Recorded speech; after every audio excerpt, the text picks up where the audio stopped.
Hello, hello, hello, everybody. It's time to begin the next chapter of AMPHOREUS. We finished 3.0 through 3.1 yesterday after a 16-hour stream. Today, we begin 3.2. After planning everything out, if we were to have everything done by Planner KDA's release, today we are going to get through 3.2 and through 3.3, hopefully most of 3.3. 6.5 hours. Benji, welcome to the stream. But without further ado, no time to waste.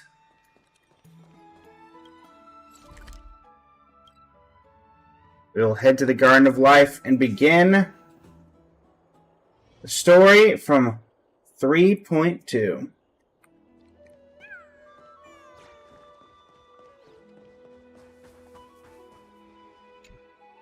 Trebios's memory has unveiled the very first prophecy.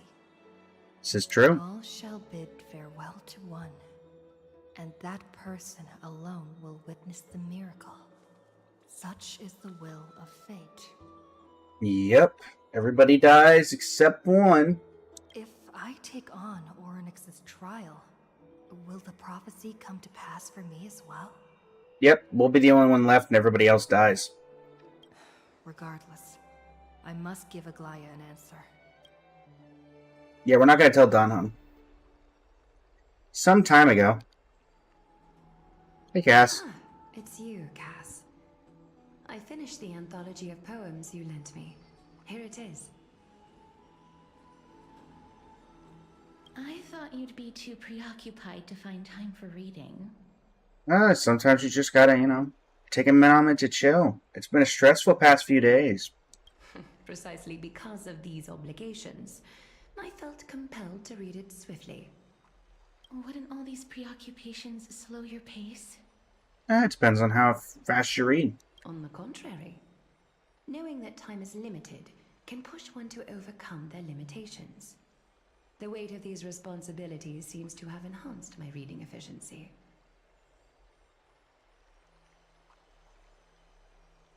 I understand completely. During my time at the Grove, the closer exams drew, the more efficient I became at tackling everyday mundane tasks. Anything but my actual studies. Mr. S, why were you not doing your best in school? Precisely. As I remember, you and Phainon were both disciples of the new Sporists. I assume that Anaxa's exams are as unreasonable as the man himself. Correct? Actually, he seems fairly reasonable. The courses Professor Anaxa taught were Introduction to Alchemy and History of Mythology.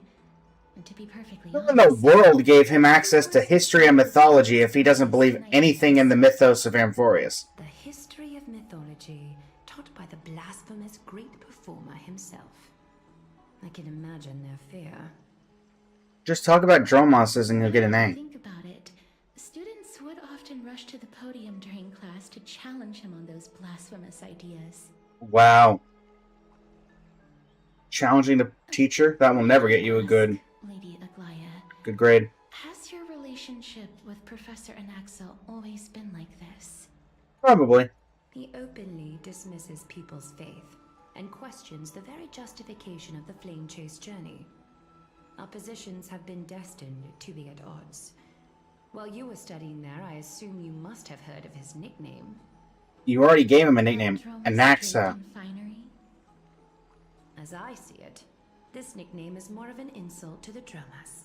Yo! Shots fired! Shots fired!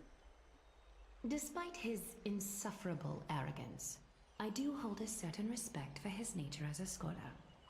To remain true to his principles, he is unafraid to stand opposed to the world, and that requires considerable resolve. Anaxagoras' life is almost like a satire. As a Chrysos heir, he refuses to heed the prophecy, while he disrespects the gods. The gods have chosen him. He was indeed chosen by Circes. Is something weighing on you, Cass? The golden thread is quivering. I sense there's more to this exchange than idle chatter. With all due respect, I'd like to know what you plan to do with him.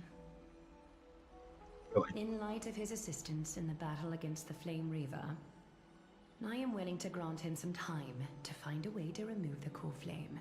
However, if Anaxa decides to make any move that places us in danger, I will not hesitate to take extreme measures. He doesn't seem like the type of guy Just to as I go for feared. extreme measures. The Flame Chase journey is the destined path for the Chrysos heirs. Yet he now seems more like an empty shell. Given his strong sense of self-respect, I trust that Anaxagoras will make the right decision. Still, I can't help but hope for another possibility. Perhaps Anaxa will also overcome his limitations, now that he knows time is limited. I understand your Anaxagoras has limitations? I don't believe it. Another time. But now, let's greet our guest. Is it You're me? here. It is I. Does this mean you're ready to take on Orynyx's trial? We are ready. It seems that this sacred beast is just as indispensable, given their intricate ties to the Titan. Memmy mem, memmy mem mem mem mem, memmy mem memmy mem. But you're still a bunny Surrendering the core flame or is a Chrysos various other things. JJ, thank you for the likes on the live. Really appreciate it. appreciated. However, I urge you to carefully consider the risks of accepting the trial. Becoming a demigod means forsaking your humanity. I don't have humanity. I'm not a human. Orynyx's divinity, and bear the time of AMPHOREUS, all on your own. From that point onward, your fate will be forever intertwined with ours, never to be separated again, until the end of Genesis. Indeed, Nix, the pink bunny dog thing is back. Is there a plan B? Are you trying to talk me out of On it? the contrary, you are the only one who qualifies to attain divinity. Yet, for that very reason, I do not wish to pressure you. Is there a plan B? It's exceedingly rare to find a capable Chrysos heir. If this path proves unattainable, I am willing to lower my expectations. There are still many priests of Yanissopolis and their descendants in the city.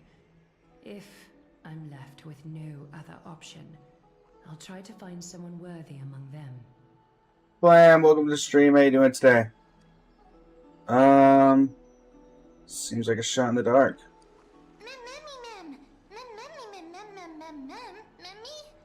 Mem.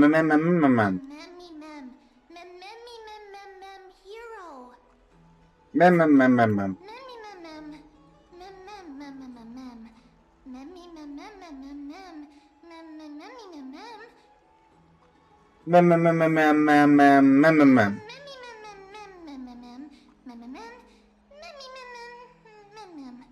Mem. Mem. It looks like you know that Titan rather well.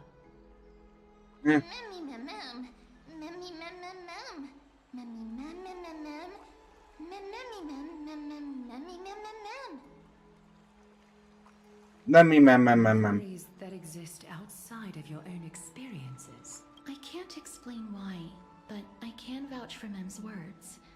When I was in the abyss, I heard the Titan's groans, full of pain and grievances, yet without any ill will. I trust you all to make the right call. Since you've made your decision, go back to the bath chamber and get some rest. Trina will call for you when the ceremony is ready. It is difficult for me, as the guide, to absorb sorry, myself Vlam. the blame for things to have progressed to this point. Time and again, you have risen to the occasion for Akima. Nearly rewarding you with some honeydew is no longer able to express the extent of our gratitude. When the dust settles, I hope that we'll have the chance to have a long chat regarding your return journey and the curse of the sky. It's about time that we lift the taboo and discuss things openly. Okay. Before leaving, I should go and say hi to Castris. Hi, Castris. You kill me? That's what we figured out. They were teasing that at the end of the last one. May everything go well for you and Mem. Subtitles, Flam. Everybody gets to read the subtitles. You need a glaive for something as well? It's nothing. I only came to discuss some matters with Lady Aglaya. Previously, I lent her an anthology of poems that Lady Trianne had gifted to me. Tracing back, this anthology was something left for Lady Trianne by a bard before their passing. Although personal properties should be cleared out once their owner has passed on, Lady Trianne gave this book to me since she knew how much I like to read. Is this book very special? No, it's just an ordinary book. It's definitely not some kind of unique copy. It just contains an allegory. In a faraway land, in a city known as Styxia, a dragon corrupted by the Black Tide descended one day, swooping upon the city like death itself. It swallowed the princess of the city whole before it was suppressed. After taking down the evil dragon, the warriors discovered that the princess's life had already met its end. Overwhelmed by grief, the queen hired an alchemist to resurrect the princess using the dragon's flesh and blood. However, having lost memories of her previous life, the resurrected princess turned into an evil dragon herself and wreaked havoc on the Yay, city. Lewis, thank you for likes them alive. As a result, the prosperous Styxia met its demise. A dark story.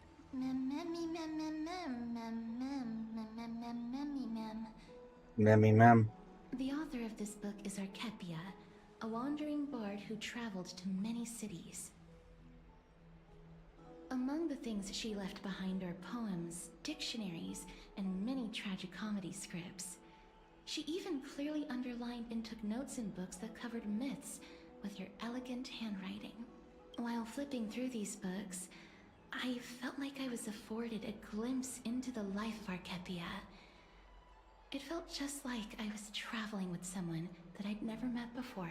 It was as if she had yet to pass on and was still alive. No one goes through life without leaving their mark behind. That's right. Writing, drawing, and taking photographs. It's A little bit of a nap, Bubbles. records of things. But we're back on the grind. Speaking of taking photographs, when I was helping you to take the photo previously, I did not look through the photos in your photo stone. Oh no, not the Rosy Celestial Maiden. But I'm also very curious about the story of the Rosy Celestial Maiden. Despite having visited many cities in Amphoreus, I still understand nothing about the world beyond the sky. If there is an opportunity, forget it. Let's talk about this in the future. For now, I only hope that you'll be able to complete the trial safely and obtain Orynyx's blessing. I don't think there's anything else to do here. Time to go back and talk to Don Hung. Don Hung. I teleport. It's weird that they don't let me teleport to my room. They put a teleport right outside, so sure. But you know. I'd love to go in and take a look. No. Stay out of my chambers. Finan, what are you doing in my room? Citizens Assembly? That's right. Oh, partner, you're back just in time. I'm not your partner. Something that the both of you should probably know. I still don't trust you. More trouble? I wouldn't call it trouble. I just think it will be favorable if the both of you understand the situation in Akama better. Do you Okay. remember the Council of Elders that was on our heels previously? It seems like they've made their move. Okay, what was their Some move? Background information for you. The Council of Elders is an authoritative body in Amphoreus, made up of different city representatives. They hold legislative power over the Holy City, and are in charge of presiding over the Citizens' Assembly held once every few years. This is the most important social event of Akima. It is highly influential, and can even affect what happens to the Flame Chase journey. So Aglaia doesn't actually call the shots? Despite her vision and wisdom that spans across thousands of years, even she cannot win over the hearts of everyone. Tell me more about the Citizens' Every Assembly. 5 to 10 years, the Council of Elders organizes a Citizens' Assembly at Dawncloud. During the assembly, the representatives will vote on major issues, such as whether the Chrysos heirs led by Aglaia should still hold the right to govern the Holy City, and whether the Titan's conquest should continue. It sounds like some sort of system to balance the heroes and the mortals. Let's look that way. That is correct. However, the problem lies in the fact that there are ill-intentioned extremists in the Council of Elders. They view the Citizens' Assembly as a way to restrain the Chrysos heirs and hope to take complete control over the Flame Chase journey. We can refer to them as the opposition. During the assemblies held in the past 100 years, the voices supporting the opposition have been growing stronger in the shadows. It's only thanks to Aglaia that the Flame Chase journey has been able to continue to this day. We kind of get it. Citizens' Assembly is just In 100 years, you haven't accomplished the goal, But this so time, people have started to seems lose be a faith. new variable to the situation. Us? No. Although we might be mentioned, the Council of Elders has another target in mind. Oh, and Axa. I'm afraid that the Council of Elders might want to take advantage of Professor Anaxa. That would make They will sense. surely take back Cersei's core flame, but with Anaxa's current condition, it's so unique that nobody knows how taking the core How's it flame going, Zeno? will affect him. He has always been someone that is only concerned about his own research. I'm certain that he must want to escape from the monitoring of the Golden Thread and protect himself. If the opposition were to offer an olive branch at this time, I don't think he'd take it. You suspect that he might betray the Flame Chase journey and defect toward the Council of Elders? I don't think he would so necessarily betray it. He was never on their side to begin with. Anaxa has never believed in the prophecy, so technically Exactly. it cannot be considered a betrayal. However, he has taught many Chrysos heirs, and has long been considered an important ally of Akima. I truly do not wish to see comrades turning on one another. I have a better understanding of the full picture now. Is there anything that we can do? As I believe in his character, I plan to plead with Aglaia and try to buy more time for him. Then, the greatest way in which you can help is for you to know what I am fighting for. We understand. Thank you for being honest with us. Things are piling up again. Seems like he's You and Mal gonna be are in tied for a up rough in ride, this this trial, Anaxa. while I am preparing to visit the Grove to uncover clues about the world beyond. None of these things seem like they're gonna be that easy to deal with. Allow me to apologize for the fact that we always seem to be troubling you. Go and rest and regain your strength. Alright, Vortex Alright. time. You can read this scroll if you want to find out more about the Council of Elders. Study of the Citizens' Assembly. I think we get what we need to know about them. Rest up and prepare to face the trial.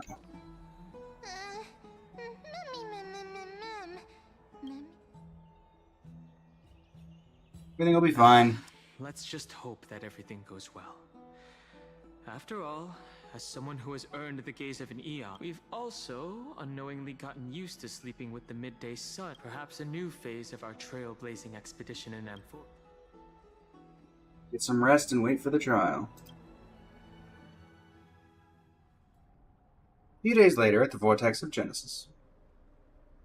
Esteemed one, Orynyx's vacant All right. if you have already You've already made your preparations. Please step become a forward. pillar of AMPHOREUS.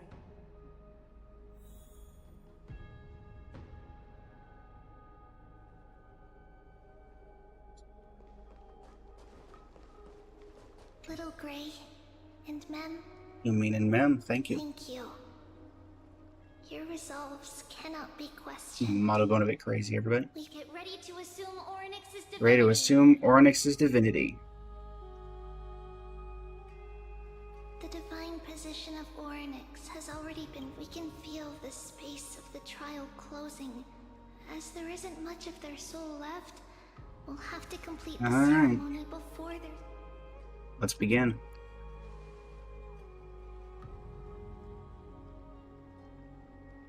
The eighth core flame coveted by the miracle that once belonged to the great veil of Evernight. It shall now be returned. Unfortunately, I'm pretty sure that something does not end up going right because I assume that Evernight will probably have access to this particular totem. Sacred beast that invokes miracles.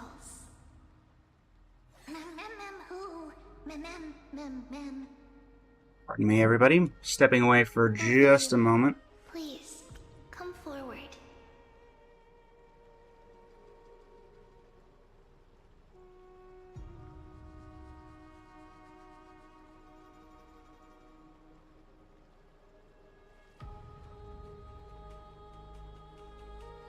Never mind. Recite along with us.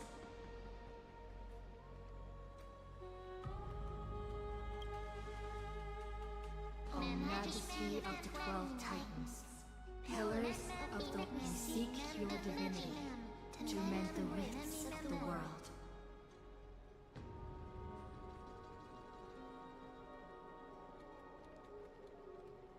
Fill our bodies with blood of gold till we... I don't think I have gold blood. These are just words meant to make the prayer seem more solemn. Please,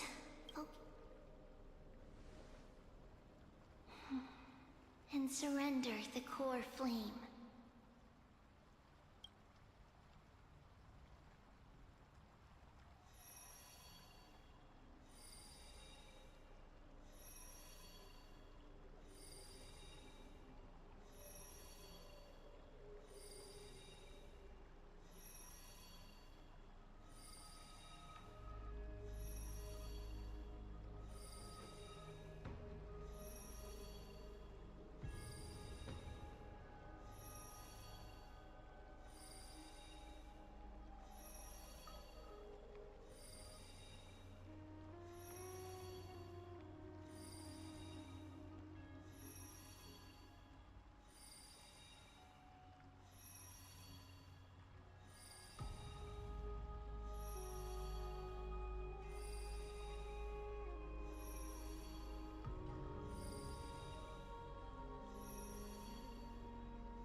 Okay, that should fix, hopefully, the model. It's going a little crazy, so I'm hoping that... There we go. Also, it appears I have a delivery today around sometime in the next 2.5 hours to 4.5 hours. At some point, I'll be stepping away for just a minute to do that. Press and hold to submit your call phone. Oh, my mouse. It'll come back.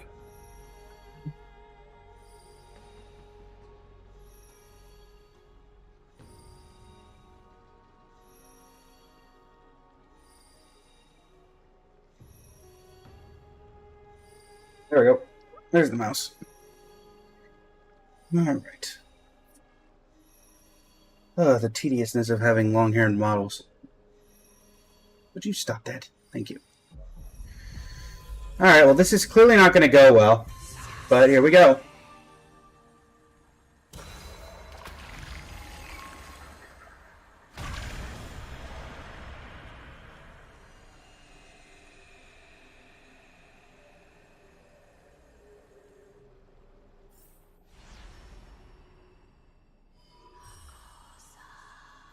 Oryx. Okay. Oryx. Their soul has been waiting for a long time. How did you die? Was it the Flame Reaver? Perhaps they're also quietly waiting for the arrival of their successor. Somewhat curious what their soul is going to look like. Wait for my return, my friends.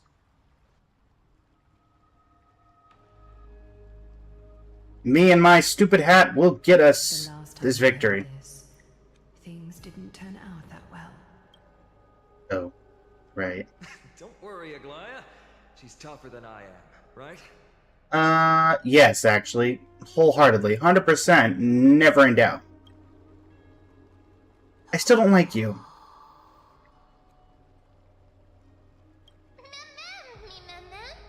Mem. That was Memon for let's do this. Traveler from beyond the sky, let us pray that the Titan acknowledges your worthiness. Although she loves cracking jokes at inopportune times. Excuse me, I play the Traveler as I play the Trailblazer as a very serious individual.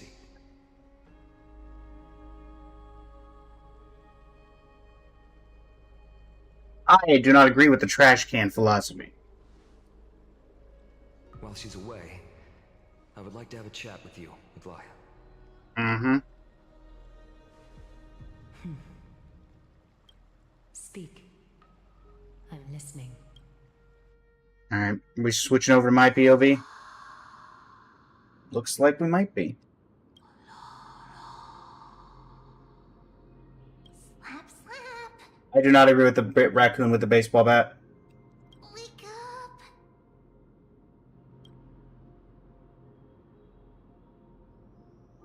Okay.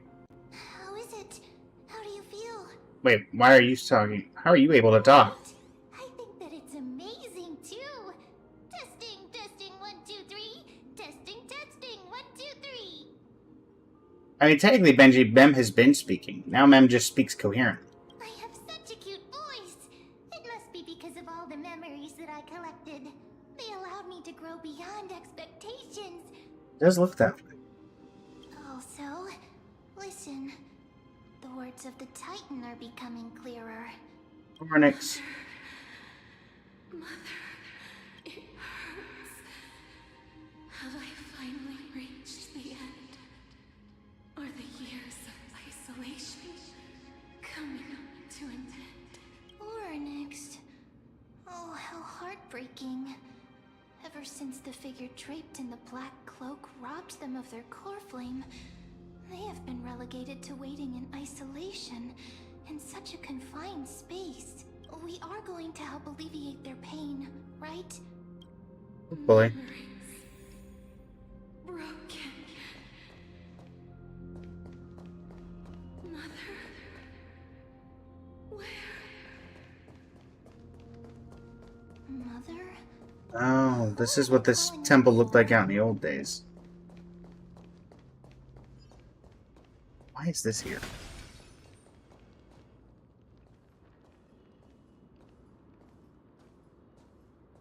You. It's you. I remember you. Skyfather has gazed upon you. Mother is calling for you. The Skyfather referred to Fuili.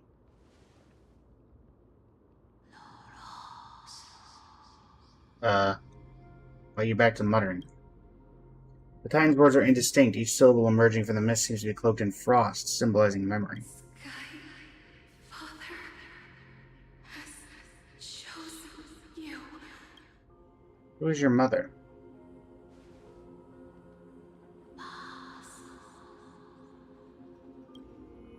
A majestic voice pierces through the golden mist, reaching the unseen mountain walls of the distance. Reflecting and returning to your ears is an echo. Within the echo, you can make out the cry of a baby. Mother is no longer responding. We've come to you because of something important. Something important. An important matter. Orynyx, listen to me. Aren't you tired? Throughout the long years, you have always been protecting the fate of AMPHOREUS. Each time people draw strength from within their memories, every single ripple falls onto your shoulders. There's no need for you to bear this any longer, Orynyx. From today onwards, someone else will bear time on your behalf. This is why we have come. Could we not have a slightly more solemn expression for something like this? We just look smug, which is not fit for the gravity of the situation at hand. Freedom. Freedom. I want freedom. Oh, poor child. Everything will be fine. Let us help you. You can have a good rest now.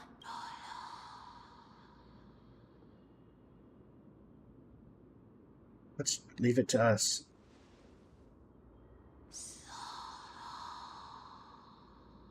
You have potential, strength, willpower, powerful, and tenacious. But you lack something. Just What? one thing. Lacking something. What is it?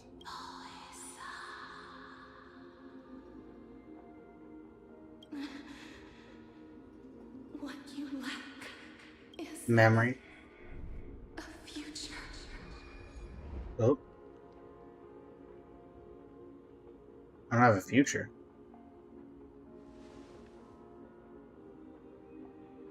Future? Traveler from the sky. You should have dissipated already. The gaze from the Sky Father. Stabilize your form. Because from the moment you cross the sky, your life was cast away. Oh, I'm dead. You are simply a collection of walking memories. What? How is that possible? You mean that I'm already dead?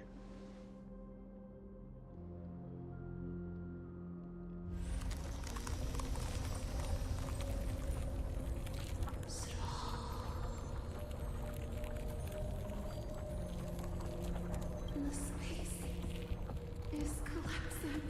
Someone must inherit the authority of time. If the pillar is lost, the laws of time will collapse. AMPHOREUS will succumb to eternal disorder. About the trial.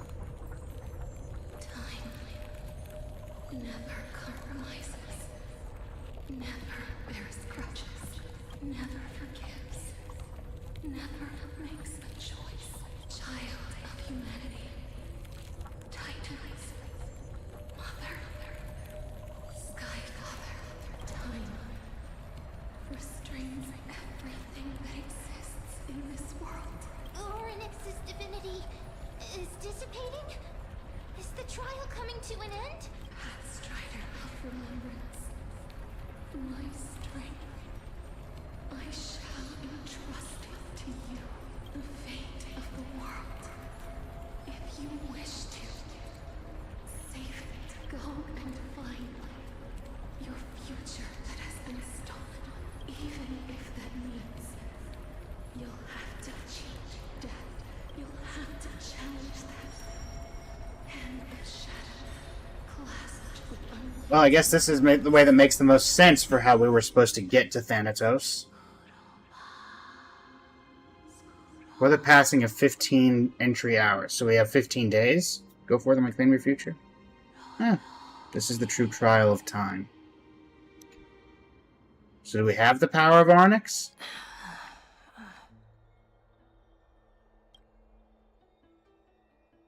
You're finally awake.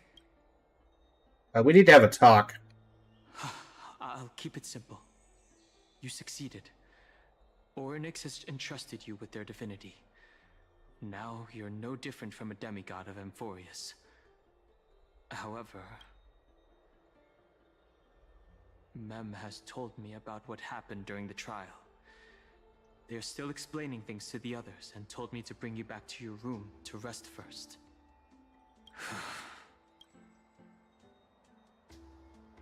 What's I don't know. There's something that I've never told you. About when we crashed? When we landed on AMPHOREUS, our car was pierced by Nicodor's lance. Do you remember? Back in the ruins of the Abyss, this is what I said. Yes. You passed out when our car got hit.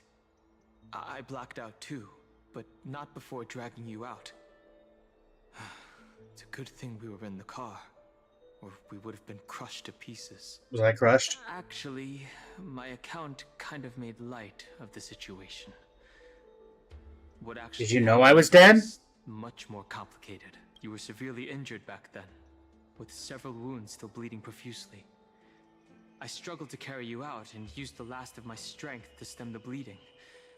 But then, I was also hit by a falling rock and lost consciousness. The last time I checked, you still weren't breathing. But when I regained consciousness, I saw that you were alive and full of energy. So, I never brought this up again. Exactly. Did I come back to life? I'm not sure whether the gaze of Fuli has anything to do with this matter. Indeed, Benji. Donhung gets the most cartoon way to get knocked out. In the form of a memory right now. Just like those objects of the past and the miracles of Orynyx. Perhaps Mem is the anchor rope that ties you to the present. I had assumed they couldn't stray too far from you, but the truth might be the exact opposite. What should we do next? It's not time for us to despair yet. There must be a way to save you. Orynyx mentioned finding your stolen future and cheating death. Considering Mighty's indestructible body, it seems to suggest that there is some kind of miraculous I'm not power splitting my soul into 5 that pieces. can reverse death. If I even have one of those. The key seems to lie with the Hand of Shadow, whose whereabouts are unknown. Hey, are you alright? Oh, you're still talking in full sentences now. I heard you two talking about Thanatos. Cass is also very concerned about the warning. She has left the vortex and returned to the garden. Shall we go and look for her? It could be the mix of memories, time, and the Stellaron. Yeah. Regardless of whether there Because it doesn't make sense that Mem is holding us together, because we died before we ever met Fleetly. So. Let's do that then. Oh, right. There's something that I have to tell you. The Chrysosairs already know everything that has happened to you. Let's do that then. Hang on. You notice the resolute yet gentle look in Donhung's eyes. He doesn't want to burden you with his worries and words. You understand already. His trust in you transcends words. As he once said, it's not the time for sorrow yet. Next, he will go to the grove to check out the situation. Well, you should be looking for Castros with them.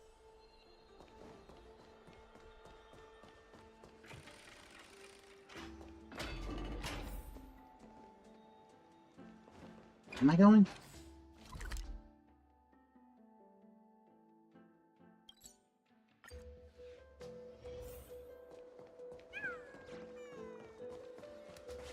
Castros, you here? I'm right here. You hear steps coming closer, one step at a time. Please stay there and slowly turn around. For some reason, you feel you've seen this scene before. You want to turn your head, but glimpse a dash of purple brushing past your face. Then, a chill seeps through your skin, spreading into your veins. Thump, thump, your heartbeat begins to slow.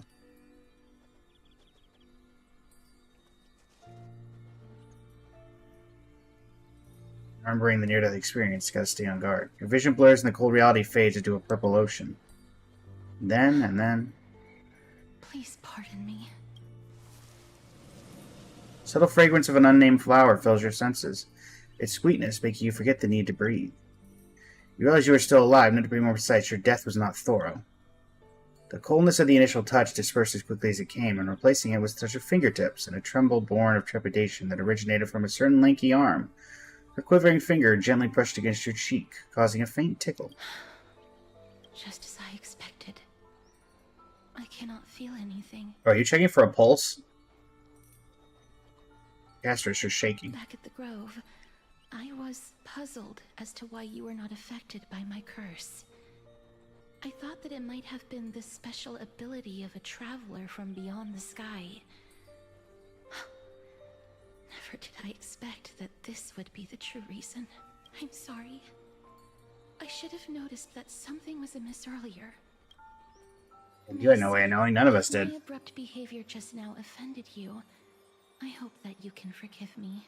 I'm just thinking, if your soul has really left your body, as a mortician, I might be able to trace where it has gone to. Cass, did you find anything? My apologies. Not as of yet. Perhaps I have overestimated my capabilities. But, miss, would you be willing to let me try again? This time, I'll increase the area of contact slightly. The thing keeping my soul together is this hat. It might be different this time. There's no harm in trying again. I've never touched the living in this way before. If my actions What do you mean by that? are in any way disrespectful, I hope that you can forgive me. Castor once again places her palm on your face. Her shivers calm somewhat this time.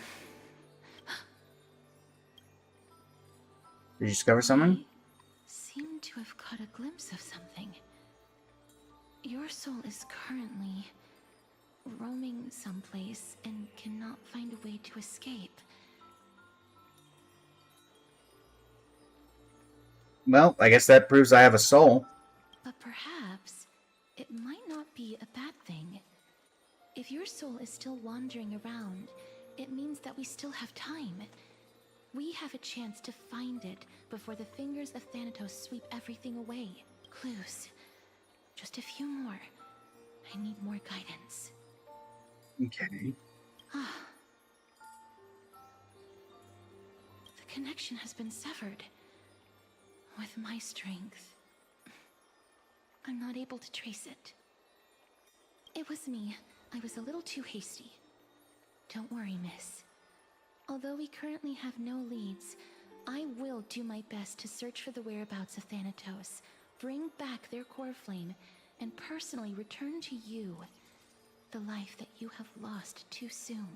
I know that I'm lacking in confidence, but I hope that you can keep this promise of mine in mind. Before I manage to deliver on this promise, please do your best to hang on. I'm not planning on going anywhere anytime soon. AMPHOREUS needs you. I'll do my best. Lady Aglaia and Lord Finon are currently discussing some matters in the paths. They're worried about you too. If possible, please go there and let them know that you're well. Although, I don't actually know whether your current situation can be described as well. Also, please accept this Styxian fable. Reading can help one to focus and relax. I hope that reading this can help tide you through this difficult period. These are disappearing. Lady Anything to say? Aglaia and Lord Oh, okay. Fine, and Avide Cilicia. Let me actually remember that I can go up to the bass this time. They're here.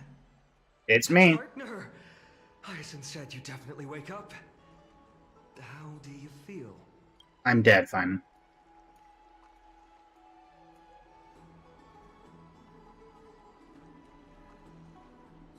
So, the entire world now knows about this. I beg you, please forgive me. You've completed the trial of time.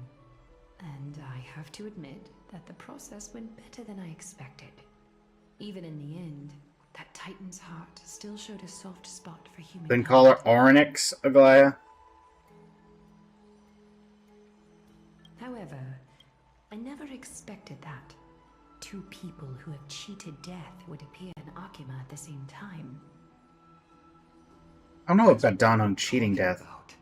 Oh, Mighty. Mighty has been in Akima for such a long time, but has no one thought to study his indestructible body?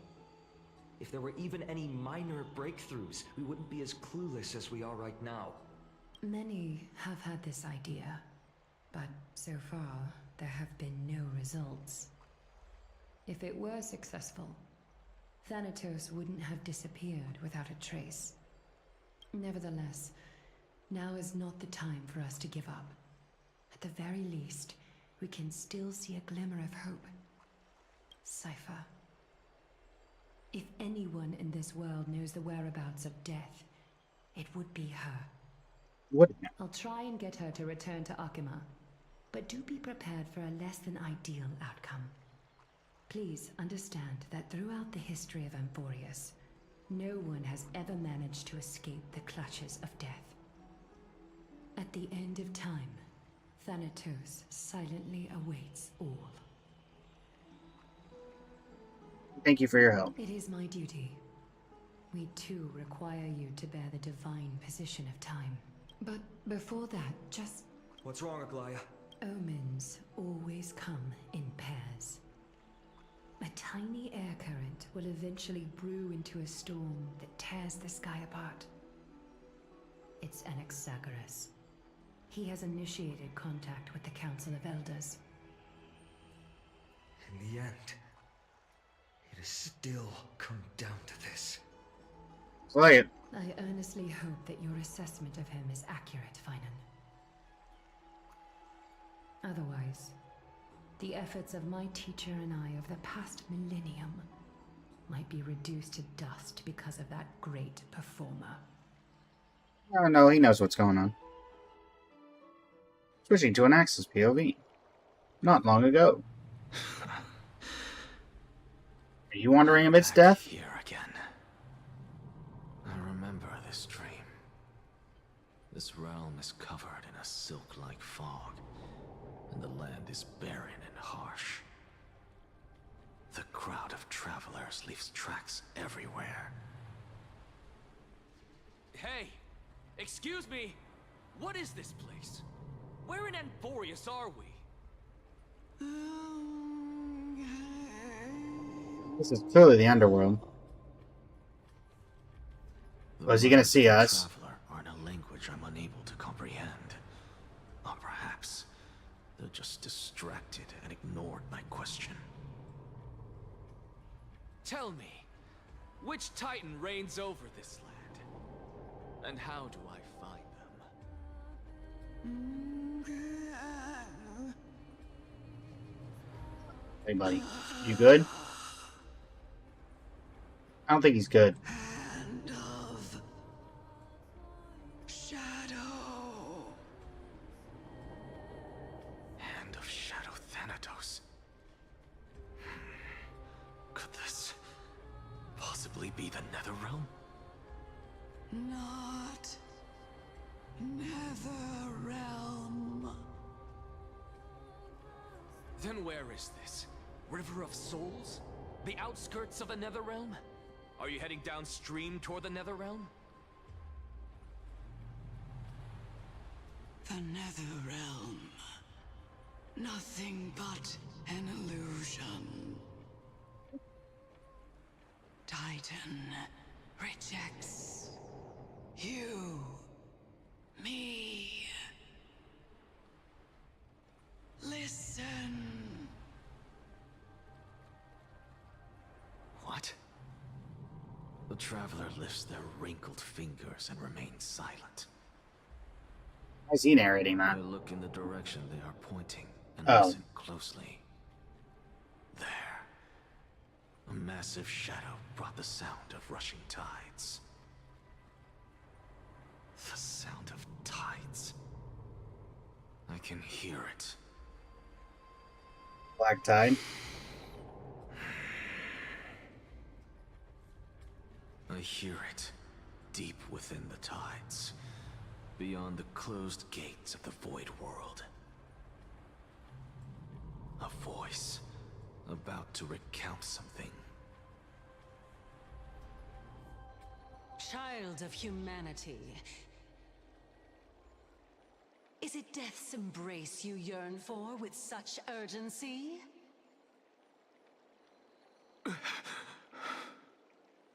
Oh, you have awoken. Welcome back to the mortal realm. Your consciousness is dissipating much faster than I expected. Ultimately, it seems like the Titan's core flame is incompatible with a mortal body. You think? How much longer can my consciousness remain in the mortal realm? In my estimation, at best, you'll see 15 more entry hours. How convenient that that's the same amount of time. 15 days and nights. What is it? Are you finally True, Benji. He can fall asleep while standing up. That is quite impressive. now? On the contrary, 15 days feels a little too long for solving a singular problem.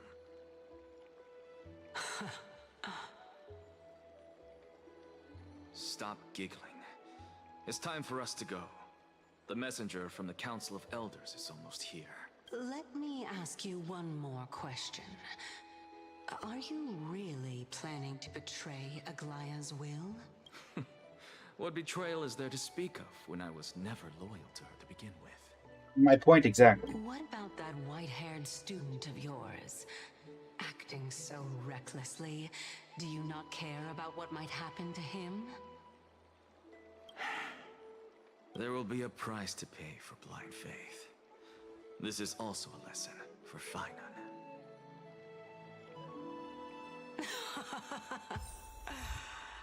You truly are a strict teacher.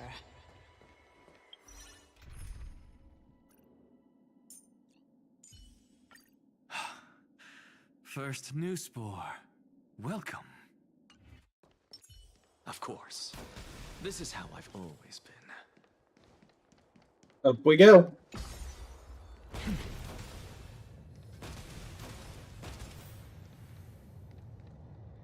How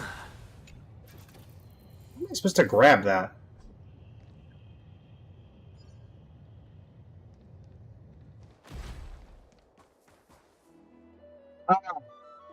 So I don't know a ton about Amphoreus. But what I do know is that I have a friend who absolutely hates this person. And the entire time that Amphoreus was going on, I would get nothing when asking about how they were enjoying the story, but how much they hate this person. So, looking forward to seeing what this is, what Lygus is about. Fun fact: also the voice of Rerir and Ashvale. Hello, Lygus. It's been a while, Lord Anexagoras. I greet you on behalf of all the citizens of Akima and express my deepest regret about what happened at the Grove of Epiphany. It's you. Do you know? I never expected that you would personally come and meet me. By carefully into Lantern above, I have come as a testament to the justice of the Council of Elders. There are Antikytherans here? They have been a rare sight ever since the Chrysos War. I extend to you my utmost respect, revered Titan. I am Lycurgus, though you may call me Lygus, holding an honorary position within the Council of Elders in Akima, and as the Theoros, I stand to protect the right of all upright citizens to express themselves freely. You can see them too? You know about us. We Antikytherians perceive the world through the amplitude and frequency of souls. Just as I am conscious that Lady Aglaya is secretly listening in on our private meeting from afar, if necessary, Lord Anaxagoras, I can sever the golden thread to protect your fundamental rights. Wait a moment, everybody. Apologies again. Be right back.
Everybody.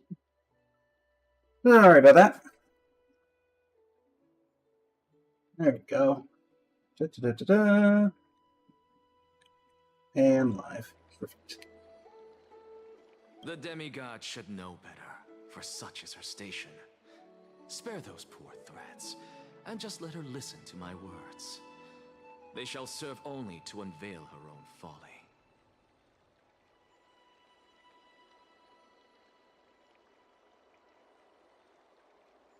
May I interpret this as you having a countermeasure? I would expect as much. I need not any plan, because she can do nothing other than petty espionage. As the Citizens' Assembly approaches, and with Orynyx's fall, any attempt to capture the core flame within me will only usher chaos and calamity. A truth she undoubtedly comprehends. Bro. While I, Anaxagoras, serving as the Grove's special envoy to Akima's Citizens' Assembly, have long known the extent of your abilities. Let's forego the formality of asserting authority, Lord Lygus. Lead the way. Very well. Surely Lady Kindness would appreciate such assertiveness in an ally.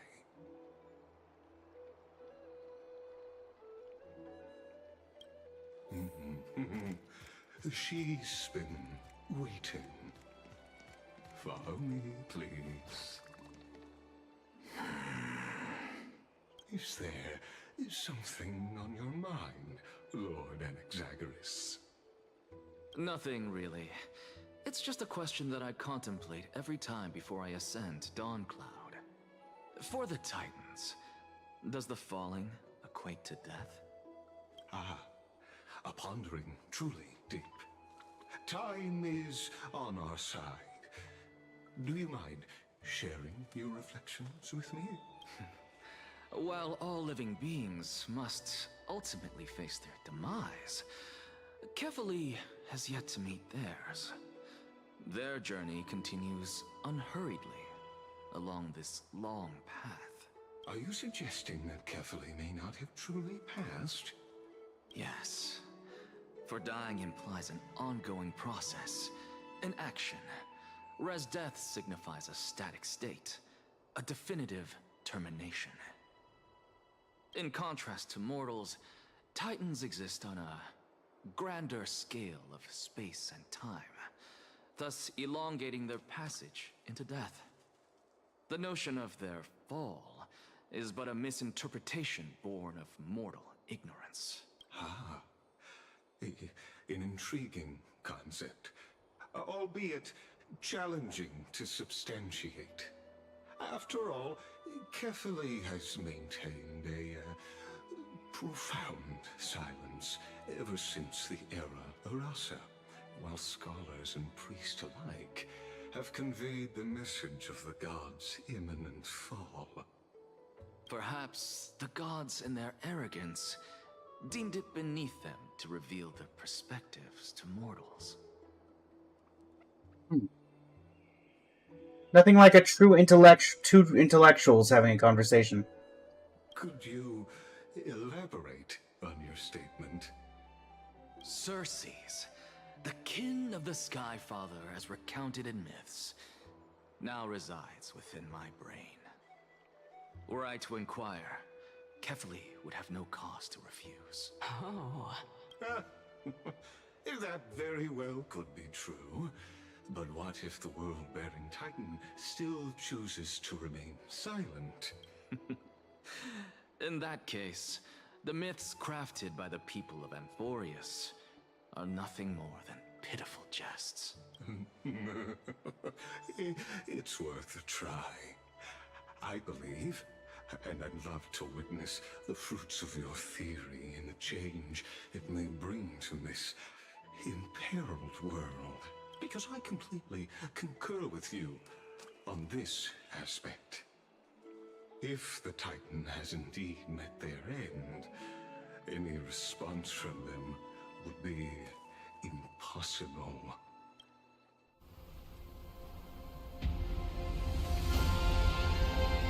Whoa.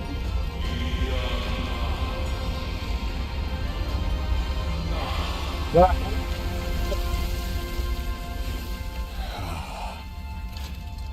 Please, Professor. Giant hand? The children of humanity have indeed created a spectacle. Welcome to Dawn Cloud. The atmosphere here carries a greater sense of solemnity than the mundane clamor of the Marmorial Palace, with entry permitted only to the invited. Indeed, a hand is an elevator. Only esteemed beings grace this place, and among them I've received priests, scholars, warriors, and now we even have the honor to be in the presence of a Titan. Oh, what a joyous occasion. Once deemed a blasphemer, now a surrogate for revered divinity. The honor should rightfully be mine, shouldn't it? I'll notify Kindness and the others of your arrival. Kindly wait for a moment. A soldier will be here to guide you shortly. In the meanwhile, you are welcome to explore the vicinity, but kindly remain within the guard's view. Delaying the crucial meeting is something none of us wish to see, I presume. I'm well aware of Kindness's methods. There's no need to emphasize that. As you wish. Your cooperation is much appreciated. Alas, I had hoped for a brilliant plan from you, but it turns out you just left one cage to enter another. Save your concerns.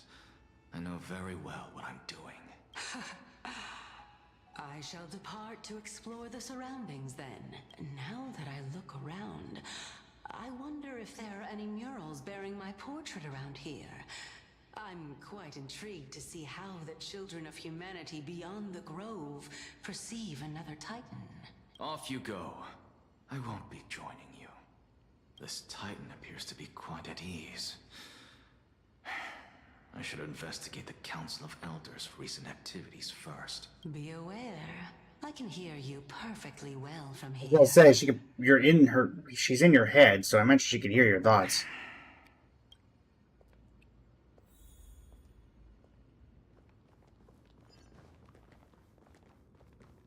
Okay, that's kind of cool.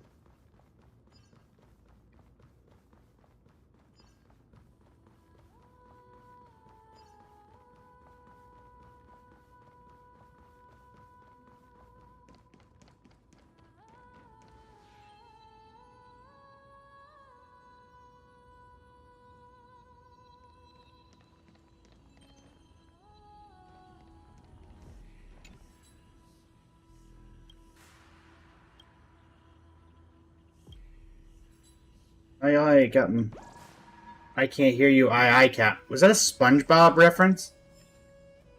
Never watched the show, but I do remember hearing that intro at one point. Alright.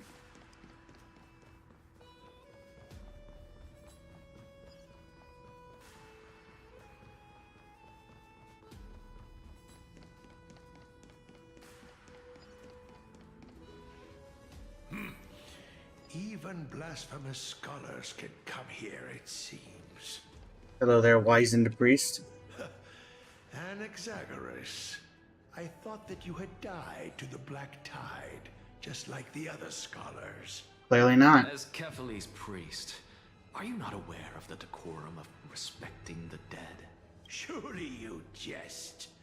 You blasphemous heretics are not worthy of respect from the Supreme Being.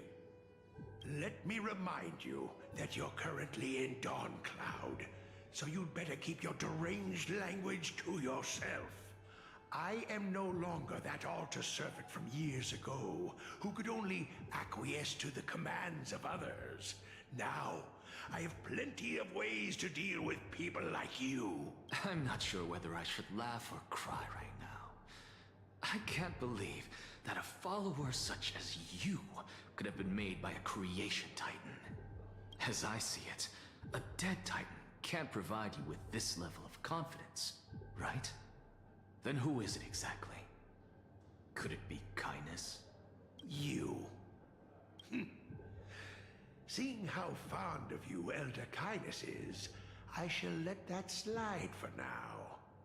Leave immediately, and don't impede us from receiving the Supreme Being's blessings. Seeing as we were able to hear of this matter from the mouths of others, it seems that kindness is indeed quite sincere toward us. Perhaps this affair will proceed smoother than I had anticipated. Oh my, what a thrilling confrontation. As expected Oh, of it's one Leo. of Kefali's followers. Are you praising or insulting him? Praising him, of course. As a believer of the god of deliverance, it is only natural that he detests evil. Didn't you hear me? I asked you to leave. Go as far away from here as possible. Don't mutter to yourself like some sort of madman and disturb my meditation. My.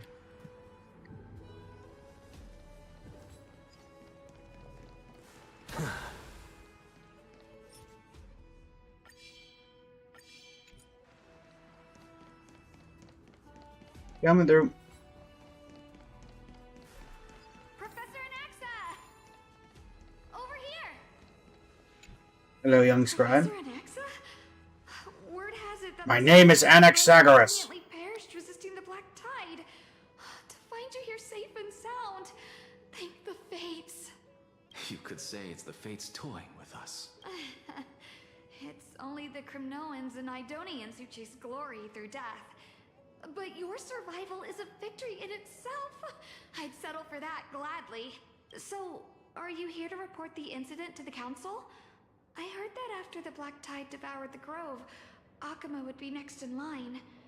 Even with the demigod of strife standing alongside humankind.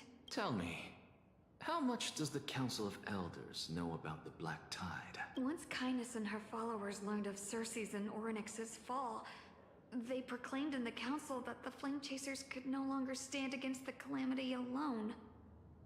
Yet, when the Crown Prince ascended to godhood and repelled the Black Tide, she immediately altered her tune, declaring that all was resolved beyond Akuma, with the only remaining menace now being Aglaya and her adherents. They might well make their move at the upcoming Citizens' Assembly. No surprises there, those shifty opportunists. Thank you for your honesty, virtuous student. Being an opportunist could very well be a facet of wisdom. Shouldn't you be searching for murals of yourself? I've had enough of your prattling. I was really curious to see how you would find the middle ground between both factions. So I came to listen in. But it seems as though this kindness is much more ruthless than Aglaya. If so, why do you want to work with her? Could it be that perhaps you've decided to readily surrender this hollow shell of yours? Just because you feel like death is fast approaching? I'm afraid you'll be sorely disappointed if that's what you truly think. I've had enough of this. Could the 15th entry hour arrive any faster?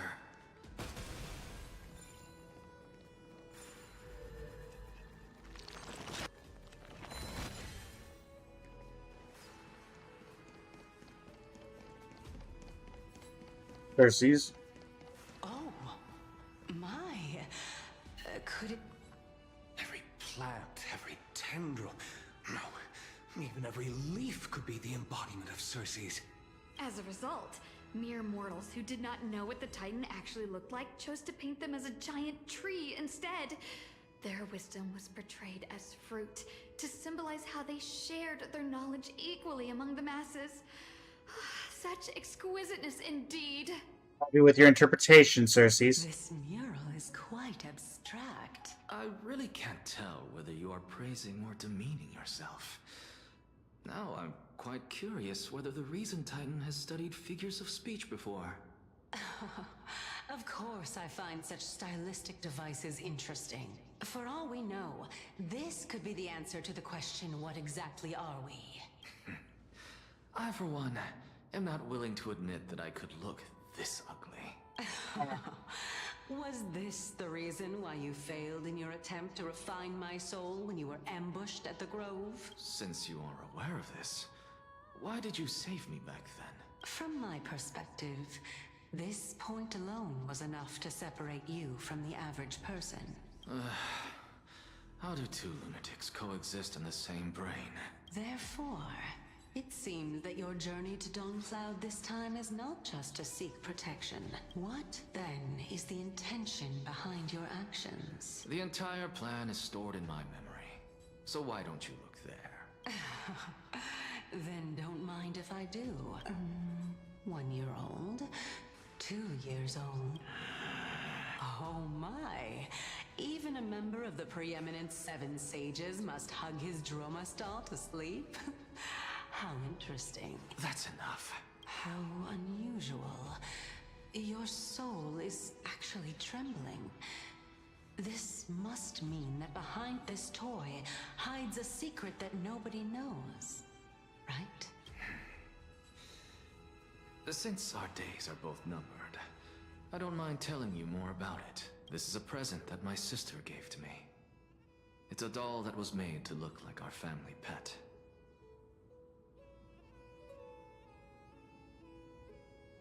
Promise. So there are other members in your family, eh? Are they also living in Akama? Everyone tells me they're all dead, knowing Anaxa. Don't you just love to pick through my brain? Go on, continue flipping through my memories. It won't take long. You'll discover the answer when you reach the memories of when I was 5. Oh, the black tide is everywhere. Yep. I can't bear to look.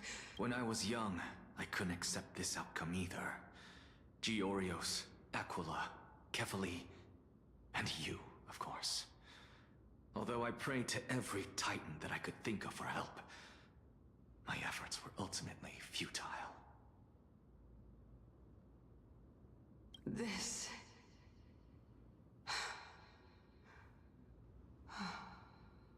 Could this be the inception of your research into alchemy? Indeed it was. Everything started from that verdant courtyard of yours. When I was pursuing my education there, I naturally also came to learn of the Thesis' theory as well. Oh, I remember that person. He was the one to come up with the concept of souls, right? Not only that, he also believed that life, as well as the composition, movement, and transformation of matter, all stem from souls themselves. This is why I thought that, since all living things stemmed from the same origin, why could I not sacrifice myself in order to resurrect my nearest and dearest? Anaxa, you... I did it, teacher! But this is absolute blasphemy. Regardless of how much freedom the Grove provides, such an act could cause you to be burned at the pyre. Your beloved, where is she now? Send her away from the Grove at once, to a place where nobody will ever be able to find her. Otherwise, the both of us will be judged by the Council of the Seven Sages. Calm down, teacher. My sister, she's still not in the mortal realm. Even to this day. What do you mean? It was naive of me to think that I could snatch the deceased from Thanatos' grip by merely sacrificing one eye. Equivalent exchange. All I received for that price was but an opportunity to see her for one final time. Nothing more. Oh, let it go, Anaxa. As one of my best students, I cannot watch you go down the wrong path without doing anything to stop it. Never do something taboo ever again. Don't disappoint the deceased, and never harm yourself. If you can do that, this classroom will still be yours, and you'll have a chance to live out your own life.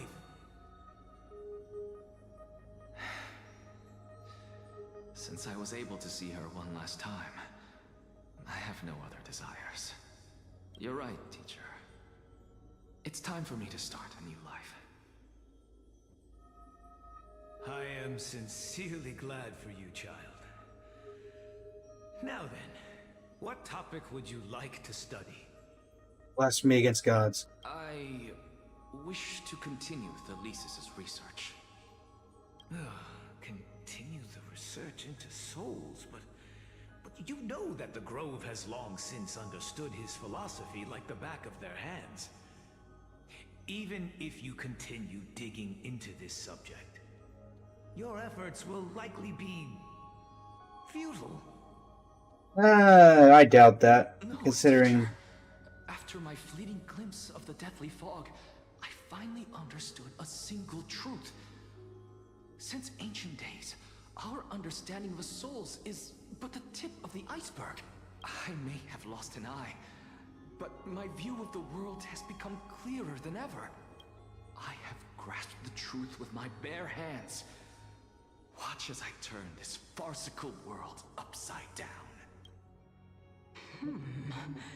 Who would have thought such a secret lay concealed beneath that hefty eye patch of yours? However, this story doesn't seem to be connected to your plan.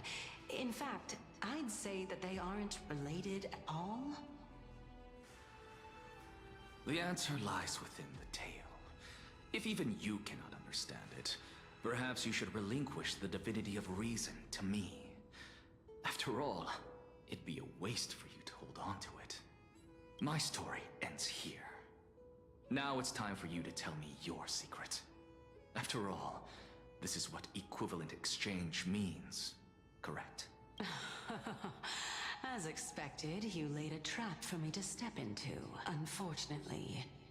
Even if I was willing to talk about my past, I may not know more about it than you do. Oh? Are you saying that the renowned Reason Titan is now admitting a lack of wisdom? The Reason Titan is about reason, not wisdom. Disappointed by this. Child of humanity, remember this.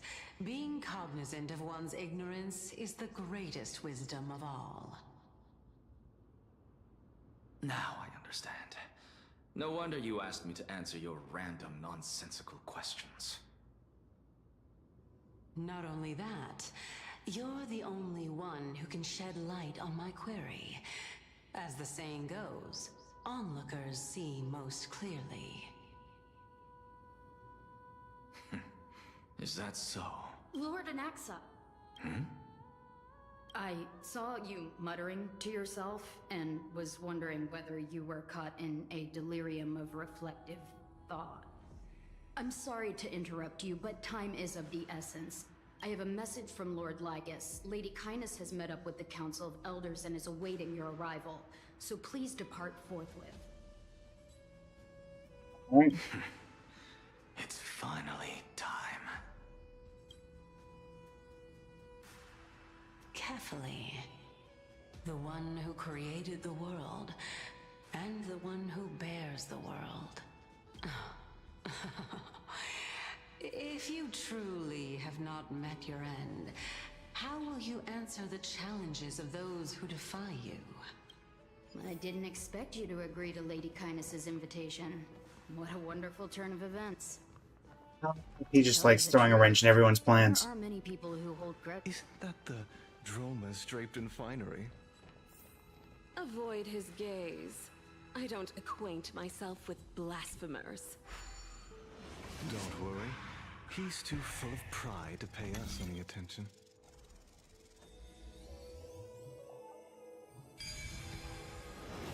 Oh, here we go. A student of Empedocles?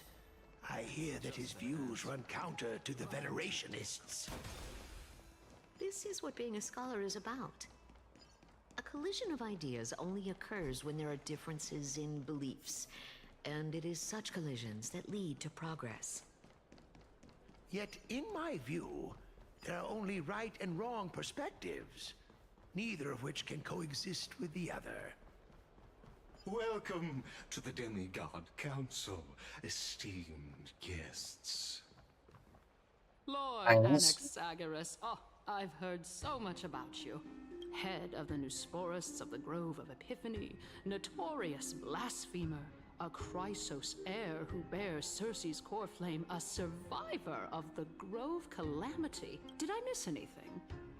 Well, if so, please be so kind as to enlighten me. Since Lady Kindness is already well acquainted with me, I won't waste any effort introducing myself again. But then again, perhaps the customs are different here. Back in my hometown, there is a form of etiquette known as honoring guests.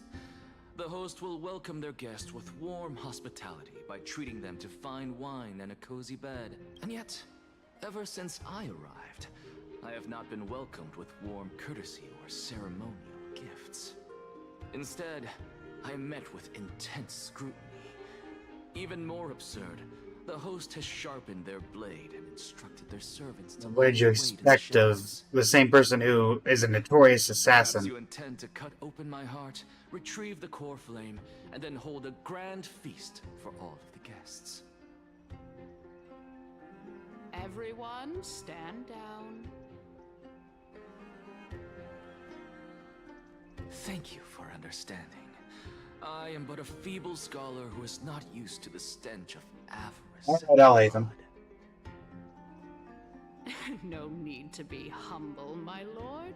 From my perspective, your courage and gumption are worthy of the reputation of the Seven Sages. Your bravery is more than adequate to accomplish our perilous endeavor. So, you wish to start a war?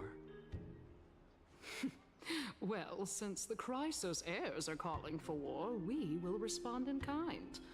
Conflict is inevitable. Since Aglaya endeavors to suppress the virtuous commoners with blood of gold, we will not hesitate to display the rights and mettle the citizens of Akama are so entitled to. As to your question of whether peace is still a viable option, well, to that I can only say this. Everything hinges on the next citizens' assembly and whether they have a sudden epiphany amid the clamor of the masses. And since you, as a Chrysos heir, accepted our invitation, you have indeed given us a glimmer of hope. What brazen arrogance. What you're saying right now is worlds apart from what you were saying before you retired your cleaners. I don't deny it. After all, they're responsible for cleaning up any threats, and just a moment ago, you were on the side of the Chrysos heirs. But now that you're an ally of ours, we can continue talking somewhere else. As you know, these walls have ears.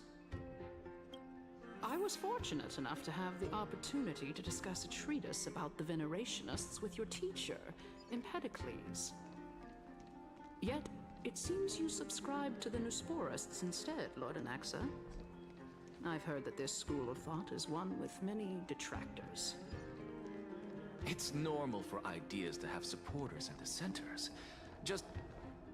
Welcome back to the hub of the Demigod Council, Lord Anaxagoras. Surely you remember that countless eloquent orators have stood in this spot before and emerged victorious by stoking public sentiment with their words.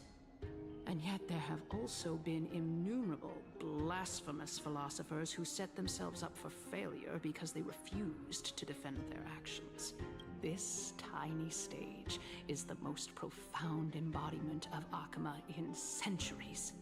In 15 days, this site shall also become the most important, as well as the final there's a core flame in that cube. in Akama's history. May the both of us carry out our duties with honor and lead the masses back toward the Erechrysia, a golden age with no death, strife, or trickery. Oh my, 15 days and nights.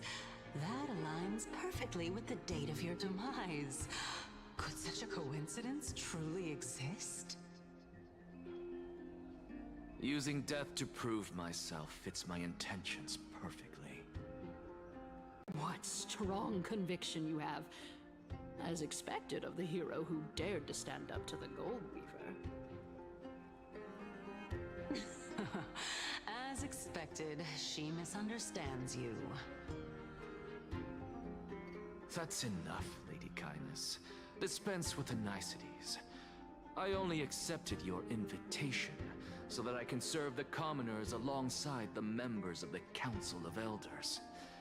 Don't test my patience with such superfluous formalities. Well, you say that now, but surely you also require my aid as well, so that you can stay alive even when being pursued by the Golden Thread? You worry too much. She won't show her hand too freely, as she still needs to garner support from the masses at the Citizens' Assembly. Even someone like me can tell that only a sliver of her humanity remains.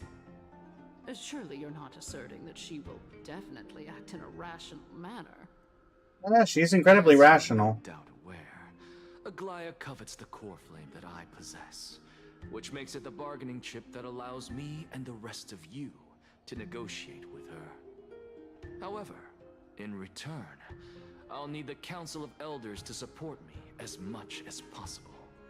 Naturally, this includes the guards as well. You're well aware how valuable Cersei's core flame will be in the era Chrysia that you are desperately pursuing. Talk is cheap, so you'd better act prudently as well. I understand. After all, this battle of wits is just a means for each party to acquire what they need. As long as your request is reasonable, the Council of Elders never shortchanges its allies. Since we're both intent on mutual cooperation, let's not mince words and just speak plainly to each other. Let us decide how much we can secure for ourselves and how much we're willing to sacrifice, like true philosophers, with our words and wisdom.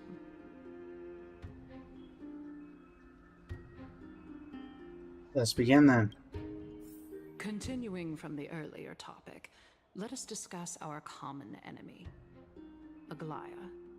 She is the second most experienced Chrysos heir across the Who's the whole first? Tribios? Akama, who has gradually lost her humanity to the ravages of time and the ablation of the core flame.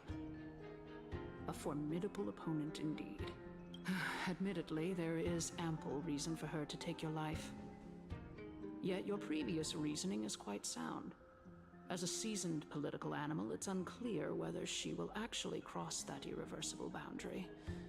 Moreover, she still needs you alive so that the Titan's trial can be completed. Is there anyone present who can swear by the sacred vow of Kefali and guarantee that you weren't in league with that woman before coming here? Are you just trying to pull the wool over our eyes and aid her in her savagery?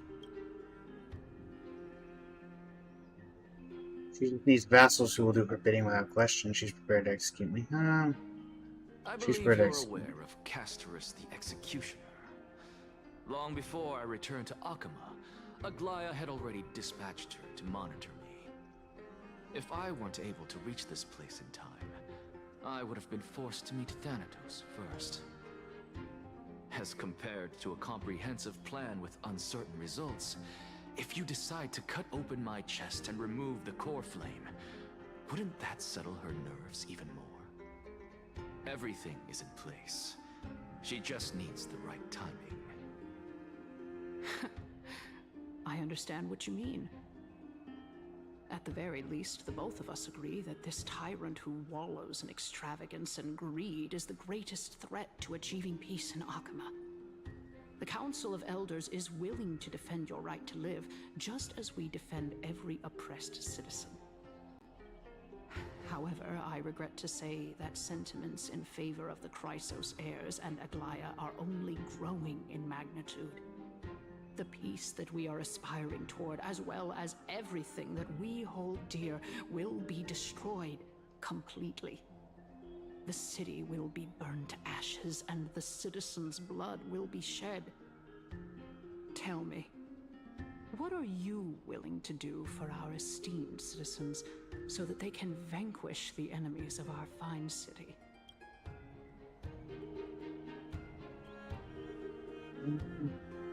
Garnering my support is equivalent to garnering the support of the entire grove. Although the circumstances are rather unfortunate from an objective point of view, it is an undeniable fact that ever since the Grove was attacked, I have become the de facto leader of the Grove. The Council of Elders needs more backing if it wishes to topple Aglaya, and it's evident that the Academy wields considerable influence. At the very least, I have served as the Grove's special envoy to Akama for a significant amount of time. Of course, this also means that I will hold a crucial vote at the Citizens' Assembly. In the name of Kefali, Akama thanks you for your sincere and valuable thoughts. At this stage, it's clear that you and I understand the benefits to be won from this discussion. Let me put it plainly. The Council of Elders has always been renowned for its fairness, and that fairness is built on a foundation of sincerity. The Council of Elders has vowed to all When I think of you, lady, I do not think of sincerity. always remain loyal to them. As for you, my lord, how will you guarantee that you will be able to live up to such earnestness and will not betray Akama's indomitable citizens when the opportunity presents itself? Just as you now betray Aglaya when it suits you. How absurd, my loyalty is unquestionable. Surely you jest. My loyalty does not need to be proven. The fact that the Council of Elders is asking for proof of my loyalty is itself akin to a... That's not an answer to the question. He's just saying he's loyal. It's unquestionable. It didn't say to them. I am incredibly honored to have witnessed the both of you bury the hatchet in a civilized manner. However, I am afraid that I must interrupt for a brief moment. As the Theoros, I have observed the following. Lady Aglaya, the Goldweaver, is currently on her way to Dawncloud. How'd she get up here? Well, I do believe that we might have a slight overabundance of guests today. Feeling dissatisfied, Lady Kindness? Despite the Council of Elders' lofty residence on Dawncloud, it must still tolerate the whims of the Chrysos heirs. So you were holding back just now. Seems like you are better at playing this game than I. In any case, I'm glad that she's arriving here. So tell me, Anaxagoras, now that you're an ally of mine, if Aglaya were to demand that I hand you over, what should I do? You can do as she says. Tell her that the Council of Elders merely wished to chat with me and had no intention of offending her. However, by doing so, the authority of the Council of Elders will be as thin as papyrus that has been soaked in blood. Not only can it be destroyed at the slightest touch, but the Council will also lose possession of a valuable core flame. No, more like 2 core flames. After all, at the next Citizens' Assembly, that young lady who is synonymous with death will also be standing on our side. Oh? How can you be sure of that? Is that of importance to you? All you need to know is that I have a plan. In my opinion, you should be more worried about the impending threat. If Aglaya can seize me in full view of the masses today, she could also dismiss the entire Council of Elders in one fell swoop tomorrow. If that happens, the discussion that we've just had will turn into an utter joke instead. Is this the outcome that you wish to see, Lady Kindness? Fine. I will handle this matter appropriately. But you do best to remember this. Fool the people and karma will be on your tail. I'll overlook it this time. but don't count on there being a next time. Unless, of course, you crave cruel punishment and consider suffering the perfect state to ponder the true nature of souls. So is it Lygus' thing that he just stands there creepily watching? Well, what do you know? That happens to be one of my rare talents. We shall see, then. I've got to say that you've managed to really impress me again. But shouldn't you be going after more? Dying to know what I'm after, hmm? I mean, I'm the reason Titan after all. It is in me to ask and seek answers. Easy there. You'll learn the answers soon enough. I didn't bring it up with her purely because she doesn't have the means to give me what I truly Lygus? It's as they say. Still looking creepily. See most clearly. The true masters of Dawncloud have always been the Theoros, who watches over everything.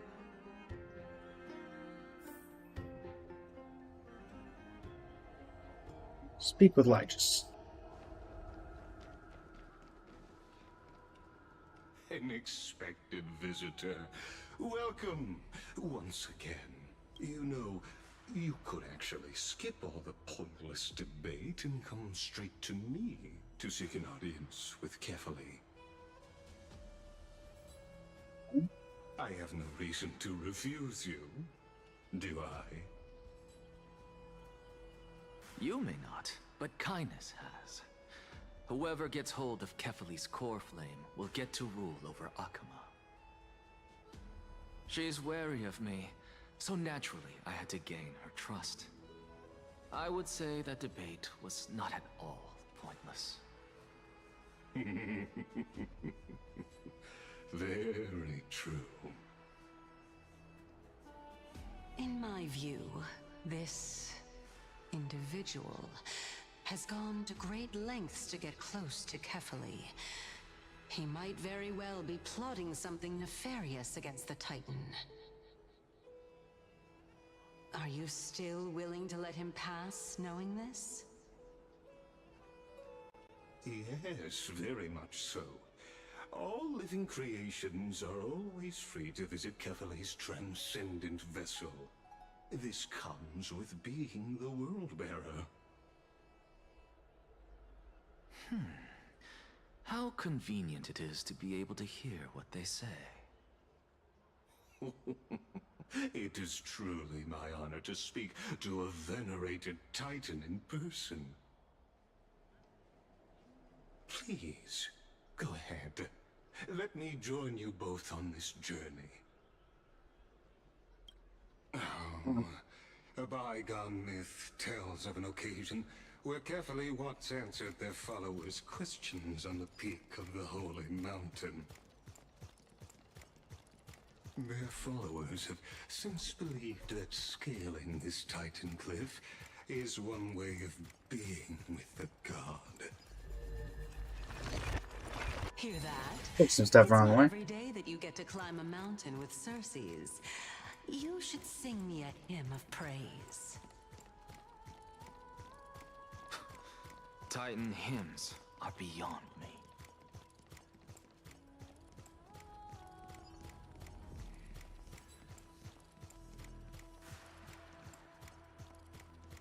Come on, Lygus. Go on ahead. Take this Yanis shortcut, and the long pilgrimage stairway will be waiting for you at its end. I have to admit, I never expected you to not ask me anything. Not even my motive. Because I know very well what it is you are after. As the saying goes, a gentleman helps others achieve their goals. I have a feeling that your theory will be validated at the end of this journey. I believe Kefali will not deprive you of your right to ask your question, especially now that you're on the brink of death. You must be closer to Kefali than anyone else. Wouldn't you agree? I hope things go as you say, then. Putting a child He just likes to chuckle, huh? into a farcical world is bound to turn it upside down. It is my hope that you bring a much-needed change to this world, which is on the brink of destruction.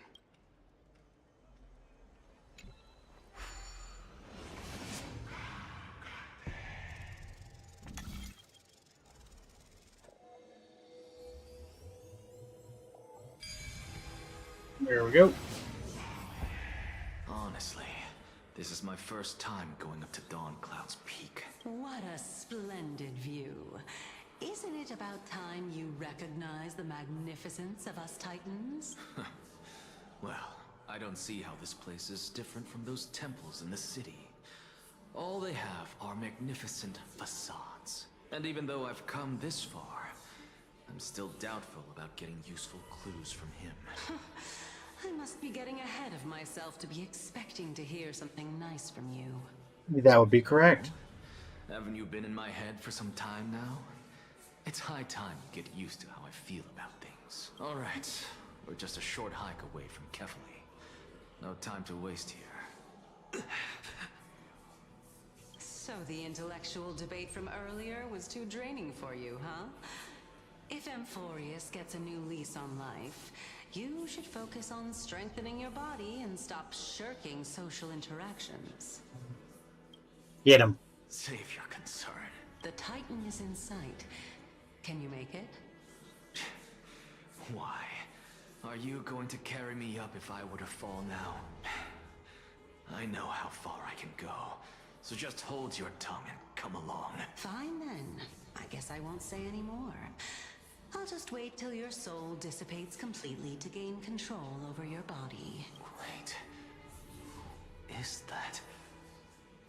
Cersei's? Hey, look at that. Huh? What should I be looking at?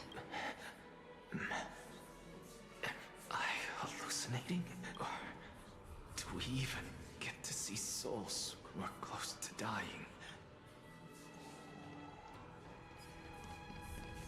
You climb the mountain and investigate the phantoms that appeared when the soul left the body. Oh? Why didn't you bring your favorite spear with you on this trip, Nias? Nias. Nias. I know I've heard this name somewhere. It's unfortunate. The Black Tide destroyed every last inch of my calyx. How could that be? Even a creation of Georios, from their prized ores and molten fire, couldn't escape the fate of destruction? Hey, Cersei's. Do you know a certain Nias? Nias? No, not that I remember. How did you even think up such a strange name? I just saw him. Nias. A warrior-like figure who was just chatting with you here. No, I have no such memory. Could you be hallucinating?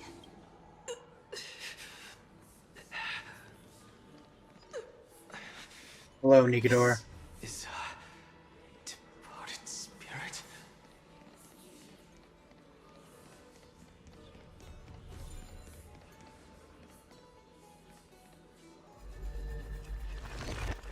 Going.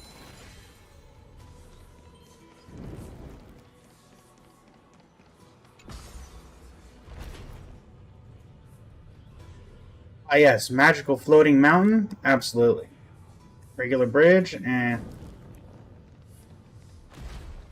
too complicated. Enough about me. Did Kaos ever reply to you? Well, regrettably. Seems like the price of becoming Something's different about the hair. heftier than we thought. Kaos. Demigod. I've never heard of this person. Which Titan's authority did he inherit? Look on the bright side, Nias. Since we've come all this way, I doubt he'd snub his old friends, would he? Let's just hope we mean as much as the world to him. Hey! Are you seeing that same hallucination again? Yes.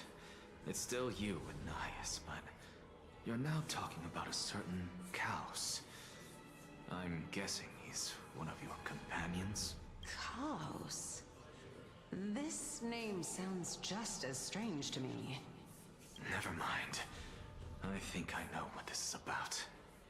If things are as I thought, then they aren't hallucinations, but the souls of people. What?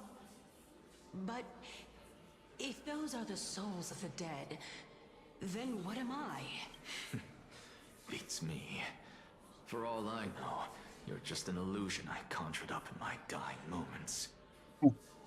Well, unfortunately, that's disproven. As long as I take in more sights and hear more stories. Know your limits. Wander too far among the dead, and even I might not be able to save you.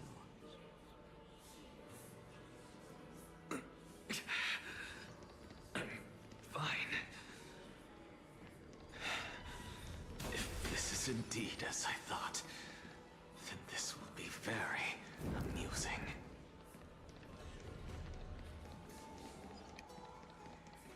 So...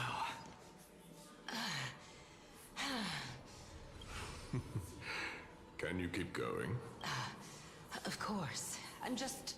If I knew we had to climb a mountain, I wouldn't have come along with you. Wow. True friends right there. I guess this also counts as one aspect of the world-bearing burden. If Amphoreus does have a next life, you may want to get your body in shape. Keep your sarcasm to yourself. I'm not getting anything of value from them. I would sooner throw myself off this cliff and hit rock bottom than exercise even a little. I am Calypso of the eminent Seven Sages, after all. Training would make me no different from those Helcalithic... That's how she introduced herself before. Calypso. She's one of the Seven Sages. A member of the Grove? No, she can't be.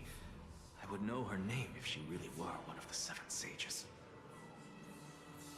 Hey, Circes. Does the name Calypso ring a bell? Circes? Daggone. Doesn't matter. I can do this myself. Oh, beautiful old world. Where are you now? Oh, legendary era Chrysia. Return to the mortal realm. Splendid gods once walked the paths we walk. Alas, all that's left of that warmth is a hazy mirage. We're here. Finally. So, I don't get to ask the Titan my question, but all of you make for a pleasant surprise, nonetheless. Very well then. Let me uncover the truth for myself. Did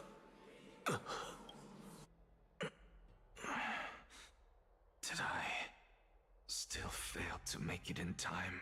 Huh? So, I'm back here again.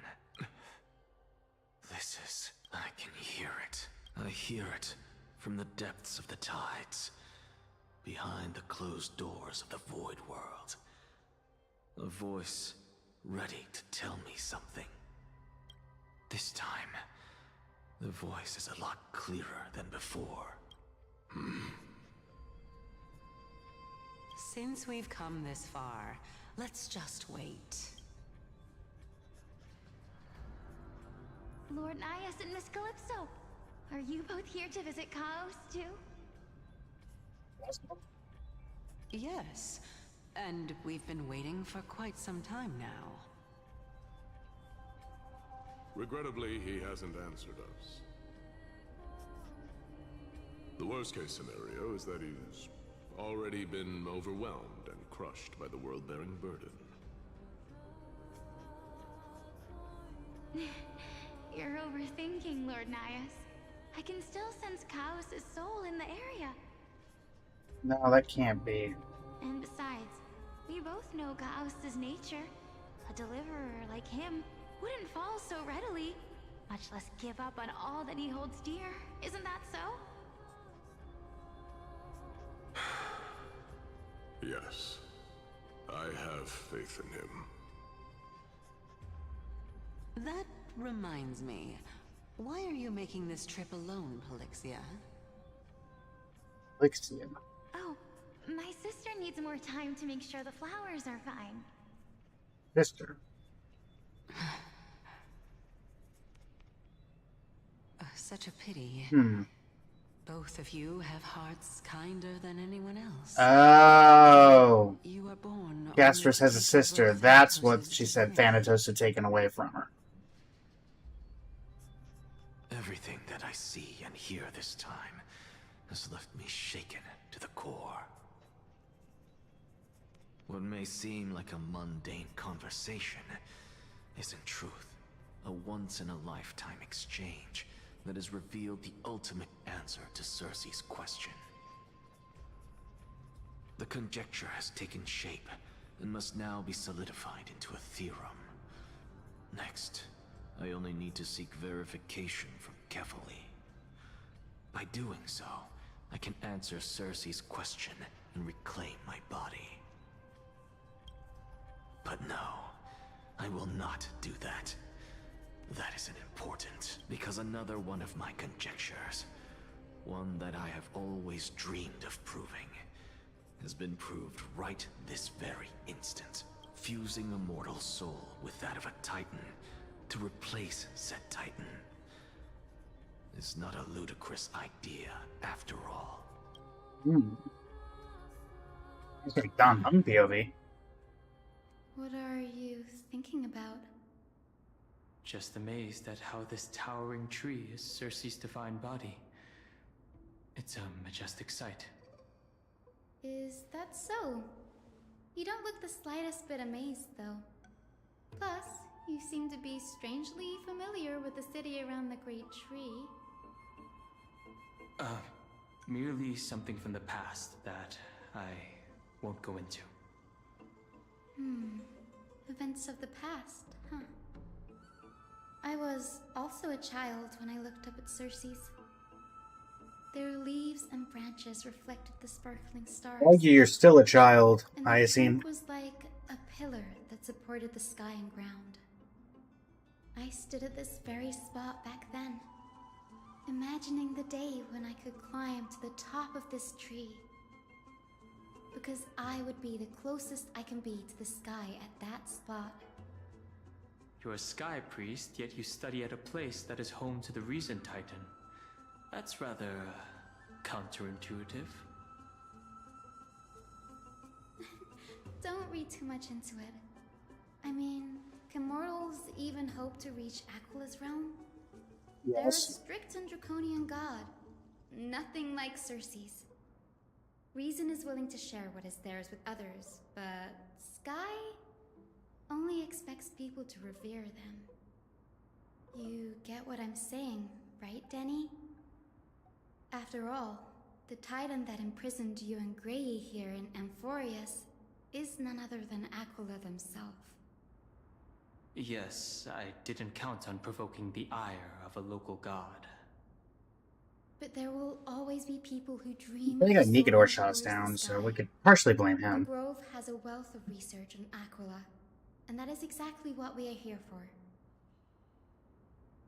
It's just, I never thought Grey would meet with something like that before we set off. As a physician, I should have been there by her side.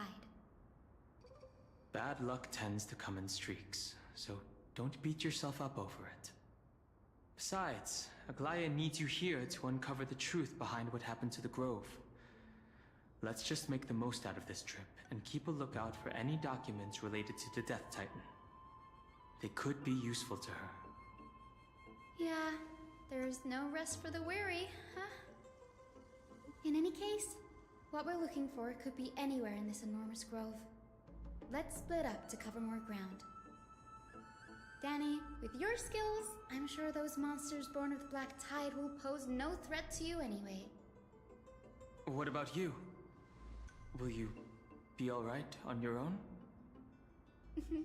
Have you forgotten that you're talking to the chief physician of the Twilight Courtyard? Have more faith in me. I'll be just fine. The silence in here is near deafening. With the vast amounts of knowledge it holds, this academy is akin to a labyrinth of information. Even the cleverest of scholars would easily lose their way in here. I should gather my thoughts before heading in. I'll leave AMPHOREUS. In the myths, Aquila, the Titan who reigns over the domain of the skies, is a colossal bird that overlooks the world beneath them with 100 eyes. As long as they continue to soar above the clouds, the people of AMPHOREUS will remain trapped on the ground. Hyacinth's forebears were priests who worshipped Aquila. Nobody is more familiar with the taboos of the Sky Titan than her. Seeing how Aglaya has sent her here as a guide, it's possible that she has plans to have Hyacinth take on a trial in the future.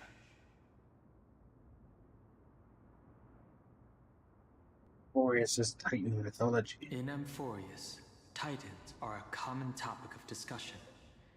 People create myths that in turn conceive Titans.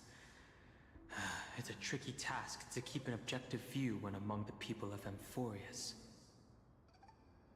Is there a way to step out of the situation and look at it from a different perspective?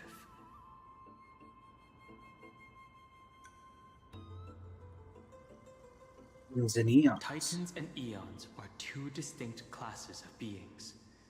Titans can communicate with us humans, and it is not impossible for us to overpower them. Upon their demise, we can even take over their divinity. In this regard, Titans can be said to be a lot more similar to humans than Eons are. Chrysos heirs and demigods. Chrysos heirs are humans who possess heroic qualities, with most of them demonstrating extraordinary combat prowess and strength. Upon clearing a core flame trial, a Chrysos heir can even ascend to a demigod and inherit a Titan's divinity. Wait. Something about that feels off. Is this a selection process of some sort? Flame Chase Journey and the Prophecy. Guided by the prophecy, the heroes are on a quest to reclaim core flames and usher in the Era Nova. Their efforts have seen gratifying results to date. As I expected, the prophecy is the hardest to make any sense of. But with barely any information to go on, no matter how much I ruminate on it, it won't yield any results. I should leave this for another time.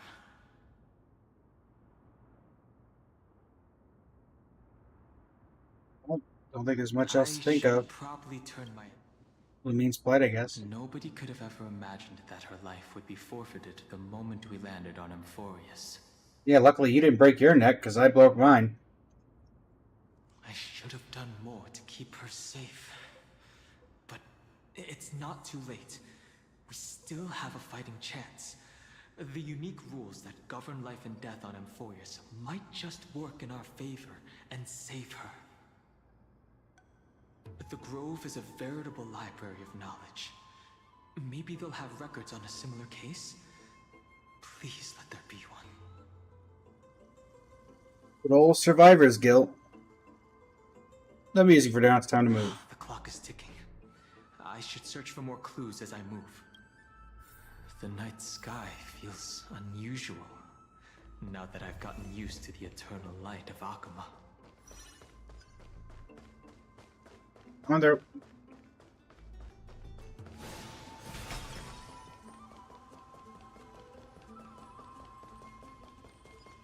See, nobody's bothered to clean up the bodies.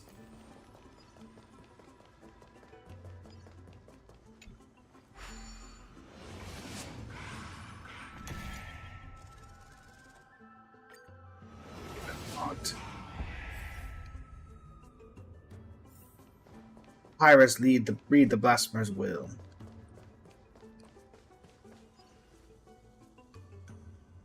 Black monsters are twisted in form, and their life is turned to ash together with their souls. It's impossible to figure out their form when they were still alive. These are the remains of a black tide monster. It does look different from the Titankin from up close. Yep. What's that underneath it? A scroll.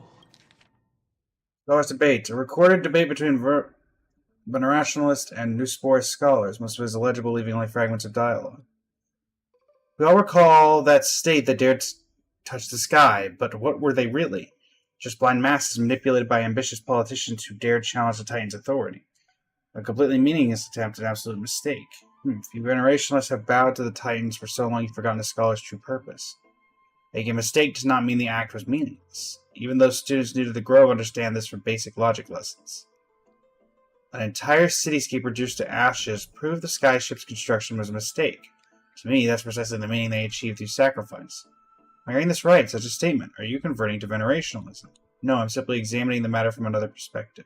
Legible continent here.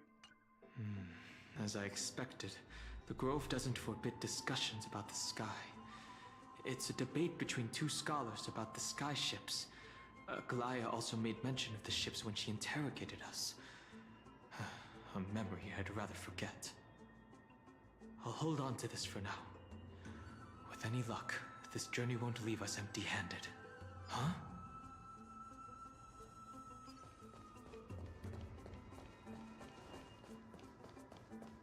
Uh-huh.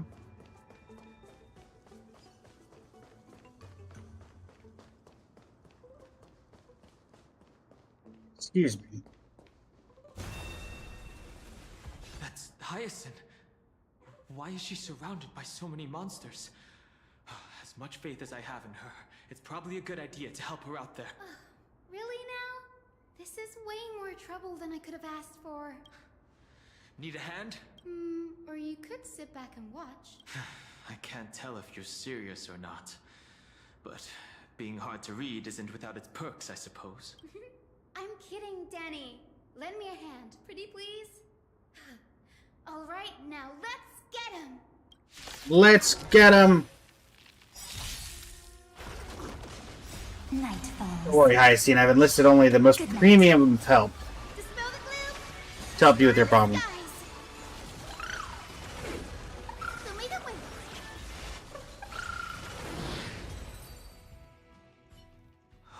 This place is practically in ruins.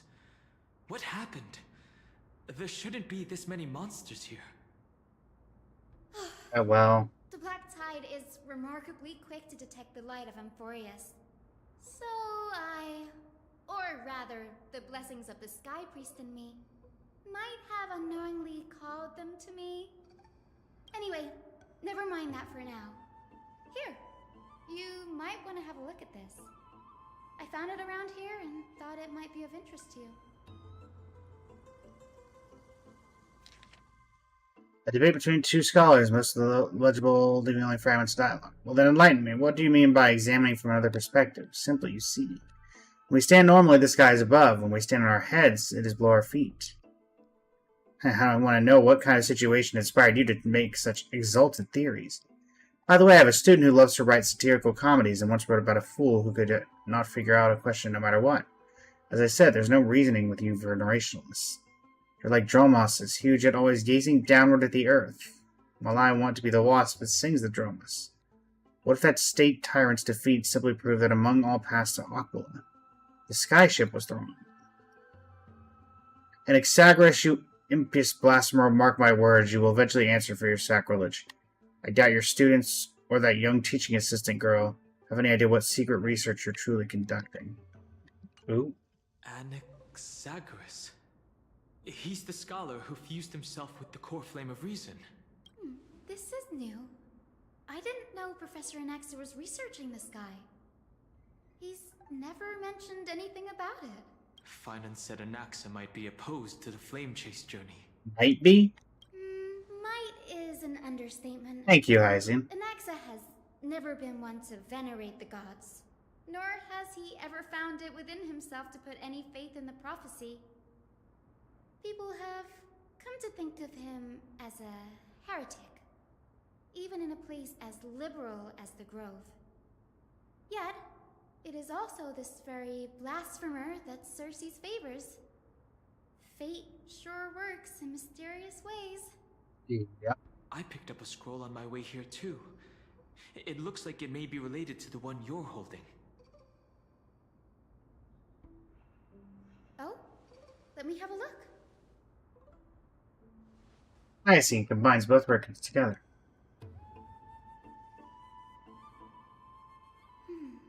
By the looks of them, these scrolls are records of two conversations that took place in the same setting, one after the other.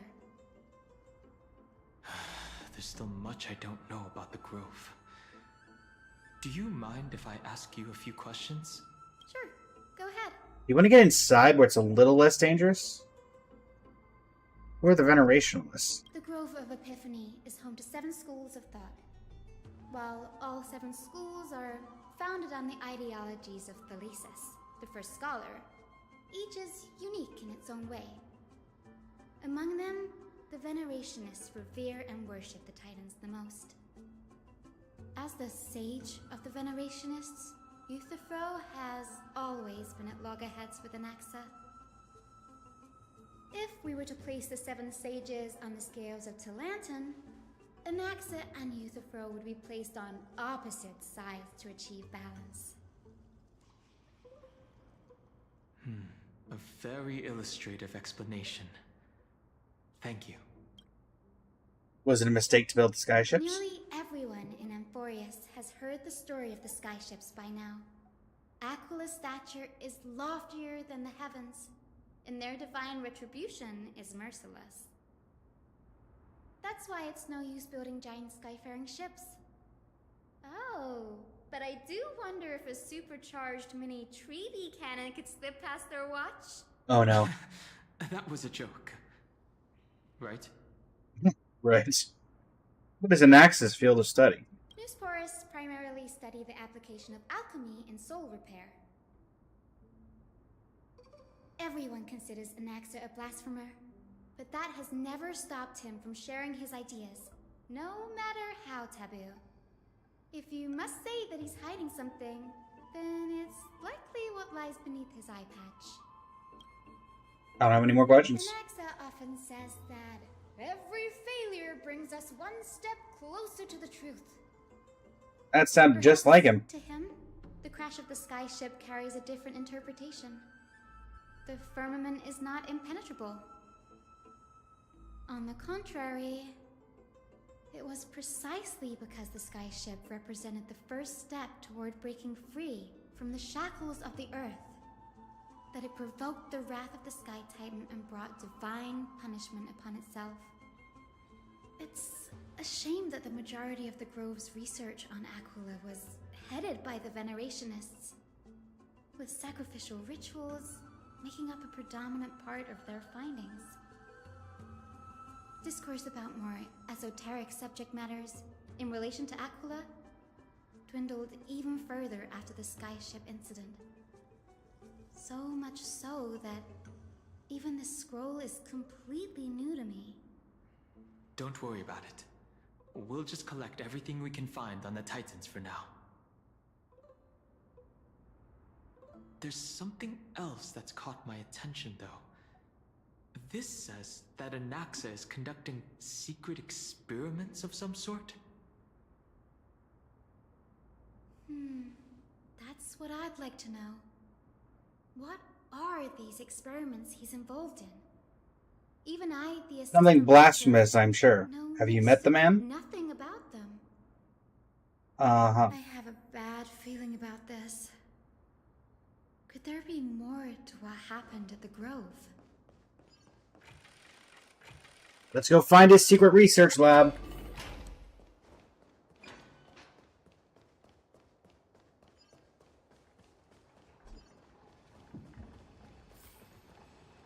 This is the Library of Philia, a place where the Grove stores its collection of tomes. Other than books written by the 7 schools, you can also find philosophical texts, ballads, and religious writings from the Outlands here. Cities that desired to learn from the Grove were apparently expected to contribute knowledge of equal value to what they saw. We've had more than our fair share of hilarious episodes over the years. For instance, it's said that the Erythrocheramists once borrowed a manuscript from a certain author, but ended up returning a copy instead of the original. What's more, the original manuscript was supposedly then hidden here. That doesn't seem like a nice thing to do. Nice? No need to hold yourself back, Danny. You can just tell it like it is. Their behavior was no different from bandits. Well, if you don't mind, did the Grove ever rob Castrum Kremnos? Whew. You've got me there.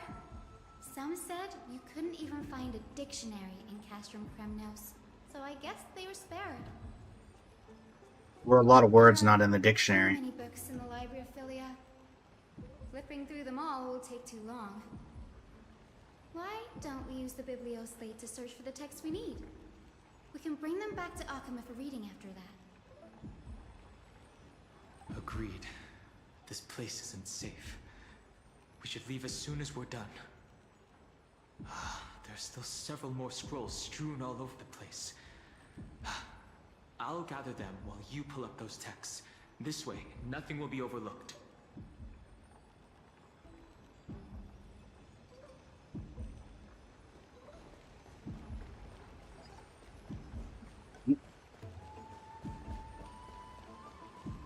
Down I go.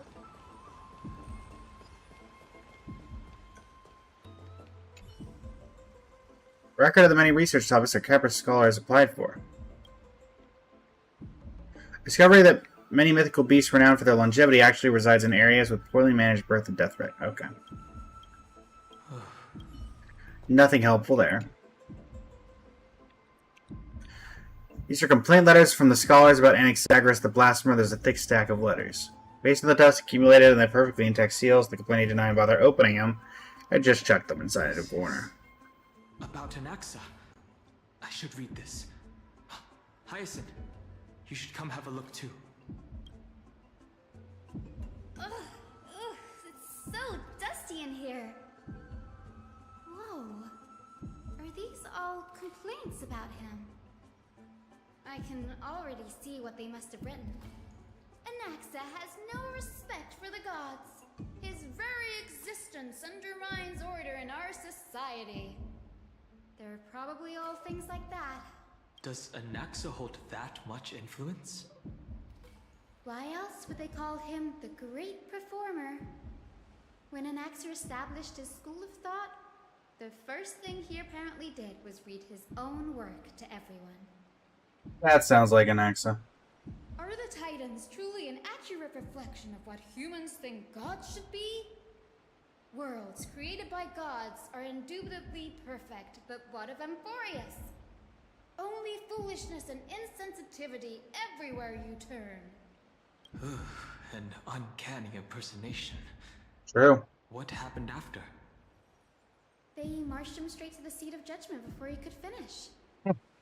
Though what he took on in the end was more of a debate than an actual trial.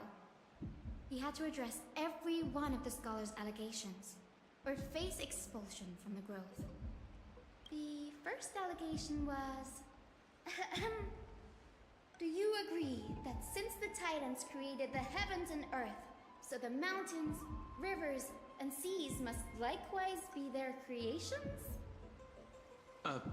Am I supposed to put myself in Anaxa's shoes and answer that? No. Based on the history of the Flame Chase journey, humans have the potential to take over the divinity of Titans. Anaxa said the same thing then. Needless to say, his critics didn't take kindly to his answer, so they followed up with a second allegation. You claim to be studying souls, yet you are, in fact, defiling them and committing acts condemned by the gods. He's gonna have said yes. That's a serious allegation. Did he really do that? Anaxa always wears an eye patch, never removing it, even when alone. Some say he used one of his eyes as an alchemical ingredient. Every being in the world owes their safekeeping to Kifili, and this is even more so for the Chrysos heirs who have divine blood coursing through them. If he has really done something of that nature, then it'd indeed be sacrilegious. Thankfully, they had no way to prove it, so it amounted to nothing more than an allegation in the end.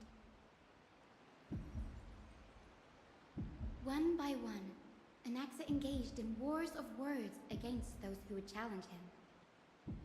Toward the end, a scholar asked him, "Anaxagoras, have you any respect for the gods?"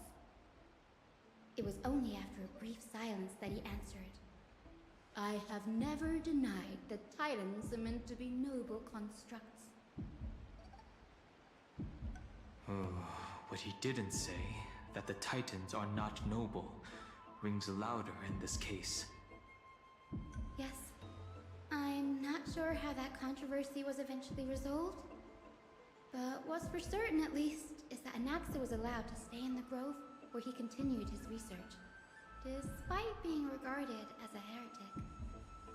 By the way, this stack of complaint letters has reminded me of a place in the grove. We may find clues there that aren't on the teleslate.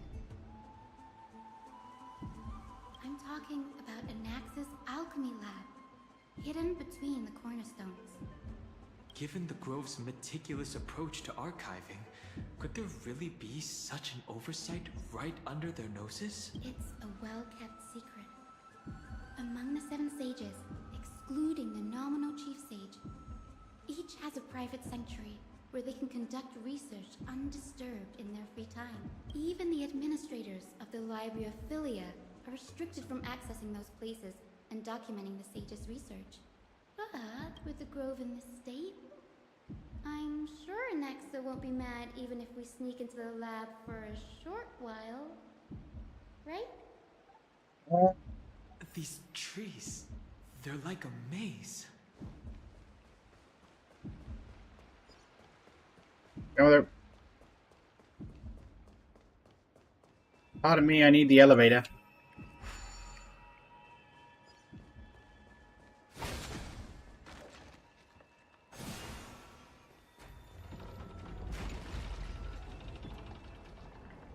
Hello there, little bug.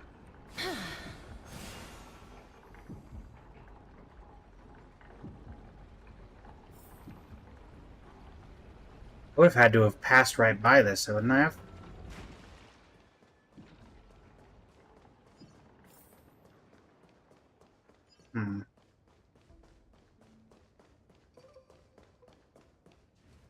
This is the place, but where is everything? Materials for alchemical experiments, matrix diagrams, and even the seal to the lab. They're all gone. Did the Black Tide destroy it all? I think he has a hidden lab. No wonder we didn't see any defense mechanisms along the way. Have you ever been here before? No, not even close. Not only are alchemy experiments high-risk activities, but Professor Anaxa also has a penchant for using bizarre materials. Students often saw him walk in looking bright as rain, but come out covered in soot with his hair singed. Naturally, no one dared to come near this place. Uh-huh. That bookshelf over there seems to be the only thing still intact.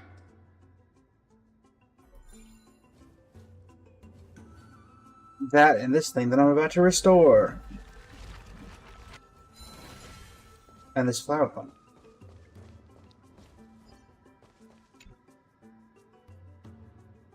These are materials requested by Anaxagoras. Documents from various fields have been compiled in one place, including Titan creations, the universality of the soul, alchemy doctrine, and so on.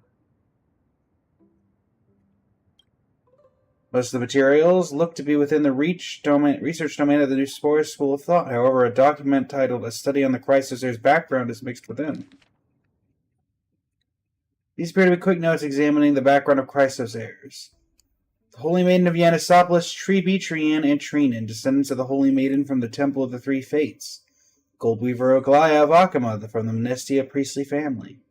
The Prince of Kremnos, Hyacine of the Twilight Courtyard. All of their ancestry has varied degrees of connection to divine titans and or their divine authorities.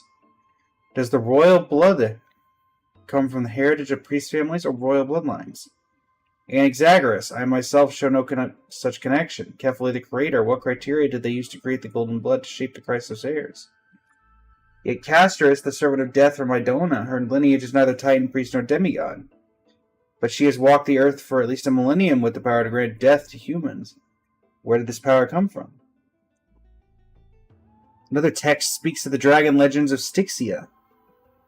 The alchemical extraction of soul ripped from dragon corpses is intriguing. Dragons appear to be the Titan's creations. Perhaps there's a way to reverse the process using alchemy to refuse human souls with Titan creations, increasing the affinity of golden blood towards the absolute. This theory must be tested, experiments to be arranged. What's going on? Anaxa is conducting research on our friends in Akama and... me? This journal contains several intriguing points. Creations of Titans. From the Abyss of Fate to Castrum Krumnos, I've seen many a Titan creation during my time in AMPHOREUS. Life forms created by Circes can also be found in the Grove. But fusing them with human souls through alchemical means? I can't even begin to imagine. Max and Albedo would get along great if they ever met. The Chrysos heirs. Max seems to hold special interest in the divinity coursing through the Chrysos heirs' veins, and has even conducted a thorough investigation into the heroes' backgrounds. It wouldn't have been so strange if he had focused only on Cassie, given her own curiosity about her origins. Plus, considering that the new Sporists have crafted omnipotent medicines capable of curing diseases, it also makes sense that he would conduct research on immortal Chrysos heirs. But now, it seems Anaxa's objective was never to create medicine, but to identify the origin of the golden blood and figure out its inner workings. Does look that way.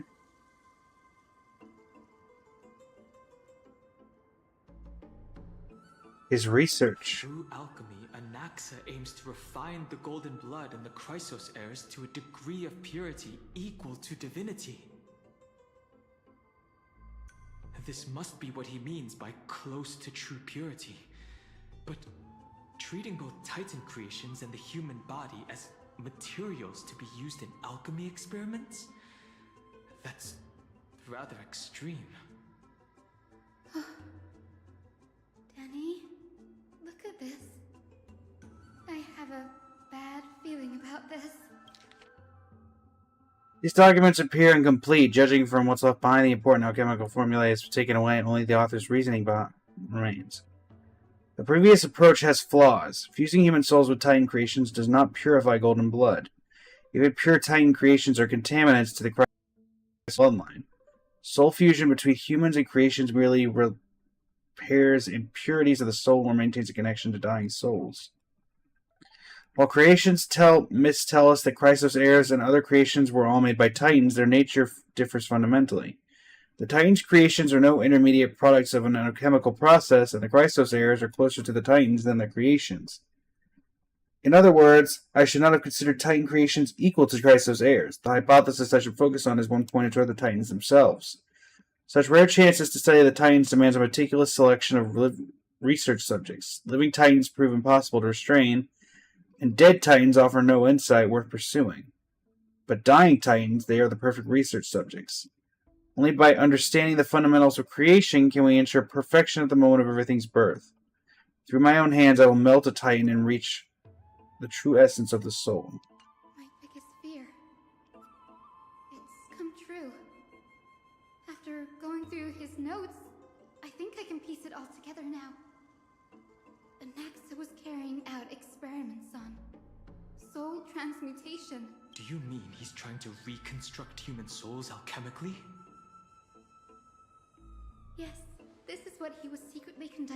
research on. Something he had to keep hidden from others. Compared to his public speeches, this is the real blasphemy. Oh, I just thought of something. What's wrong? Do you remember when the Black Tide was approaching? The Grove had planned to send Cersei's core flame to a safe place. But an accident happened along the way, and Anaxa lost his life in the process?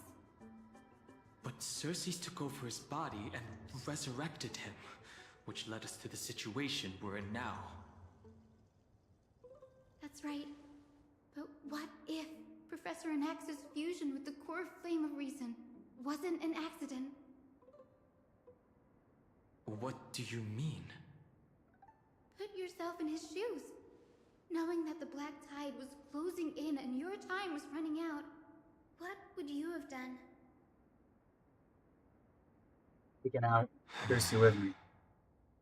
I put my theories to the test, no matter the cost. Exactly. When the Black Tide came, the true reason Anaxa headed to the Luminary Throne was to transmute and fuse himself with the Titan's core flame. Did he succeed? No. Judging from how he reacted after the event, the results came as a surprise. Maybe he failed to consider the possibility that Cersei's would make a similar decision. The manuscripts detailing all the alchemical formulae have been taken away. His research is still ongoing. Could he have taken them for other purposes? Like what? There's only one Titan left in the world now. No. No Wait. way. To conceive an entity of perfection, one must first understand the principles of creation. If Anaxa is in Akama now, then that means he's after Kefali. Unfortunately, you're a couple hours too late. It's not real, is it? Of course not. This is just an image from a projection device used for educational purposes. A simple trick. The day-night cycle has been lost to this world, so that students like you may still learn about the night sky. Astronomers have harnessed the Titan's miraculous power to manipulate the light, projecting the night. I don't think he's talking about that. I think he's talking about the actual sky. Much like how the sky above the Holy City is also illuminated by Kefali's dawn device. So, the skies of Akama are fake too. You mustn't conclude that, Anaxa. You should know that only a child would expose a trick and be proud of it. Often people know more than they let on. They simply choose to feign ignorance because they have no other choice. Then they're just deluding themselves. People believe in Kefali's tale of Genesis, accepting wholesale whatever the priests preach. But we're different. We've already walked out of the firelit cave of ignorance. We have already realized that we live in a world where Titans make the rules. Even when we look at the sky, we're only seeing what they allow us to see. Rather than gazing at this mockery of a night sky fabricated by them for the rest of my life, why shouldn't I be the one to take control of the projection device instead? So much time has passed since you sowed the seeds of doubt in my heart, child. Many a night, I find myself penning down all my theories and wild ideas, only to burn them to ashes when I open my eyes in the day. Why? Because we'll face death by burning if word gets out? As a sage of the Venerationists, my soul has already become inextricably linked to the Great Tree. Every word I say and every move I make is certain to influence every leaf, every branch, even the tree itself. But above all else, my days are numbered. Instinctively, I have my doubts about the golden blood and the human soul, yet I have no means of verifying them. The golden blood in my veins is woefully thin, and I am loath to waste what little time I have left obsessing over a hypothesis that cannot even be proven in the first place. But I can, sir. I can do it for us. The time is right. Give me all that I need, and I shall accomplish this grand feat on your behalf.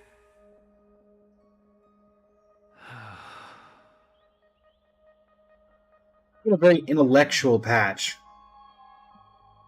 I shall do just that. In the next meeting of the sages, I will spare no efforts fighting for the rights you deserve. Go. Establish your own school of thought. Find out what we are. Become the one who conquers the ultimate truths of the world. Child of humanity. You didn't go to such lengths for an audience with Kefali. Just ask him a few questions, did you? No. So, you figured it out. If I were as foolish as Adromus, perhaps I'd throw myself down and prostrate before their greatness, begging for the gods' prophetic wisdom.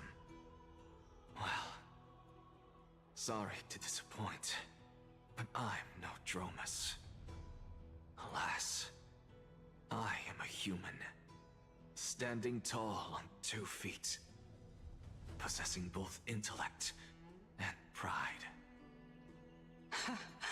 Before such power, does it make any difference whether you're a human or a Dromus? Say so. I'm sure you're familiar with the story of the Styxians. When the raging waves threatened to swallow them, they didn't just give up and become sitting ducks. No. They constructed a dam that kept the roaring tide at bay, chaining down the mad Fagusa. They call me a blasphemer, Circes. But that doesn't mean I deny the existence of gods. It's just, as I see it, Titans are simply a force that mankind has yet to find a way to tame. Oh? If power that rivals the Titans is what you crave, why not conform to the prophecy and brave the trial? Circes get a little angry. Why stop at harnessing the power of the Titans when I can do so much more? The source of life is what I wish to grasp, to understand what makes up the soul, and to learn what we really are. Thanks to you, I've had the chance to personally verify, in more ways than one, that the soul indeed ceases to exist in death. But where there is death, there is life. And where there is an end, there must also be a beginning. How then is a soul born? That was the only unknown variable left in my calculations. And by the sound of it, you have already formed a conjecture. No, I have already drawn a conclusion. In my journey unto death just now, I finally saw the answer with my own eyes. Professor Anaxa. I'm here. Chris?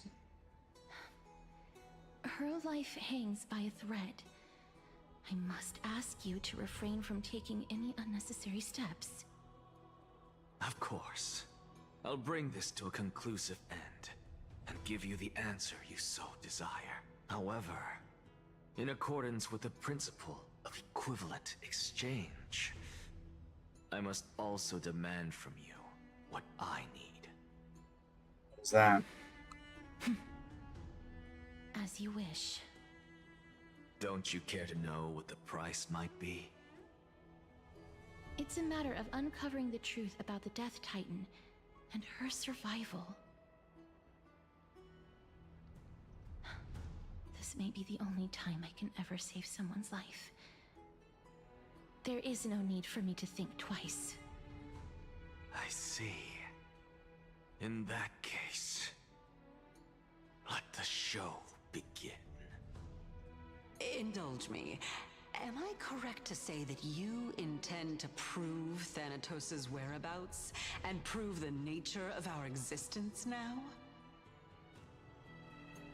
Before I begin, I must confess I had been stuck in a cognitive trap all this time. As unrelated as these two propositions may seem at first glance, they are in fact logical equivalents. They are merely two different ways of telling us about what the soul is at its core. The reason I say this is, as I've mentioned earlier, the answer was hidden in my journey unto death. Professor, you were in the Netherrealm? Yes, I am but a living dead man now, but that's not important. What truly matters is, I overheard a conversation between heroes. That's not all. Remember how I said you were a part of that conversation too, Circes? And I've told you that I have no recollection of such an event. That was likely just an illusion conjured up by the mind of a dying man. Of course you would remember. Because that wasn't you. That was Calypso, one of the 7 sages of the Grove. Calypso? Huh? Oh, that's the name I made up on a whim when speaking to this girl. How do you know of it? And surely you jest. Don't you think I, of all people, would know if that were the name of one of the 7 sages under the shade of my tree? Don't you claim to know the Grove's past like the back of your hand? It seems you've lost even the memories seared into your soul. Use your head, Circes. Since all of this took place in the realm of the dead, it stands to reason their likenesses are of souls from the past. The living cannot step foot into that world, so who could they be? Think about Calypso. Why does she share your likeness, yet you have no idea who she is? The answer is evident, is it not? Those fallen heroes are the mortal incarnations of the Titans before their ascensions to godhood. The gods aren't master creators born out of thin air. And they are no different from humans, because they all evolved from one. Makes sense logically. Does this answer disappoint you? Yes, because you've answered nothing. If I truly was once human, as you claim, then where do the children of humanity come from? Even on the off chance that you speak the truth, this brings us no closer to grasping Thanatos' whereabouts. How are we to find them? I knew you would say that. But it matters not. I know what I'm doing.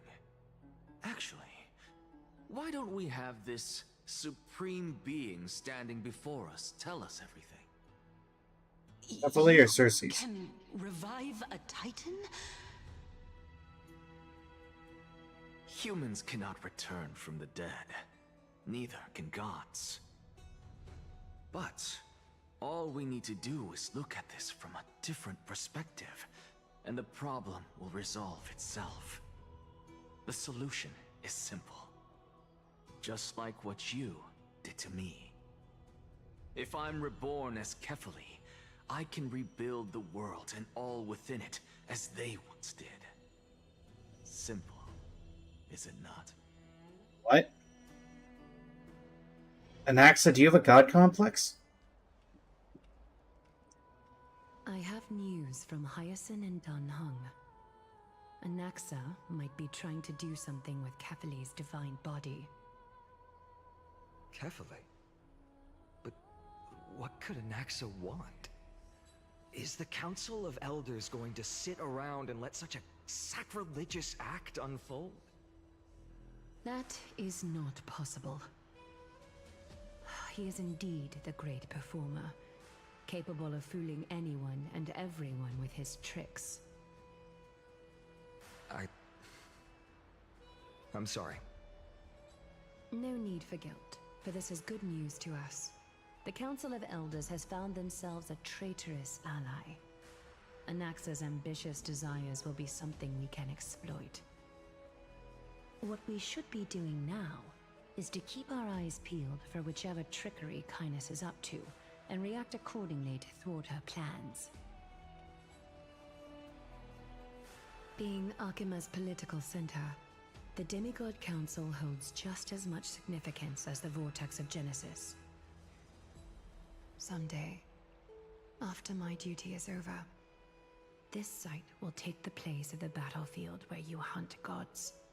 Become the next challenge you ought to overcome. Till then, it's best to get used to this place as soon as possible.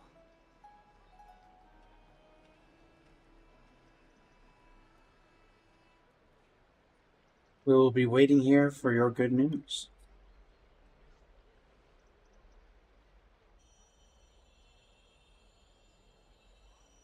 Preposterous! The Christos heirs only have their standing because of the Council of Elders. How dare they trample over it? Oh, wow. These people are shooting daggers with their eyes. It's been a while.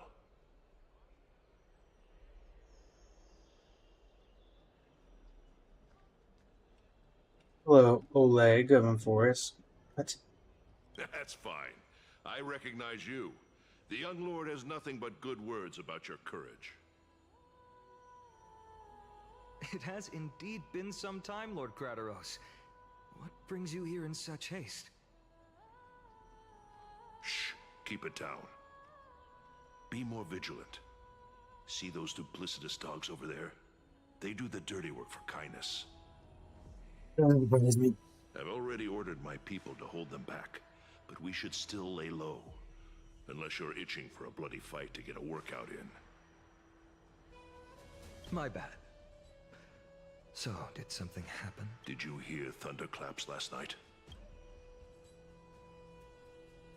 Hooray, it's Acheron. Someone's coming to save us. It'd be hard not to notice thunderclaps in broad daylight. Thunderclaps are beacon signals of strife. They are a message from the young lord. He threw a spear bearing several words at Akama. Watch Okay. out. The Flame Reaver is back. Uh-oh. I guessed as much. We didn't actually kill them back at the Kremnos Arena. I figured this is something you would want to know. We Kremnoans never back down from a fight. So if you plan to take that thing down in a battle, reach out to me anytime. Buddy, you didn't barely survive your first encounter. My gratitude. I will let Aglaya know about this right away. Remind her to be on her toes while you're at it. That vicious Kynus has been unusually active lately. Not that unusual. We know why. Those lackeys she keeps undercover have been going in and out of the city a lot more frequently these days. Some even seem to be getting Kremnoans to defect to the Council.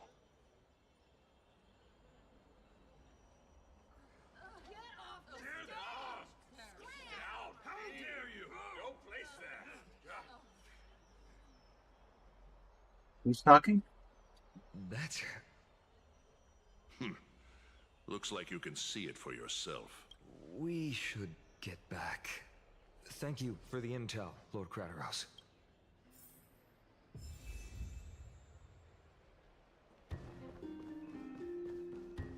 Return to the Demigod Council and inform them. Carefully into Lantern above, as the Theoros I have observed. This is Absolute Cinema? Aglaya, what happened here? I know about the poisonous fangs of that king snake through the golden threads. In the past, I would be confident about keeping her in check, but I admit I am now unable to do so. What do you mean? It is no longer about eloquence or arguments. I have been a demigod for far too long that I hardly have any humanity left. Before I realized it, I have become no different from these hypocrites, no longer capable of relating to the people. This has come a lot sooner than I expected. But perhaps it is time. I need you to step up, Finan, in order for me to retreat behind the scenes. Yes, this is my duty, but... It is far easier for the Council of Elders to fool many than just fool one person. Their so-called more support is no more than a ruse to distribute power using words instead of lances. There is no glory in winning this debate, but that makes having respect for humans so much more priceless. Finan, you are a Chrysos heir without flaw, capable of relating deeply with I'd say he has some flaws. I appreciate what you've taught me, Aglaya. I hope we'll live up to your expectations and win this debate. It's gonna be like a game. Oh, you've done well, Lord Calictus. Let me take over and personally close this debate for today. Dearest counselors, let it be known that I sorely miss the blissful times portrayed in lyrical poems. Back then, AMPHOREUS was home to nearly 1,000 cities, each with their own local faith, while gods walked the earth and shared close bonds with humans. Yet, in the present, people from all over are forced to leave their homeland to seek refuge in the holy city, where they hope to rest under Ketheri's protection. All of us have long been in the same boat, with no way out of this plight. We didn't have a choice in the past, but now the Council of Elders brings to the table a new possibility. All I have left is one question for you. Would you rather strive toward the unheard of Era Nova, or return to the prosperous Era Chrysia of our past? Make your choice. Now, which of the two would lead mortals to an ideal future?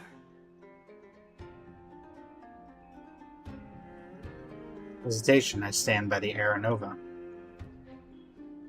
Era Nova is a path of salvation the gods promised. We should not have doubts in the Flame Chase journey.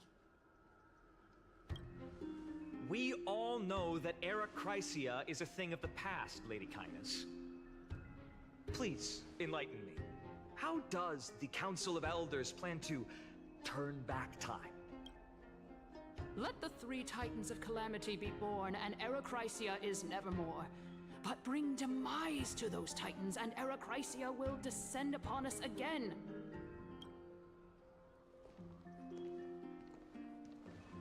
Know that the Council of Elders is never one to make empty promises. Look at who we have on our side. Anaxagoras, one of the Grove's 7 sages, and Castorus, Idonia's goddess of death. With the help of these 2 heroes, I can promise all of you that Era Chrysia will exist once more.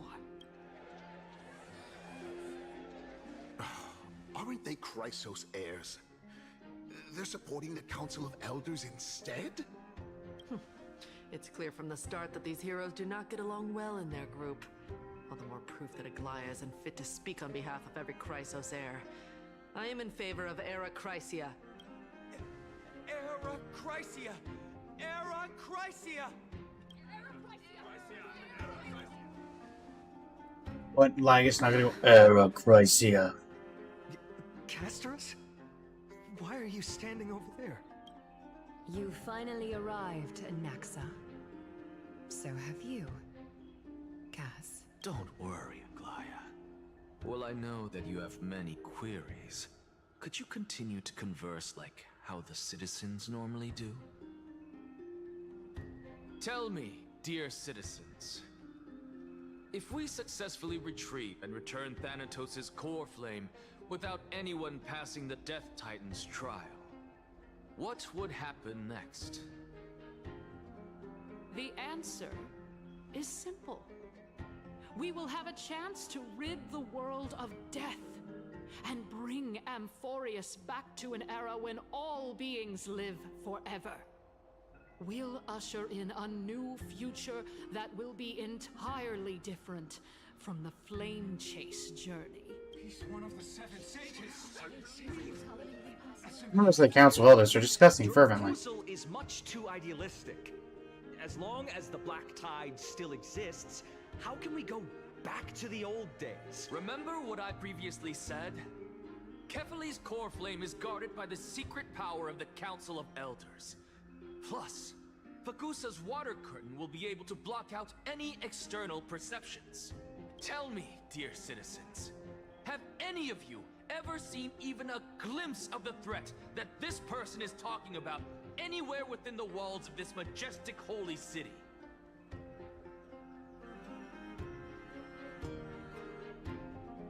Survivorship bias. If we eliminate death, then there's no need for us to fear that Flame Reaver, right? Citizens, let's loudly sing the blessed hymn. Oh, beautiful old world, where are you now?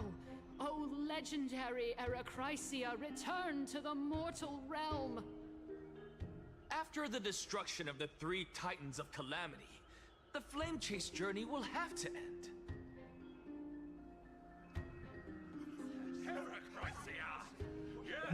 Members of the Council of Elders are cheering in excitement.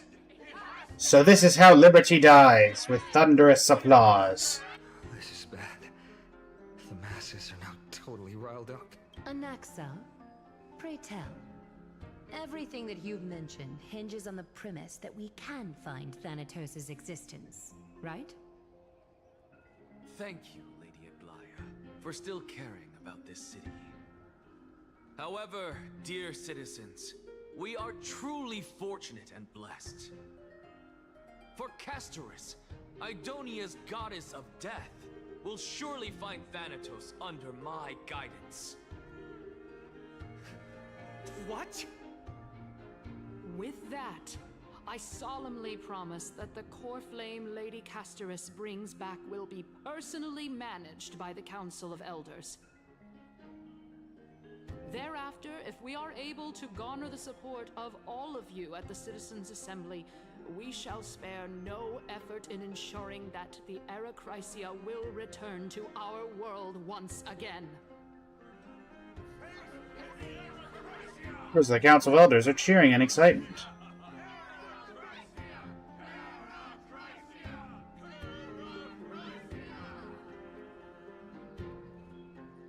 With the balance shattered, the result is clear. By carefully into Lenten above, as the Theoros I have observed. Akama has chosen her destiny. The issue up for discussion at this Citizens' Assembly shall be modified to the suspension of the Flame Chase journey. This resolution shall be put up on the Wall of Heroes, such that all citizens are aware of the city's way forward.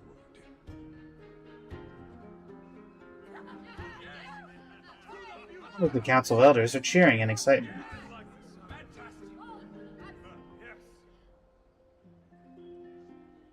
Aglaya, dear Aglaya. What has caused your heart to soften? You also don't seem to be as quick-witted as before. Wag your tongue as much as you like. Since the Flame Chase journey has been preordained by the prophecy, our failure has never been on the cards. Well then, I guess we'll find out if that's true at the Citizens' Assembly. Plagueis announced the conclusion of the debate in the attendees' parliaments. Castris. What's going on?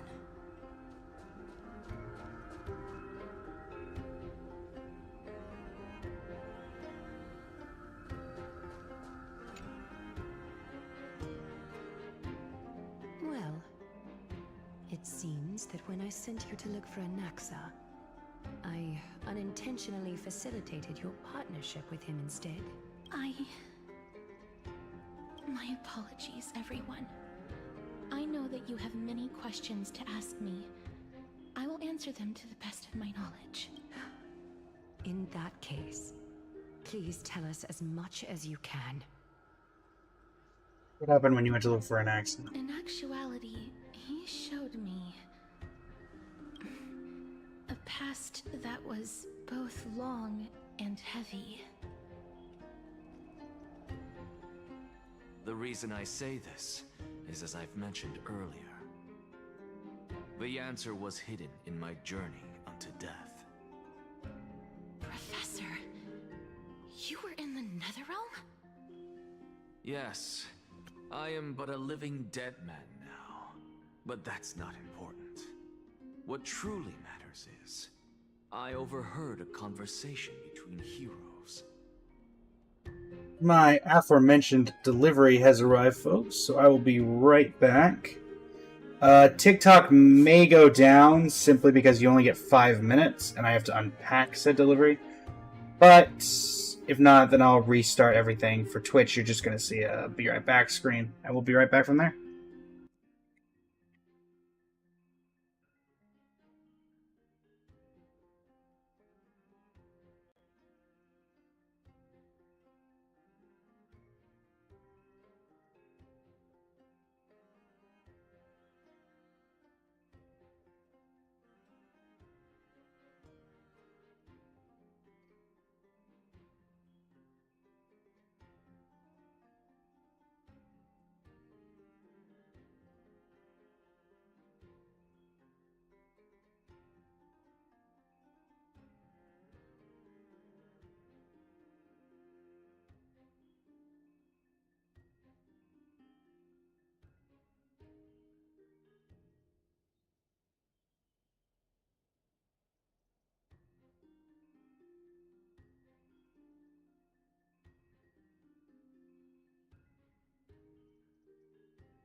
And we're back.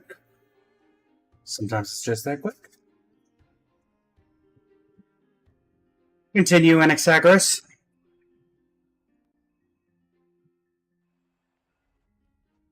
Have you heard of this tale before? A tale about the ocean god's treasured pearl, our hometown. It was a seaside town which enjoyed the ocean breeze and glorious, peaceful times, thanks to the wisdom of its ruling queen. Until one day, an evil dragon descended upon the town. Its wings were large enough to blot out the sun, while its claws were sharp enough to rip the waves apart. Why does that look like the people of Castrum Kremnos on the right? Barged into the tall tower and devoured the queen's beloved daughter. It even settled itself in her bedroom, like a tyrant king. The queen assembled 300 warriors who managed to subdue the evil dragon by chaining it up. However, when the queen slit open the dragon's belly, she realized that the princess had long since been digested, and all that was left of her was a pile of bones. Devastated, the queen wept for several days. It was then that a devious, smooth-talking scholar arrived at the palace and suggested that the princess could be revived through the use of dragon bone and dragon blood. That liar called this process the secret art of alchemy. The princess was reborn! The queen was overjoyed, blissfully unaware that the evil dragon's soul still lurked within the princess's body. As revenge, the evil dragon swallowed the poor queen, the glib liar, the courageous warriors, and all of the town's innocent civilians in a single gulp. Gives Durin vibes. Worse still, the souls of the deceased refused entry to the Netherrealm because they were filled with regret. Forced to roam the mortal realm, these resentful souls ultimately converged into a river of souls that would not retreat for a long time. The terrifying death had consumed all. Thereafter, our hometown fell into ruin as well. Until...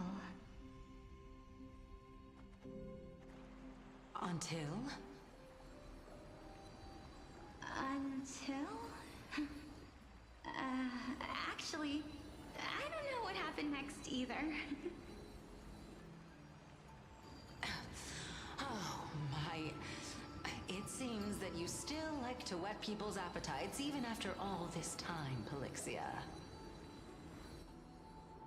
So, according to your story, this is how I used to look? It's practically a mirror image. Congratulations, Cersei. You're figuring out the obvious. A miracle that I created with alchemy. As for what it is and how I was able to accomplish it, I'll keep the answers to myself for now. Oh, my goodness. Is this cliffhanger really necessary? He just likes messing with you. To be fair, I enjoy messing with you, so. Quiet, Titan. Continue to enjoy this splendid play, and the truth will naturally reveal itself. Dragon, huh? I've heard this legend before. In that case, what do you think of it? I think that this so-called alchemy was a tenuous analogy added to the story by future generations. After all, you've never heard of a tradition of alchemy in your hometown before, have you?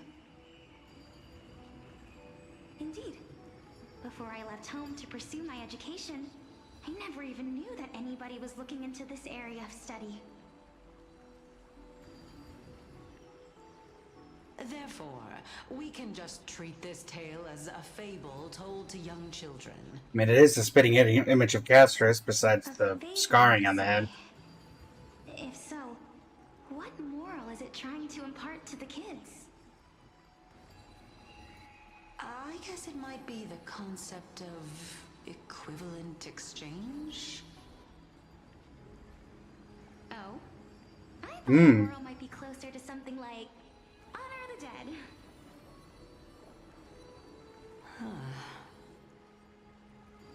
Lookalike Castress is very chipper compared to the one we know and love.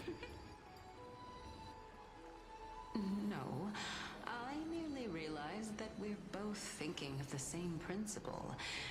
If life is priceless, then there is hardly anything else in this world that is of equal weight to it, right? Indeed. As expected of the wisest scholar in the land. Anaxagoras scoffs in the distance. You flatter me. Why don't I ask you a question as well, as a form of equivalent exchange? Of course. What is your question? If I imparted my knowledge of the art of alchemy to you, would you use it to resurrect someone you loved? What? What kind of strange question is this? I got it. You're just trying to get me to tell you whether I like anyone, right? Let's just leave it at that. That was rude of me. Yes, I would. Oh? Death is inevitable.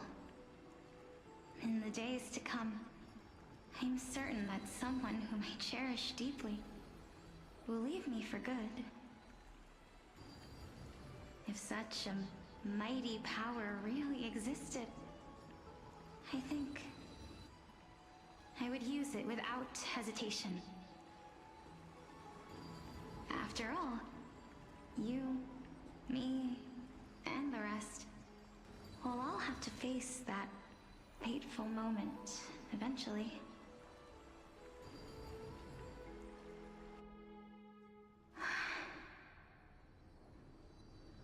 Oh, now we're going to a Polixia POV? Is finally here. However, perhaps because of my firm belief in the immeasurable value of life, I am unable to complete the trial.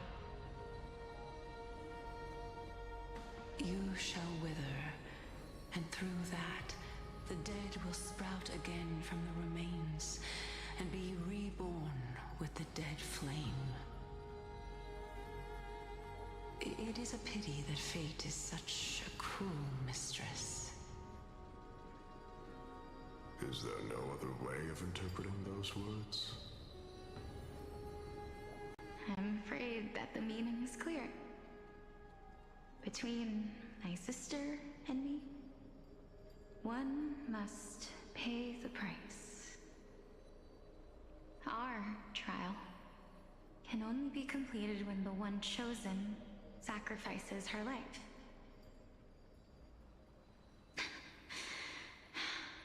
I'm afraid that the prophecy might even have selected a pair of twins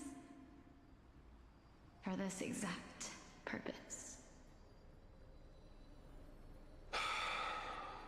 Fortune makes fools of us all. Oh, we're here.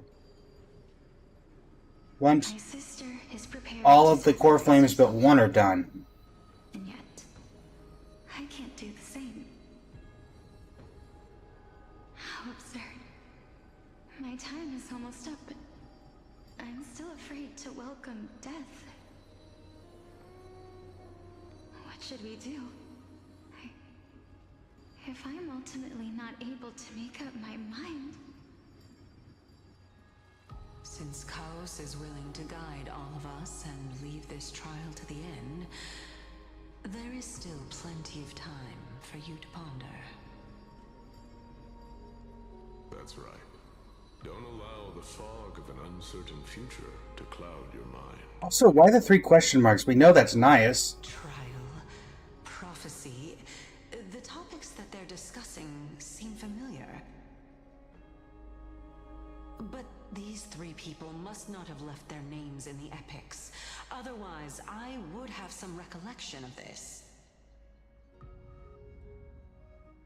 AMPHOREUS' history before the Titans were born was complete chaos. Is that not strange by itself? I have long held 3 hypotheses about this.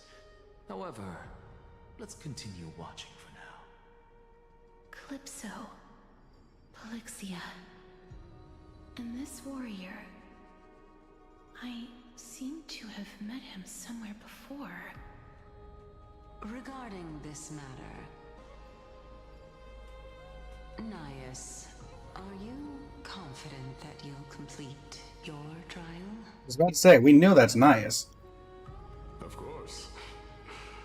Though, I am worried about what will happen once I've emerged victorious.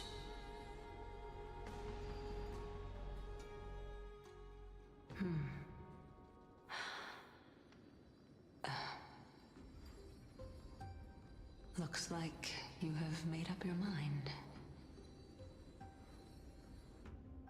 Yes, this is the safest course of action. Gasm Kremnos. Completely separating courage, honor, tenacity, sacrifice, and reason.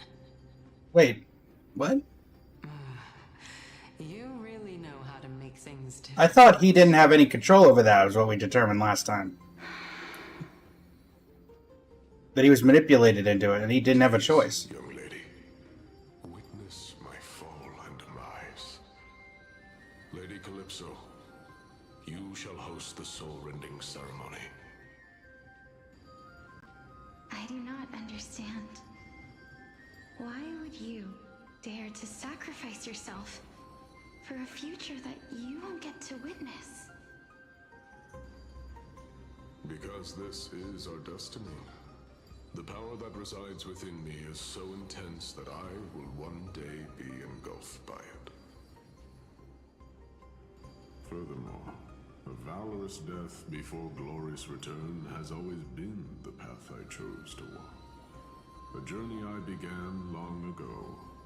If your sister or Chaos were in my position, I believe they would make the same choice as well.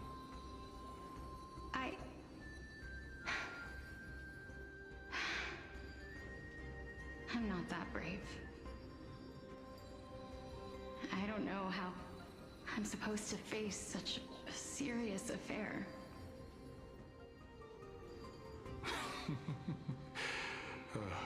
Despite being Death's chosen one, it seems you still don't know how to face it. Let's chat, young lady. Perhaps I shouldn't end my journey so hastily. Since there's still time, I'm not worried about letting fate wait a little longer.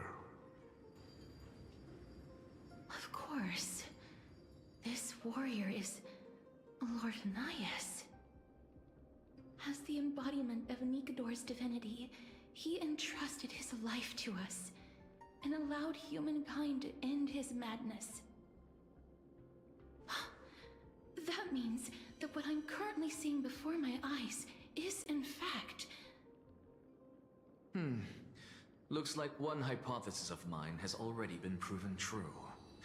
These heroes are the true forms of the Titans, before they attain their divinity.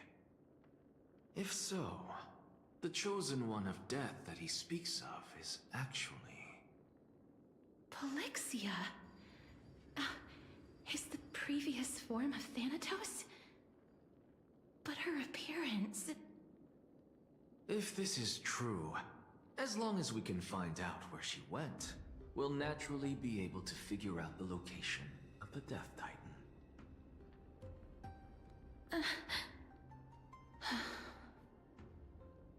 But before that, we first need to witness what ultimately happened to Lord Nias.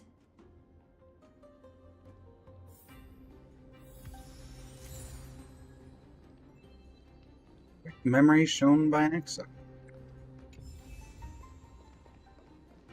Didn't we already know what happened to an exile? Or to Nias? We got a whole story about it. Sealed within this statue is undoubtedly his sacrifice. They use their own body as our city walls, keeping out and protecting us from the pervasive spread of madness. They are acutely aware that if the end times were to arrive, there would be nothing left in this world to conquer.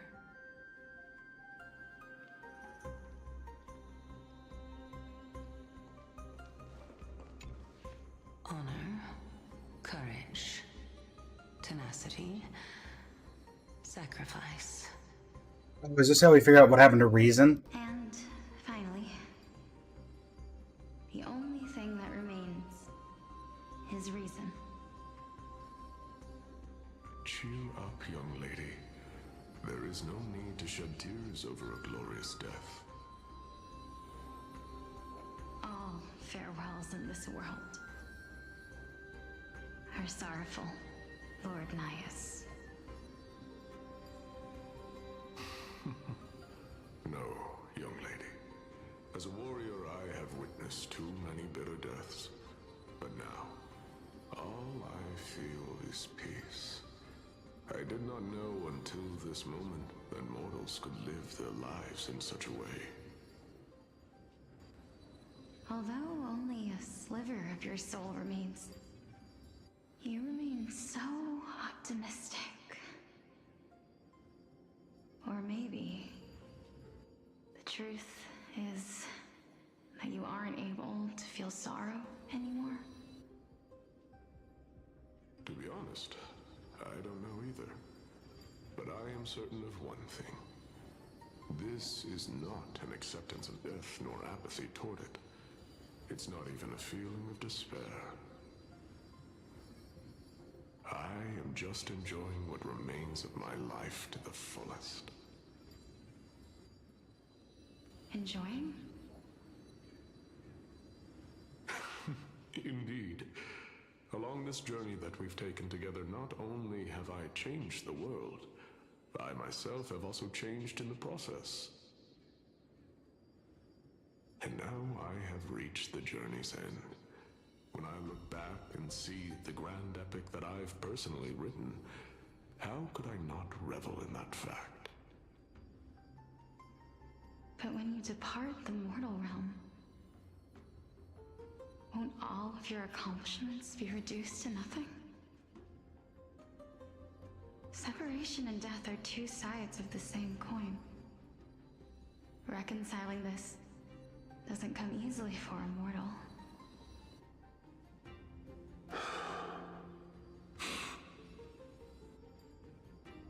Finally, let me recount to you a story of mine, young lady.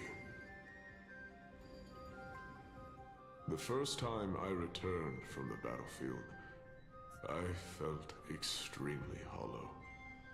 Nice is like one of the goated NPCs of Amphoreus from what I've deduced so far. When I returned to the city alone, the citizens held a banquet for me that was far from pleasant. I felt as though I was still on the battlefield, and the person who had returned was nothing but an empty shell. It was late into the night by the time the banquet ended. My head still reeling, I returned alone to the barracks. On the way back, I encountered someone. It was a crazed scholar looking at the night sky and muttering to himself by the side of the road. Although I tripped over him and fell, I wasn't angry in the slightest. And maybe because I saw myself in him, I inexplicably asked him a question. Do you think that it'd be better if we just died on the roadside like a couple of stray dogs? To my surprise, he shrugged his shoulders and sighed. How does someone who is currently experiencing death, dying and living, afford the same amount of bliss? Now please go away and don't block my starlight. Are you trying to say that there is no difference between living and dying, for they are both journeys that lead toward death. That's exactly what life is, and death is, but a scale to measure how valuable the journey was. Journeys and epics are only glorious and magnificent because all things eventually fade to dust. Same advice he gave to Castorus. Don't detest your fate. Instead, willingly and respectfully embrace it. The embodiment of strife telling me about the majesty of the world. Ironic. Indeed.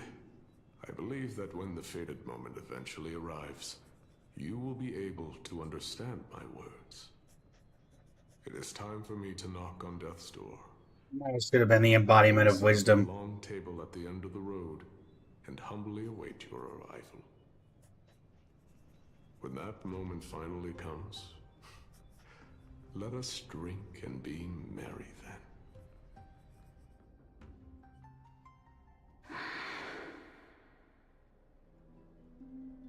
I knew this day would eventually come.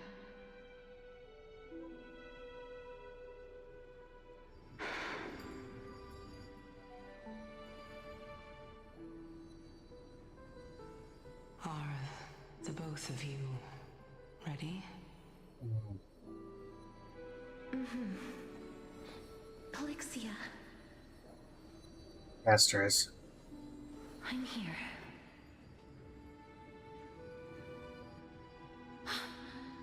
What? This... This is quite interesting indeed. Is this...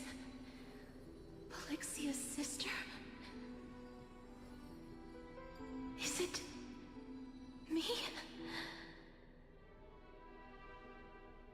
Now, it's time for us to fulfill our promises.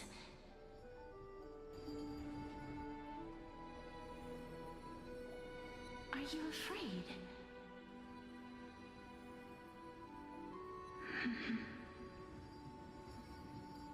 What are you afraid of? That I won't be able to do it.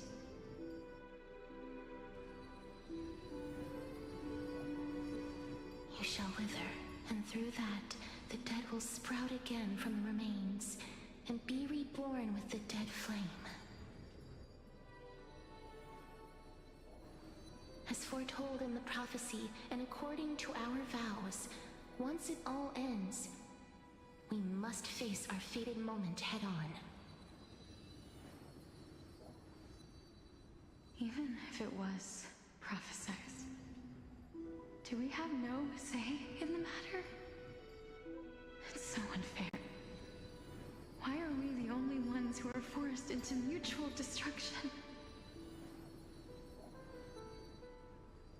Let me do it, sister. Let me be death's sacrifice. I was never long for this world anyway. But you're different. I was the one who wasted your life after all. Yo. You're wrong, Polixia. Family's never a waste, I'm guessing is where this is going. I don't think that my life was wasted. Just the opposite.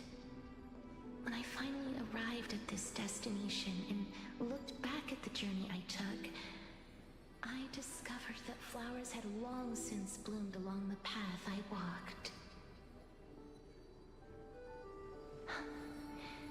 It was you who sowed the seeds for this sea of flowers, one that is more beautiful than the promised land at the end of the world. Besides, I have lived a fulfilling life. Even though I was fated for sacrifice, none of the things that I've experienced will dissipate. Instead, they'll forever live on as memories inside your head. Will they not?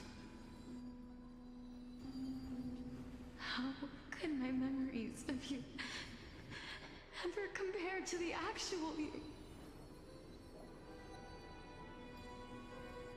Well then, tell me. What exactly are we?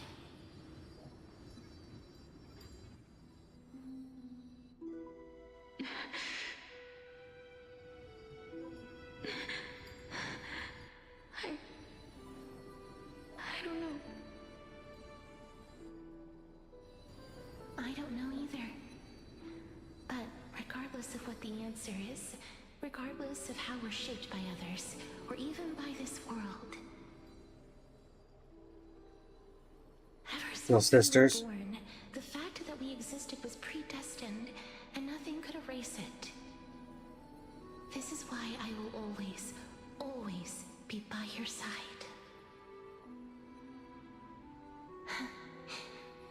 We're twins, after all.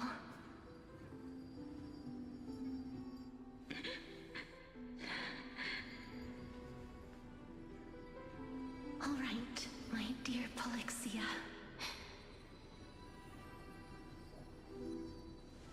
It's time to extract my heart and light the flame of death.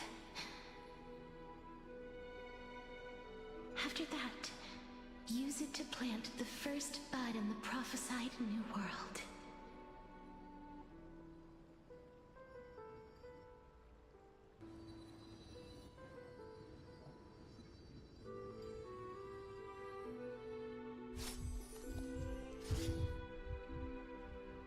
If I imparted my knowledge of the art of alchemy to you,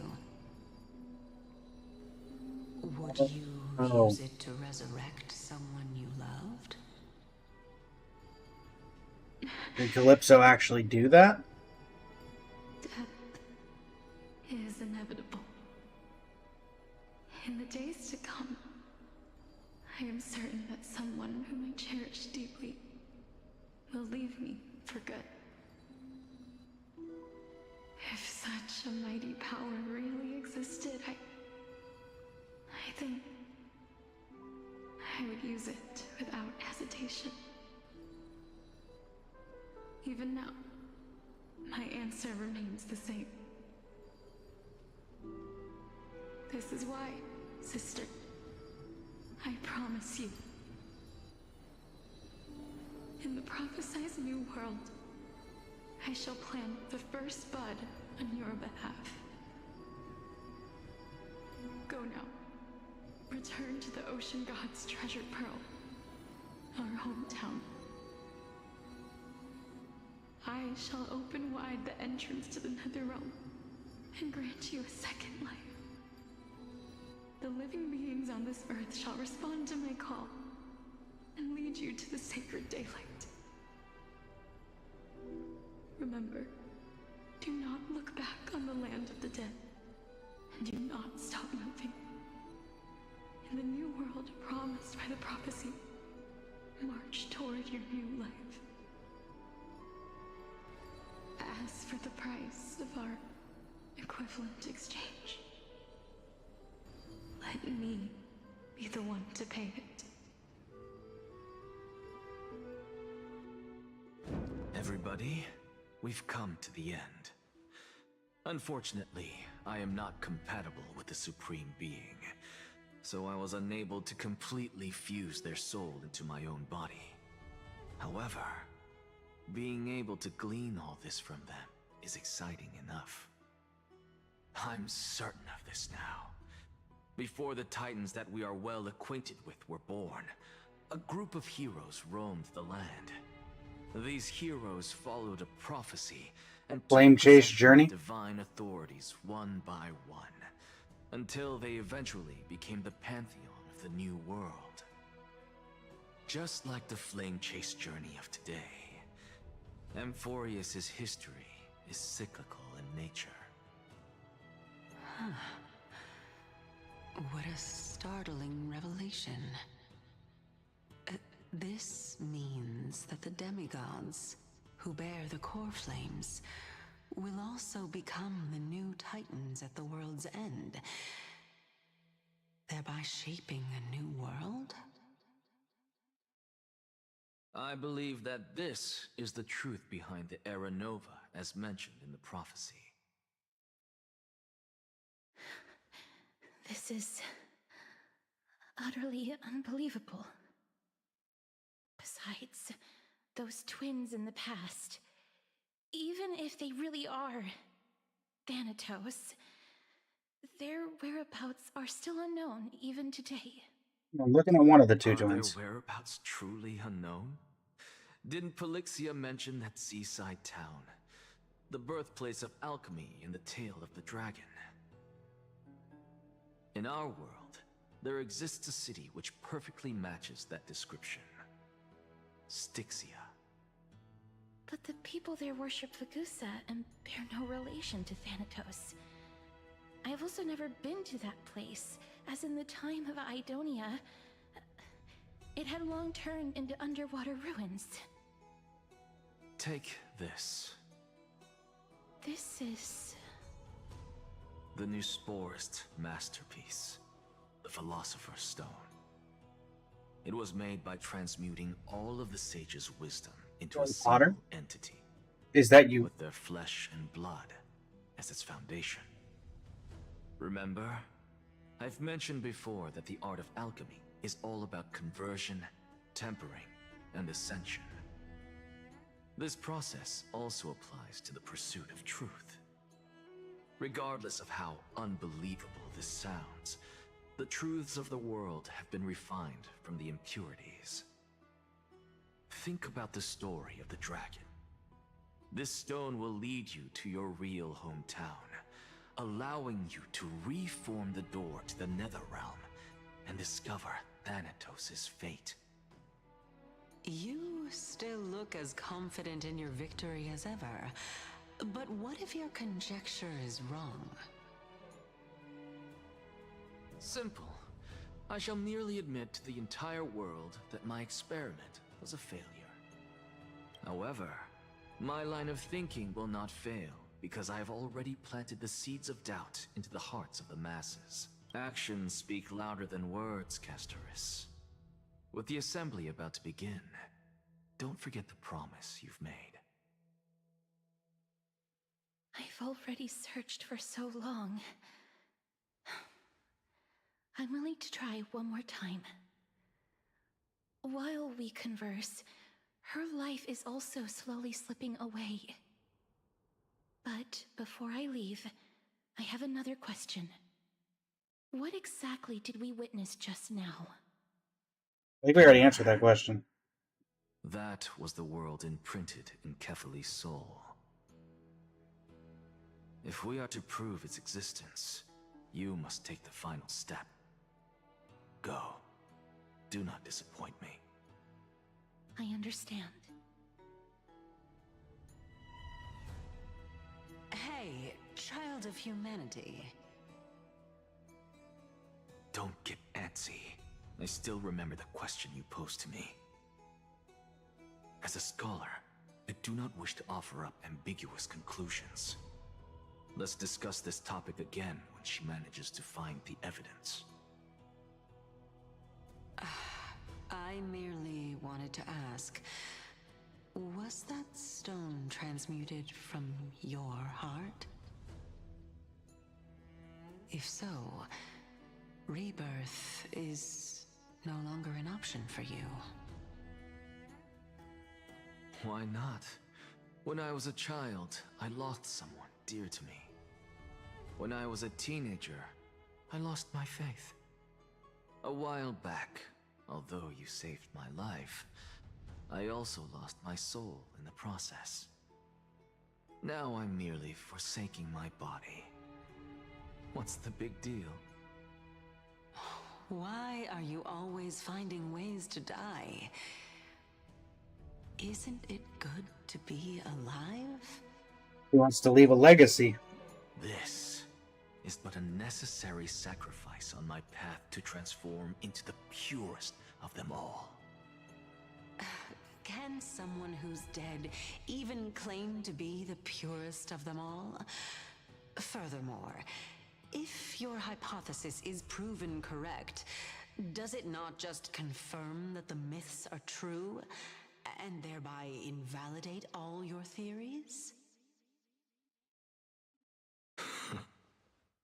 No, it's just the opposite.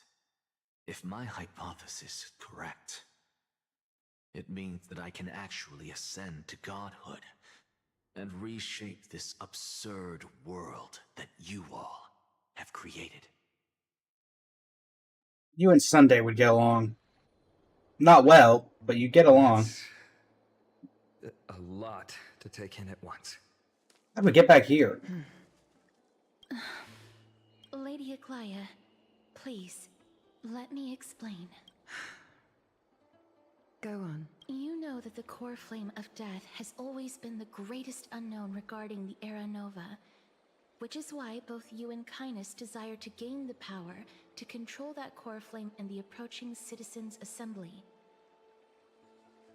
Professor Anaxa has come to a consensus with Kynus. They want to suspend the trial once Thanatos' core flame is reclaimed, hoping thus to eradicate death from this world. If they're successful, then the flame chase journey will cease. Well, welcome to the stream. How you doing today? I'm doing well. I'm doing well. We are speedrunning, quote-unquote, AMPHOREUS. Your wishes. So long as we do not usher in Era Nova, the Black Tide will never be eradicated. Even with Lord Mighty on the front line, and the Black Tide not posing an immediate risk, the danger nevertheless remains. Honestly, it's difficult for me to assess the pros and cons in this decision. But someone must bring the core flame before we can begin negotiations over it. True. The Titan could be very near. I cannot let this chance slip by. Besides, someone has to make this trip to bring back Mrs. Soul. Well said.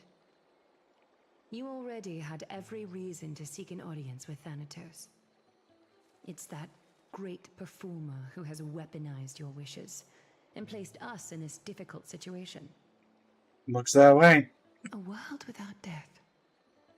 Do you desire that too? If fate dictates that my path must oppose yours, I will do all I can to resist it and protect what I aspire to achieve. Lord Mighty showed me that without taking the first step, all talk of what follows is moot.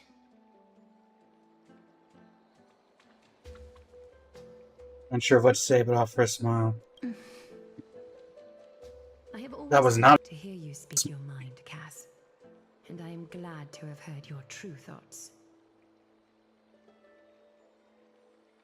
But now you must die for your betrayal. I visited that place in the past.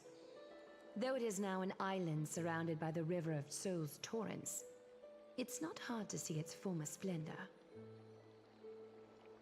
Go. I will not stand in your way. As for you, you are someone who has cheated death. I believe you have more than enough reason to make the trip with Casterus and meet the god of death himself. Casterus, I too look forward to your journey. I wonder what kinds of new interpretations your completed story will bring to the Flame Chase journey. Thank you, Lady Aglaia.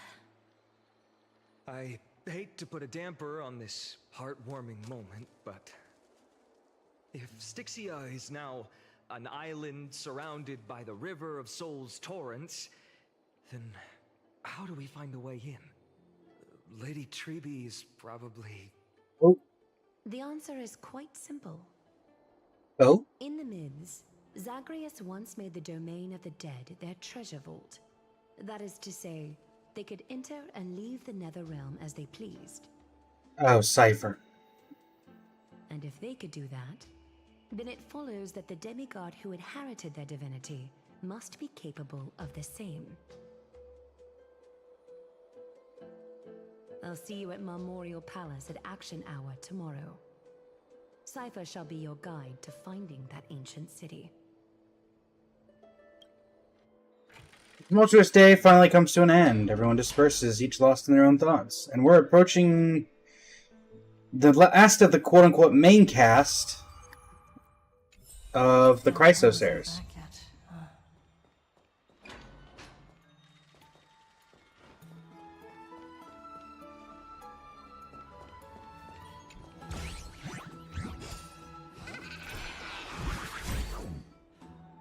This isn't gonna end well for you.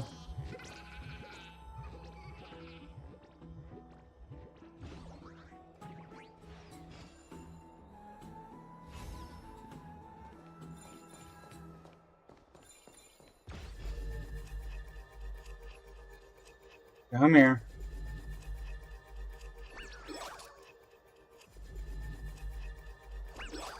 Come here.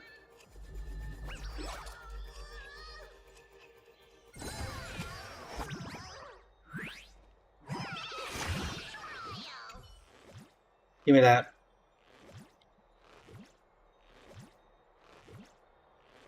Can I invite you here?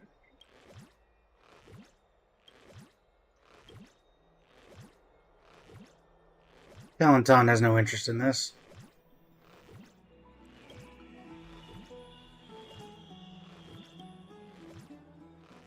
Go away. Okay, fine. That's even worse option for you, but alright. Have some sunshine.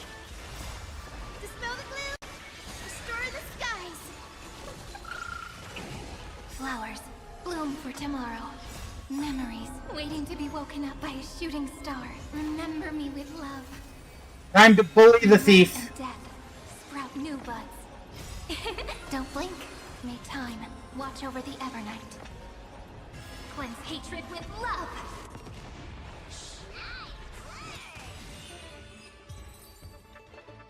Bye.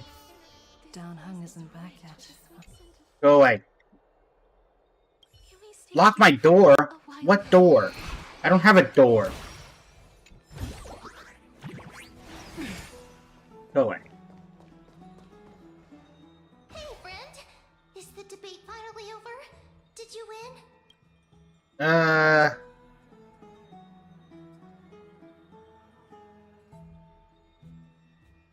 We managed to win ourselves a glorious defeat. Glorious defeat? You sure know how to look on the bright side. Well, moving on. I was hard at work even while you were at the debate. I borrowed a mountain of books from Cass to see if I could find a way to solve your problem. Let's see. I still have only 32 books to go. It's okay, ma'am. I found a way. Really? Oh, that's fantastic news. I knew it. Hard work always pays off. Especially if you're as diligent as Ma'am. I feel like a huge burden has finally been lifted off my shoulders. Why are my eyelids so heavy all of a sudden? Nothing we can do for now. Let's get some rest. You're right. Then I'll go back to... Back to snoozing.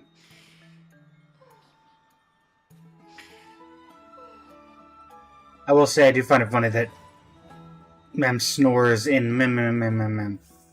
As was their custom, Mem, with astonishing dexterity, slipped back into their secret little hideaway. Good night, Mem. Good night, Akuma. It is nighttime now, right? Something like that. Later, somewhere in Akuma. Cass? What a surprise. Lady Treeby. Is something troubling you? Yennefer, welcome to the stream. How you doing today? I just wanted to speak to Lady Trian for a bit before I set off. No matter how breathtakingly beautiful Styxia once was, the place is now the domain of the departed. There is no telling what we'll encounter there. I don't want to have any regrets. Has anyone told you that your eyes are sparkling today? Is that a figure of speech? In the past, when you did smile once in a while, all of us could see that your heart remained troubled even as you smiled.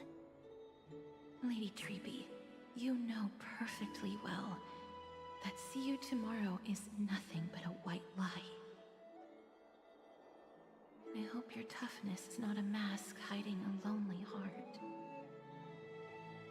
Cass, you hardly ever talked of your past. None of us knows what you went through, apart from Maggie. But we know it must have been filled with pain and hardships, as it is the fate every Chrysos heir is destined to live out. We are just happy for you that the core flame you're meant to inherit has finally surfaced. Isn't it a little too soon to say that? But you already know where tomorrow is, don't you? There's no need to rely on anyone else. Just give it your all and leave no regrets.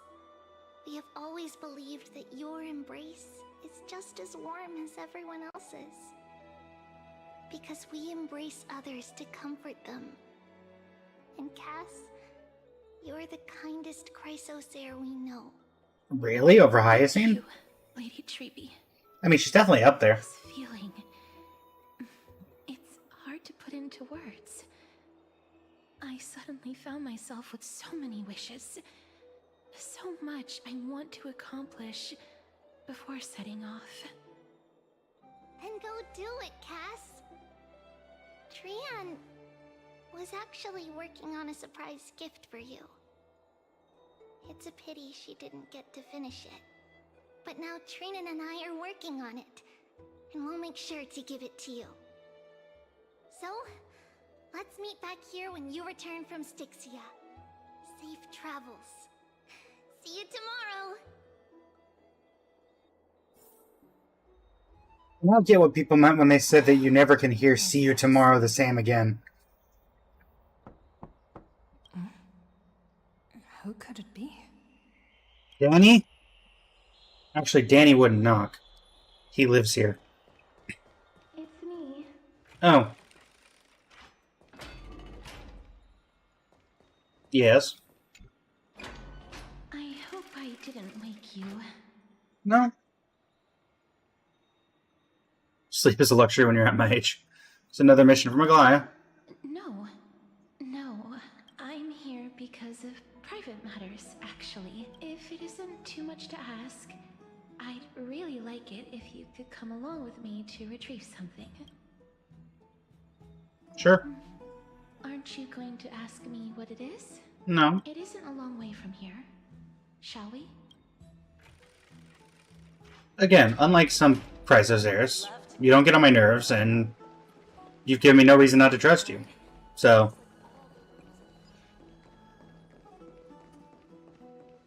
I will follow you wherever you go, because you asked, until there comes a point where I don't trust you. Why is there fighting in the bathhouse? I want to vote! Tell me how I can vote! Take your ceramic shard engraved with the Kephili rune, select the Council of Elders in your heart, and pray silently until the shard registers your choice. Then toss it into the Dolium. The Council of Elders? More like the Council of Buffoons?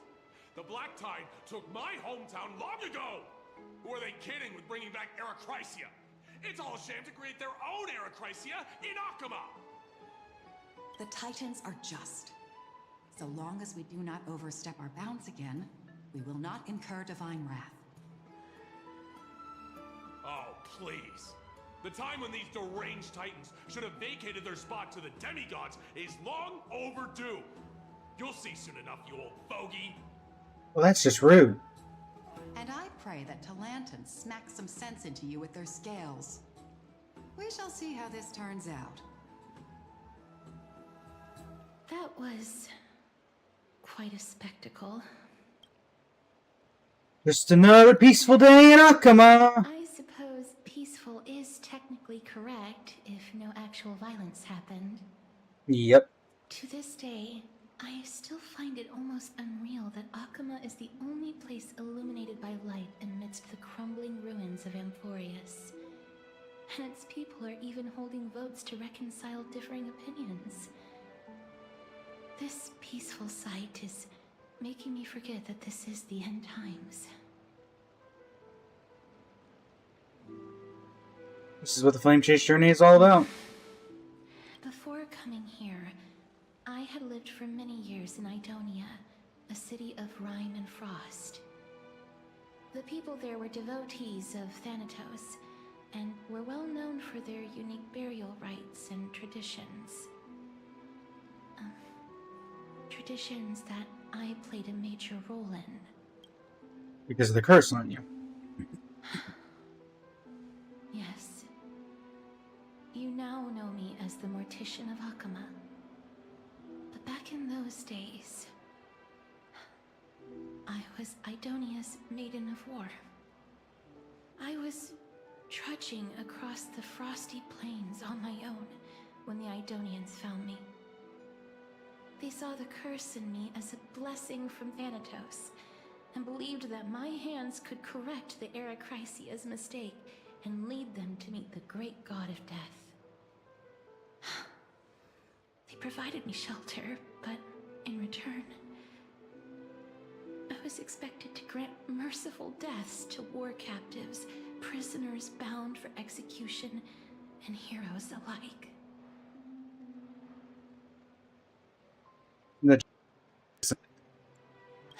Yes. No matter how kind or cruel the means, nothing can change the essence of death. Taking away someone's life is never worthy of religious worship.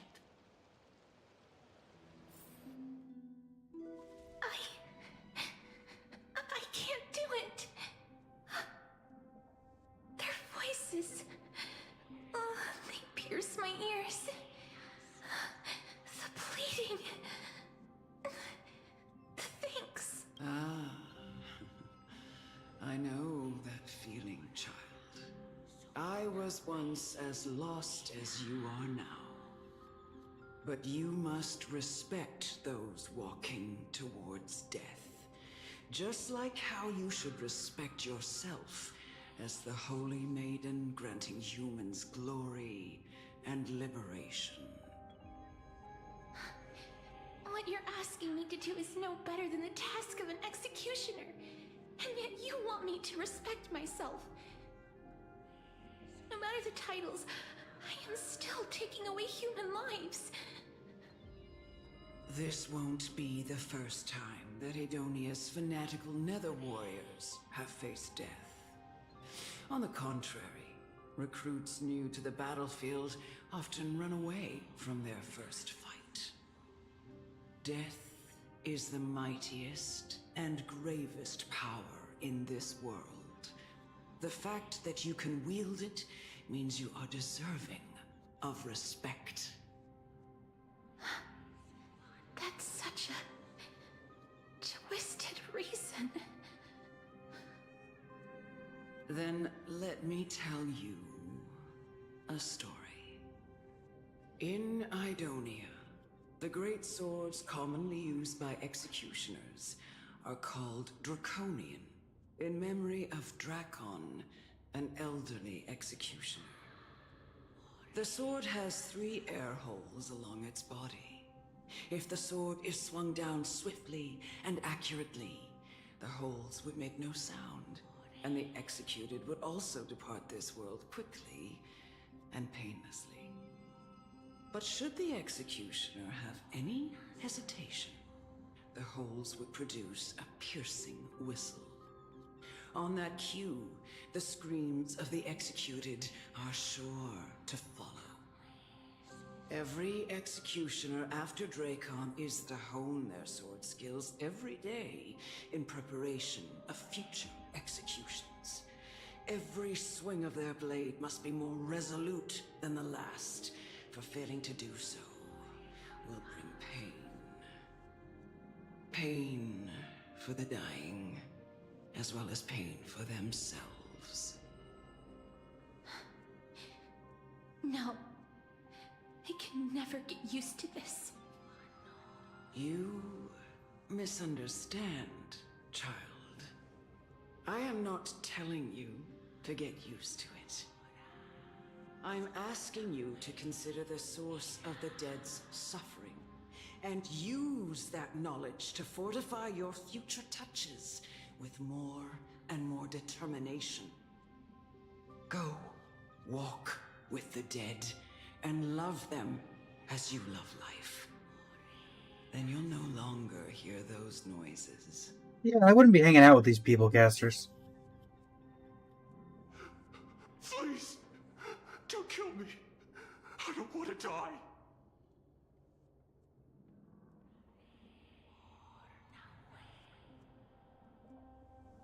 I know from her story she eventually ran off. This is your duty. Remember, consider the source of the dead's suffering, then give them the respect they deserve. Thank you. I beg you, don't listen to her. If you cannot learn to accept death, then Idonia has no place for you. This is your last chance. Do it. No, please, I don't want to die. Please, I'm begging you. Can't do it. No. You gently touch the prisoner's forehead with your finger. His face is pale, his eyes flicker with fear, and his body trembles uncontrollably.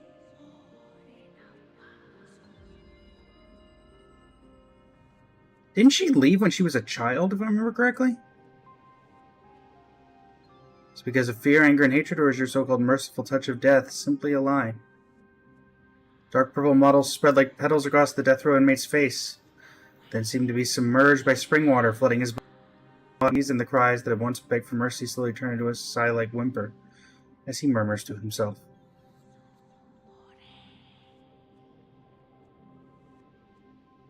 Quickly everything falls in dead silence, turning into pitch-black dew that scatters with the wind. You hear your own heartbeat drown out the sound of heavy breathing.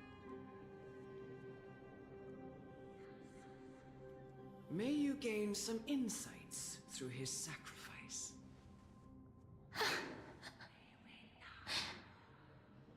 Is this all? No. Come with me. This is just the beginning of your life as the Maiden of War. You executioner! Ooh.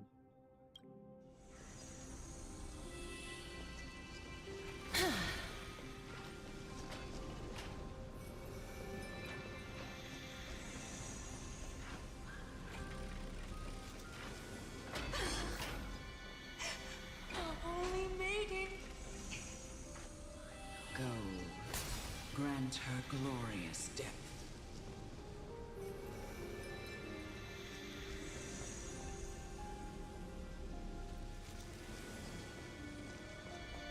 Any way around this?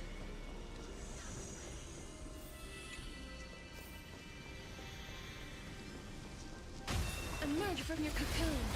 What if I get rid of these guys instead and make a break for it? Night falls. They're here for a reason. Good night. Otherwise they wouldn't be interactable. Destroy the skies. Have some sunshine. Meet again. You executioner! Well, I tried.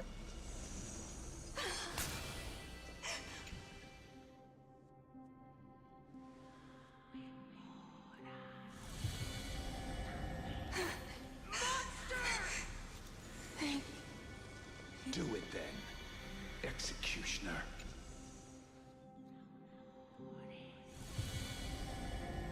I curse you to live in eternal pain. Please.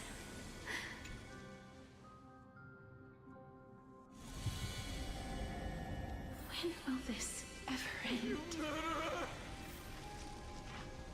Expecting one of these doors to just be a pile upon pile of bodies of people. Come.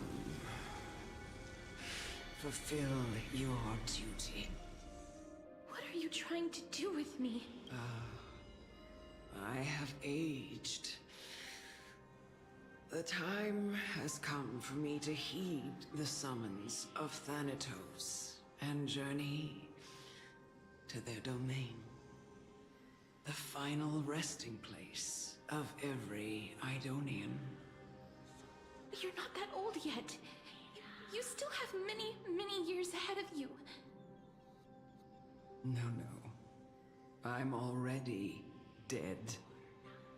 For I have come to fear my declining health and impending death. Castorus. Will you give me one last chance to charge towards fear and prove that I am no coward? I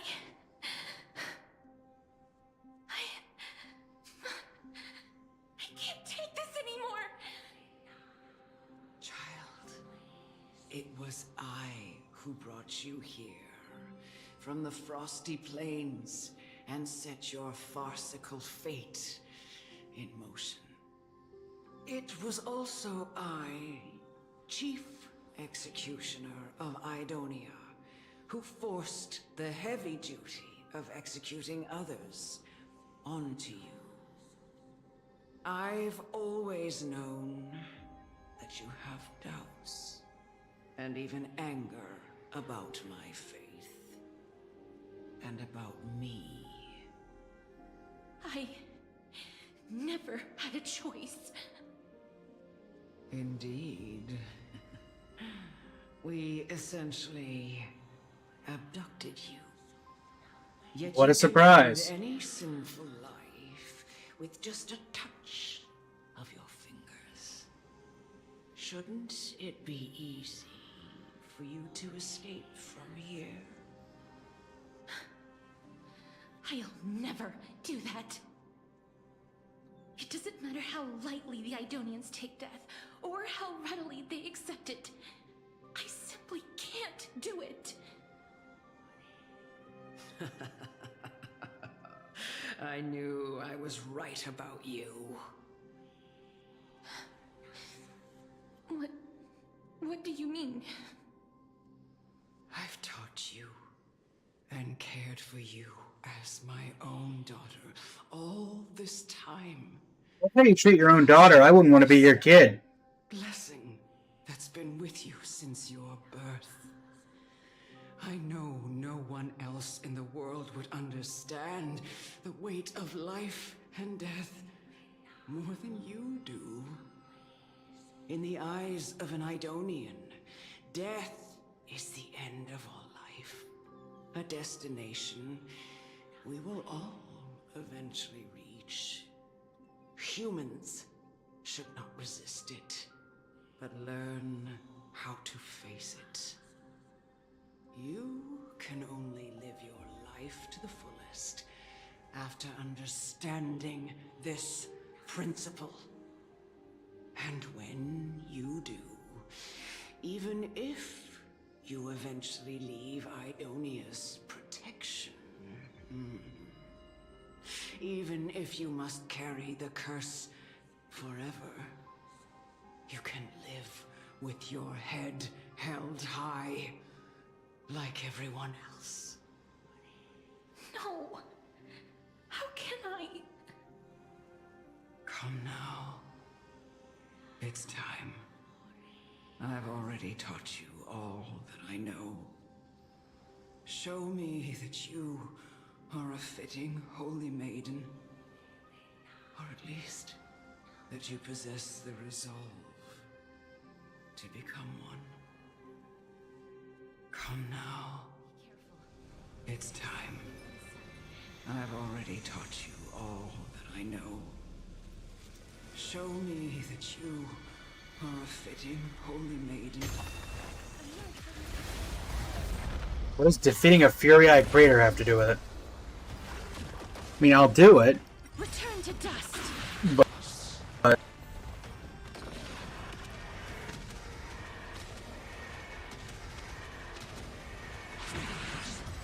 I just don't see the point.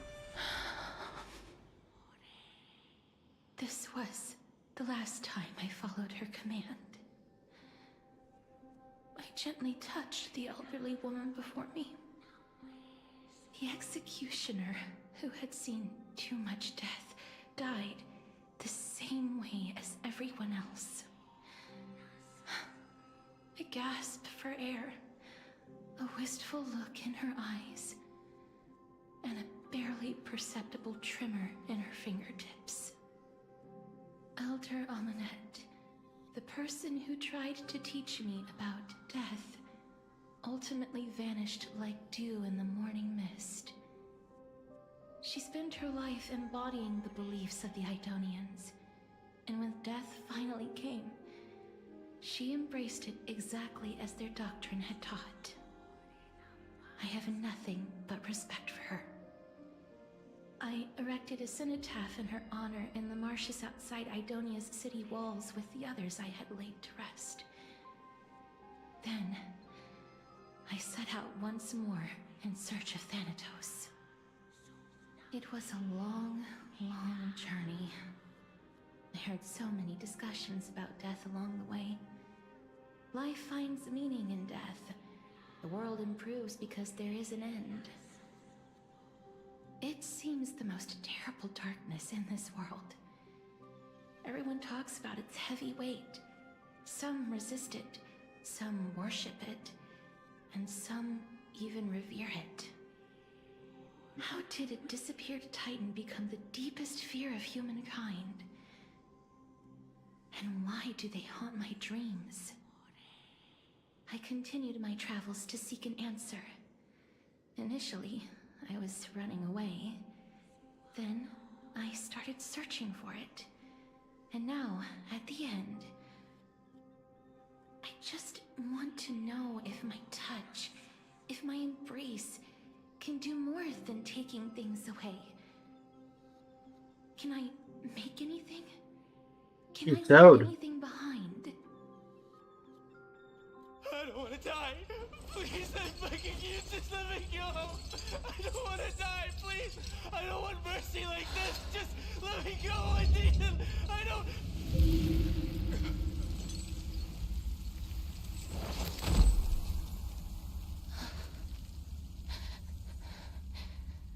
I hate these icy hands. What was this? Wasn't this her?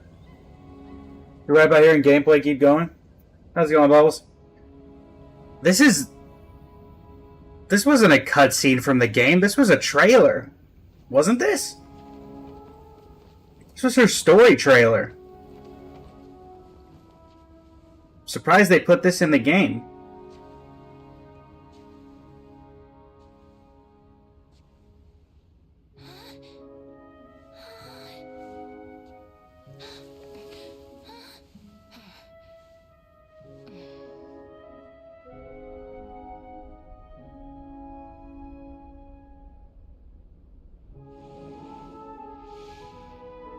Get it over with. End its suffering.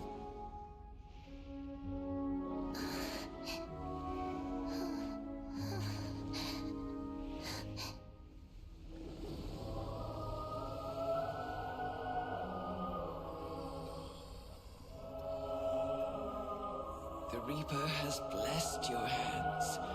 Only you can grant them peace.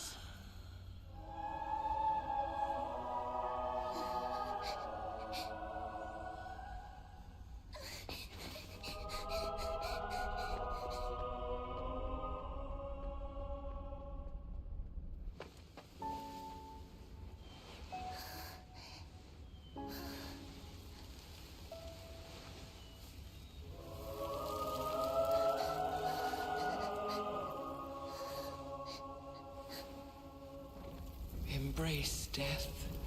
Walk alongside it.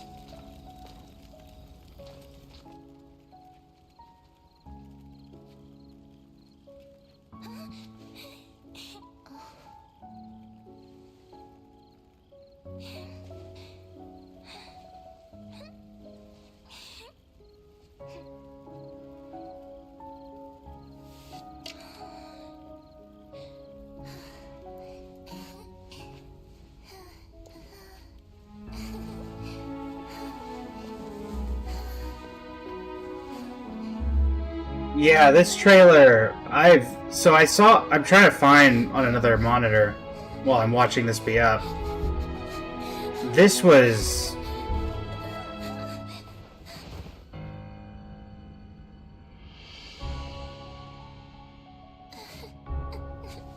Yeah, this was an animated short. So I'm surprised. This is like a 7-minute long animated short. Which is why I'm surprised that they put it in. Unless they didn't put the whole thing in. No, they put the whole thing in.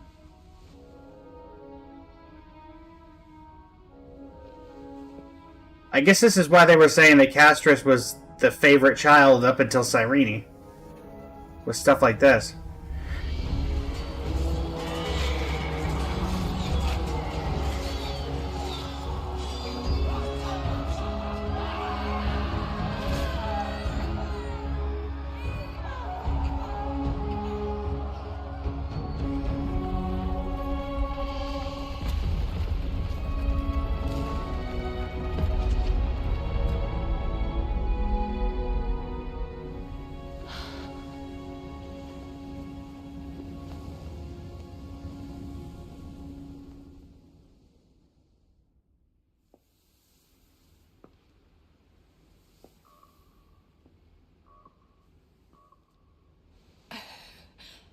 Is that you, Castris?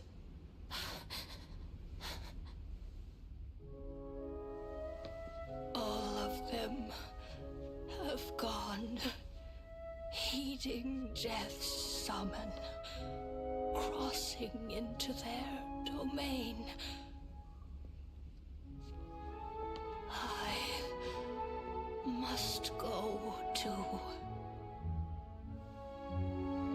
I don't fear it, just I have some regrets. Watching people leave this world again and again, it must be lonely for you. You must want to desperately embrace them before they go. I can't. These hands, they're too cold.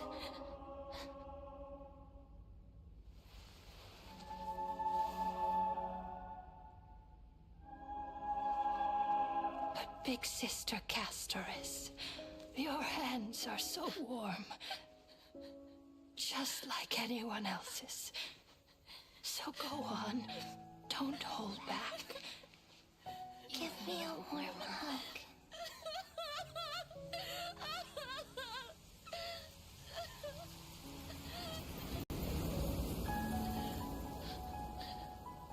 This was by far my favorite part of this trailer when it came out.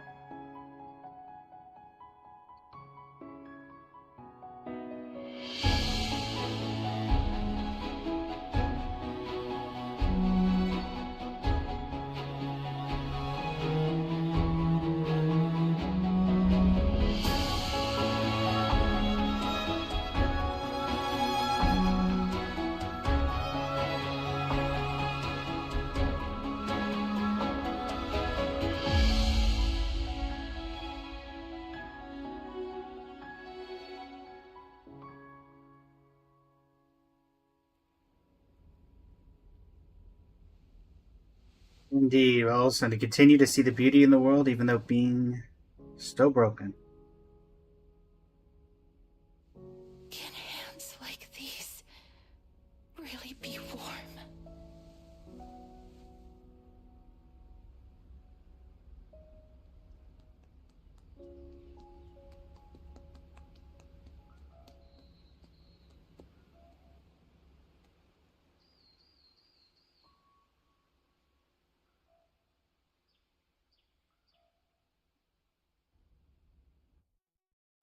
On the day that Orynyx's trial ended, you must have had many questions. I felt just as confused. Why, as someone from beyond the sky, were you so cruelly dragged into AMPHOREUS' fate? I wished I could take action, but no matter how hard I try, I cannot simply interact with the living as ordinary people do.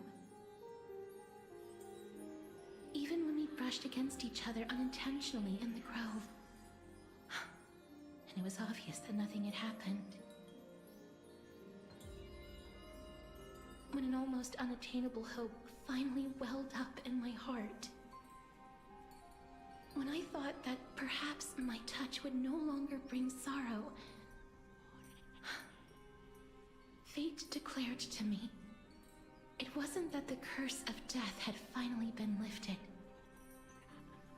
but that your soul no longer belonged to this world, and there was nothing left for my hands to take.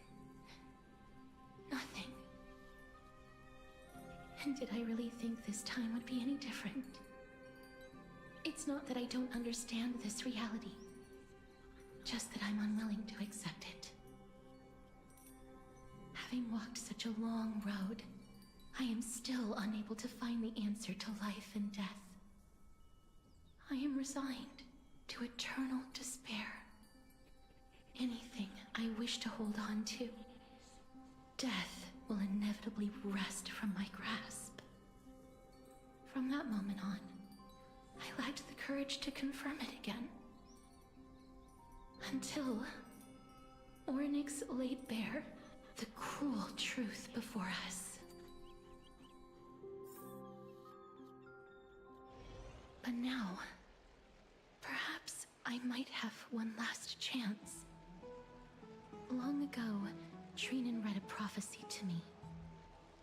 At the end of the Sea of Flowers, the souls of the living shall warm thy fingertips, and after an embrace, there shall be eternal separation. I found no surprise in it, for her words sounded not like a foretelling, but a perfect reflection of my past. Embraces in this world are born of reunions, yet my touch speaks only of farewells. In that moment, I had no doubt that this destiny would weave itself through the entirety of my life. And yet, things have taken a turn for the better. Now that I can finally have an audience with Thanatos, perhaps I can rewrite the meaning of that fated prophecy. Perhaps. I have no reason not to give it my all. For your sake, and for my own. Thank you for telling me your thoughts. With that, I won't have any regrets. Still going strong, Nyx. Still going strong. Still on the same story quest as well. So, you know. Let's put that aside for the moment. We've arrived. I want to retrieve a small gift I specially prepared for you. I made it myself, like the trinket I gave Lady Trian. I want to leave something for everyone, if possible. The journey to seek an audience with the Death Titan cannot be an easy one. I want to make full use of every moment I have before we depart, so that I don't have any regrets. Madeline, welcome to the stream. How you doing today? Sounds kind of ominous. Then, perhaps you can have a look at it first. You don't have to take it if you don't like it. I am alive. I mean, I'll take it, no matter right what, there. Castros. There's nothing there. Is it the table? Where did it go? What's going on? Cypher? Get out here. Looks like someone left something behind. This is Cypher? Zagreus and a slate. So it's her. Kitty thief? No doubt about it. This is her favorite symbol. It's a Lady Cipher, the demigod of Zagreus whom Lady Aglaia had spoken of. She's a master thief who's left legendary tales all over Amphoreus. So many years have passed, yet she's still announcing herself in such a crass manner. Let's just do as the slate says and look for Lady Cipher. Alright. Dear Princess Homebuddy, walking through the busy garden, I discovered the remarkable gifts crafted by Princess Homebuddy. They are truly splendid and I am most impressed. Also taken with your charming presents prepared for fellow Chrysos heirs. In your right parlor, I observed the beautiful felt dolls, the beige and lavender striped tapestry, the classic Idonian tripod table, and in the left parlor, the jewelry and exquisite art pieces meant as gifts. This time I've claimed only this modest gift. I fear it would attract tasteless little thieves, so I shall safeguard it for now. Naturally, I have left appropriate payment, a single coin. If the price displeases you, please feel free to negotiate its return. Though should that happen, I won't be satisfied with merely one coin. Should you wish to find me, visit the Memorial Market. There was a golden short spear I've left. You know what to do. I shall guide you to me. Before you ask, I won't accept any questions. Forgive this small intrusion. Accept my highest regards. P.S. Who displays biological specimens at home? That's quite unsettling. I want to store them when when entertaining guests. P.P.S. Despite your considerable investment in the Idonian ossuary hanging in your parlor, I regret to inform you that it's a fake. The original was craftily switched by those cunning scholars at the Grove of Epiphany. The full story can be found in the yet unpublished Memoirs of Cypher. Sincerely, Kitty Phantom Thief. Alright, Cypher. About time I finally met you. Because everybody keeps telling me that I'm going to really enjoy you. So, let's see if that ends up being the case. Look, it's right there.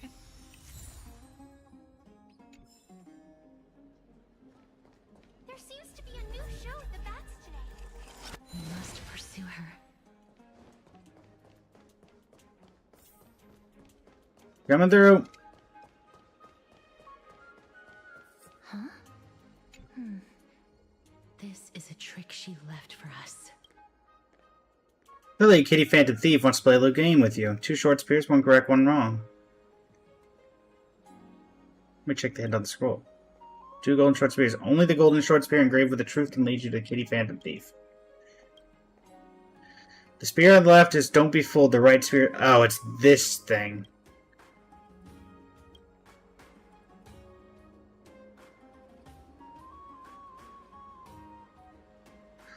Okay. It's this figure. Left spear is engraved with the words, don't be fooled. The right spear is engraved with lies. Alright. If the right spear is engraved with lies,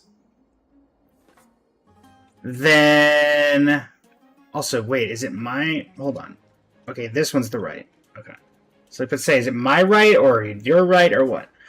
Both spears are engraved with the truth. So if this is lying, then that would mean both of them are lies, which would mean both of them would take me to Cypher. Or the paper's lying.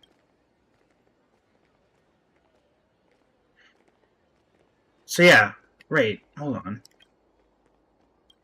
If this is telling the truth, then that means that this one lies. If this one is lying, then both are lies, and that would... Okay, you know what?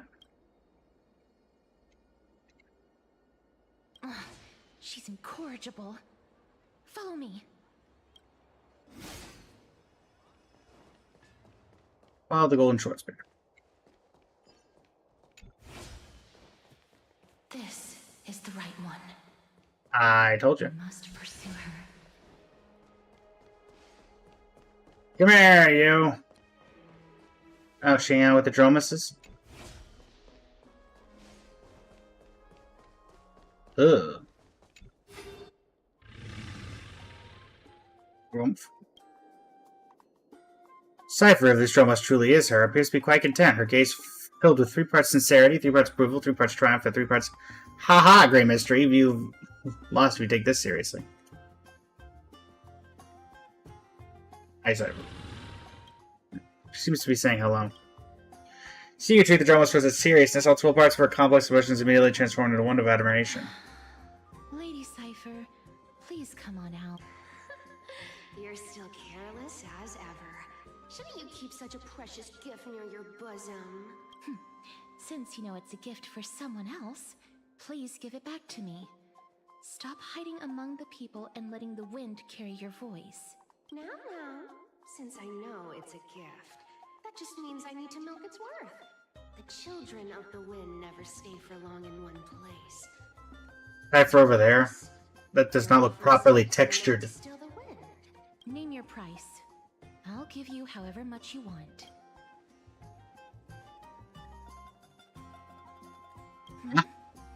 What's wrong?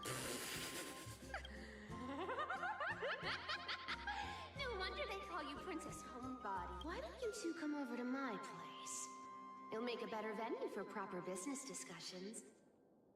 You can find where I live through the winds I've sown. Right. Piece of cake. I can do that even if I can only sense your soul. Alright, I'll see you there. Oh, by the way, everyone cool with me collecting a deposit before we reach an agreement, right? But you already have a deposit. Come this way. The Dew of Divine Blood in the backpack has been so... Really? Where did my Dew of Divine Blood go? She's incorrigible. Follow me. Oh, don't worry, I can beat her up. Dear Princess, Homebody, and Great Mystery, you probably guessed already I had no intention of showing up at the Pack Beast Workshop. That means, of course, that I had no plans to return the gift there either. This was just a warm cat and mouse. But surely you realize that the kitty phantom thief never cared about stealing a mere trinket, right? Nope. What I'm really after is your hearts. Just kidding. I had no interest in your hearts. If Princess Homebody can track my path, and by all means try, I'll be waiting at the end. Rest assured we'll meet face to face there. P.S. Great Mystery, where did you get that Dew of Divine Blood? Don't tell me it's a gift from the seamstress. I'll taste it for you. Touch my... Cipher, I'm gonna murder you. Quit taking my stuff.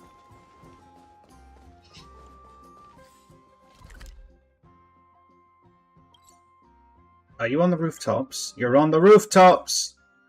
She's on the rooftops!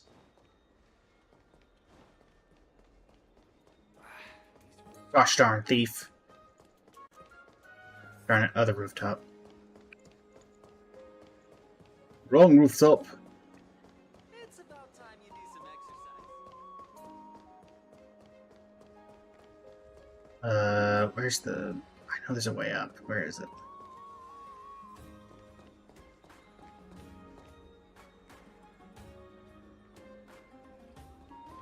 Me trying to remember. Not the NPC telling you need to get... Yeah, I know, right, Madeline?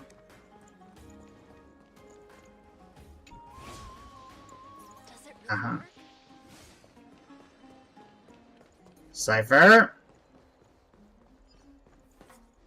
Cipher!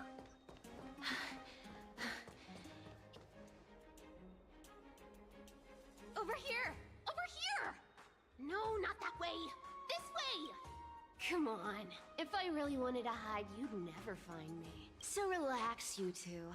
No need to get your hackles up. I'm not that scary, am I? Hello, Cipher. Last, a character that meows disappeared. No way. Some people might have been into that a millennium ago, but it's long since gone out of style. Oh, so you don't meow? Somehow I doubt that. Loosen up, buddy. Shall we get down to business? Give me the jewelry piece first, or everything's off the table. My Dew of Divine Blood. Come now, don't be so upset. Relax. Relax. Look, isn't the view here just great? You can see what everyone is doing and where they're going, and they won't even know you're here. Now that we've broken the ice, let's get to the point. Everything I've said so far has been a joke. I'm inviting you two here for 3 things. 1, the seamstress found me and wants me to take you to Styxia to look for the Death Titan. 2, the Council of Elders also found me and wants me to make sure the core flame of Thanatos ends up in their hands.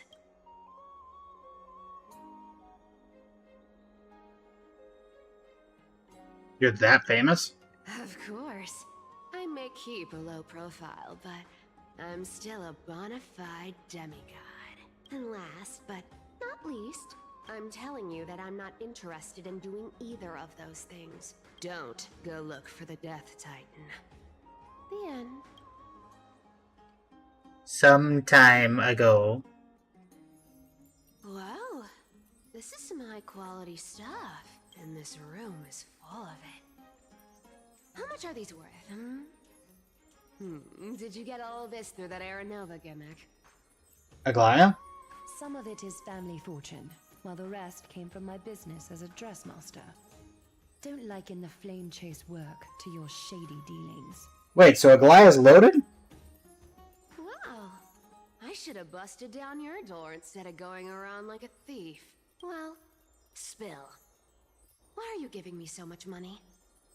Payment for doing work. You're worth this much. Did you forget my stance to all this? I thought I made myself very clear.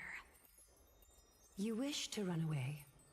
Run away from your responsibilities, from the prophecy, and from your destiny. You shall walk with greed and die over petty change. I understand this prophecy weighs on you immensely. That is why I have never reproached the demigod of trickery for running away. But I need you right now, so don't turn me down. You know, maybe the gods got your tongue with their golden threads, Aglaya. I'm not hearing any sincerity in your words. Give me a reason why you're bowing your noble head to me. We lost Trian. Oh. The divine power of passages is running out. I need another demigod to escort Castorus and help her fulfill her lifelong wish. Oh, I get it now. You're sending Castorus to her death. And you want me to die with her. This that's is very Aglaya. Castorus's own request. I have never seen her so determined. She brought this up herself? You're not pulling my leg. She's also made up her mind to leave her confused past behind. As will you, Cypher, when you finally make up your mind. Don't be so sure. Time is hard in the likes of you and I. But Castorus remains pure as driven snow. She can always turn back before the end, you know? Maybe she'll remember Trian's sacrifice.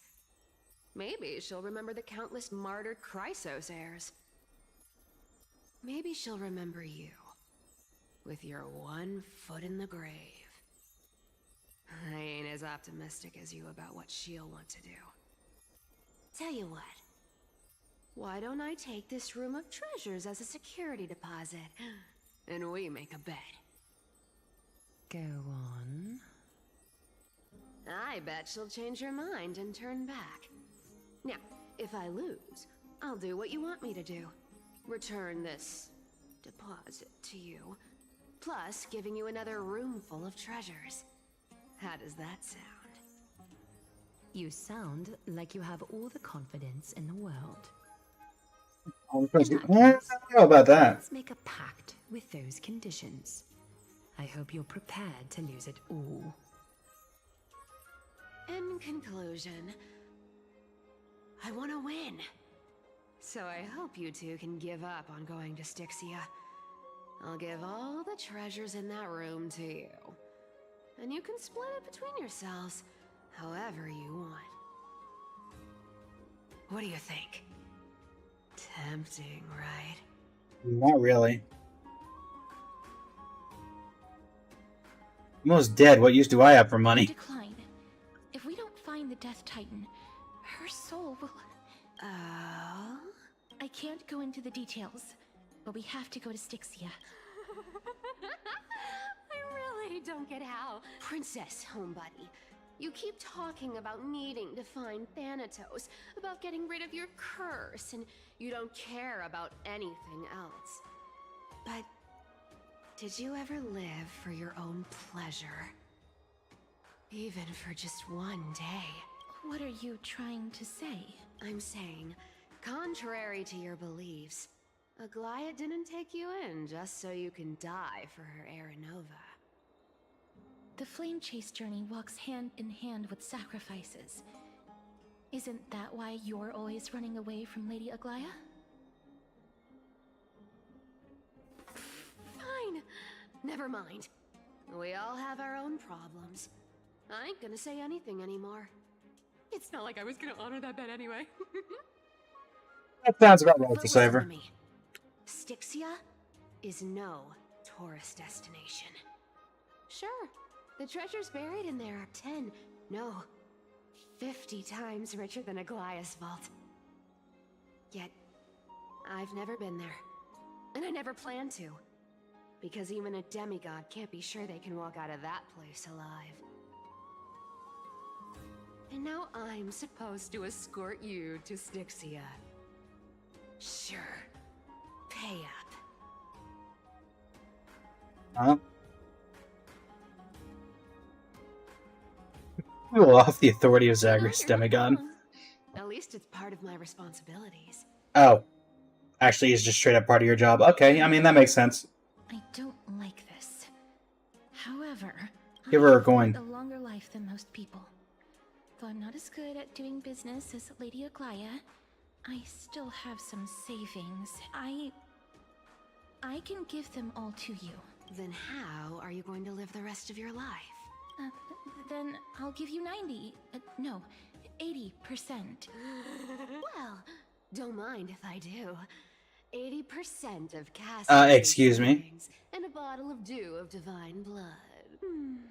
Not a bad trade. Excuse me? We'll give Castress her joy back. I didn't know you hold grudges. Gray mystery. Here! Catch. Be careful with that! A minor change in plans, though. Don't go to the bath tomorrow. Come look for me at Akama's city gates instead. So, why are you changing the meeting place? Oh, nothing really. Just a bit scared of the seamstress's frosty face. I wouldn't stay a second longer in Akama if it were up to me. Well, now that we've struck a deal, why don't I give you guys a lift back? It's gonna be a long ride.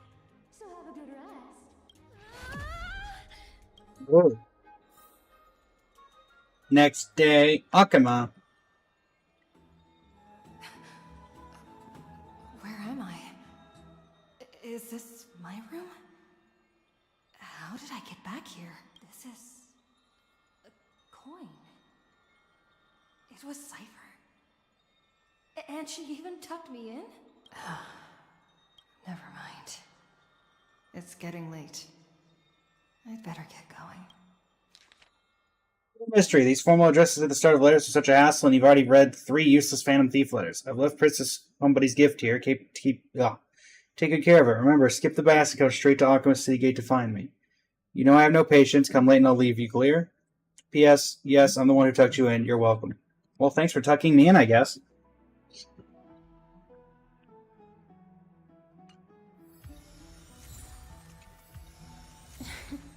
Oh, hey, I got my Dew of Divine Blood back.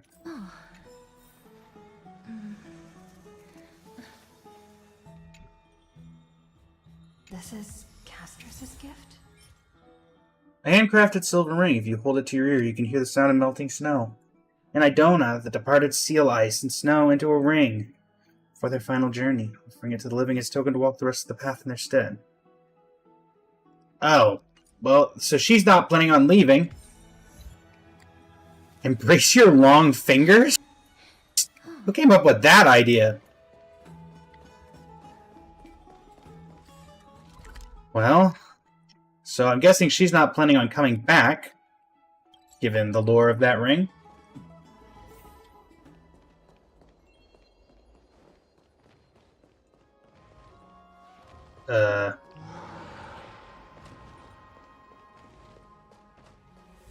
I think they're Titankin of Mighty now, I would think.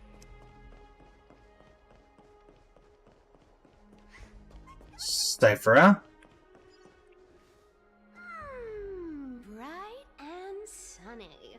Just the weather for farewells. You're here? Why wouldn't I be? I'll go give Aglaia a heads up. No need, I already told her. She's fine with it.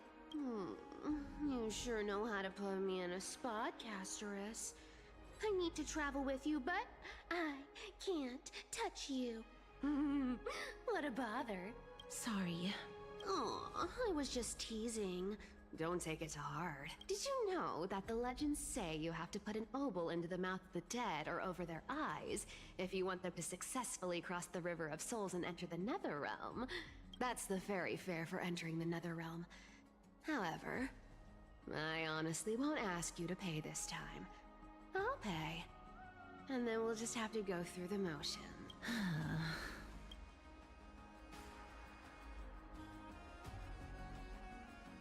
How much have you swindled Casterus of? Don't worry. It's not a lot. All right, pass me the coin. It's time to get the gods' powers going. A fleet-footed trip to the Netherrealm. Here we come. Oh, one last thing before we go. I gotta give you this piece of advice. Especially to you, Princess Homebody. You can't catch the wind by waiting. You only live once. So make the most of every moment you have. You say that, Madeline, but we don't know how much she had saved. Get ready. Be steady. Hey, your turn. Don't be nervous. After all, it'll be gone in the blink of an eye.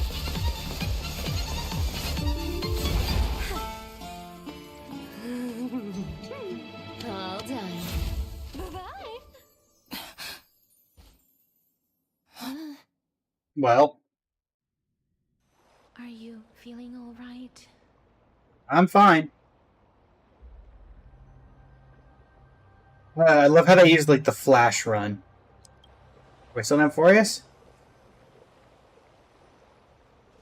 She's the demigod of trickery. When she flips the coin of whimsy into the air, she gains incredible speed that lets her travel anywhere in an instant. Just like how she I don't know how she got you here. intention of lingering here for even a second longer. We can only depend on ourselves for the rest of the way. Don't worry. Mem's here to help. Hey, Mem.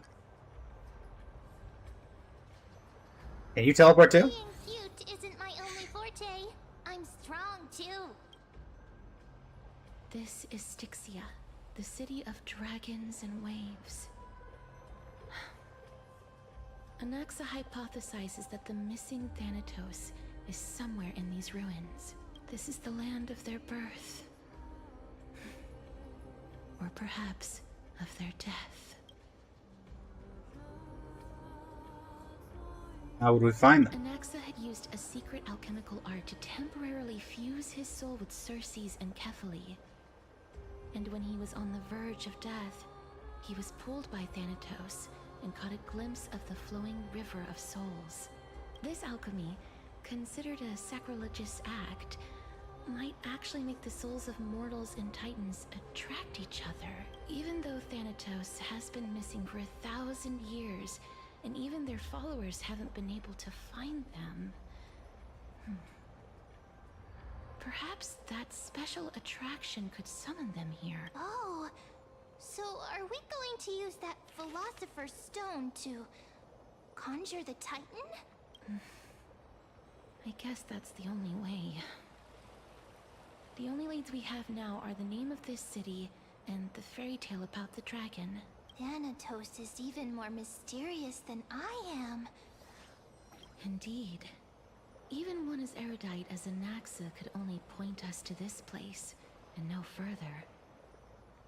We will be entering the unknown as soon as we take our first steps. But that won't be the first time in my long journeys. I believe that, rather than standing still, taking action is by far the better option. Perhaps fate might take pity on us today and show some compassion. Rule Knight oppresses unfortunate mortals. Go back whence you came. back. Ahead. Mr. Spears lodged an angle as if they had thrown her from afar. Don Hung once said, "Cloud piercer never leaves my side," but in hindsight it sure has left his side plenty of times. Well. Down there, don't you? What a beautiful butterfly. Is it talking to us? This is a eulogistic butterfly. They are found in places where many have met their demise.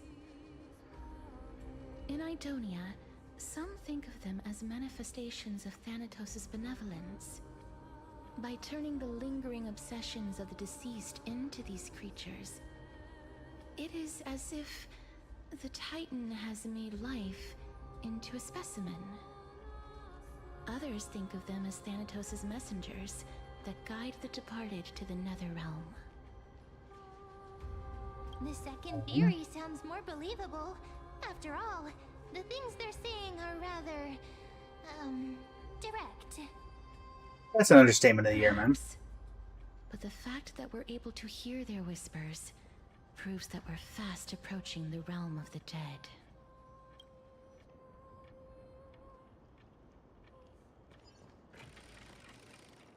In we go.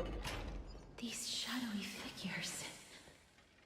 Are they illusions reflected by the River of Souls? Turned daytime there for a second. Do you want to buy any fish? Huh? He can see us? Wait. More living people. Sorry, more? I'm not selling my fish to living people. You lot are too shameless. Buying fish without paying. If I ever see her again, I will. Cipher. Could it be that you're all dead souls that never achieved rest?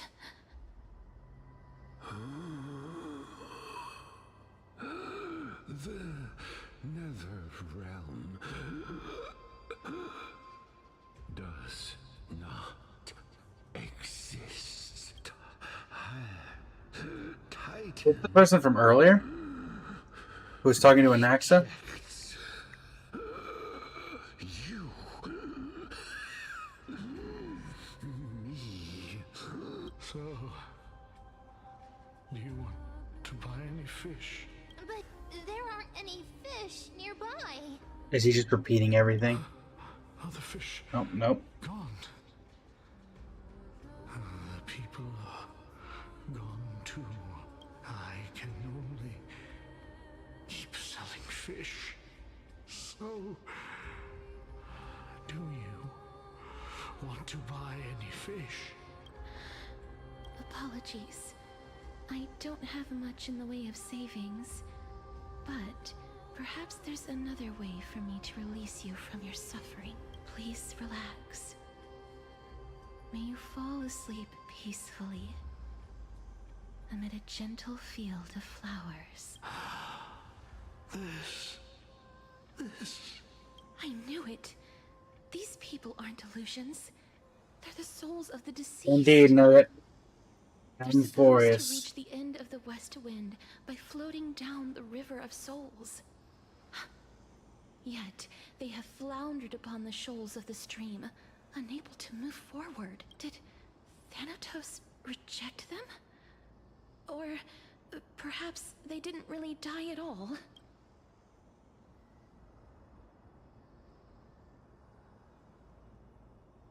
Are they in the same situation as I have me? no idea. This circumstance is completely unprecedented. Hang on. Didn't he say more living people? Yes. So that means he's seen other members of the living apart from us. Correct. Could it be that these souls are stuck here due to someone's deceit? If something is done out of goodwill, are you really gonna call it deceit?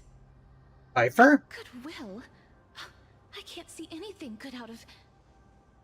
Wait a minute. Lady Cipher? That's me. What are you doing here? Could it be that you are the living being that those souls met? Ugh, I couldn't take their behavior anymore. So I stole some things here and made up some lies there. Just trying to give them something to look forward to, you know? It's because of vile living creatures like you that we're being misunderstood by all of them. What else am I supposed to do? You can see the mess this place is in. These poor souls are denied by the Netherrealm. So now they're stuck in a few brief moments of their life. Unable to move forward or back. Did you see those two blacksmiths on the way? They've been here for as long as the sun's been around, wailing over and over about casting a shield. Styxia is so freaky. Then why have you come back, Lady Cypher? Hey, I'm not here to aid your adventure. I hate water more than anything else in this world. Especially that stinky river of souls. But, I just discovered some stuff before I left. And I reckon you should know about it. It's about that boy who defied death. I found traces of him here. Mighty? Lord Mighty? Oh, right! That's his name. Well, now you know. As for whether that info is actually useful, that's for you lot to figure out. So long, Princess Homebody. So long, Grey Mystery. Huh? She disappeared just like that? Lady Cypher has always been a free spirit. In any case, she has brought us some valuable information. Okay. If Lord Mighty is also somewhere along the River Shoals right now, then he will certainly become our signpost. After all, he's different from those wandering souls. He will find his way, even in the realm of the dead. You're finding the way. How are we supposed to get over there? Don't worry, it's time for me to shine. What are you gonna do? Ornix's Rune of Recollection is nearby. Use prayers to return the river to before it got flooded. Convenient. Hey, over here!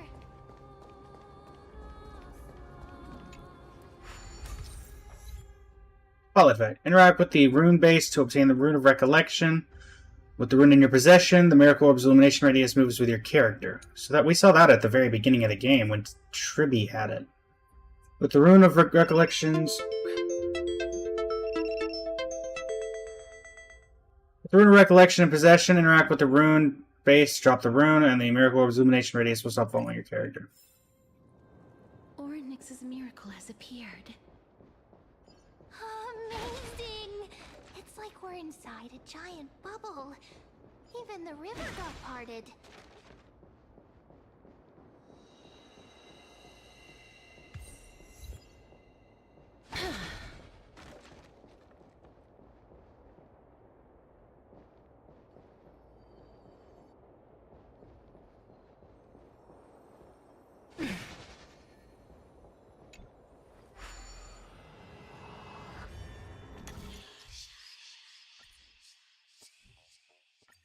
This is just a regular puzzle. Need to work on.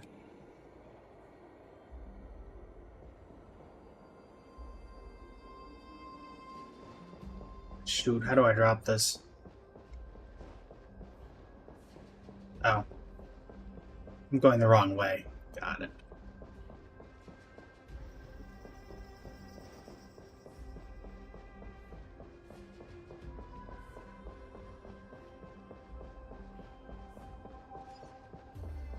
Huh.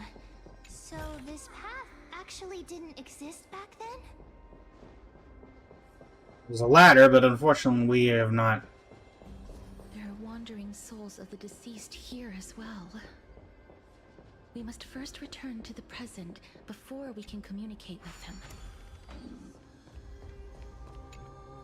Ah, by the looks of it, you must be the foreign warriors that the Queen had mentioned, right? Since the current campaign requires the utmost care, I wasn't able to make time to welcome all of you. Please, forgive me. Foreign warriors? A priestess, a warrior, and a divine beast. You look identical to the blessed saviors that the Queen described. Viper? My pets, I'm actually the hunter class. Oh darn, no healer on the team. Campaign? Who are you campaigning against? Nobody knows. As of now, of the scouts that went ahead, only one has managed to return. He says that the land ahead is a forbidden land that should not be approached, as it is the doorway between the netherworld and the mortal realm. As for the rest of the scouts, they've completely lost their souls and are decaying by the day. While there is still dissension within the city, the scholars agree that this calamity was so unprecedented that it needed to be given a new designation. Black Tide. An unprecedented calamity. Could it be death? It seems that you have indeed heard about this. Well, death is just one of the possibilities. It's too early to come to a definitive conclusion. A world that has never seen death. Looks like these people lived in the Era Chrysia before the Calamity Titans descended upon the land. May I ask, where is the scout who managed to come back? So he returned to Styxia. He only had enough left in him to last no more than half a day. However, it was his intel that convinced us to rally together. He said that he witnessed the demonic specter of an evil dragon at that treacherous land. The apparition opened its giant maw and devoured everything in sight, and thus brought Styxia that thing called death. Styxia. An evil dragon that brings death. It all sounds rather familiar. Wait, wasn't this part of that fable? Sir, could I ask how the Queen and Princess are doing? The Queen?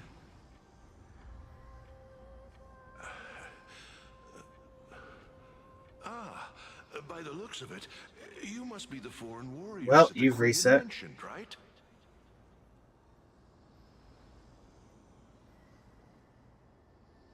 I think you already asked that. Oh, it's the same lines.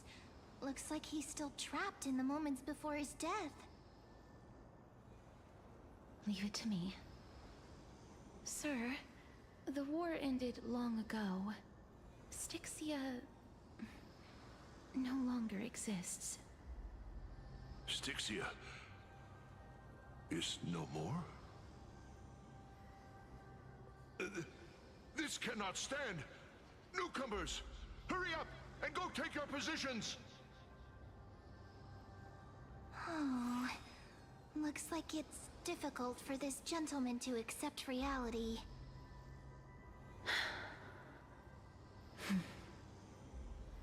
Sir, I am the Maiden of War, sent here by the Queen herself. If you accept my blessing, then today's battle will be smooth sailing. Maiden of War? I've never heard of this. There's little time to waste. Please don't take too long. Don't worry. I'm typically unwilling to prolong such a moment.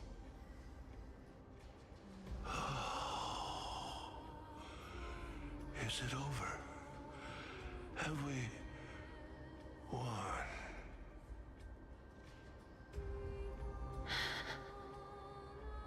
Cass, oh, are you all right? I'm guessing this takes about as much out of her. I'm fine. I just didn't expect that I would still have to embalm others, even in the realm of the dead. Is this A remnant of his soul? I mean, that doesn't look like something I'd be touching, but... Check the soul's remains. Well then, why should I place my trust in you? A Goliath? Holy maiden from afar. Oh. Wait, this is... I don't quite understand what you're trying to say. Since the prophecy has already pronounced your name as Chrysos, heir of death, Akima ought to treat you as an esteemed guest. However, you seem to have no intentions of concealing your involvement with the Council of Elders, while most likely being aware of my issues against them. I cannot deny your claim.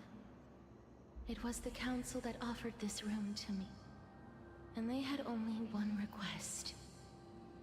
They want the curse of death to be completely subjugated to your will. I was agreeable to that request. But why? I am unable to rid myself of this innate curse.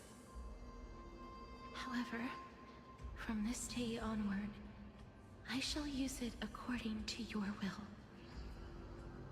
I will never make any superfluous moves on my own. I see. So that is how they plan to control the Flame Chase journey.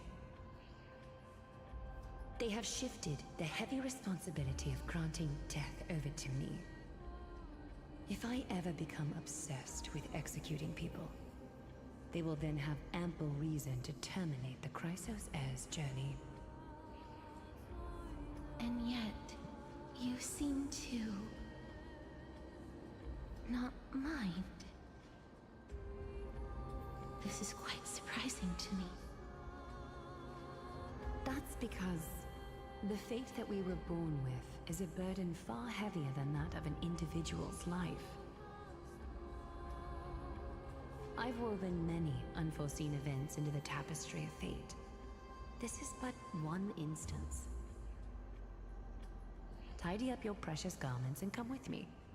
Akima welcomes you, Casterus. I seem to hear a sigh of contentment as this comes from the mouth of some colossal being. Then the scenes of the past abruptly dissipated. We'd find vestiges of memory here. Maybe they've got something to do with Ornyx's rune? Perhaps, but I do not need a reminder from them. This memory is one that I will never forget. Why, I trust you unreservedly. I really want to repay her for that trust, but why would this memory appear right now? Is this really Ornyx's power?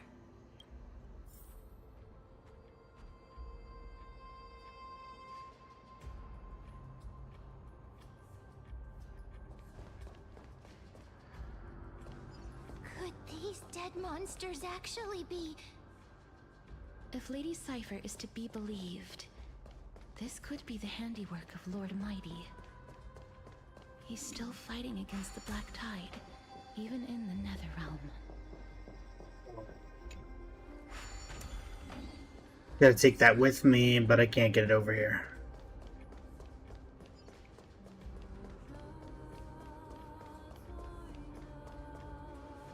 Why are the Black Tide monsters here too? Can they swim in the River of Souls?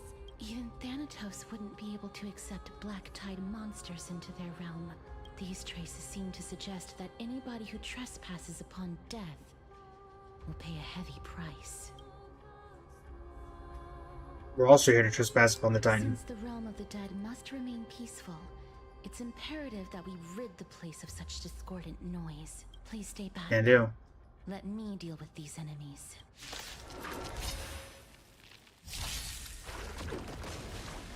Allow us. Night falls. Ba-da-ba-ba-ba-da. Ba-da-ba-ba-da. Dispel the gloom. Restore the skies.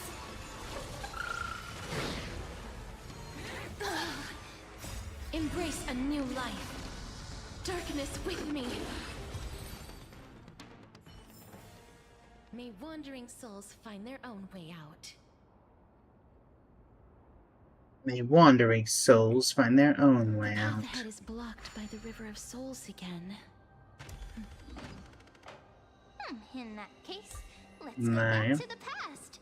This miracle sure. If Dan Heng was around, he'd definitely be able to raise the waters of the River of Souls into the sky. I don't know about that. If Lady Hycelens was still alive, I think she might be able to do that too. Interesting.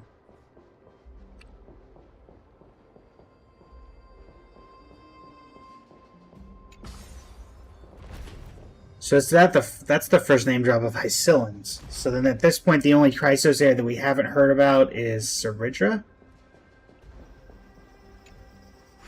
You seem to be able to discern both the past and the future.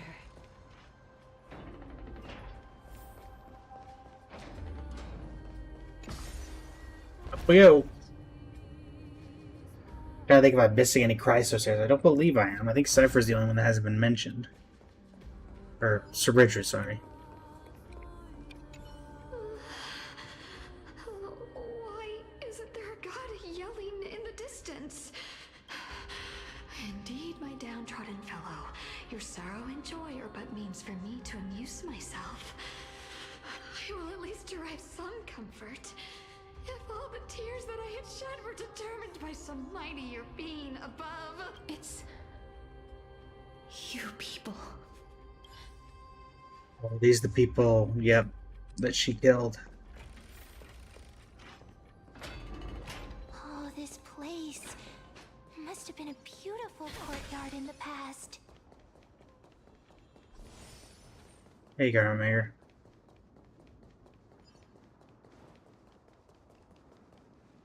Please excuse me. I am but a scholar from a distant land who had the misfortune of falling into the River of Souls and turned into a member of the dead. Huh? This one seems to know that she's already dead. Oh, I was merely speculating, but it seems I was right. And you... I recognize you. You're the Holy Maiden of Death from Idonia, right? I'm sorry. I cannot bring you back to life. However, should you desire it, I can end your prolonged limbo. I'm well aware of that. Even if you were able to revive me, I would never choose that option. That's Why not? because I didn't fall into the River of Souls by accident. Instead, Yep, that would explain why you don't want to be revived. Now, why'd you do that? Why? If you could see the life I've led, then you would not reproach me so. My life was far too miserable.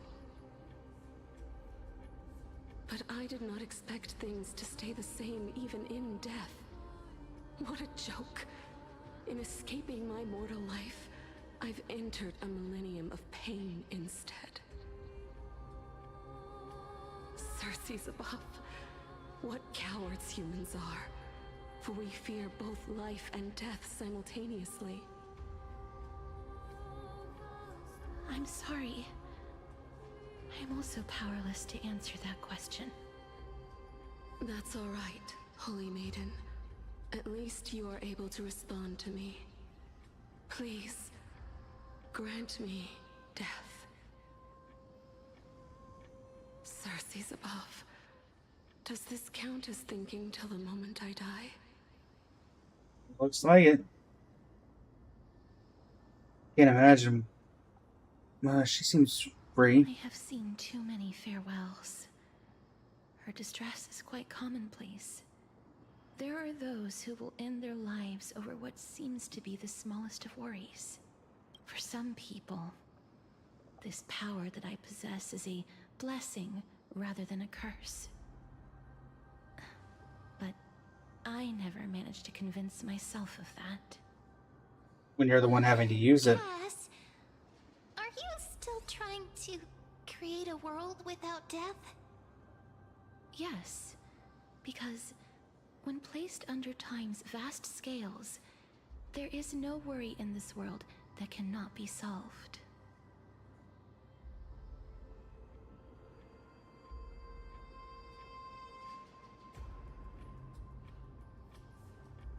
I should chat with Don Hung about this.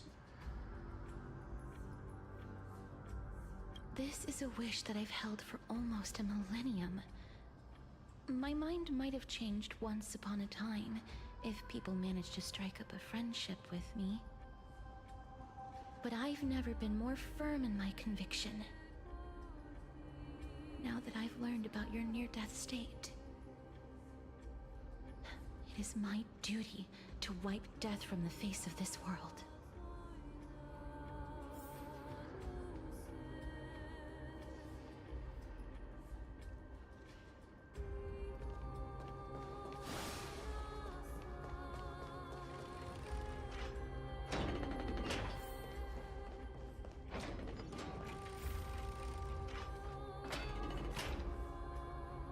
Wow, this place is so spacious.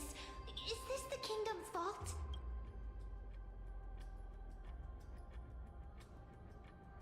He's Onyx's miracle. And all, but we need to lay down some rules. We're not gonna return to the past to steal things. That's Cypher's doing.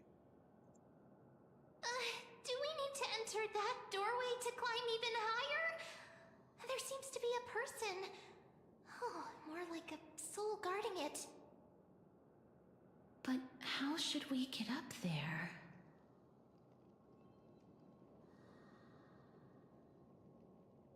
We turn around and leave. Oh, well, I could if I wanted to.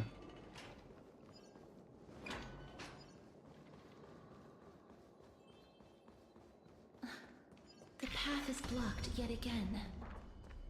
Oryx is 8. Oh, look! There's even a platform lift over there!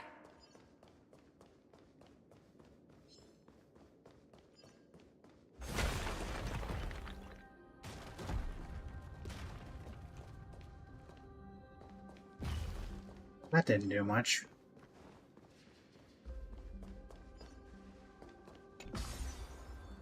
Up we go!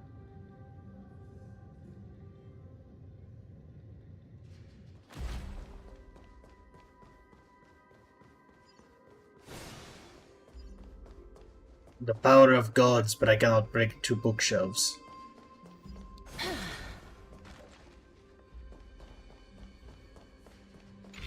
A chest of the past has been left behind, but none of its treasures remain inside. I'm crying. We crying?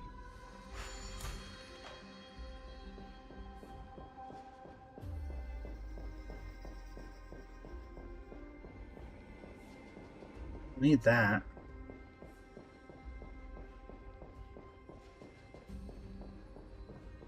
You suggesting I...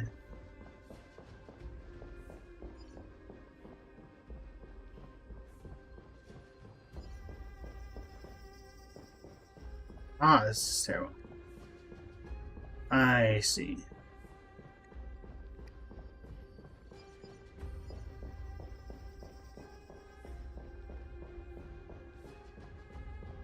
Wait, what if the miracle suddenly loses its effect? Mem, do you really want me to answer that? We fall. And you fly, so it really doesn't matter, does it?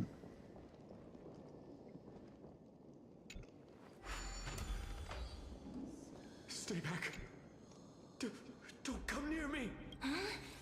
Why does he look so panicked? Did the black tide monsters frighten him? Or is he actually scared of his own extraordinary power?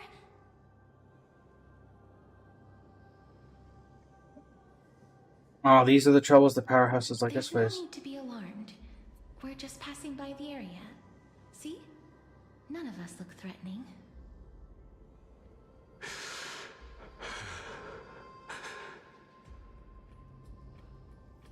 You have a point. Although, while this might once have been the royal vault, it's since been plundered empty. So please go away right this instant.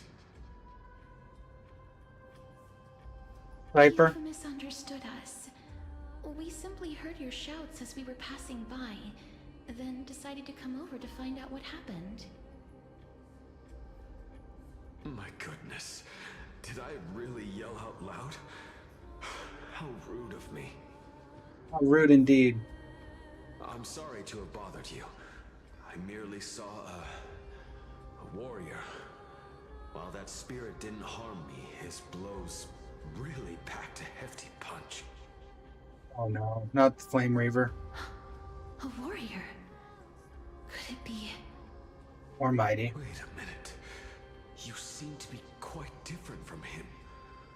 Are you actually alive? Oh no, it's the Flame Reaver. How can you walk around here while alive? It's a long story. We're here to seek an audience with Thanatos. Thanatos? Who's that? Is it possible that he's also living in the era before death descended? Death. Could it be that you are here to defeat the evil dragon Pollux? Pollux? Is that the embodiment of No. Death? According to the warriors under the Centurion's command, that evil dragon has been dead for quite a while. The curse that condemns people to death didn't originate from it. But they saw a girl within the dragon's embrace, and she is the true Reaper.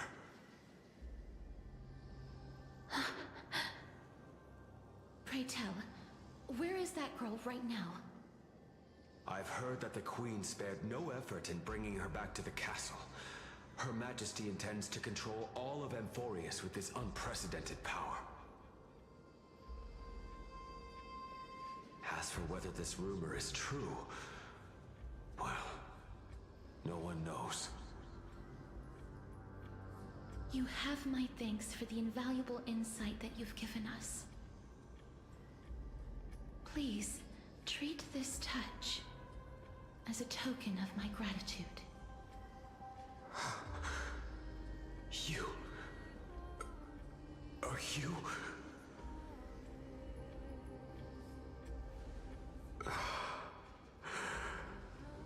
Thank you. Happy to help. This is his... I don't think it's going to be his, to be fair. If the last one was any indication.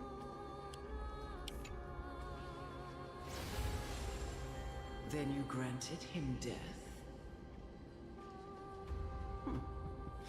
That isn't like you. You would have refused even if I commanded you to do so. I... don't know. I did it out of sympathy, believing that I wouldn't be racked with agony, but... I am still in a state of turmoil. Sympathy? Sympathy for that youth who triumphed in every battle? That young man was favored by Talantin, who taught him a move that will defeat any mortal enemy with a single blow and emerge victorious every time. He could rely on that move to always achieve victory during Era Chrysia. However, now that death has descended upon the mortal realm, that divine swordplay also means he can send others to death at will. In other words... You feel that he's similar to you?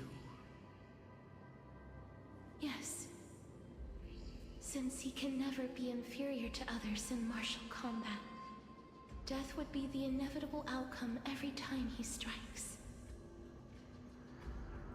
he approached me and pleaded for me to put an end to all of this. You are perhaps feeling lost from making your peace with death in so abrupt a manner. I have not made peace with death. I've seen the people of Idonia stand tall and proud in the face of death.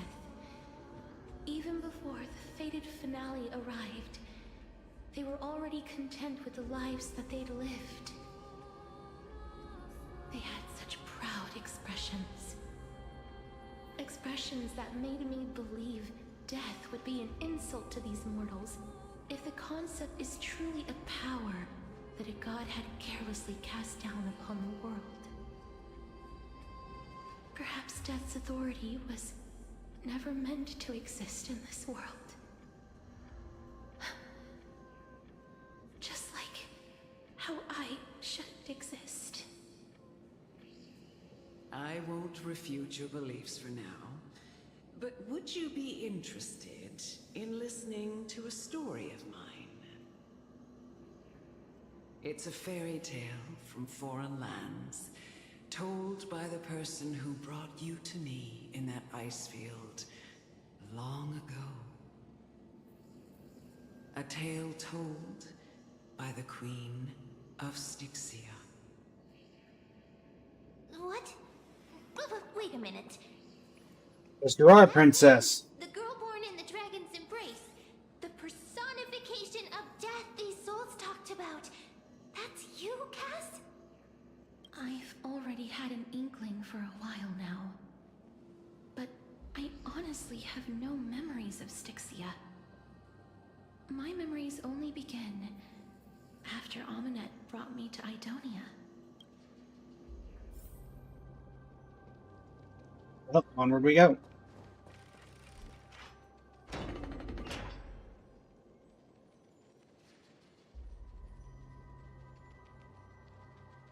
Don't look back.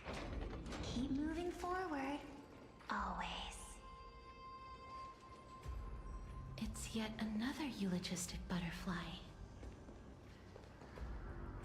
Are we... Shut up! Just shut up! Even if that girl is evil, there's no reason for you to... It was the both of them, who trapped us in this crevice between life and death. Don't be scared. They haven't noticed us at all. Hi.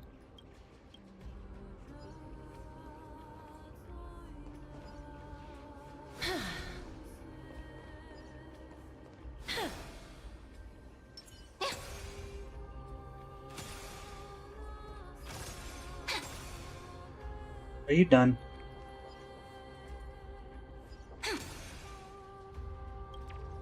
Bye.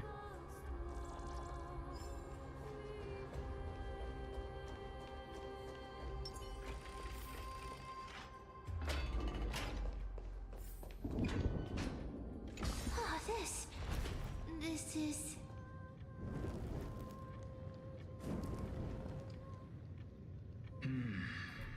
Living ones? Hello there, alchemist.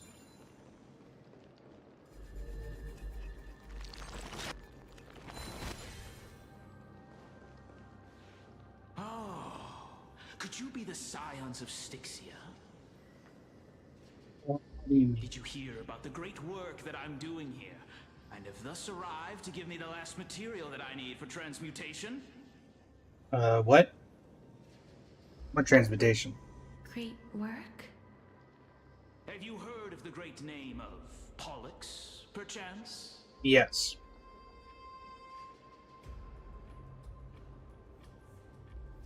I've definitely heard the name many times today. You have? Then that's good.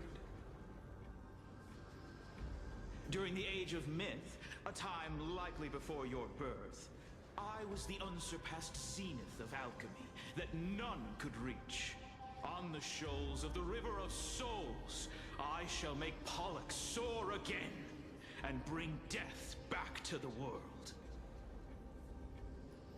Why would you do that? Didn't that dragon already bring death to the world?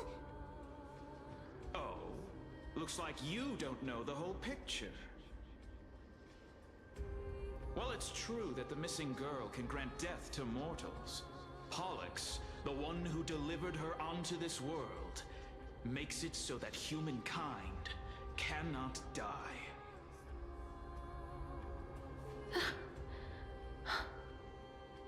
So, it's just as I feared.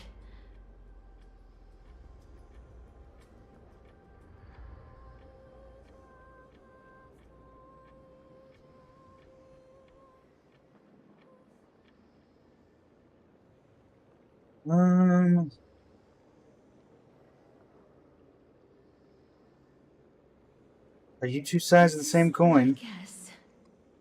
The deceased are supposed to drift down the River of Souls until they reach the end of the West Winds. But this River of Souls was blocked by Pollux's fall. That's right. That's why it's imperative that I bring the dragon back to the mortal realm and make it soar the skies again. I have long since prepared my alchemical matrix in the tower. Although, I am still missing the most crucial material of all. What is that? That final ingredient, the final sacrifice, is none other than the girl who lives out her days with death. Huh? What's going on? You didn't touch him, did you? I know that I am no longer capable of carrying out that task. Take this, all of you, and please fulfill that great undertaking on my behalf. This... We had been inebriated in Fagusa's feast for too long before we began to seek divine bestowed death, so that we could be freed from the whims of fate. However, that brought doom upon us. Instead of summoning a supreme god, we encountered a monster that cut off the River of Souls. That detestable dragon Pollux denied all the dead from the gates of the Nether Realm. Unable to rest in peace, these departed spirits engulfed Styxia like a roaring tide. As a result, my city and its people no longer exist. That child is the only person whom I managed to save. Born within the evil dragon's abdomen, she has possessed the talent of death since her birth. She must have been granted to us by the gods as a chance for us to atone for our sins. Please, you must nurture her to adulthood and prevent her from experiencing all of the suffering that we went through. I promise that I will care for her as a mother, that I will protect her from the evils of death. Oh, yeah, that went well, didn't it? By Fagusa above, thank you for your kindness. As her mother, please bless this child with a name before I am swept away by the River of Souls. Please, let me know how I should address her in my next life. Protect her from death, proceeds to make her kill a bunch of people. Like how a transient raven butterfly, a fleeting papilio castor, perches on the twig of death. Castorus. That shall be her name. That's where my name comes from? That did not sound like a roar. What is making that ruckus?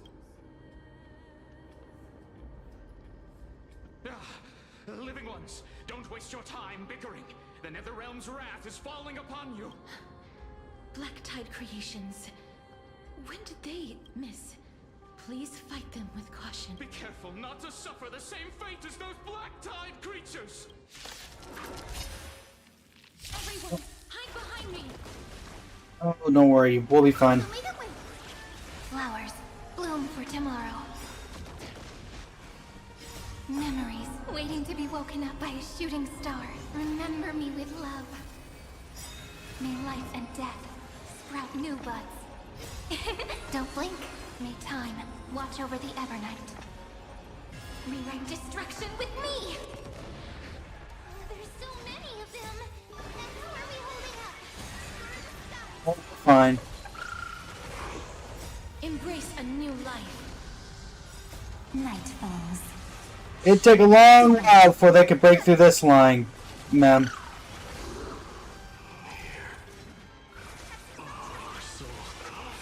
Mighty?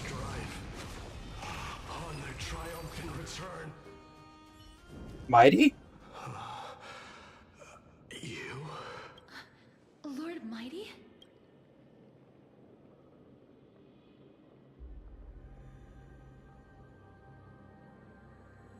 You're entering the River of Souls too? Lord Mighty. You've been through some tough battles once again. That black tide is endless. My death is only temporary. I will find my path of return and go back to the world of the living and continue my protection. Lord Mighty, I have always wanted to. Why does death reject you? I'm the one resisting it. I must resist the temptation to go with the flow. I'll go against the current and kill my way out of this cursed Netherrealm.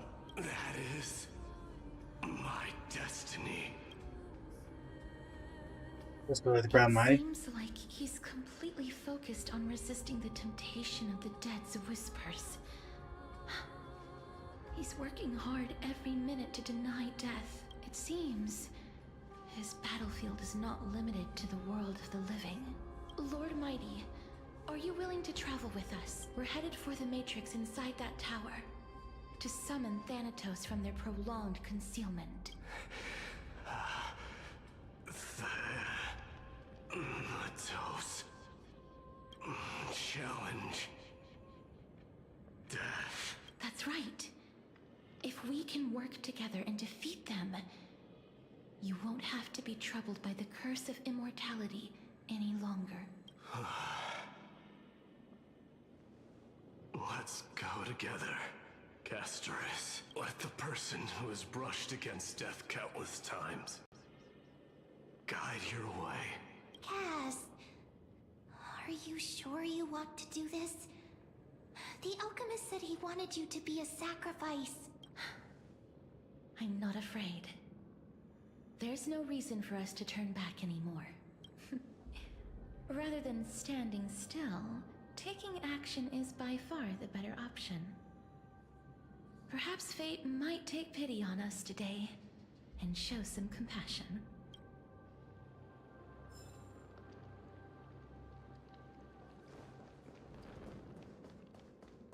We go.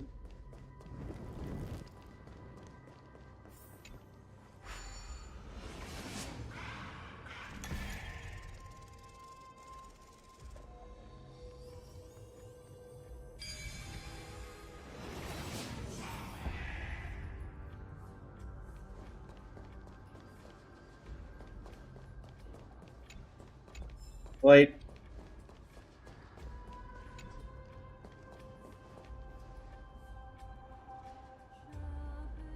Where you are arrested and broken chains, remnants of the path that once led to the tower. This is going to be difficult. You guys from Kremnos also have this? I'm familiar with this kind of mechanism, but I've never repaired broken chains. If I was more powerful, I would be able to carry one person with each limb and fly the four of us to the other side. The Rune of Recollection is here, but I can't find a miracle orb anywhere. So weird.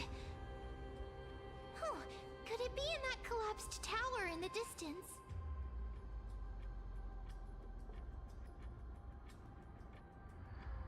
So it's your time to shine. It's still up to me to step up in a crisis. Wait here. I'll go check things out.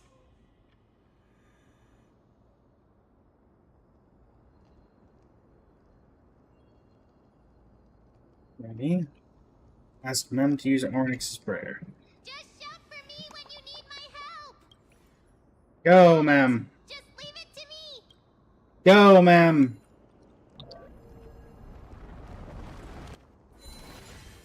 Mem did it.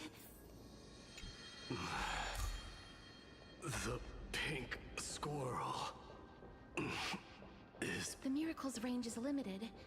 Please come a little closer. In Moon's embrace. Aren't I a good fit for Onyx's priest? Sure. Of course. You're the most competent priest ever.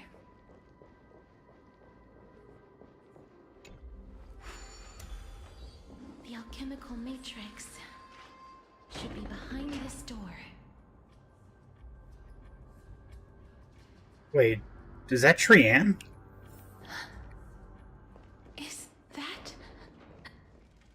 Wow, there are so many of you! It's little Cass and little Grape. Oh, there's also little D and the big puppy! Trianne? Aren't you... And mighty, I get it now. Get what? I'm getting even more confused. Wow, they really killed her just to bring her back to watch us keep her die again.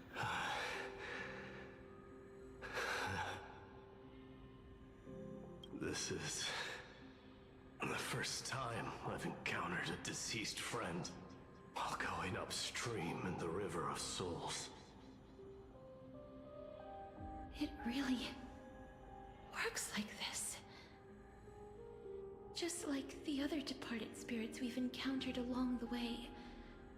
I'm also unable to sense the aura of the living on Lady Trianne. Yup, you're right.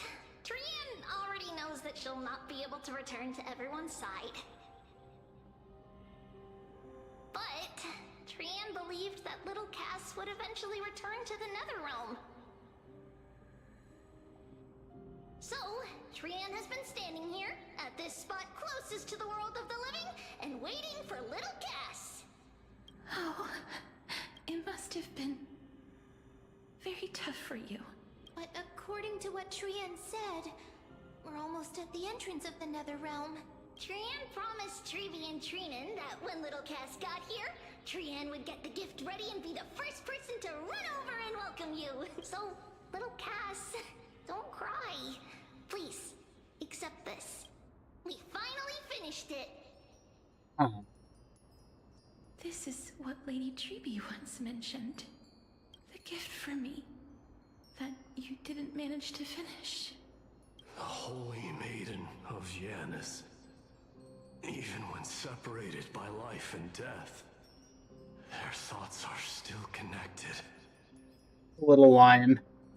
Trianne spent a lot of time drawing this. Trianne hopes that little Cass likes it. Seriously?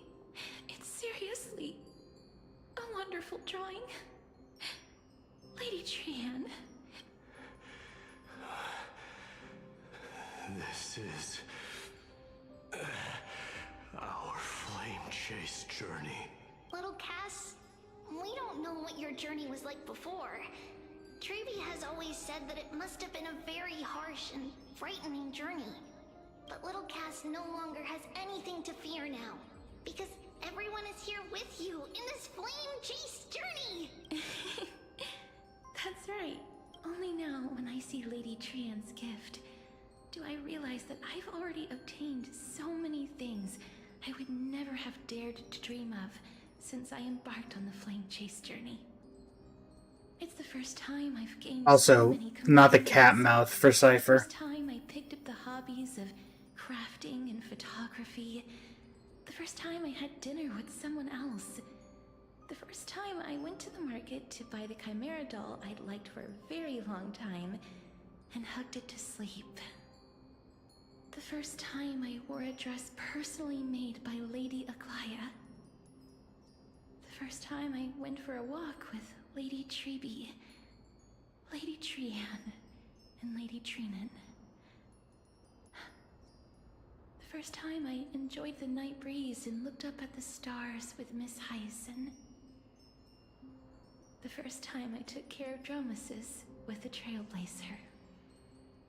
Looking back at all these experiences I never thought were possible, it feels as though the scales of my life had shrunk from centuries and decades down to minutes and seconds.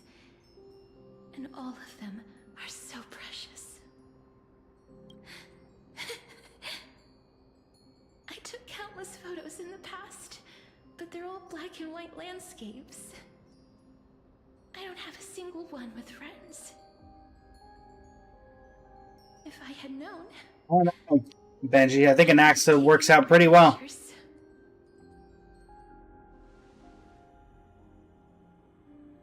Shall we take one now?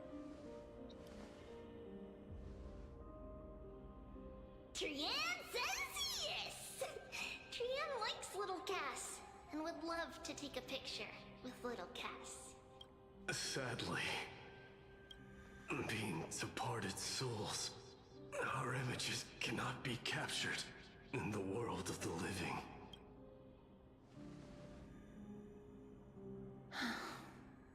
I thought so too. What? Are we seriously going to leave any room for regret?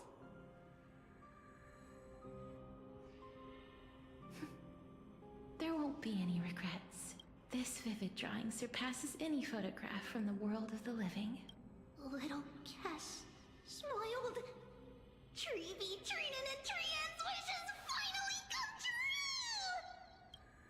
I remember you once said that fate is not the flowers that bloom at the end of the road, but where people tread beyond the gate. Now, the path that belongs to me is about to reach the end. Thank you for bringing me the final key. Key? Little Cass, why are you talking in riddles all of a sudden? I have a feeling that soon, this gift of yours will become the key to saving Mrs. Life. Wow, that's amazing! Then keep smiling and carry on bravely! I will say it's nice that they didn't keep with... They went with the purity of the soul. So, for example, for Treby, because she was barely able to talk in coherent sentences because she was losing her mind at the end of her life, that when she died, her spirit, I guess it kind of got back the power it had when she was alive, or at least she regained her sanity, I suppose, to an extent. That's nice. Little Cass, Little Gray, everyone, see you tomorrow! The blinding smile, Trian's golden form disappears in the thin fog of Styxia's moonlit night. Lady Trian. The aura of this place. We have indeed reached the end of the stream of souls. If I go any further, I might lose myself. I must leave now, for the black tide still wreaks havoc in the realm of the living.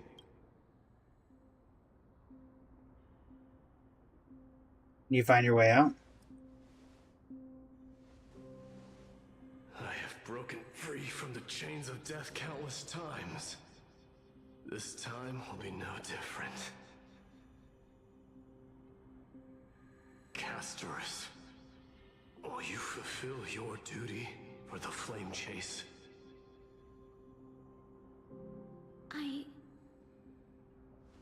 I have yet to make my decision, Lord Mighty. Cypher? No matter. Make the choice your heart desires. How long have you been standing there, Cypher? 1,000 years of waiting. I will continue to fight till I die. Then rise from death.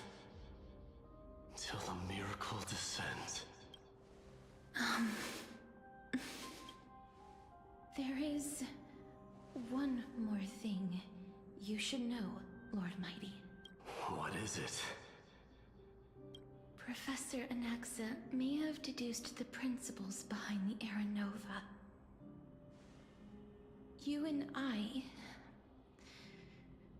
may be reincarnated Indeed. as strife and death in the next cycle, becoming calamities wreaking havoc upon the world.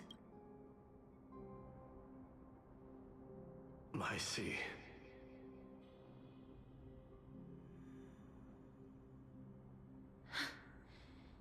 Is that all? Are you going to accept such a fate without complaints? Do you have a strategy to shatter the shackles of our fate? I haven't found it yet. Perhaps I never will. Then, cease wasting your thoughts on futile matters. Control what little you can. And when fate's inescapable grasp comes, resist it with the strength of your mighty will. Thank you, Lord Mighty.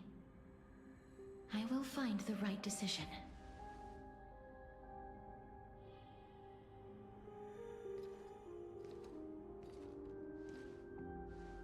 Again, are we gonna talk about the fact that Scythe... Strife.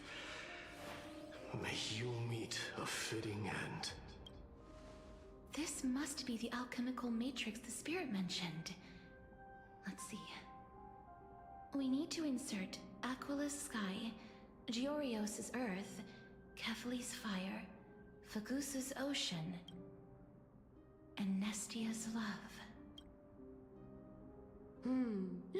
It seems our sweet Princess Homebody has made up her mind. In that case, seamstress, I suppose I no longer need to deliver your message. My time is rather precious after all. Whether you wish to break free from death or not, please, follow your heart. By the promise you once made, I ask that you fulfill your duty one final time.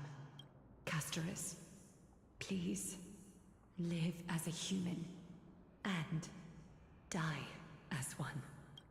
According to that alchemist, the final piece is supposed to be me. However, he is not privy to the past, and therefore cannot see the full picture. The past? I saw the twins of death in Kephali's memory, and now I am certain that I was one of them. The trial of the Hand of Shadow demanded taking the life of your family. I died during that trial, falling before the gate to the new world. And my sister, whom I never met, became the Titan Thanatos of this cycle. She was consumed with regret over my death, so she used the Titan's authority to reforge my soul. Yet, it also means she has never revealed herself to anyone, hidden away from the entire world. That's because the Titan she became already fell at the start of everything. They died for me, and now lie in slumber in the River of Souls. You mean... Pollux? That's right. The River of Souls is no material river. It cannot be blocked by ordinary means. Only a divine corpse can prevent the dead from reaching the next world. And that's why... we have to awaken Pollux from death before we can retrieve the core flame of death. We have to reforge its body with the power of alchemy.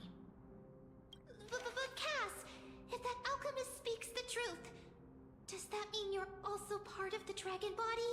According to those departed spirits, I was indeed born as the dragon's twin. But before we talk about that, have you heard the sighs?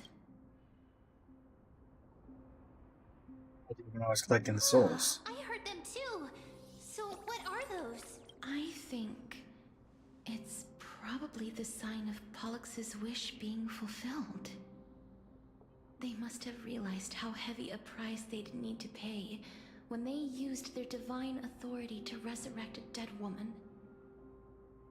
That's why they exerted every ounce of their strength to send me to Styxia, a city that called for death, a land where none is hostile to death. They never saw their wish fulfilled and fell so prematurely, all because they wanted to give me a new life. Pollux must really want to know how their sister has been after giving their all to save her. That wish is the reason Pollux's soul still lingers in the mortal realm even after their fall, quietly watching and documenting every detail of their sister's life. Ah! So instead of picking up objects on the way here, we were instead showing things to a strand of yearning that lingers here. Now, we must weave these yearnings together and restore them into Pollux's complete soul. but all of this is just a hypothesis, right? What if we go through with the ritual and it turns out totally different? That's fine. As Professor Anaxa often reminds us, such is the nature of alchemy. The true outcome can only be known once the process is complete. This is why alchemy is also known as the miracle of creation. Now, the puzzle of Pollux's yearnings is nearly complete, with only one final piece remaining. I shall reveal what they have been yearning to know in the alchemical matrix. I will show them my whole life since I left Styxia. Lady Trianne has already drawn a picture of my entire life, and it is now in my hands.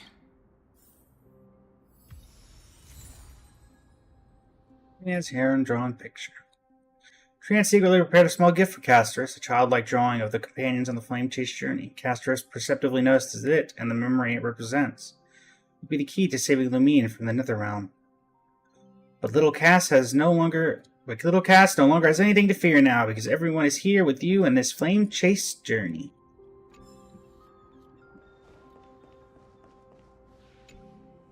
Then, let the ritual begin. Cutscene?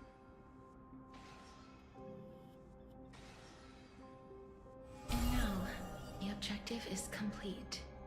That is all. Such is what Professor Anaxa always says after preparing for an alchemical ritual. And now, Pollux, I shall lift you from the river of souls and reforge your soul. Perhaps you will be disturbed by this, and your body may become horrifying to behold. But if even the slightest trace of your soul remains, the soul that once ferried me to this side of the shore, then please, look at me. I wish to thank you in person. I have obtained everything you sacrificed your divinity for. Lady Almanette. Did she recognize you? Oh, she must be the first soul we can communicate with here, right? I'm afraid she is just another spirit trapped here, like the rest of them. The only difference is that I was there when she died. Please, go on. I'm listening. Are you about to tell the story of Styxia? Yes. You're just as smart as I imagined, but... never mind. Now's not the time. There's no need to worry, Elder. Take a look around you. You're already at the resting place of the dead. The world of the dead. But how?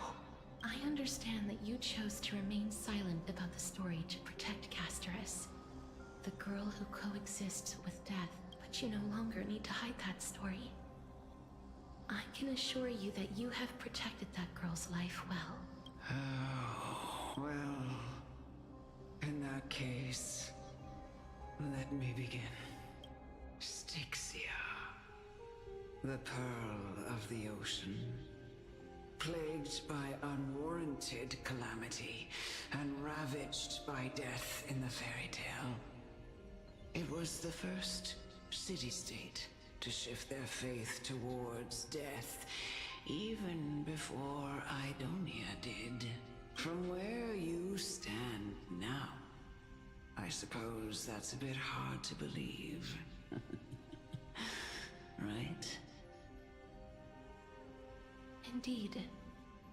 I cannot imagine that those from the era Chrysia, blessed with eternal life, could ever yearn for death.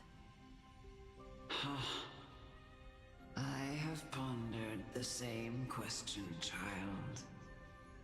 But I am afraid there is no clear answer to it. Journeys and epics are only glorious and magnificent because all things eventually fade to dust. That's how someone once explained to me why death is necessary to the world. But I still can't take that as the final answer. Would a world without journeys Ryan's and shown up epics be worse 3 off? times in the past 2 chapters from Nias. I take it the one who spoke this line was a general, or perhaps a warrior. Both.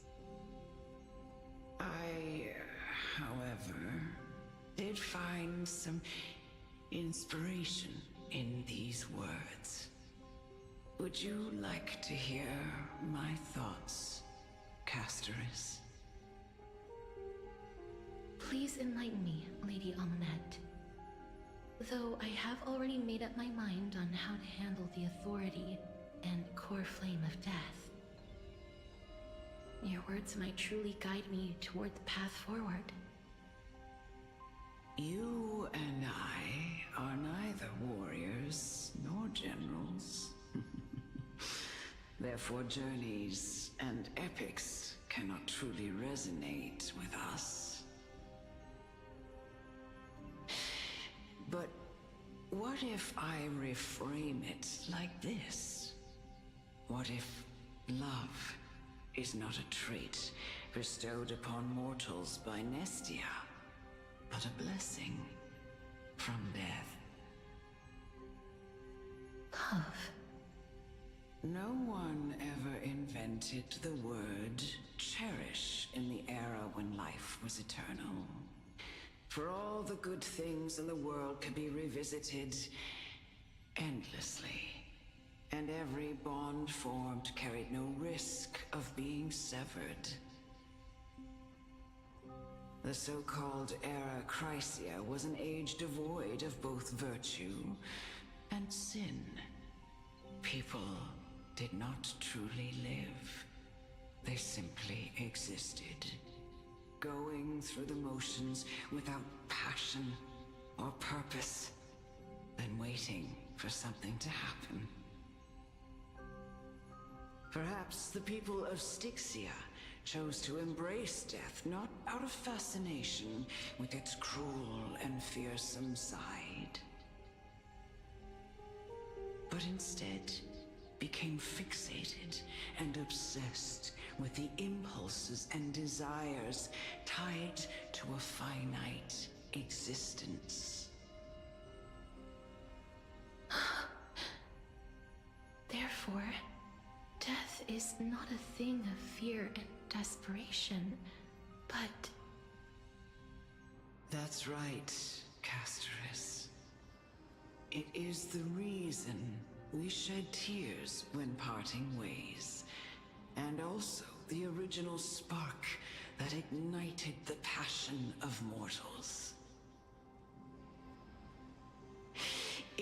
you truly intend to deprive the world of death, then be prepared to witness it return to a state of stagnation.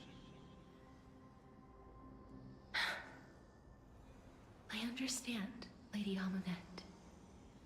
Our limited lifespan shapes all that we know and love. Not even the Death Titan has the right to take that away from humankind again. Nestia's love was the chrysalis of Gold's first blessing, but it most likely wasn't understood by mankind.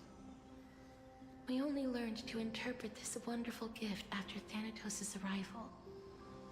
If the world was bereft of death, then the Queen of Styxia wouldn't have played midwife in delivering me into this world. You wouldn't have welcomed me into Idonia, and Aglaya would never have invited me to join the Flame Chase journey. None of these stories would ever have happened, and I would never have lived, let alone found happiness. Thank you, Mother. I will use all the love I've experienced in this long life to complete the final miracle. My teacher, Anaxagoras, grant me the wisdom of all things. I call upon thee, the stripped dead dragon's corpse.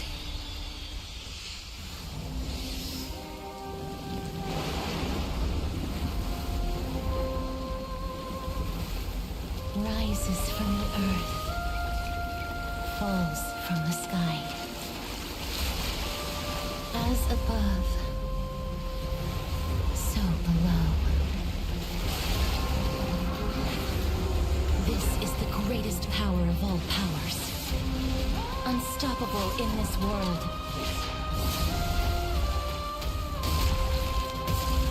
The great work that commands all death. All right, time. I shall grant you embrace.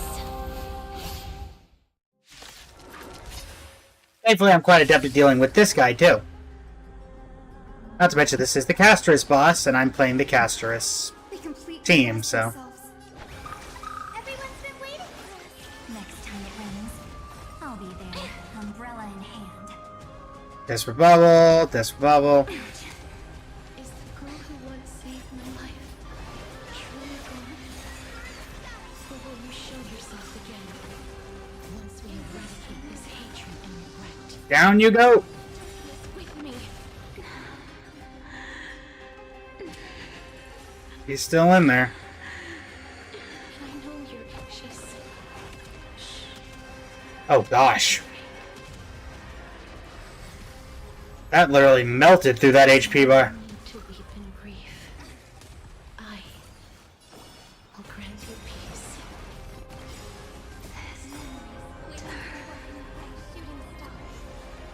Yes, it's me. I'm back. May life and death sprout new buds. Be careful. They may be moving by instinct, but there is fury welling up within them. Alright, Cass. Finish it off. Don't turn back to the nether realm.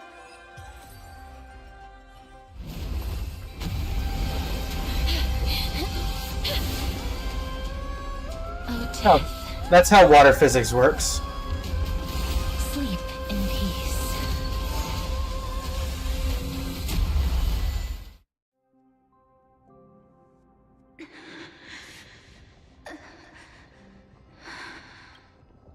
I'm sorry I have to wake you up from ancient death.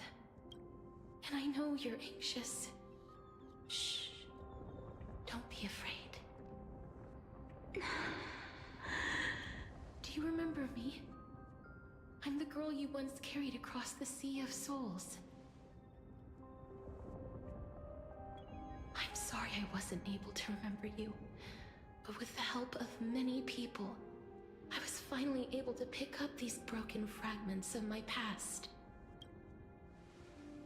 I'm back, Pollux.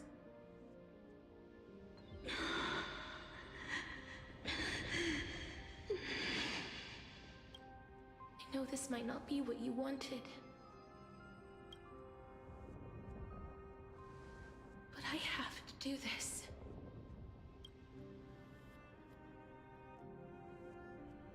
So please, carry me across the Sea of Souls again and return me to the Netherrealm, just like you did in the past. Please take me to where the core flame of death rests.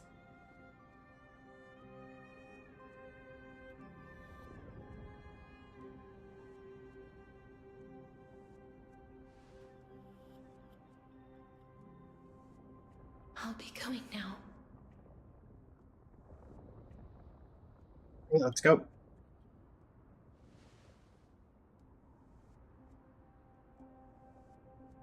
They may look scary, but as long I think I'm running out of time here, casters. What's happening? What's wrong? Feel dizzy. Are you... What's wrong with her? Her time is almost up. If I don't go now, I'm afraid her soul will return to Thanatos' embrace before me. What? Oh no! Is there anything we can do? Don't worry.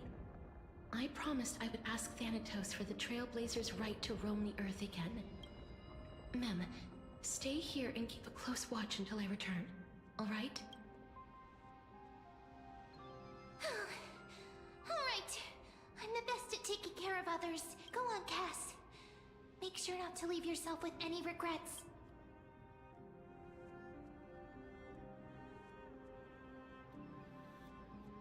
Take your time, I can still hold out.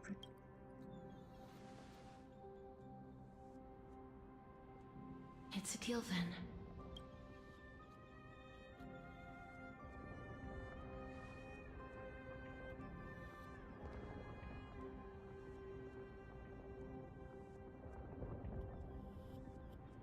Please.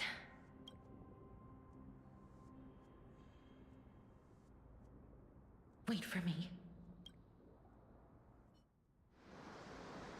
Though you sit in your little dinghy, eager to hear my song and follow closely behind. Venture not with me into the vast sea, for perhaps, without seeing me, you'll lose your way in the ocean. After all that, you still ended up back here.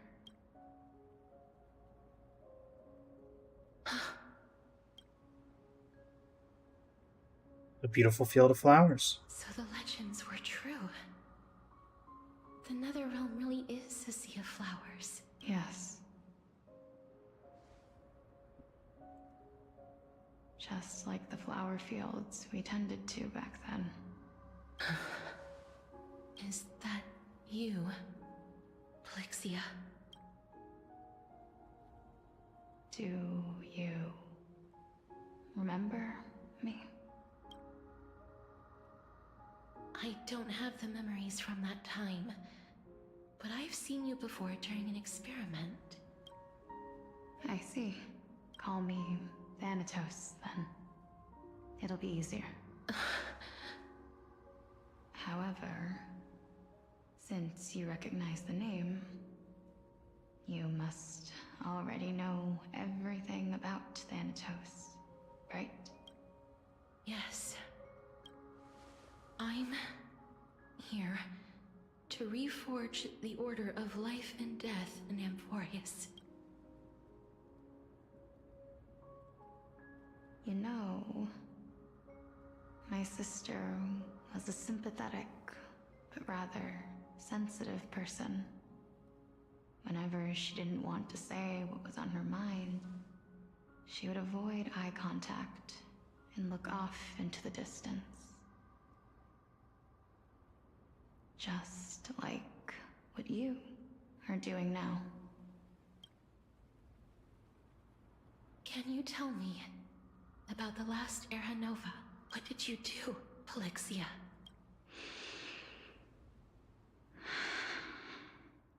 Where should I begin? I suppose we can start from the beginning. A long, Gotcha, no worries, long time Malin. ago, there were a pair of like-minded twins. As foretold in the prophecy, they were chosen to be successors to the god of death. But fate was cruel. The price of attaining divinity was to take the life of our closest kin with our own hands. That trial was indeed recorded in that memory.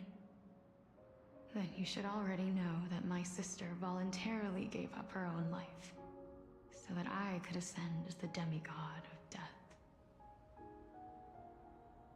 But I couldn't accept that. Why did we have to kill each other for a future she'd never see herself? That's not fair. So, while weaving the laws of the new world, I shattered the forbidden bottom line for life and death. I reshaped my sister's soul and took the form of the great dragon Pollux to carry her up the River of Souls and back into the mortal realm.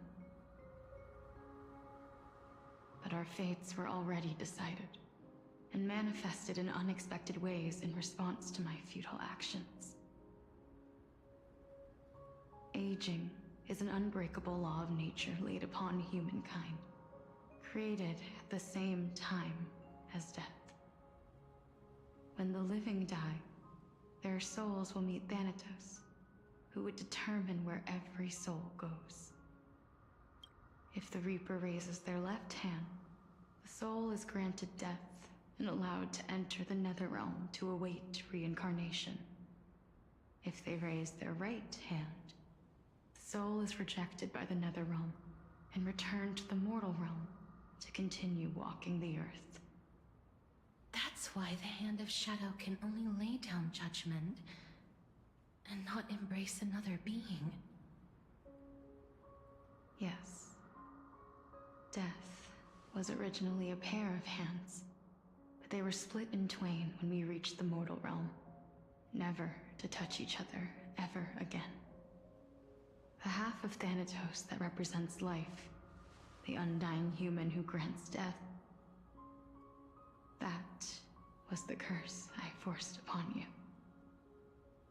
Then, what about you? As the half of Thanatos representing death, I shoulder the fate of defying death. I died the moment I entered the world of the living. From then on, my Titan also no longer existed in this world. The cycle of life and death stopped. Souls were denied their audience with death, and were left stranded within an ever-rising river of the dead. What irony. My selfish desire to save your life gave you and the world a fate far worse than death instead. Then, what was left of my reason was left behind in the Netherrealm, where I've been taking care of these flowers day after day, until there is now a sea of them, all while mulling over the subject of life, death, parting, and enduring an endless loneliness. Fate is absurd indeed. Our lives were a mirrored image of one another, like a pair of hands. Even so, we arrived at the same destination. We walked different paths, yet experienced the same pain. I had hoped that maybe you would at least have a good life in this cycle. I'm sorry. I lived my life well. It didn't go to waste. As far as I'm concerned, you did nothing wrong. Even though I forced the authority of granting death to humanity upon you, a total stranger. Too many responsibilities were forced upon me in the course of this long journey. I was once lost, even upset. But I realized recently that if it weren't for your blessing, I wouldn't have understood the source of these emotions, nor would I have realized my purpose. I wouldn't have made it here to reunite with my missing half. And we wouldn't be discussing our past while sharing the same view of this landscape. I wouldn't have understood the meaning of our existence. The meaning of our existence. This sea of flowers blooms on dead land, because we sowed it with the seeds of our separation and watered it with our tears of loneliness. Yes, the only thing death is allowed to create are flowers that bloom from blood and tears. That's why Thanatos cannot create living beings at will, nor can the Hand of Shadow determine a person's remaining days. Because the life and death of mortals should never be dictated by another's will. Are you saying there's no point in Thanatos' existence? No. No single being can bear the scales of life and death on their own. Not even a god. Life and death weigh equally heavy. We both know that now, don't we? You, too, must have had a difficult life. We've taken quite the ridiculous journey together, haven't we? I had a feeling, even back then, that we would meet again one day. Not to embrace one another after a long separation, but to come in search of retribution. Tell me the answer that's already been written. And let us draw this scene. It's been far too long. I've waited here for centuries, watching day after day as desperate spirits are denied by this lonely wasteland. I always hoped I would see you among them, but I was also afraid of seeing you. I didn't know how I could possibly face you again. But more than anything, I was afraid that you might have forgotten all about me. I know. But don't you see, Polixia? I made it back anyway. You don't have to shoulder death's authority on your own anymore. It was always meant to be held in two hands anyway. So, let's give our core flame to her, and have her take it back to the mortal realm. Give humanity back their cycle of life and death. Our responsibility as Thanatos... Can I have two core flames in me then? Or not in me, but two authorities? Can I even hold two? Over life. Let's tend the field together and create a warm sea of flowers for all the souls to come.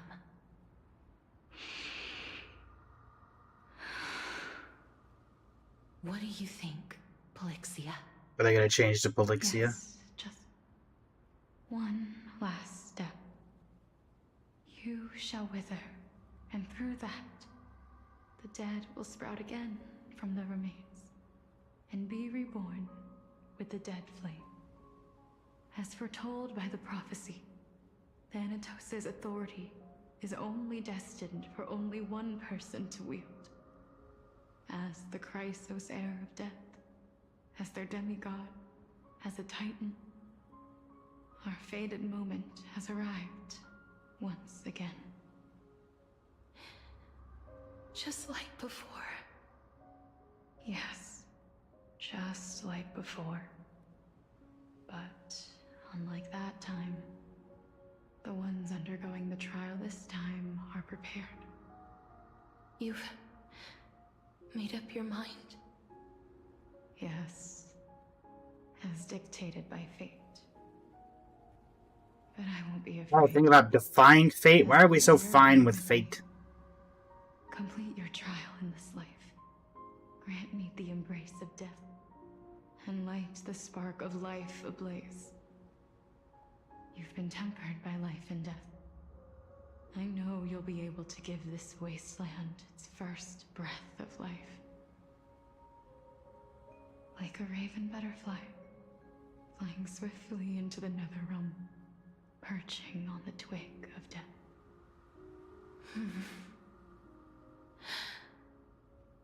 I will. After this, I will remain permanently in the Netherrealm. The River of Souls shall return here and rain down from the sky, scattering souls across the earth. The cycle of life and death will flow once again. This sea of flowers you sowed shall bear countless joyous or sorrowful souls, and bloom evermore. My curiosity, where'd she get the flowers? Thank you.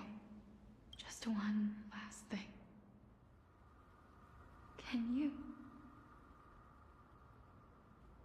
grant me one wish? Of course.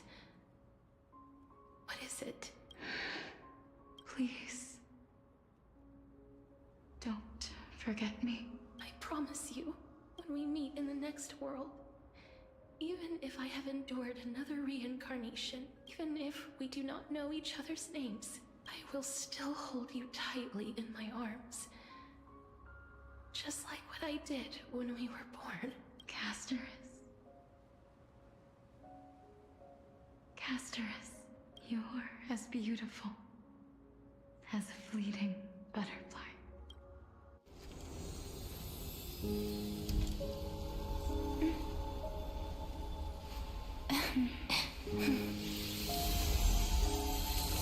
I will bring rest to death. And from now on, stagnant life will once again flow.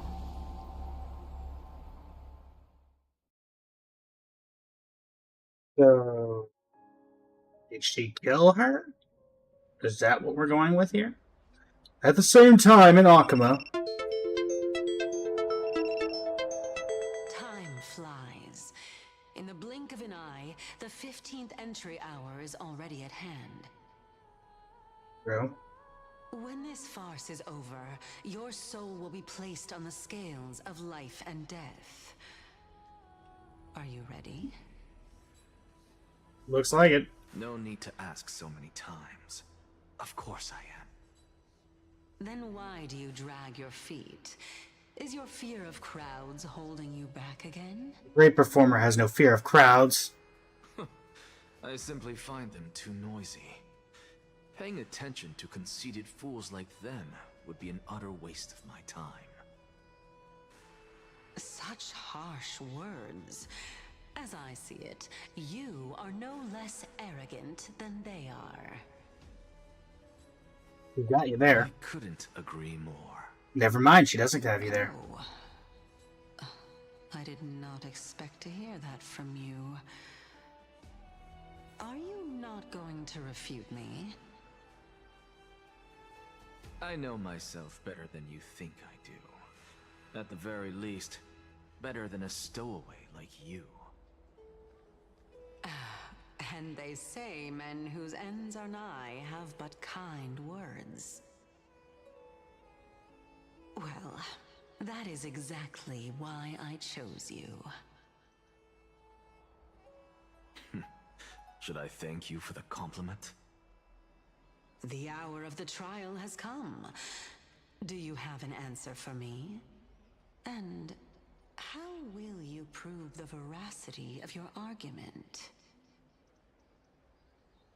I suppose there is no point in putting this off any longer. Do you recall where we stopped the last time? You were saying that AMPHOREUS' history is cyclical. Indeed. The demigods that bear the core flames now eventually AMPHOREUS become is the new there. titans at the world's end. Remember what happened on the Holy Mountain? Calypso, Naias. As their destined ends approached, one by one they left this world, leaving only the twins, who are fated to succeed death. Unfortunately, while their journey is consistent with ours, you and Calypso, as well as Nicodor and Naias, act as supporting evidence. I can only come up with a rough sketch for my theory of a cyclical history. For all the pains I took to reach this point, I had already lost hope of ever obtaining definitive proof. After all, the past is in the past. Proving that we are the legacies of heroes of the past is a hopeless endeavor. That is, until I met a girl named Polixia and her sister. If Castorus was truly sent from the past to the present for the Titan's self-serving reasons, then having lived through 2 cycles, and with Styxia as the pivot, she will no doubt be the link to connect all of this together. If the Twins of Death can bridge 2 cycles to reunite at the shores of the Sea of Souls, then my hypothesis will no longer be just a hypothesis. And you too will get the answer to your question. Well, that is all well and good, but how can you be so sure? If there is even the slightest error in your hypothesis, the girl will be shattered. It matters not. The most important quality a scholar must possess is foolhardiness.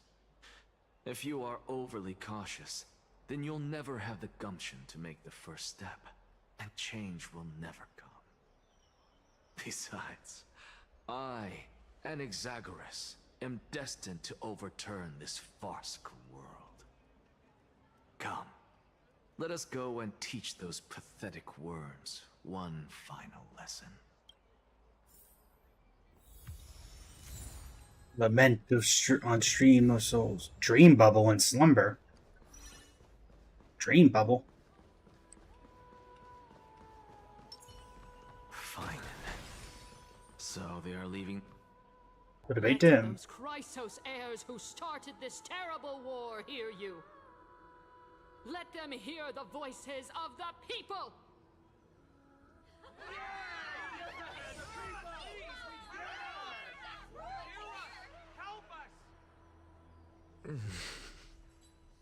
As always, that woman knows how to stir up a crowd. You guys decent at it. I thought you'd pass on this. Everyone must cast their vote, or this assembly would serve no purpose. Prof, do you truly think it's wise to entrust the fate of the world to an assembly like this? Akama has stood Boo the strong crowd. under Yeah, the system boo. for 1,000 years. It's Technically, there's some people in the crowd reason voting for the Chrysos heirs, so maybe not the whole crowd. But that is not what you're asking, is it? What you really want to know is Aglaya making the right decision in entrusting the fate of the world to you? Nothing ever escapes you. I didn't spend all those years teaching you for nothing. Most people only take 4 years to graduate, if I recall. How long did he take? To tell the truth, I feel like I'm on my way to an execution chamber instead of a podium. So, do you have an answer to that question? No. I don't. I thought so. Because that question is not yours to ask in the first place. Is Aglaya entrusting the world to you the right decision? Don't make me laugh. That is a question that woman must answer herself. Why are you fretting about this on her behalf? Or have you been seeing yourself as her pawn all this time? Listen up. I'll say this only once. Flip your perspective around and ask yourself this instead. What should I do to ensure that the world doesn't stray from the correct path? That is what you should be thinking about. You still have time, so give it some thought. Oh, and don't bother telling me the answer. Tell it to those begging for salvation from the gods. Got it. Thank you, Professor Anaxa.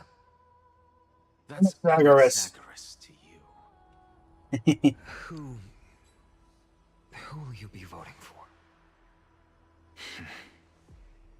That'll depend on how well you perform. May Cersei safeguard your thoughts.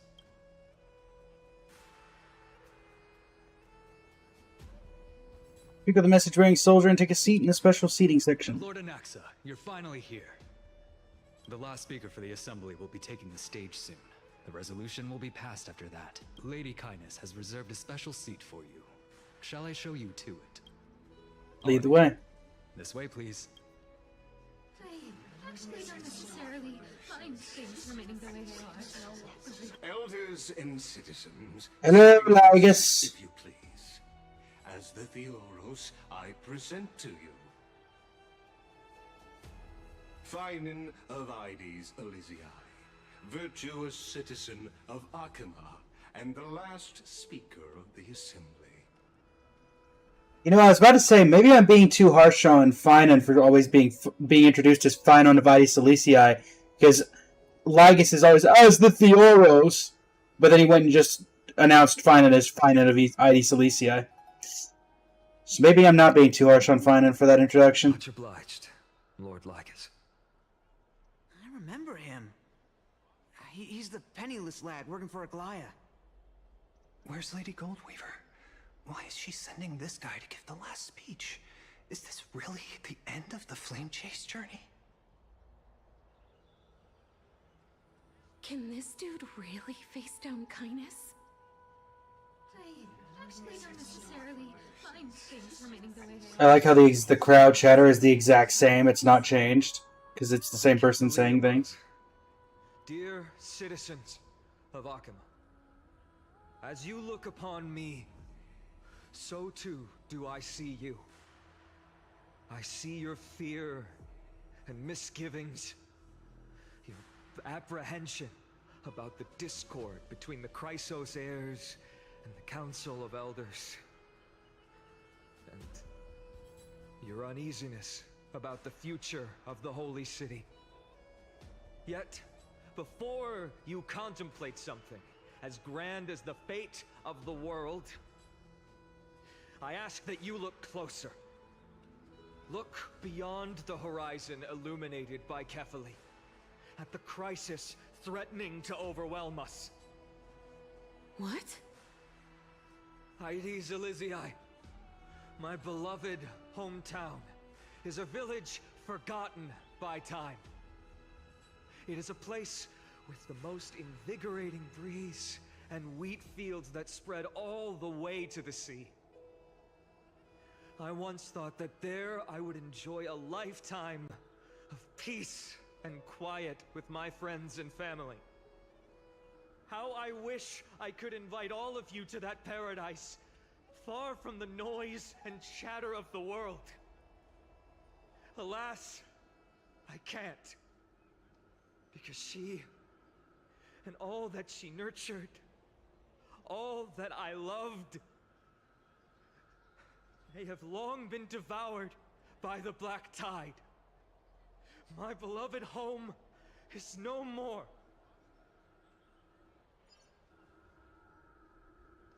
Continue. I will never forget the day the black tide struck.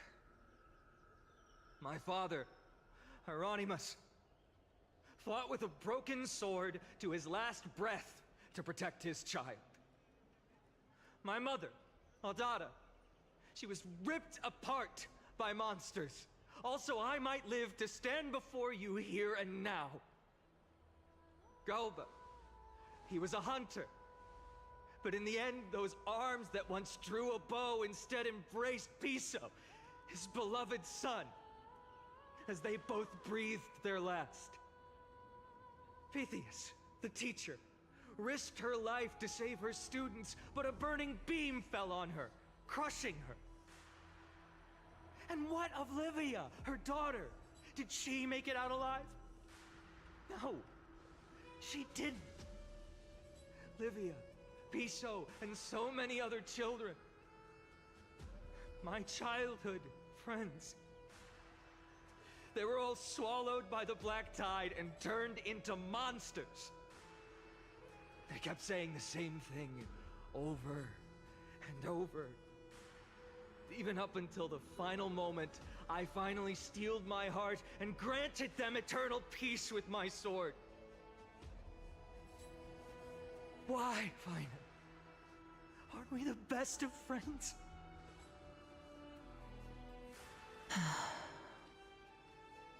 That is the Black Tide. A looming threat that can bring Akuma to its knees any time.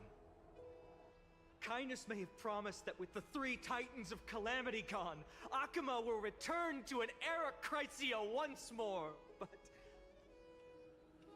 much as it pains me, I must disappoint you. While the demigod of strife has done everything in his power to hold them back, they are still coming. By now, the name of that black-robed swordmaster, the Flame Reaper, has likely echoed throughout the city already. The roaring thunder is a message from the strife demigod. The Flame Reaper has risen from death, and they hunger for the core flames of the gods.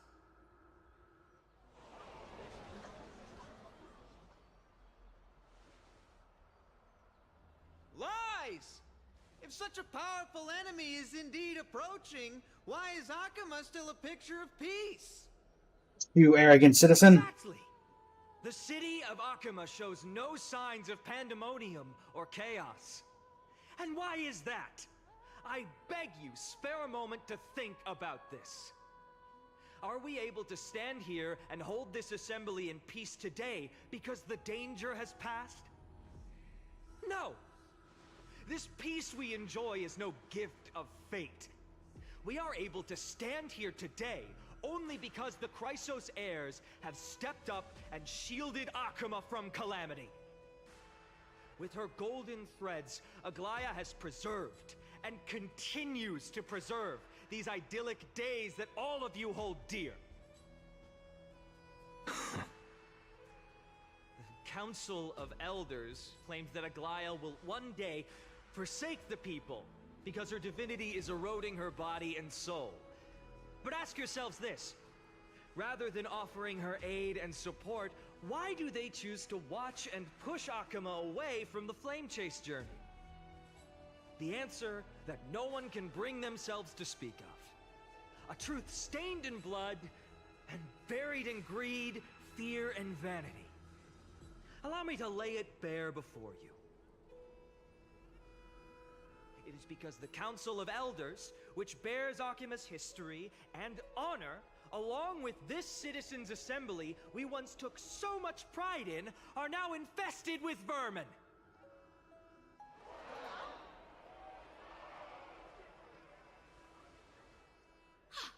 You insolent whelp! How dare you! It is true that Aglaya has reached her limit. Why? Because she has been working tirelessly to weave the defenses of our holy city against the encroaching evil. All while these vermin are making up baseless accusations about her and scheming in the shadows. Not once has she ever failed Akuma. Yet these vermin attempt to tear her apart, tarnishing her name with unfounded allegations. She may have been blessed by divinity, but Hasn't her heart always stayed true to humanity? It makes They decent attempted points. to mislead you and reduce this assembly to a crude standoff between gods and humans, but citizens of Akama. Once more, I implore you to open your eyes and look at those around you. Behold, the deliverer Closely. of public speeches. All that finery. Do you see the good heart of a human, or the poisonous glands of a pest? Make your judgment, then turn your gaze to the demigods, whom so many of you regard as cold and merciless. Do you not see the light of humanity in them? And those who wear the mask of humanity, yet utter only hurtful, slanderous words. Can you not see that their souls have been corrupted by power?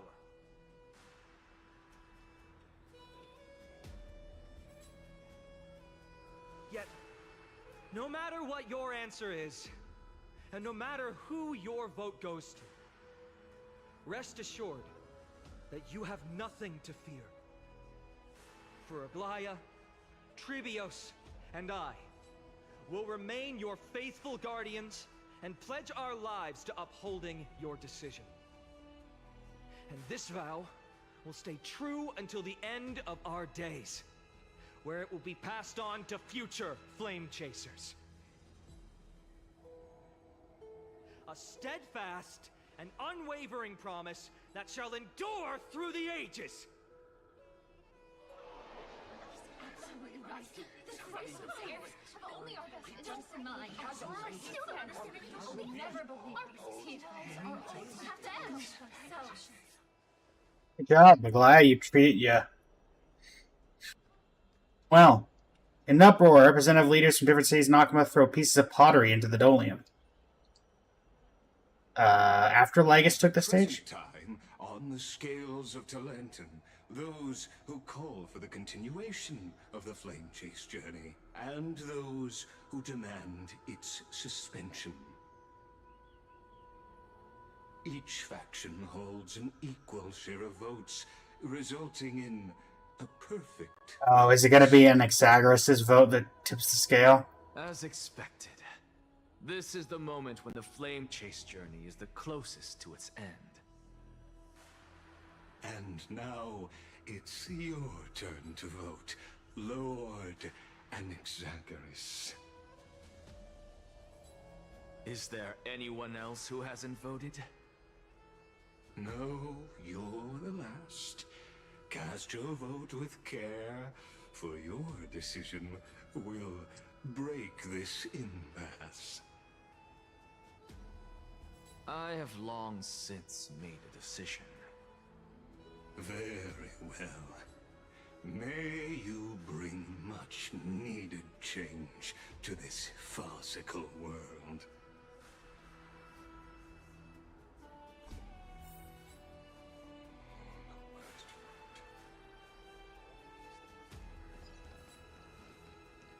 Talk about a grand entrance. I was hoping to get a smug look on that lady's face, thinking that he's going to vote for her. You've done well, Finan. Given the circumstances, delivering a rousing speech to stir up emotions was a prudent move.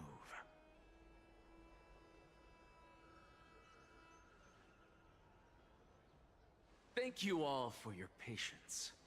On behalf of the 7 sages of the Grove of Epiphany and the scholars of AMPHOREUS, I, Exagorus, am ready to cast my vote.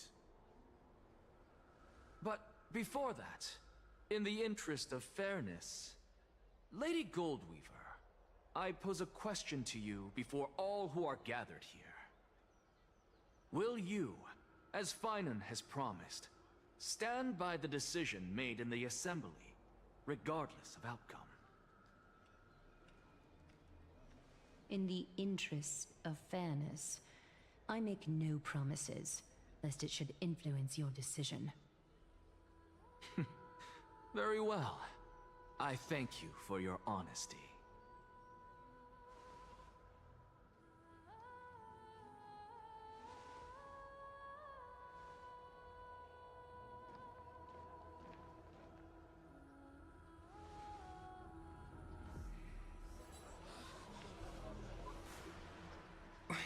What's he doing? The stakes are high. Let's be patient. Cut the act! Who do you think you are wasting our time like this? Lord Anaxa, please do not forget that I... Rule number 1. Do not call me Anaxa. Rule number 2. Never interrupt me. Silence is golden.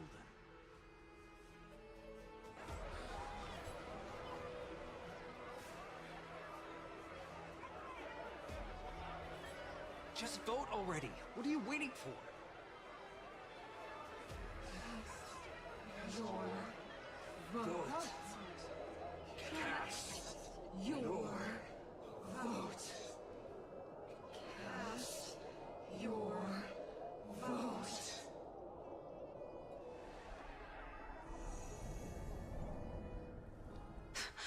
I cannot help but wonder, is every hardship in the world something you will exploit and use to your advantage? Probably. How else am I supposed to make use of this situation where my body and soul are separated?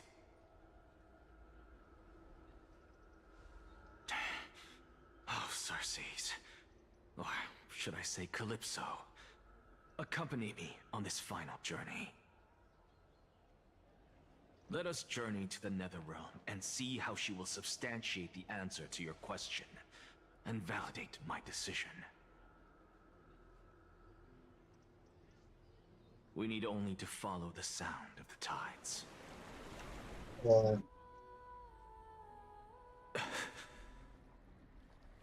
You are... Well done, child. Just as I foresaw. You have achieved great things. Empedocles! Teacher. What a twist of fate. A blasphemer raised in the doctrines of the Venerationists. It's like a foal kicking its mother in the belly after taking all her milk. I respect you immensely, sir, but... You cherish the truth even more. So, child, do not be troubled by the criticisms I have borne. Do not let those voices hinder you as you forge ahead. As the sage of the Venerationists, I am duty-bound to oppose you. But, as your friend and mentor, Anaxagoras, I say, go forth, for the truth is already in your hands. Will keep that in mind. That was the main here, aged like fine wine. Yeah, he aged pretty well. Your lonely pursuit is about to welcome a new chapter.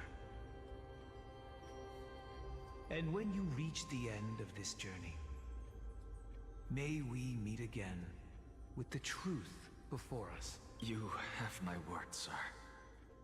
May Circes safeguard your thoughts. May Circes safeguard your thoughts. You are right, Empedocles. My lonely pursuit is about to welcome a new chapter. May we meet again with the truth before us, Empedocles. What are you waiting for?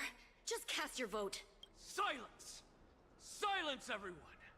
Behold, Circes, here at the center of the world, I shall write the final step of my proof. For this place is but one step away from the truth.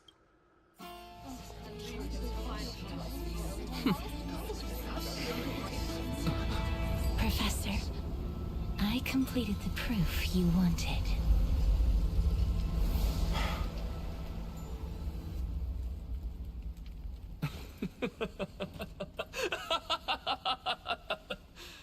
Thank you, Castorus. The answer is plain as day. My vote goes to The flame chase journey and nothing else! Elder Kindness, I have deciphered the truth of this world!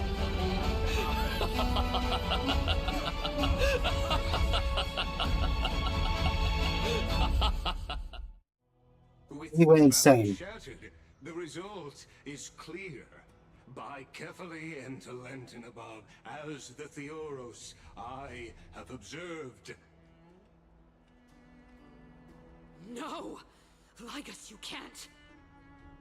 Anaxa, what have you done? Have you lost your mind? I hope you are prepared for the harsh punishment awaiting you. Mark my words, I will make sure that clever head Did indeed hit. Final did indeed hit the price of betrayal. Have you forgotten? I told you that happens to be one of my rare talents. You put on such a grand performance just to aid their preposterous flame chase journey. Performance? No, you are quite mistaken. I may be paranoid by nature, but I've always been known for my honesty. If you really understood me, Lady Kindness, you'd realize that I never had any interest in your pathetic little game of politics. Factions, standpoints, they are jokes in my eyes. I have never once switched sides. Because I, and I alone, am the truth. Lady Kindness, with all the citizens here as witnesses, we should honor the spirit of democracy and respect the decision of this assembly. I have observed that Akama has chosen her destiny. This citizens' assembly has resolved to continue the flame chase journey. This resolution shall be put up on the wall of heroes. I'm just now noticing that Ligus has one hand of that's gold and one hand that's like a blackish brown tar color. You. Are you gonna get mad at him now? Not everyone is ready for the assembly to end. Very well. Let me entertain you for a little longer. By your leave, Lord Ligus. Interesting. Elders and citizens, your attention, please. Stay for a moment more, if you will. Anaxagoras of the Grove of Epiphany has an announcement for the assembly. What is this performer up to now?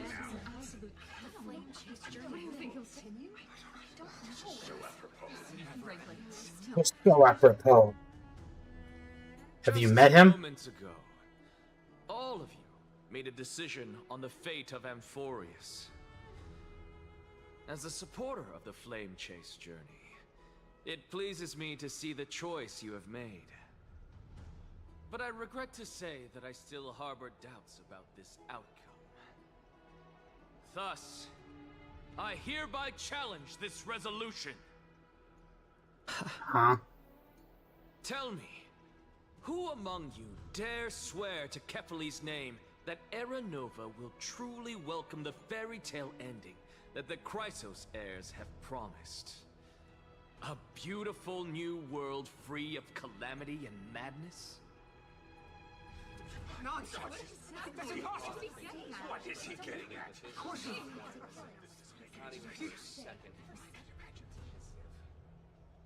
No one? Must I pick somebody to answer? Very well. You, the one acting so wise and profound, in front of all present here, do you dare swear that it will happen for sure? No? Fine. Next. You, the one with ignorance written all over your face. Yes, you. Do you dare swear by it in front of the Titan? What are you trying to do? Useless. Your turn, then. With that smug look of yours, you must be confident that the flame chase journey is the best course to take, right? Hey! Mind your tongue! What's the arrogant citizen? No one? I see. In that case, Finan, answer me this. Your speech was filled with such passion just now. How confident, then, are you in making this promise? Professor, what are you doing? Let him continue with his performance.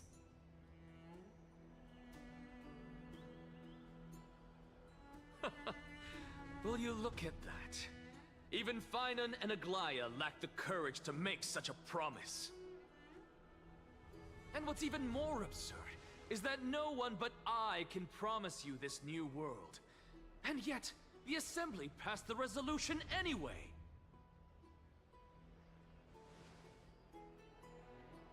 But you needn't worry, because I knew better than to trust you good-for-nothings.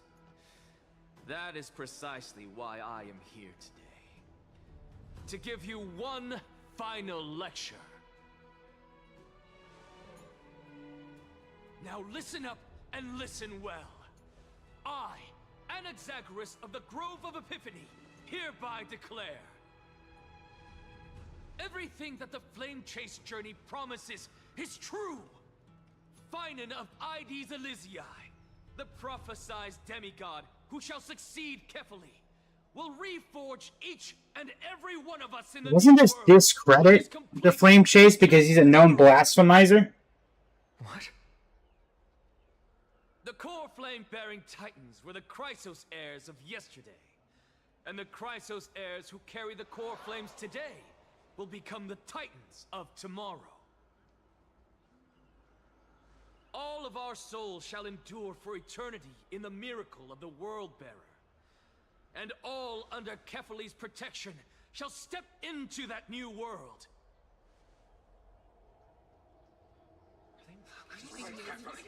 This is your blasphemy! It's impossible. What? Are you saying that we must bow down to you and worship you, even in our next lives? Enough, you blasphemous imbecile! How dare you try to deceive us with all these lies and falsehoods? How can you prove? I told you, don't interrupt me. But since you've asked, I shall be kind and indulge you. My statements are based on my experiments on the divine body of Kephali themselves. You heard me correctly, everyone. With the tacit approval of Kindness and the Council of Elders, I fused my soul with a god through alchemy and learned the truth behind Era Nova. What is he talking about?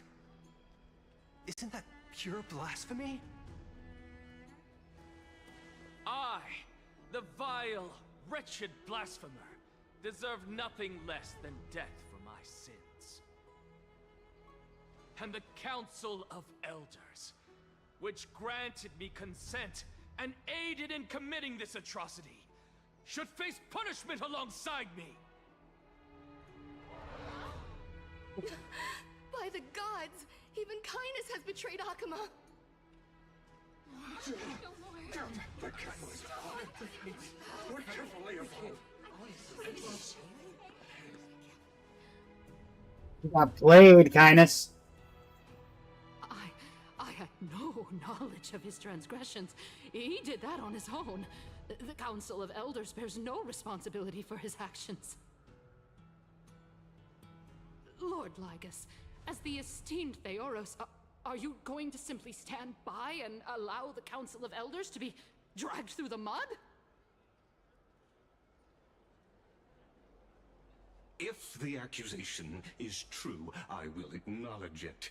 If not, my conscience stands unburdened. Lady Kindness, the reputation of the Council of Elders was not built in a day, nor will it be shattered overnight. Repercussions await those who fool the people, and punishment must be meted out on those who abandon their vows. We should respect this beautiful city and her people. You...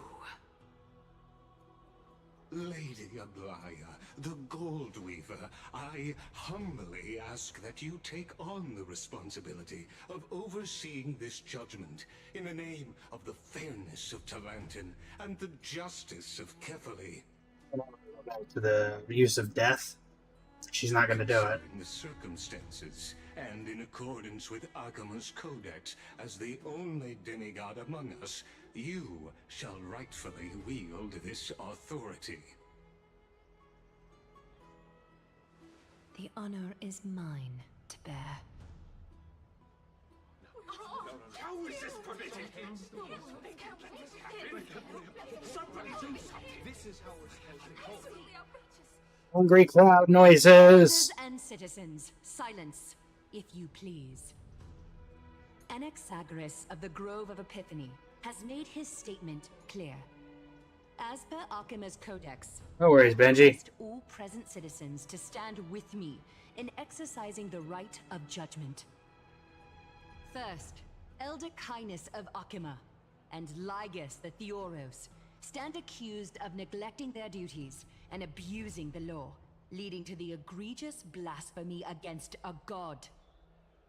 In the names of Talantin and Kefali, Akima is to form a committee before the 7th action hour to conduct an investigation and disclose the findings to the public for subsequent judgment. Yes! That's what we deserve! Agreed! Curse you. Who are we planning? Concerning Anaxagoras of the Grove of Epiphany, he has confessed to grave blasphemy against Kefali. In the names of Talantin and Kefali, the accused must be allowed to hear the people's voice prior to the execution, for a chance at a reduced sentence and possible pardon.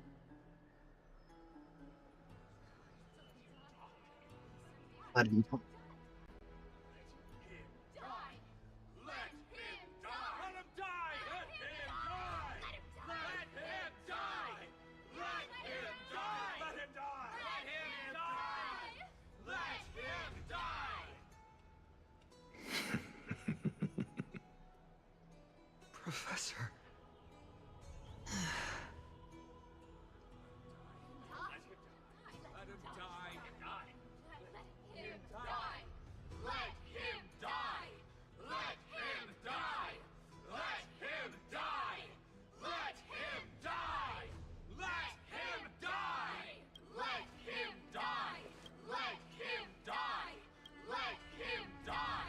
What decision will you make, Lady Goldweaver?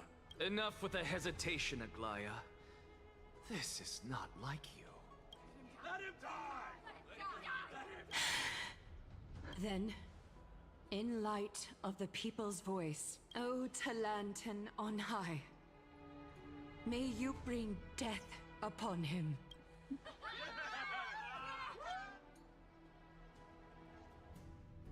Oh. Oh, we're back at my POV. Oh, something happened. Yo. A sea of flowers. What is this place?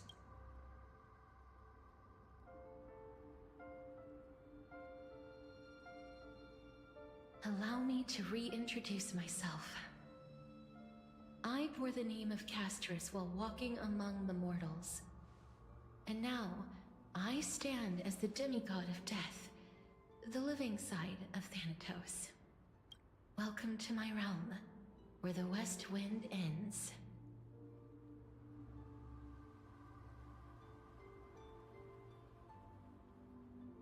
I made it. My character has finally got. No, it's a beautiful place. Every departed soul who has Thank you for the arrived here likes. has expressed the same. Did you know? Every flower here was planted by Thanatos himself. These flowers were originally both lifeless and immortal, but in the first rain brought by the River of Souls, they were given new life, flourishing as the bearers of countless souls. And it is my duty as the Master of Death to tend to their well-being and foster their growth in this serene haven.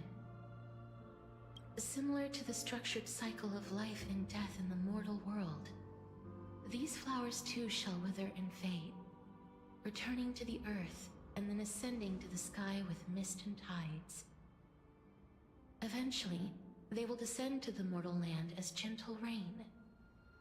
Every soul undergoes the perpetual cycle of reincarnation, albeit in varied forms, until the world meets its end. Yet, sadly, there's no time left for AMPHOREUS to wait for when the flowers bloom again. Now, death is the power at my fingertips. It once led the souls of the deceased here, but I shall open the gate of the Netherworld and return you to the realm of the living. In exchange, please, take the core flame of death with you and complete the flame chase journey. Do not let our work thus far be in vain. You're not going back?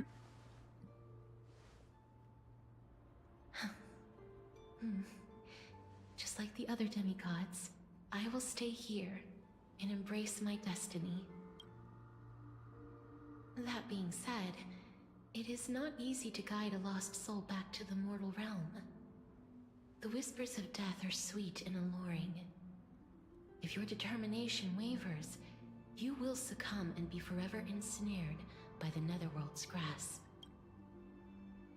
Please consider this a one-time exception. I will do everything in my power for the flame chase journey, and for your life, the only life I can save. I'll do my best. I am glad to hear that. Over here! Keep moving forward and don't look back. Keep going. The Express is right here with you. That means I turn around. I Nothing. believe in you.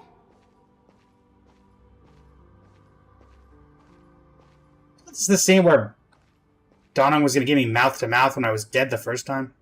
Listen, don't go. Just keep moving. One day, our paths will cross again.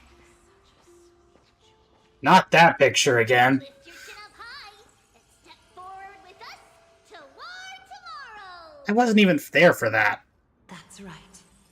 Keep your eyes on the dawn. I was here for that. Onward. Show me your courage. I was there for that. Partner. Brave of the Valo. Become heroes together. Almost. Partner, don't you dare lose to the shadows of death. That picture, actually. Where was that? How do I not recognize that photo? I don't know where that one's from. That one I recognize. My soul was there for that.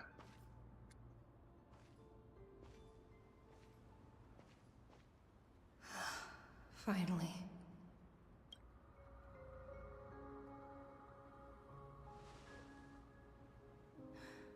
Thank you, Castris. Since I've already made it to the end, maybe I can have one last glance at that sea of flowers.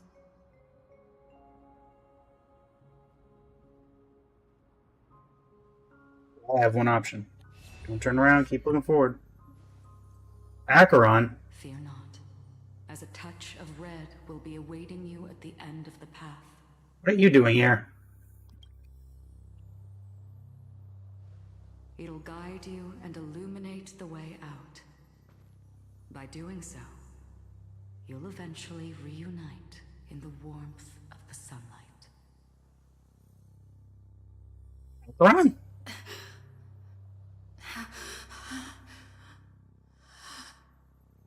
How are you here? What's this? What in the world are these shadows and voices? Oh, right. Everything that was left of me was a collection of memories. Proof that you once lived. Your soul, your memories, the years you've journeyed through, and the path they revealed, leading you back home. So, continue onward. Do not stop moving forward, and do not let her sacrifice Ma'am? and the support of all who have stood by you be in vain. Over here, friend! Ma'am! Take my hand. Let's go home.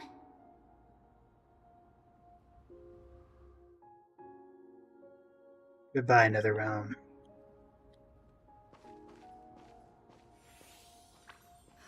Let the trailblazing continue.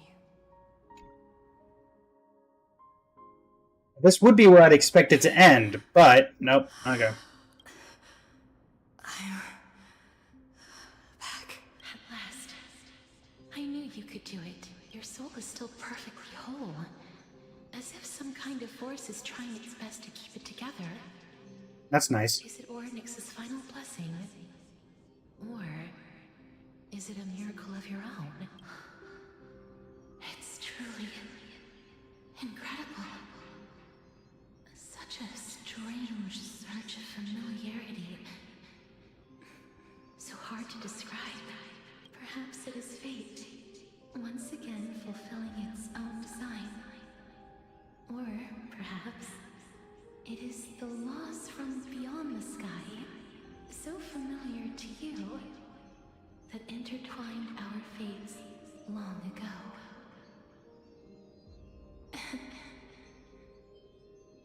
It seems that this is the riddle which cannot be solved anytime soon. The sensation of becoming a demigod is truly wondrous. It's as if the river of souls is winding its way through the depths of my spirit, transforming with each breath into a fine rain that nourishes the world. Do you recall that prophecy? At the end of the sea of flowers, the souls of the living shall warm thy fingertips, and after an embrace, there shall be eternal separation. I promised you that I would do everything in my power to give it another meaning. Now, as I stand as a demigod, and destiny draws to a close, I can finally end it in a way that is as beautiful as it deserves. The wish I once sought, but could never grasp, is now within reach. In this brand new world, every blooming life will lift its arms in celebration and recount the profound meaning of this very instant. Every touch, every embrace we share will never again be an ice-cold loss. They will radiate with an intense warmth, sowing love far and wide throughout the land. The other shore is very cold. AMPHOREUS. May I borrow your warmth one last time? Thank you for fulfilling this wish of mine. The place I'll be going to is what humans call the Land of Sorrows. But with this heartbeat and the residual heat of this embrace, I shall turn the Nether Realm into a gentle place of rest.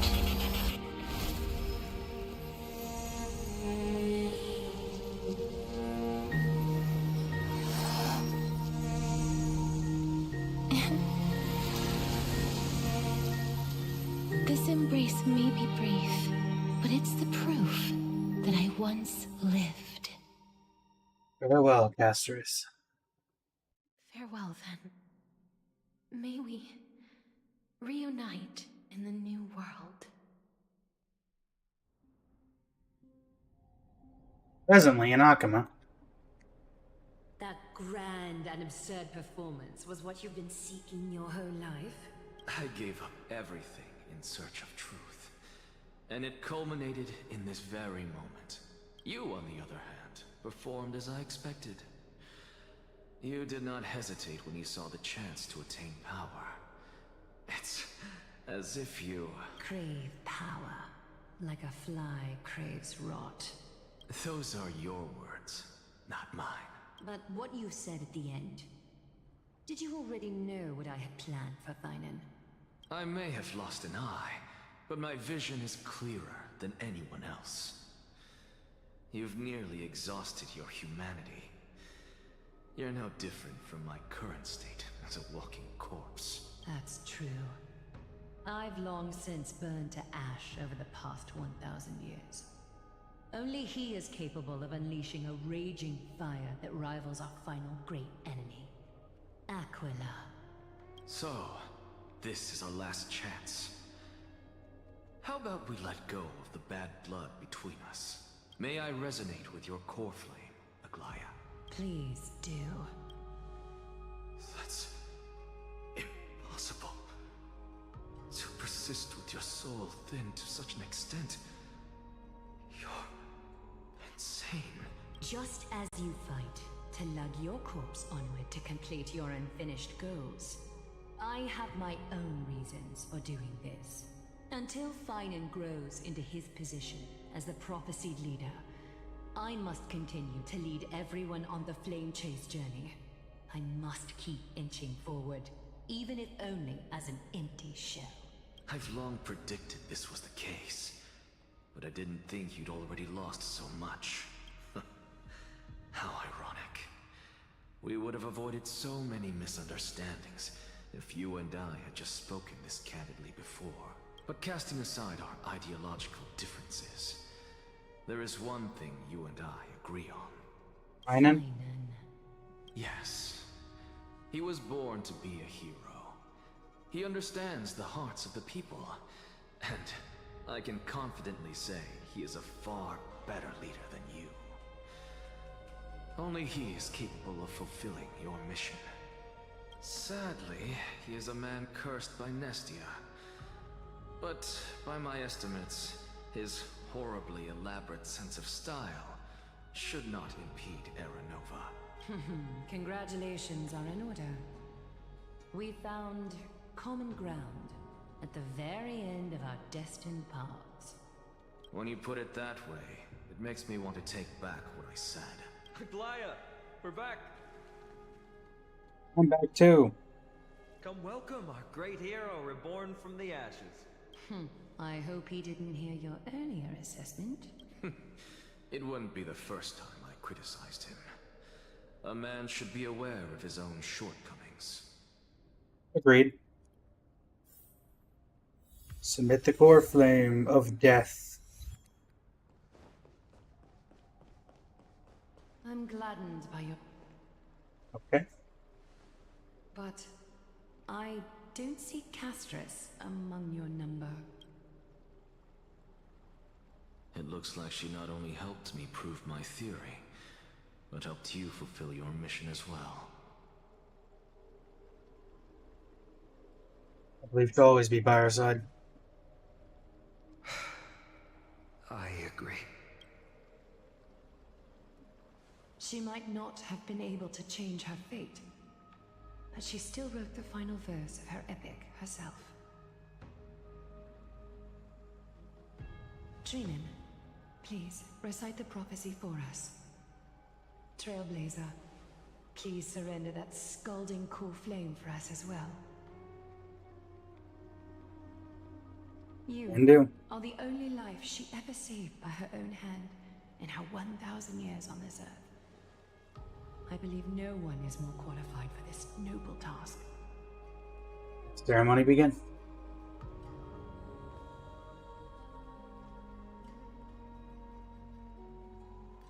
O gods who have returned, and gods who are still watching, today bring you a soul laid bare. The Hand of Shadow, Thanatos, remembered their name from the past. From daylight they came, and to their fragrant dwelling they return, to walk now among your ranks. And there was one who joined hands with the Titan, a traveler risen from the dead, and reborn among mortal kind. She is the everlasting night, and shall now proclaim in her good name, O Majesty of the 12 Titans, pillars of the world, we seek your divinity to mend the rifts of the world. Fill our bodies with blood of gold, till we wither in willing service to the prophecy. Step forward, trailblazer from beyond the sky, and together with us, surrender the core flame and carve their star into the sky.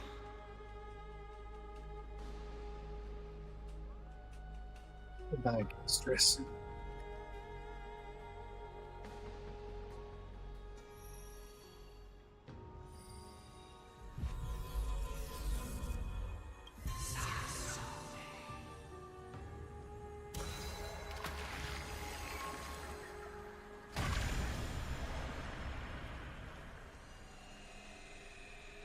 And there were two.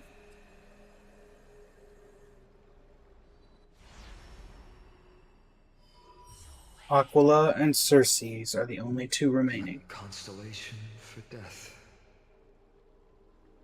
For life and death, to be more precise.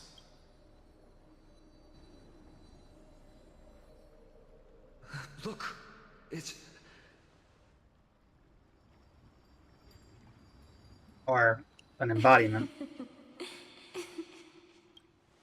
Is that Castorus? No, it's only a divine echo. I think she's here for the trial.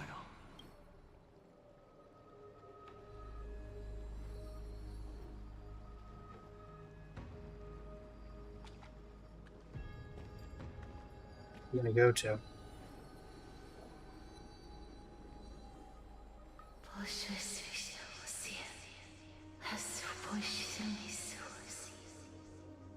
I don't understand that. Ma'am, I need translations.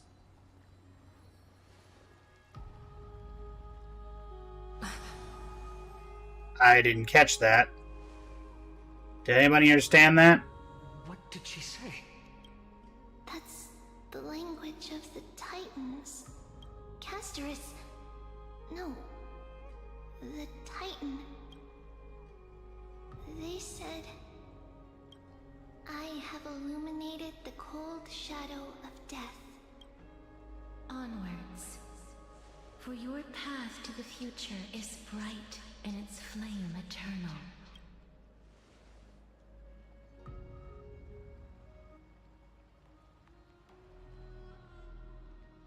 Do not forget. But wait, who did the trial? She made quite a scene. I suppose it's my turn now. I won't stop you. Professor, you... What's with that look? You were present, so let's get this execution over with. We wouldn't want to bring shame to Akima's divine laws or keep me from creating a new world. You never change, do you, Professor? I don't understand. If your theory is correct, you'll lose all memories of your past life once you become a Titan. So what's the point of becoming a god? Of course there's a point. Even if I forget who I am, I'll still have my brilliant mind. It goes without saying, I'll find a way to retrieve memories of my past life. Besides, I still have you, don't I? I still don't really understand what you said during the assembly. Even if it were true, things reforged from memory could never be the same as the original anyway. Then allow me to tell you right now that you're wrong. What exactly are we? My answer is that the Chrysos heirs are the future Titans and vice versa. Of course, this answer only applies to us. So, what are we when it comes to regular mortals? The very essence of the world, our souls, are tiny invisible seeds that hold records of each person's memories of the world. And we are the buds that sprout from these seeds to grow into great trees. Is that what new sporism means? Correct. Once our physical bodies are born, we become new extensions of the world. From there, we plant our seeds into someone's memories, and then scatter them into the hearts of countless people in the future. Just as seeds are affected by their environment, so too will our appearances differ across memories. But the partial memories we carry will always be the same, because that is just how the world is. To destroy our very existence, one must destroy the world itself. But we have someone who will still live on with his perfect memory. That person is you, child of Kefali. This is what it means to be the world-bearing Titan. So, carry everything of this world and live on. Don't disappoint those most precious to you. Don't disappoint Lady Goldweaver, and especially, don't bring dishonor to my theory. Alexa, I swear to you, I'll lead everyone to our reunion in the new world. Good. That is all I have to say. Farewell, everyone. May we meet again in the next life. Farewell, great performer. May Cersei's safeguard your thoughts. Cersei's has been poking at his head, so I don't think she's going to be safeguarding anything, if we're being honest here. Salute him in the same way. Cersei's safeguard your thoughts. Are you satisfied, Honorable Titan? Very. I hereby swear I have borne witness. Anaxagoras of the New Sporists and the Grove of Epiphany has successfully overcome the trial of reason. Thus, I shall confer upon you these words. You shall transcend the peaks of purity and return to corruption and hardship. Oh, so that's a god's prophecy. It sounds like you just rephrased my past, present, and future. Ah, Cersei's. Is that all you've got? Well, you've already transcended the peaks of purity, and you were never the type to give me any leeway. That is true. But I do still have one question. I knew it. What is it? Maybe we're thinking of the same thing.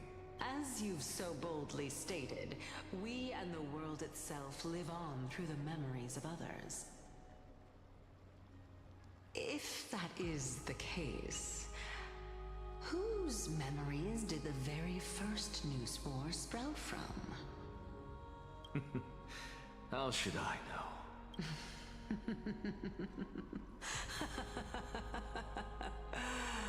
Oh my. But, since we are both equally curious, we should allow the children of humanity who come after us to investigate in our stead.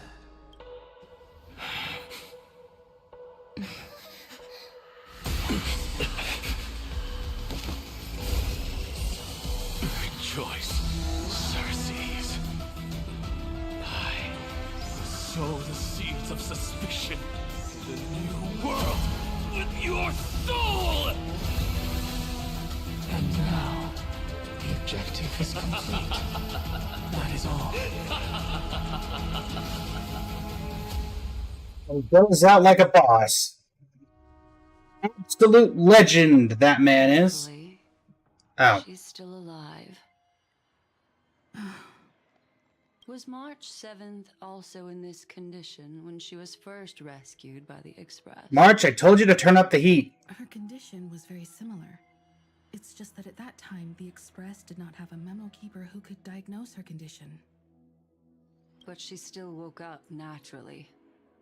Looking on the bright side, that might happen this time as well. When March awakened from the ice, her memories were completely wiped clean.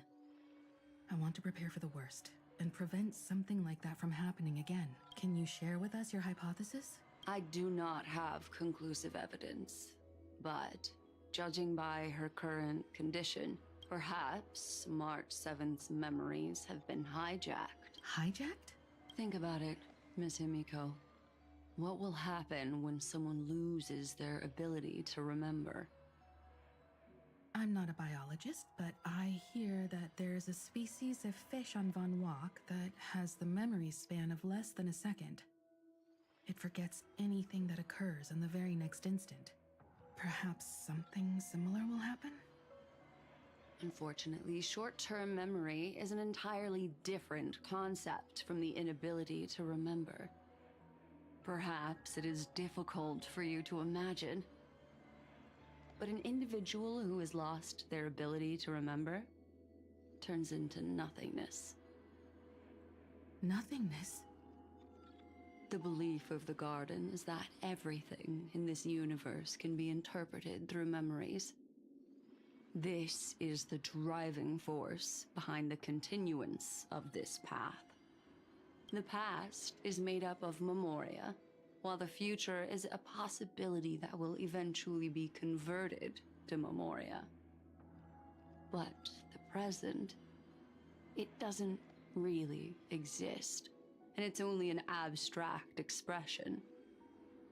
Therefore, when a person is affected by the path and loses their ability to remember, their physical form will also be affected. These ice crystals are a manifestation of that. Miss Black Swan, there's one thing that I haven't looked into deeply until now. You've guided us to Amphoreus, but refused to tell us your true intentions. Collecting memories is simply not a convincing answer. Is Miss Himiko suspicious of me? I mean, I'm still suspicious of you, and I've known you for technically 2 years at this point. But I'd appreciate your honesty, if possible. In other words, now is the time for me to prove my innocence. That's not a problem, of course. The true reason behind my intentions is that Amphoreus holds special significance. For some memo keepers of the Garden with extremist views, it is a perfect example. Perfect example? A world that can only be seen through the Garden's mirror means that memo keepers have the right to keep the world in their private collection. If those Pathstriders of Remembrance were to uncover the secrets of Amphoreus first, they might unleash their wild ambitions and remodel more worlds into a similar form. So the reason you did everything you could to convince the Express to come to this star zone is just to uncover the secrets and foil the plans of these people? I chose to remain quiet before, because I did not want to involve you in the Garden's internal conflicts. Remodeling a world is no easy feat. These extremists likely aren't just simple Pathstriders. Do they wield the powers of Emanators? You can be even bolder with your guesses. The people that I'm talking about, they aren't just individuals. They are an organization that has already attached itself to the pinky finger of Fu Li. So what you're saying, could they be the ones who hijacked March 7th's memories? I cannot be certain, but at the very least, they are capable of doing so. I am deeply sorry about what has happened to March 7th, but the deal that I propose still remains a fair one. Amphoreus is still an excellent destination, and investigating further might allow us to uncover the truth behind the accident. Miss Himiko, the wisest choice right now is for us to continue cooperating. What's wrong? Let me take back a part of what I said just now, Miss Himiko. Although we indeed struck a deal, it seems like I have involved you in some unforeseen danger. Please accept my deepest apologies. All right. Has something changed? It's Fu Li. Their gaze has just swept across AMPHOREUS. Well, so would that have been way long ago then? How interesting. Oh, hi. I never expected a mere memo snatcher to be actually hiding so much inside her head. What's even more interesting is that the word AMPHOREUS has appeared in her subconscious. This lady seems to be having fun. Is she usually like this? Yes. It's hard to explain. She's very eccentric. What are you two whispering about? Has it not occurred to you that I can hear everything clearly? Please pardon me, Madam Herta. Would you mind sharing with us what you've discovered? The ones who need help are the Astral Express. You will have to put up with my methods, even if they are rather unconventional. Let's get back to the topic. By using the fourth mirror, I rummaged through the brain of this memo snatcher and learned a good deal. Not only does this person know of AMPHOREUS, but there are also many memo keepers who are interested in the place. I searched through her consciousness and found the following terms: the Eternal Land, the Rejected Land, and the private collection of the Garden of Recollection. It seems like Miss Black Swan is indeed hiding some things from us. What a surprise. Since I'm not able to find any useful clues from the outside, why don't I personally visit this mysterious AMPHOREUS? You're planning to head to AMPHOREUS yourself? Yes, but not in the flesh like you all foolishly did. See these Herta mirrors? With them, I can project my data spirit entity to any corner of the cosmos through spatial warps, without even needing to leave my room. But of course, these corners of the cosmos must be within the coverage zone of inter-astral peace communications. After all, this is collaborative technology. Right. I see. You do seem like the more indoor type. Lunch Sunday? The Star Zone is not within the network of the IPC. The Express itself can serve as a signal station. Come, give me the astral chart coordinates, then sit back and enjoy the show. Well, shares the Astral Express's coordinates with the Herta. Where's she gonna end up? All right, now that everything is ready, mirrors, get to work.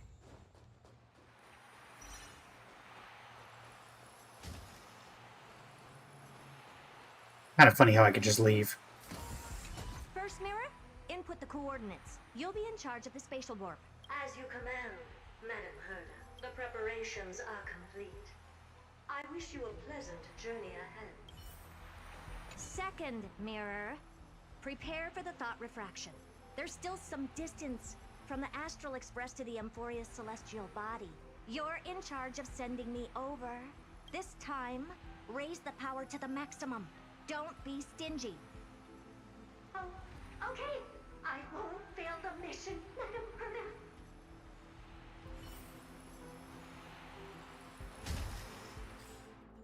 On button.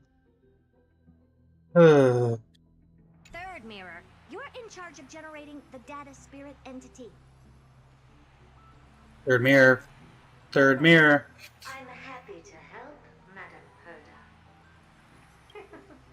What kind of appearance are you planning to use this time? Good question. Let me think. Forget it. Just use my own appearance. There's no one there that'll recognize me anyway.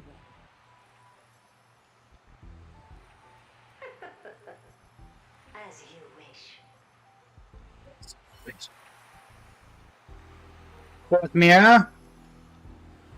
Oh, never mind. Fourth mirror is busy containing a memo keeper. Data spirit entity complete. Thought refraction at max power. Excellent.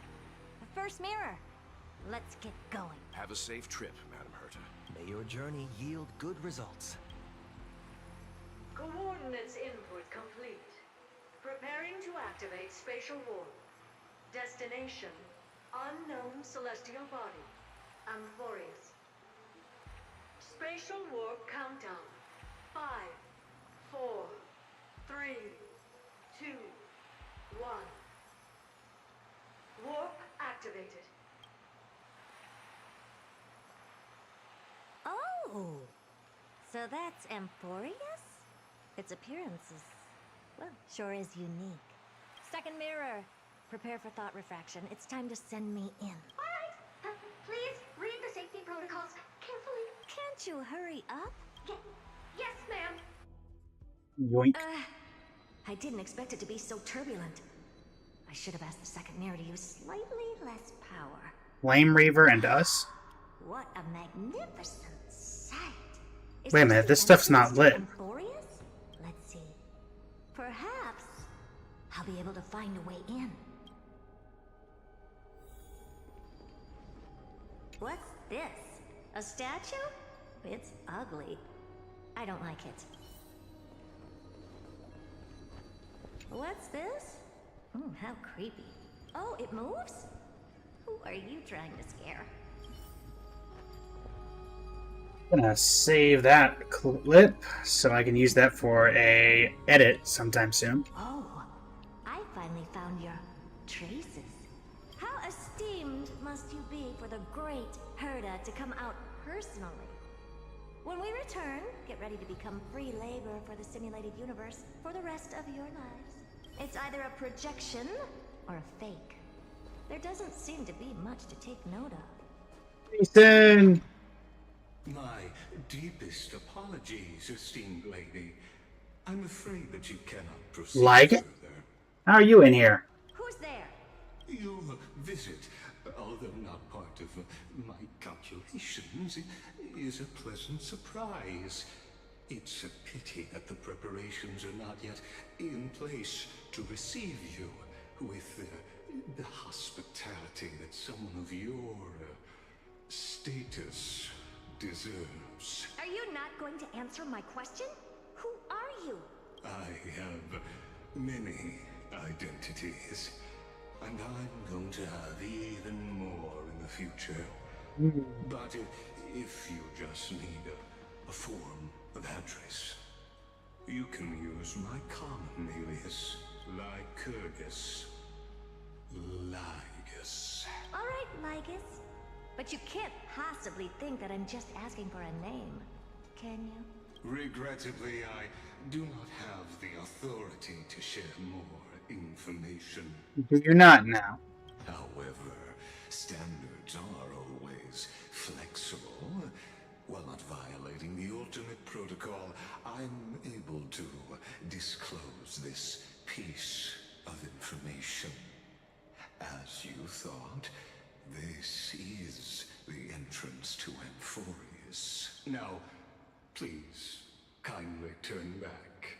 AMPHOREUS is not a world that you should be involved with, regardless of what... You realize that telling her she shouldn't get involved in something is just going to make her more likely to get involved in something, right, Lygus? This place will not open its doors so easily. That's literally her whole thing. You seem to understand me very well.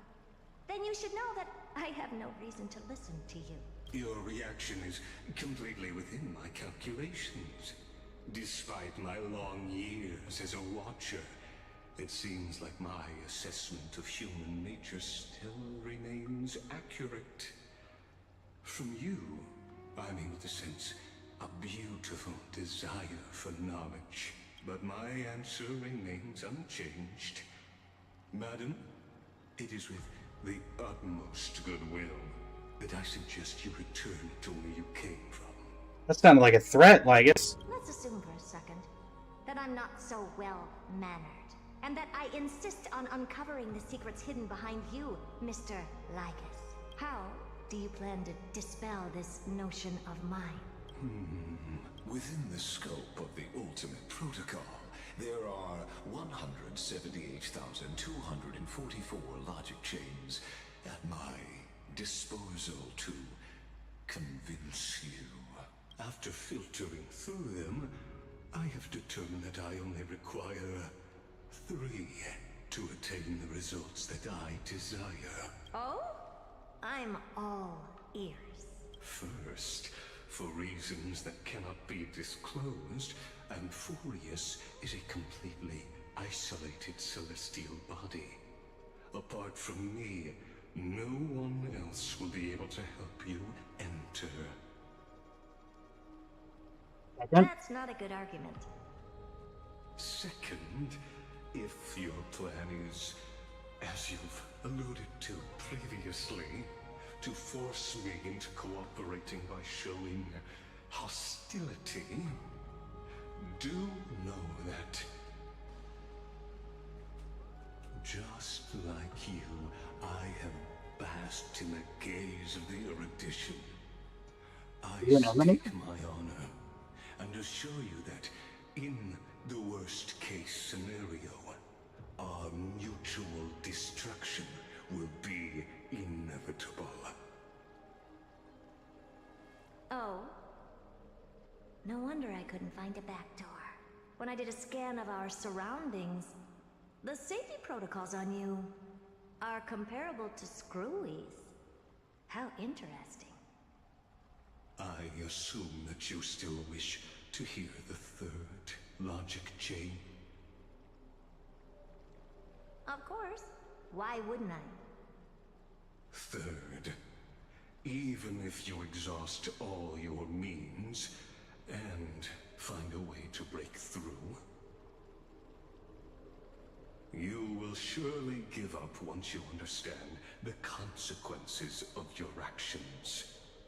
After all, throughout your long life, as much as you'd hate to admit, your conscience has played a crucial role. What would that consequence be? What a brazen robot. You think that you can actually understand me through your paltry calculations? But since you put it that way, why don't you tell me what these consequences will be? It concerns the third path that is entangled with AMPHOREUS. A path that you and your friends still very much lack understanding of. The destruction. Ooh. So, if you ignore my warnings and persist in your ways, you will break the shackles of a Lord Ravager. And when that happens, their fury will engulf the cosmos. So there's a Lord. Well, I could feign surprise at that, but we did a reaction to the 3.8 trailer, so I know Iron Doom is here, or 3.7 trailer, so I know Iron Doom is here. But for the sake of content, there's a Lord Ravager on AMPHOREUS. I can't believe it. That's incredible.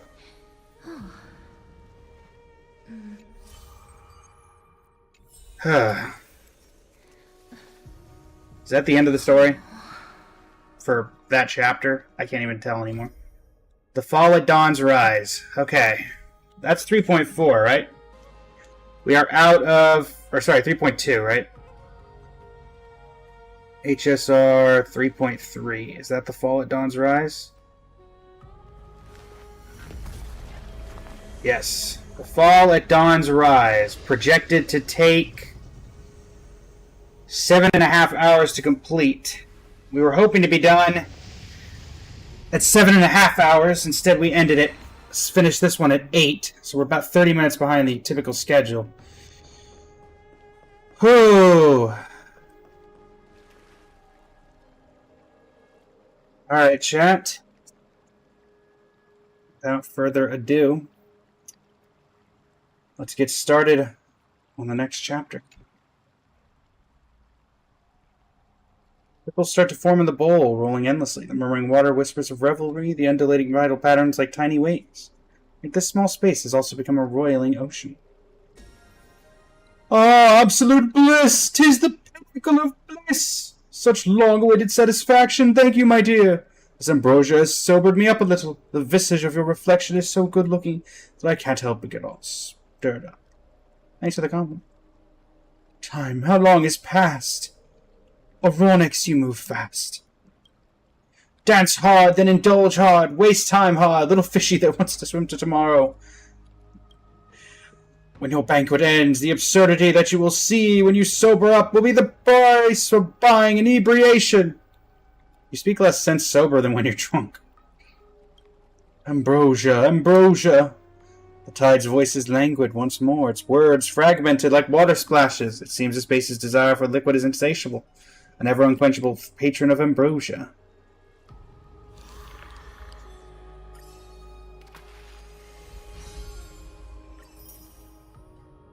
What did we get? Level 20, not bad. I kind of... Oh, I need to go further down. I looked at this, I was like, oh, I'm supposed to go to the basin. No, we're not supposed to go to the basin.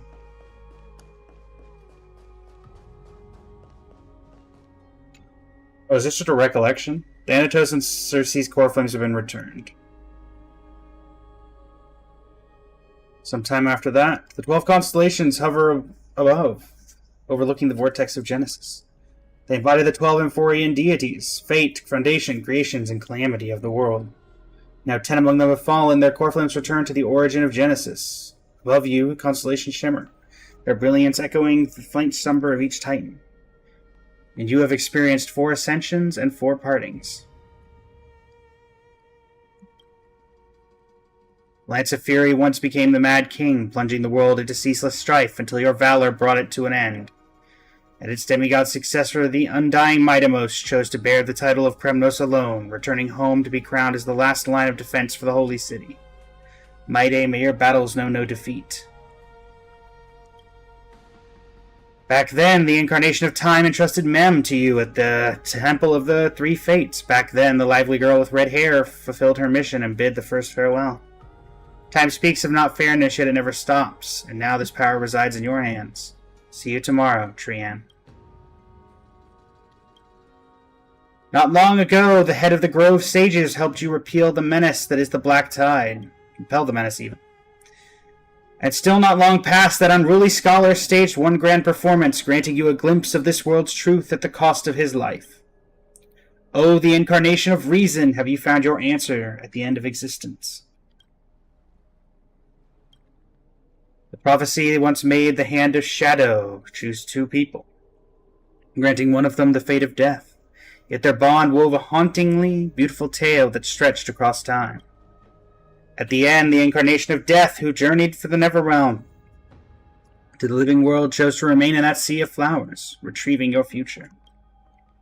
At the end of the west wind, we shall meet again, Castorus. What a long journey it's been. Time and again, farewells haven't numbed you. You can't help but wonder, how many more goodbyes will the journey of trailblazing entail? You question whether you'll be able to express each goodbye with heartfelt emotion. Your thoughts sink into the ocean. You recall how the Amphoreans cherish epics, using stories to soothe their sorrows. Perhaps you should embrace this way to dispel your melancholy and regain your strength. Then let it begin. Countless words of adventure surge through your mind. You need only to grasp just one to anchor your creation. Don't be influenced by the noise outside. Just focus on the keyword in your mind. It is indeed difficult, but you should still cling tightly to your inspiration, weaving heartfelt and elegant verses. Just pick up the phone. Alright, this is an impossible task. Just one glance at your phone. It won't disrupt your thoughts or so you tell yourself. Cipher? Great mystery. I had 0 time for treasure hunting last time I was in Styxia. Absolutely huge loss. Now the River of Souls is mostly retreated. I'm back, baby! There's a big shiny chest in the water. I can't use the miracle orb, and I can't wade through. Your power of time is needed. We can do a 70-30 per split. It's 30 for you and 70 for me? Exactly. 30 for you and 70 for me.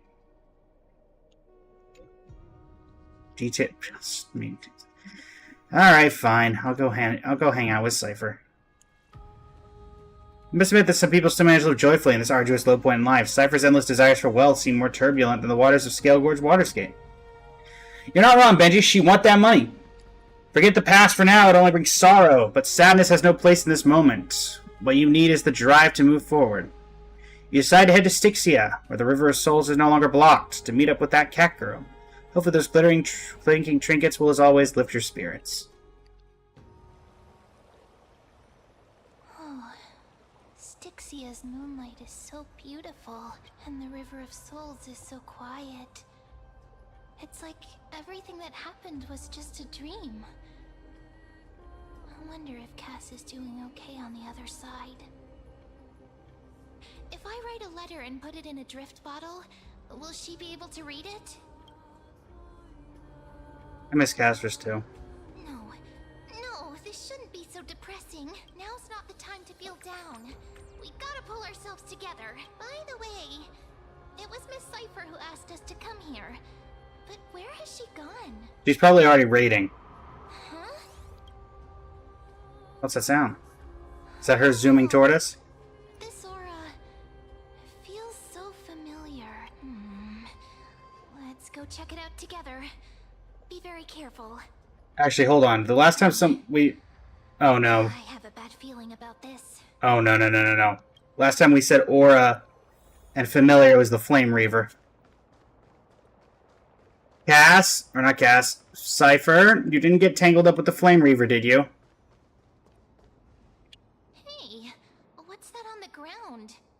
Should we pick it up? Careful, careful. It's Oh no. a piece of black cloth. Now, where have I seen this before? It's the Flame Reaver. What? How could they be here? Mimi, look out!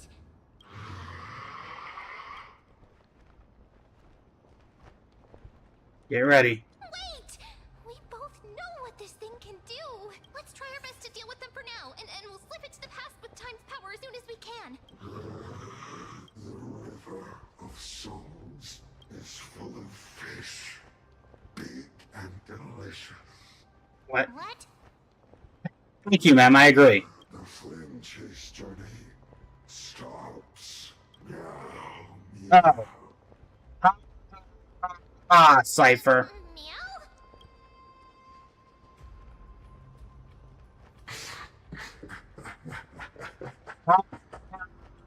Cipher.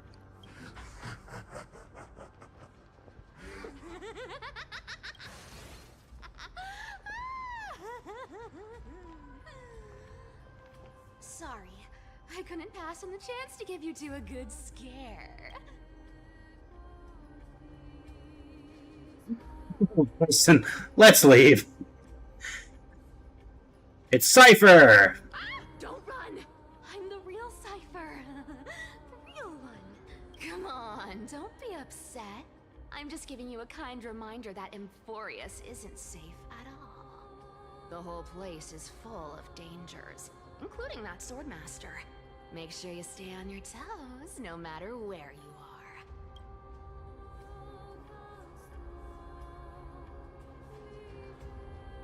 So you're playing good cop and get bad cop. Hey, I'm just making it up to you. You'd do the same in my shoes. Not really, I don't have your powers. So, was that a Flame Reaver disguise? Or a magic trick? It looked so real. Is that the power of the trickery demigod? Disguise? No. It's not as simple as that. Let me think about how to explain this. For example, what did you think when you realized that piece of cloth came from the Flame Reaver's cloak? We thought that maybe the Flame Reaver was around here somewhere? That's right. And then you heard some footsteps. What did you think when that happened? It was the Flame Reaver. We thought it must be the Flame Reaver coming this way. Yep, exactly.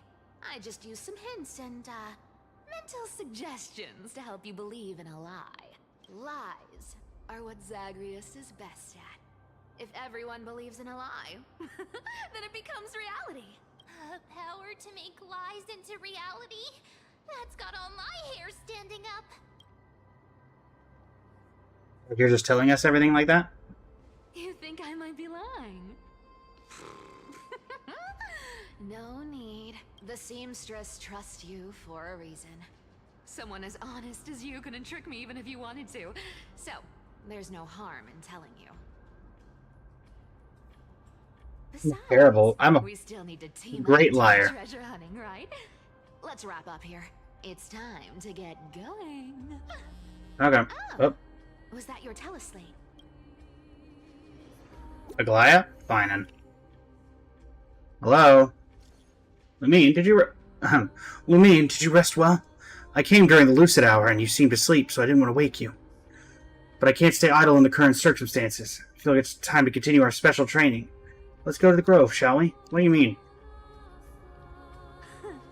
Aren't you a popular one? But I got to you first, so help me with the treasures, and then I'll send you two to the Grove. Why do you need so much money anyway? killed the cat, you know. Do you think I'll spend it all? That's so not why I hunt for treasures. Don't forget, I'm a demigod too. And there's a line reserved for me in that stupid prophecy as well. You shall walk with greed and die over petty change. But I don't believe in that. As long as I keep collecting treasures, then I won't need to care about petty change. And as long as I don't hurt other people when I get what I want, I won't be walking with greed. Right. So, as long as I keep going down this path, all those predestined prophecies and fates will never catch up to me. That was a long speech. I'm getting thirsty at this rate. The treasures of Styxia aren't gonna float up on their own. Come on, Grey Mystery. Show me what the authority of time can do. Hold on. A few days later, at the crash site of the Abyss. Wait, a few days. What? Where are we? Oh. So, this is the car of the Astral Express you've... John Houghton. My repository of memories has been enriched with another fascinating piece of information. Is the Astral Express car still on fire? Lord Donham. I'm surprised a council elder like yourself would be willing to journey so far to inspect the Express. Ackermans hold wisdom and knowledge in high esteem. If the citizens knew of your origins, I'm sure more would be intrigued by the Trailblaze. Sadly, discussions about the world beyond the sky remain taboo. It's been quite some time since you first arrived in Akama. Presumably, you've been looking for a way to leave ever since. Not really. I've been actively gathering clues and testing different things. Sadly, the more I find out, the more powerless I feel. Don't be too hard on yourself, my lord. This puzzle has stumped AMPHOREUS' scholars for centuries. It isn't something you can solve overnight, even someone as gifted as yourself. In the Grove, I discovered extensive research on the Sky Titan. It appears that many scholars from AMPHOREUS You think so, Benji? taboo against the world beyond the sky stems from a curse cast by Aquila. Just get Trivia Trina in to fly over with buckets? That...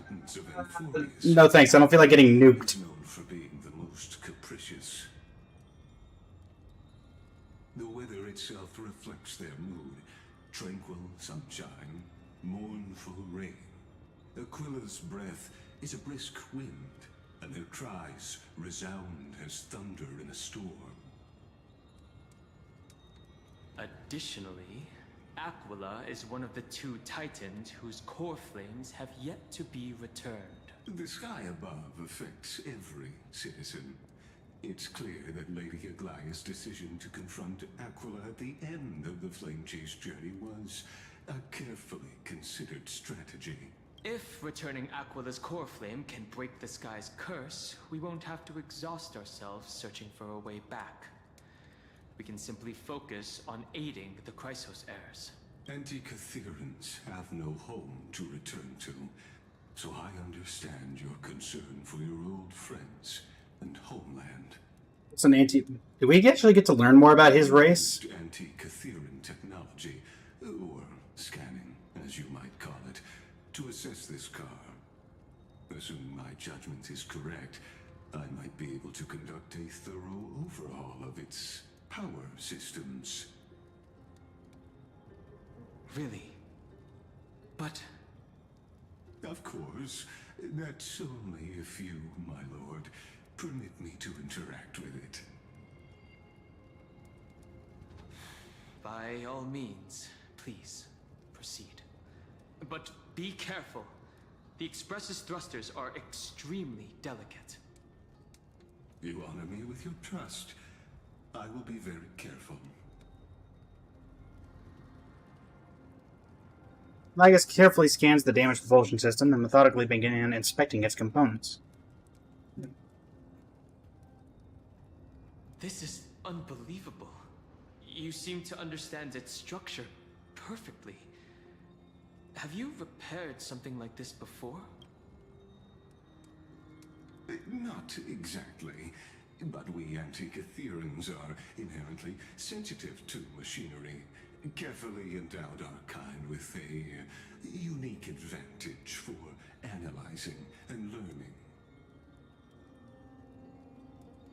If you give me some time, I might be able to fully restore this damaged car to its former glory. Then you and your esteemed companion could set off on your return journey sooner. But isn't the real issue with Aquila? Hypothetically, Lord Donham, if I could open up a path out of AMPHOREUS that circumvents Aquila's divine punishment, would you consider ceasing your support for the Flame Chase journey?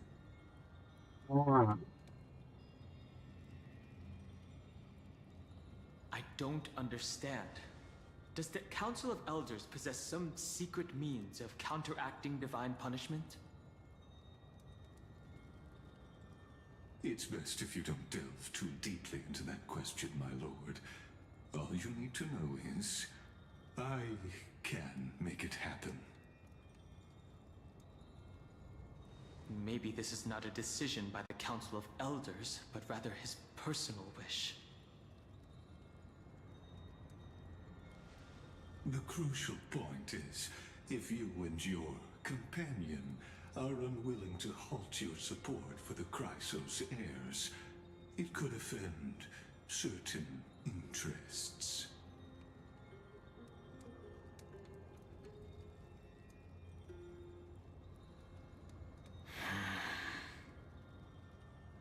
Forgive me, Lord Lygus, but I must be frank. When visiting Dawncloud, I reviewed the records of many Council Elders. Among them, only your background was nearly blank. I'd like to accept your goodwill, but given such a mysterious background and motives, anyone cautious would have doubts. That's a good point. Your prudence impresses me, just as expected.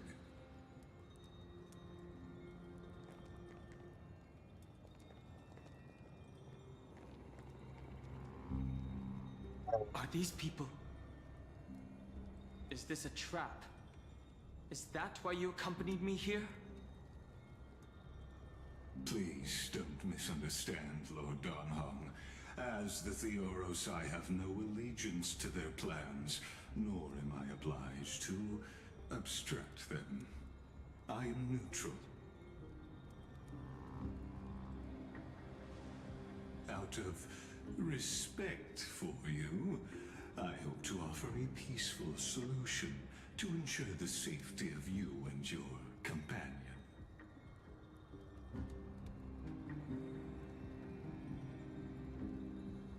One against four, then. Just to confirm, if things turn ugly later, will you help? I will not. As I said, I remain neutral. Well, who sent these guys? Are you asking this because you plan to refuse my offer and continue supporting the Chrysos heirs? You weren't wrong about one thing, Lord Lygus. Indeed, we must try to return to our companions. But our companions now also include the flame-chasing Chrysos heirs. The Nameless cannot and will not ignore the fate of our companions. So I see. This is what you call trailblazing. When I asked if you'd help, I meant the ones who need help are them. Yeah, you may not. Yeah, Don Hung and Bobby Lune versus 4 NPCs. Even by himself, lore-wise, I think he wins that. I'm sorry, Finon, what are you doing? You have such overwhelming powers. Why?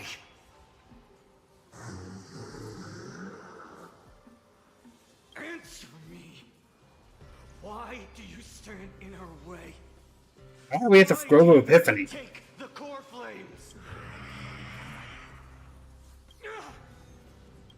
Oh no! He can't hold on anymore. Drag him back here, friend. Huh? Are you okay? I'm okay. I can handle that kind of hit now. But a few months ago, that would have knocked me out. Yeah, the Flame Reaver's here. Zena, welcome, how you doing? Always keeping me on edge. Thanks for worrying, buddy. Thanks for the help. I don't know if we're buddies. To face Aquila and other potential threats, I must sharpen myself with the most aggressive methods. Even so, it's impressive you thought of this training method. Battling the phantoms of the past in the River of Time? It's just like the hyperbolic time sanctum that the bards describe. It's working pretty well, wouldn't you say? But combat isn't just about strength and skill. You also need the right weapon. Compared to that guy's weapon, mine feels like I'm swinging a lump of iron. I can't tell you how many swords I've gone through since the training began. We'll get Draconis to help. Don't worry. I've already arranged that. Of course I need him. I asked him to make a suitable divine weapon for me. It's a little embarrassing to say this, but in order to help me, he deliberately turned down all other business. Oh, Cartonis is part of this flame chase journey after all. Full of energy. Thinking about how he's been recently, maybe you're right. Cartonis has been pretty helpful. Finon, I've been somewhat concerned about you. Have you now? Lately, you seem more and more fixated on that swordmaster in black. I mean, that makes sense. That's quite the sudden shift in topic. I've been holding this question in for a long time. You're getting stronger, but seeds of unrest are also growing in me. Don't worry. I'm not wielding my sword for revenge. She's been through Nikador's trial and understands. Those who can't walk out of the shadows of their past are ultimately weak. Times have changed. The responsibility I bear is both precious and fragile. I wield my sword for the future of AMPHOREUS. I will not let hatred cloud my judgment again and neglect my duties.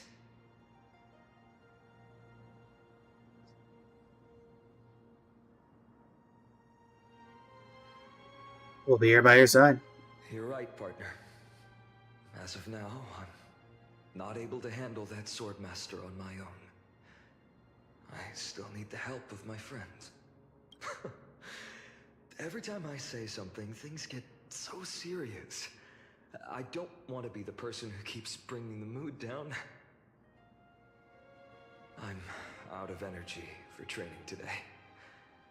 How about we go? I will say this, the voice actor for Finon has done a really good job of... when you started out in 3.0... We deserve to enjoy ourselves after all the hard work. At the start of 3.0, you could not go anywhere without this guy sounding very chipper, but after each death and at the start of... and with each update, he gets slowly more and more depressed. Yeah, is his actor VA Joshua Waters? If so, yeah. I only know his VA as the VTuber that's a clown. Today, I'm definitely going to... What were you reading before? The girl's little secret. Don't pry. That's the charm of this place. You can find whatever you're into here. The three of us might not be into scholarly books, but we could still spend an entire day at the Library of Philia. Dawn of the Living Dead.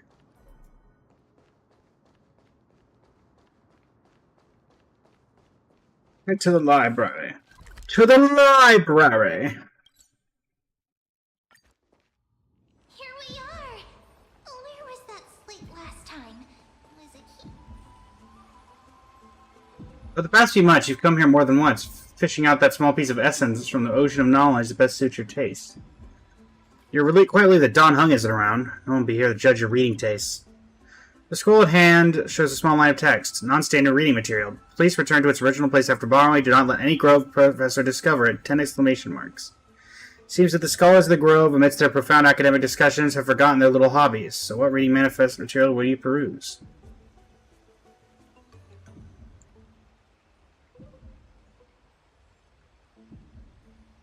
You know what? Nah. I wonder what Finan and Mem were reading. Let's take a closer look. I don't need no rom-coms or a knockoff of One Punch Man. Plus, I mean, they're all in there anyway, so. Man, what are you reading? Month of cultivation, curtain fall hour, a time to feast on grains, but poor time for fishing. Oh, but then again, are there even any spots left to fish in Amphoreus these days?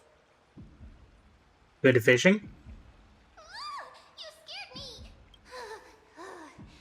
Bursting into someone's world like that can really catch them off guard. Well, no more jokes. There's nothing here. I'll go look elsewhere. Something's odd about Mem.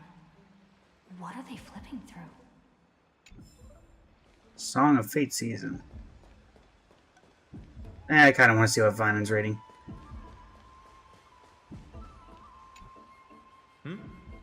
I thought I felt a draft just now. Peeking isn't polite, my friend. Just curious what you're reading. You could have just asked. There's nothing embarrassing about it. Here, look, I'm reading this. Antiques Appraisal. How to Make a Fortune. Didn't know you were into this. You didn't know? After all this time we've known each other. That pains me. I've spent a lot of time pondering how Aglaia became such an effective leader. Beyond the intangible qualities like personality and ethics, a major reason is her family wealth. That's the perk of growing up in a big city, isn't it? For those of us in the sticks, luck doesn't come as easily. It's 30% grind, 70% fate. Oops, I talked too much. As a leader, you need both integrity and... integrity and skill.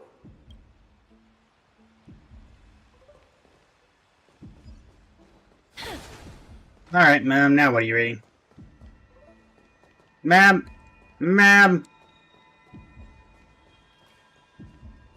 Ma'am! Oh, these cards are so detailed and fine. Ruler, weaver, traveler, healer. I know a traveler. But the interpretation for each card is so long.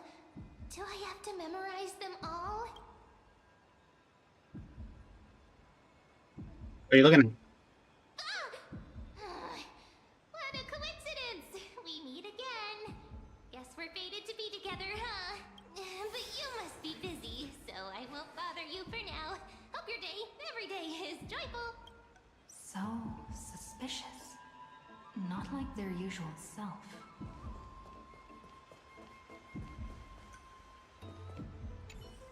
I've spent a lot of time pondering how... That's the perk of... Ma'am! Ma'am! Ma'am! You sure are persistent. Alright. I'm totally helpless against your charm. What are you guys chatting about? Is this... the Amphoreus Divination Compendium? Why are you here too?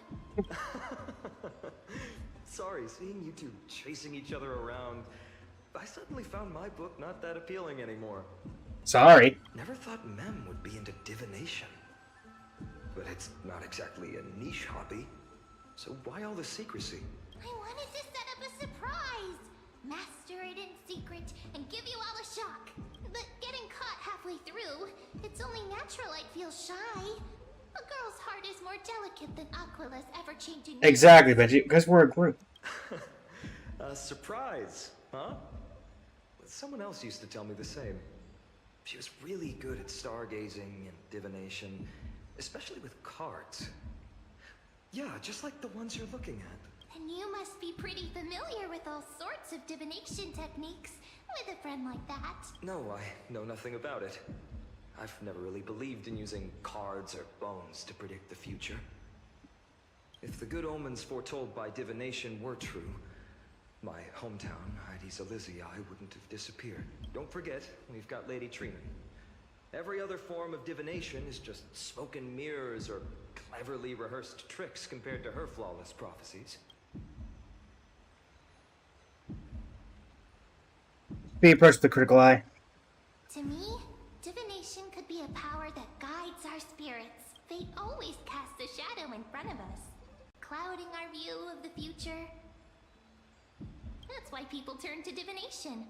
It's just to find a small reason to give them courage to face the unknown. You've really thought about this, haven't you? After all, the first chapter of the Divination Compendium discusses the significance of divination. I'm just expanding on that a bit. Strange. That person I knew used to say similar things. Looking back, whenever she interpreted a card for me, I couldn't help but feel uneasy. Even though I never believed in the outcomes. Maybe it was her tone. Cyrene. She could paint a complete fantasy so vividly, it utterly captivated me as a child. Right, I still carry a card she once used. Do you want to see it? Sure. Oh, wow! It's so exquisite! I'd love to have a card like that.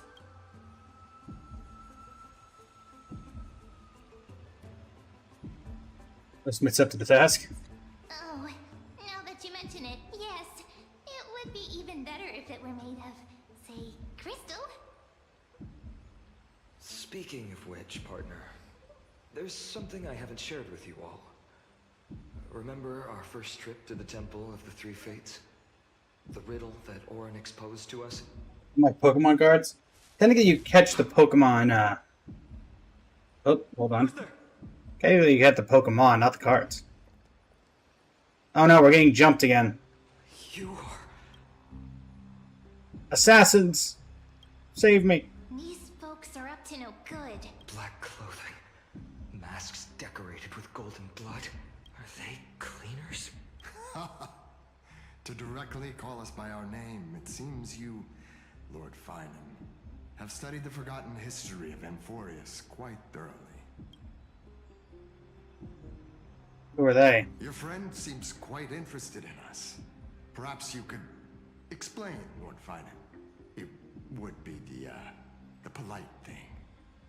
We can't let our esteemed guests pass away without understanding. During the Chrysos War, to combat the Chrysos heirs, several cities formed an underground assassin squad called the Cleaners. Their task was to erase anyone with golden blood from existence. Assassination, poisoning, political persecution. They would do anything to achieve their objective. This historical perspective seems biased, glossing over the Chrysos heirs' abuse of divine powers and their blatant initiation of war in order to defame our predecessors. Could you disclose the name of the author behind this popular legend, Lord Finan? I'd hate for the innocent children of Akama to be tainted by such slanted narratives.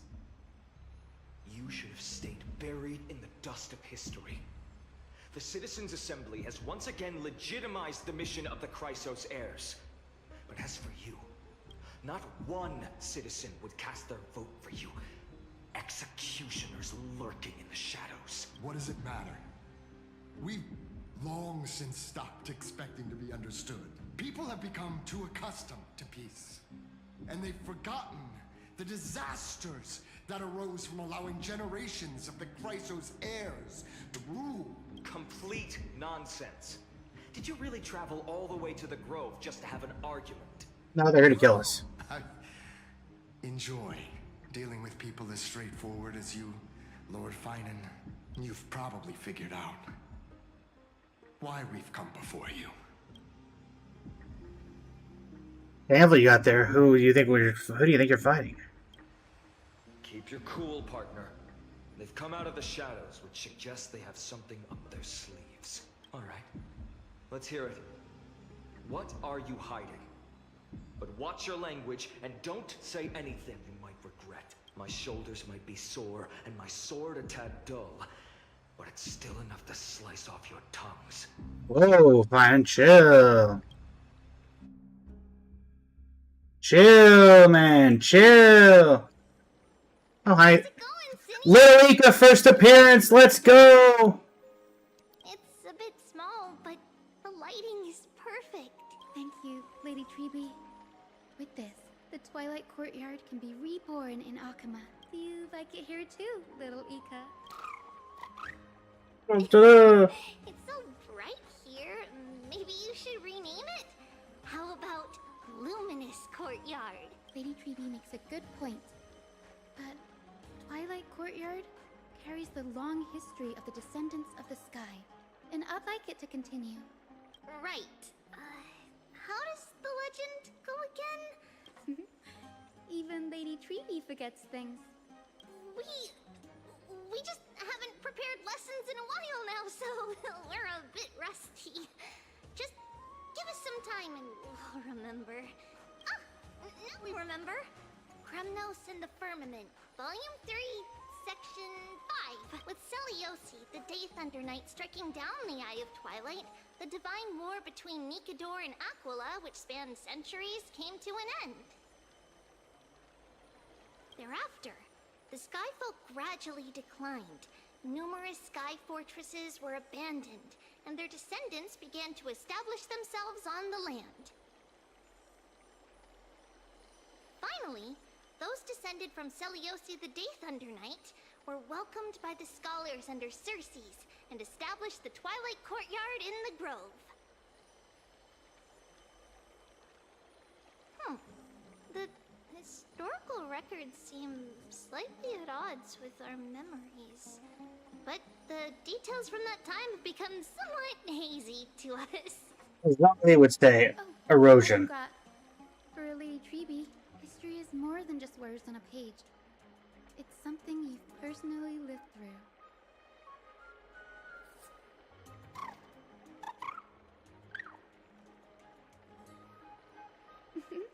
Little Ika loves listening to the stories from the legends.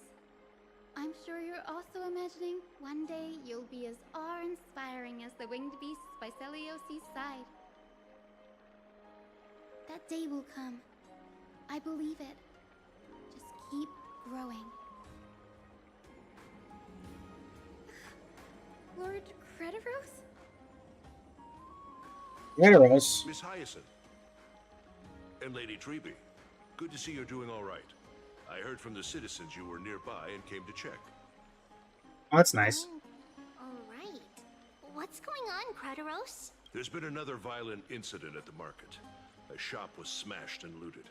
It's the third time this week. How can this be? I always thought that with Lady Aglaya here, Akama would remain peaceful. That was true in the past. But these days, forgive my bluntness, her senses may not be as sharp as they once were. Aggie.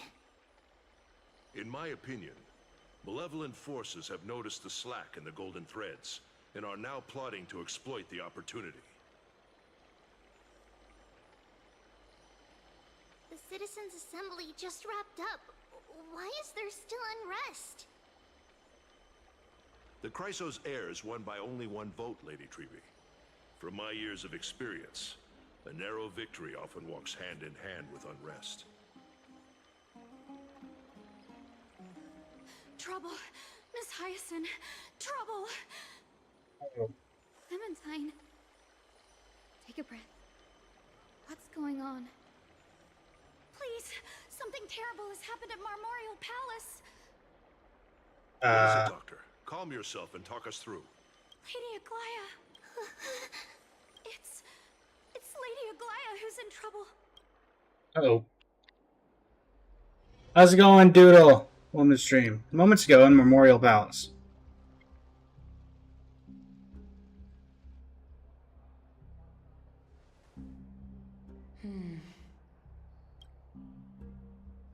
I still remember. This bath that overlooks the entire palace was built by the Council of Elders 900 years ago. Its purpose was to commemorate the first Flame Chase journey, and to remember the heroes who made great sacrifices for AMPHOREUS a millennium ago. Rules were set then. No one was allowed to enter, apart from guests invited by the Gold Weaver. But, I guess, you're no longer pretending to follow the rules, are you, Lady Kindness? Oh. Aglaya, Aglaya. You ageless witch, hiding behind a divine facade to deceive mortals. We've been far too kind with you. Kind? There's no need to use such a word to cover up your incompetence. Anaxagoras humiliated all of you before the citizens. If you still had any shred of shame, you'd throw yourselves from Don Oh, just working on the AMPHOREUS story, Doodle. 8 hours, 30 minutes in at this point. Demigod, why not gaze into the water's reflection and see the wretched face you wear now? These days you're not only blind, but also deaf. The cleaners were born for this moment. When all orders, rules, and laws fail to restrain you, it's time for the dagger to pass judgment.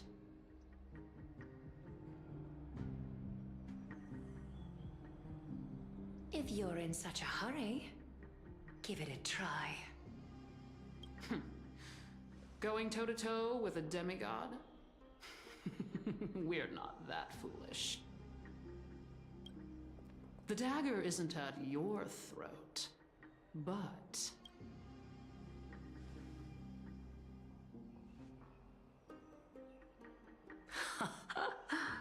Your gravest accusation is that my humanity is fading. And you claim my concern for mortal joys and sorrows is nothing but a facade. If that accusation holds, what makes you think the lives of these civilians will sway me in the slightest? Fine. I'll gladly use a few more words to shatter that demigod facade of yours. Like I said, you're not only blind, but deaf too. Lately, your control over Akima has weakened. You failed to notice the thefts we arranged in the market, nor did you catch wind of the meetings happening in the Dromus workshop. Plots are unfolding right under your nose, yet you remain indifferent. Humanity? Fading? Aglaya, why not use your precious golden thread to peer into my thoughts? See if the gift we've so meticulously prepared for you can move You have a point, Benji. the old demigod heart of yours.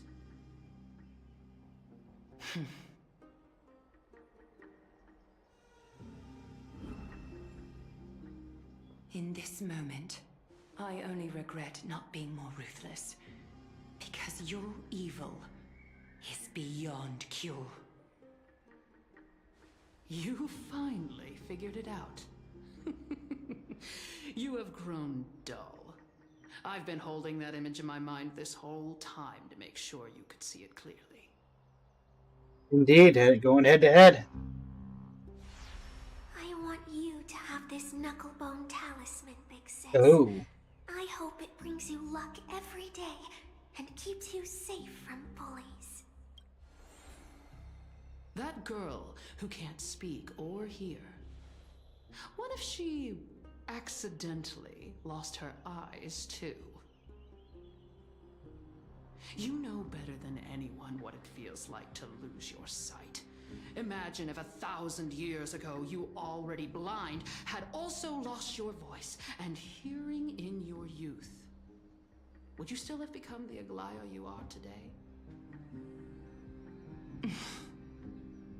Look at those broken, pleading eyes. How disappointing. We overestimated your cunning. If this plan fails, we still have dozens of splendid parting gifts prepared. Demigod, would you like to hear about them? I thought I could buy some more time. In these 1,000 years, I've witnessed the fall of 10 titans. From my naive arrogance at the beginning to slowly learning how to guide others.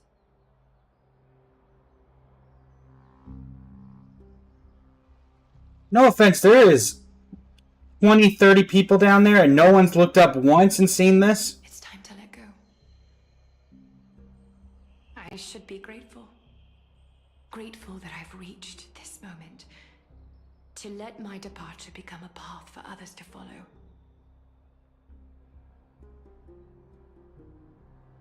Have I done enough? If I embrace that prophecy now, and sink into the warmth of these waters,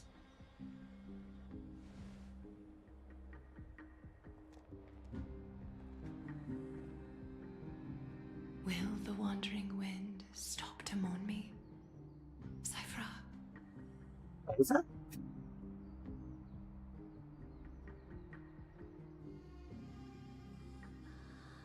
A millennium ago at Memorial Market. Seamstress! I've come as promised. Look at this box full of gold and silver treasures. I bet there's stuff here you've never seen. Come on! As we agreed, I want to buy the most valuable clothes you have. Little thief! You've got some nerve, barging into my shop dressed in those tattered rags. What have you brought? Let me see. Here, take a look. Only the finest goods. See the sapphire?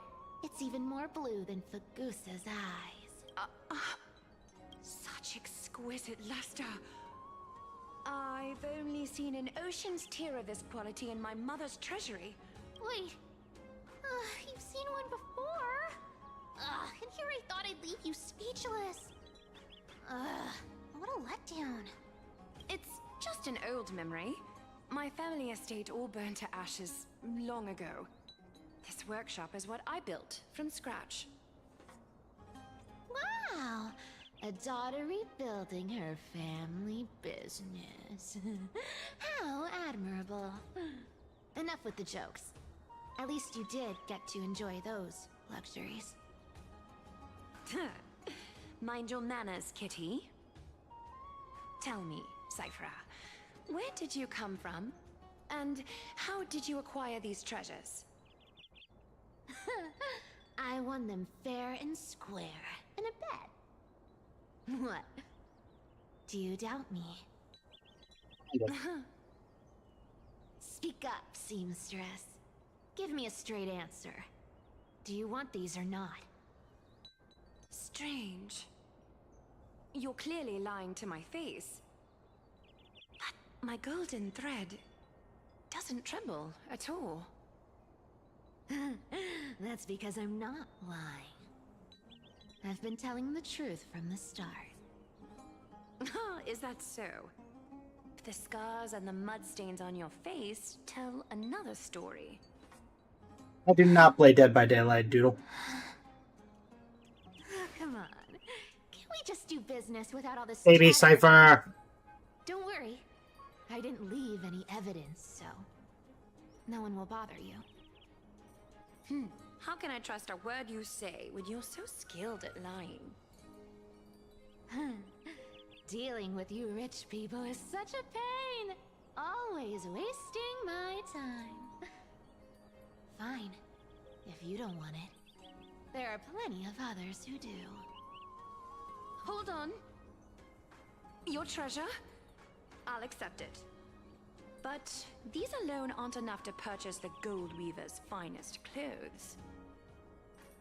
That said, I do have something that would suit you perfectly. Oh, Not really, Doodle. what do you have in mind? Look. Come a bit closer. Oh, it's shimmering gold. Absolutely stunning. These golden boots are the Gold Weaver's greatest treasures. Though not as valuable as the most precious gowns, they hold a magical power. Legend has it that Zagreus blessed these boots, allowing anyone who wears them to move swiftly and silently. Put them on, Cyphra. Then don't get caught again. A face as lovely as yours deserves better protection.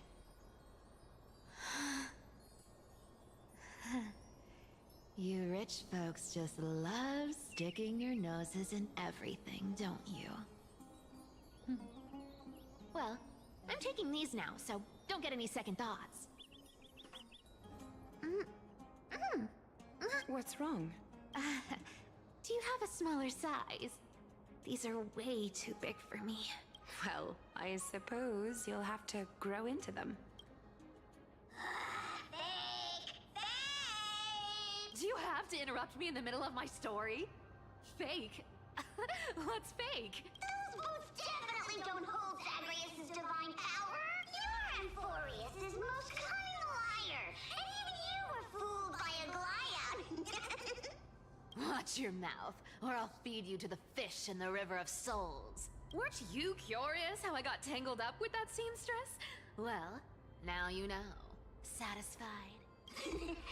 I didn't expect such a simple story. How disappointing. But, boss lady, there's a chance Glyad wasn't trying to trick you? But you two are enemies, Bartholos. You're defending her. No. I just think the story's so moving, it'd be a shame to ruin it with a lie. If I could cry, I'd be in tears right now. I'm working on emotes for the channel, Doodle Digital. Good thing you've still got a sharp tongue, or you'd have been stuck guarding someone's front door ages ago.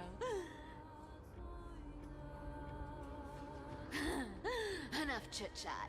Let's take a look at this place. The city of Styxia. Look how beautiful she is! Let me take a good sniff of this air.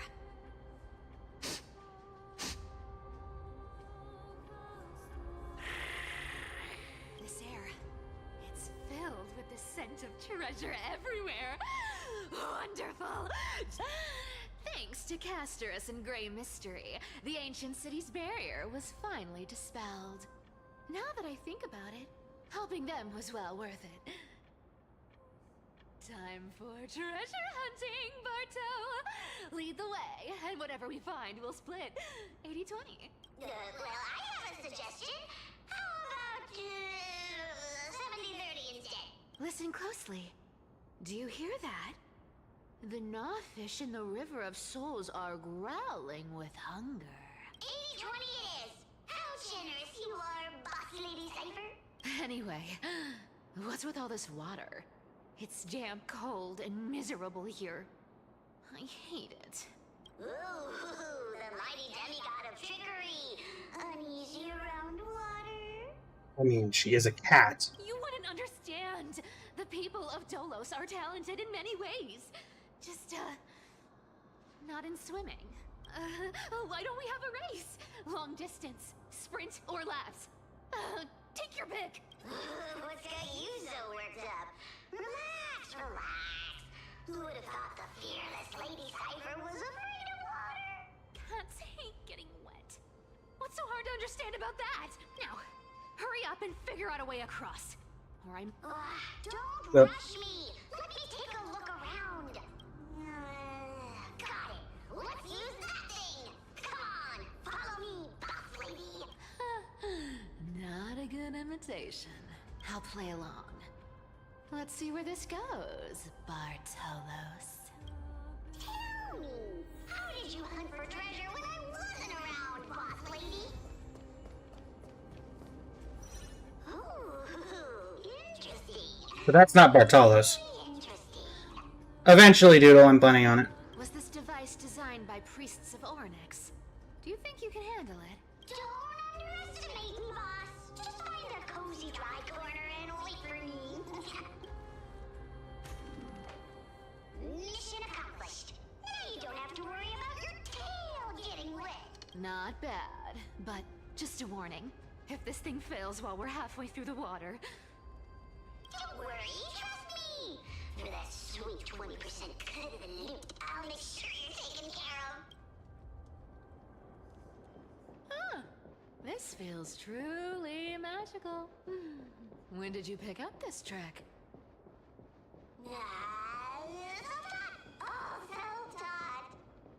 We're here. Can we turn off this spotlight now? It's really blinding. No problem. Just use the device over there to shut it off.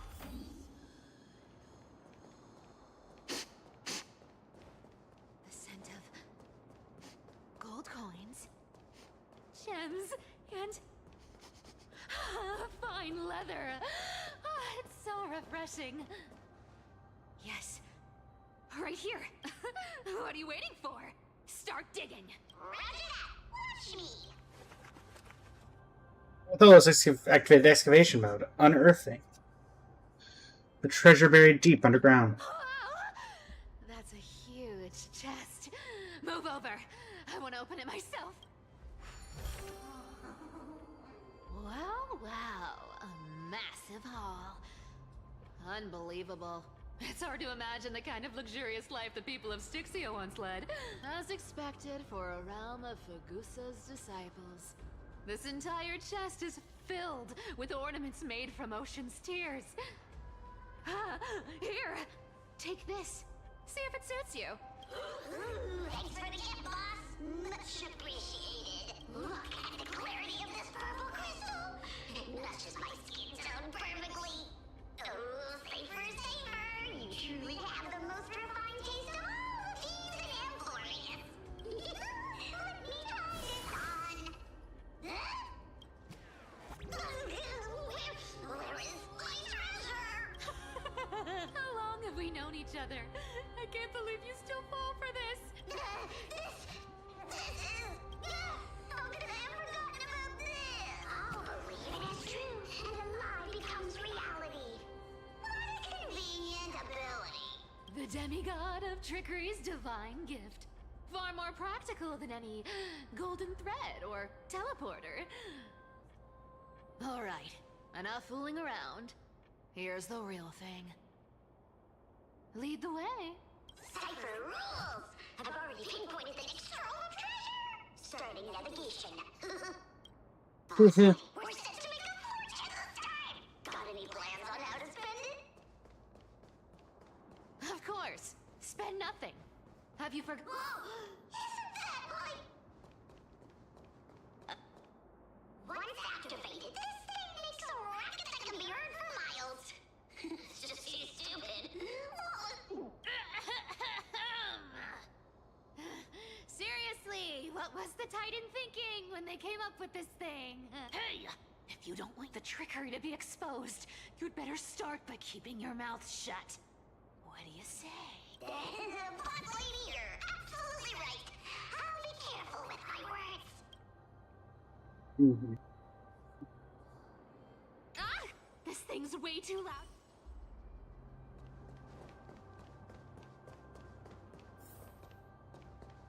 Yeah, Amanda.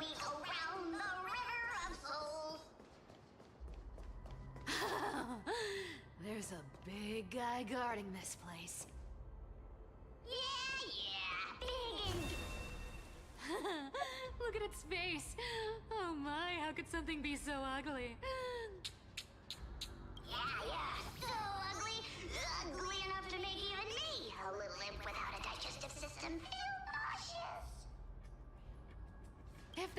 ugly brute messes up my face, even the stoic Talantin might end up shedding. Fortunately, my Discord is closed, Doodle, because of all the art commission scammers we've been getting. Clearly running away is a sensible choice. So, how about you take the front? My bad. Take from the side. That would be heartbreaking. Clearly running away is a sensible choice. Right. Fleeing fits a rogue nature.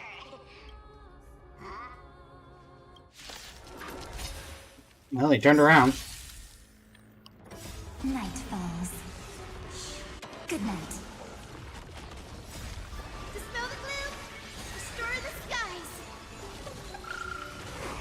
Get Sunshine.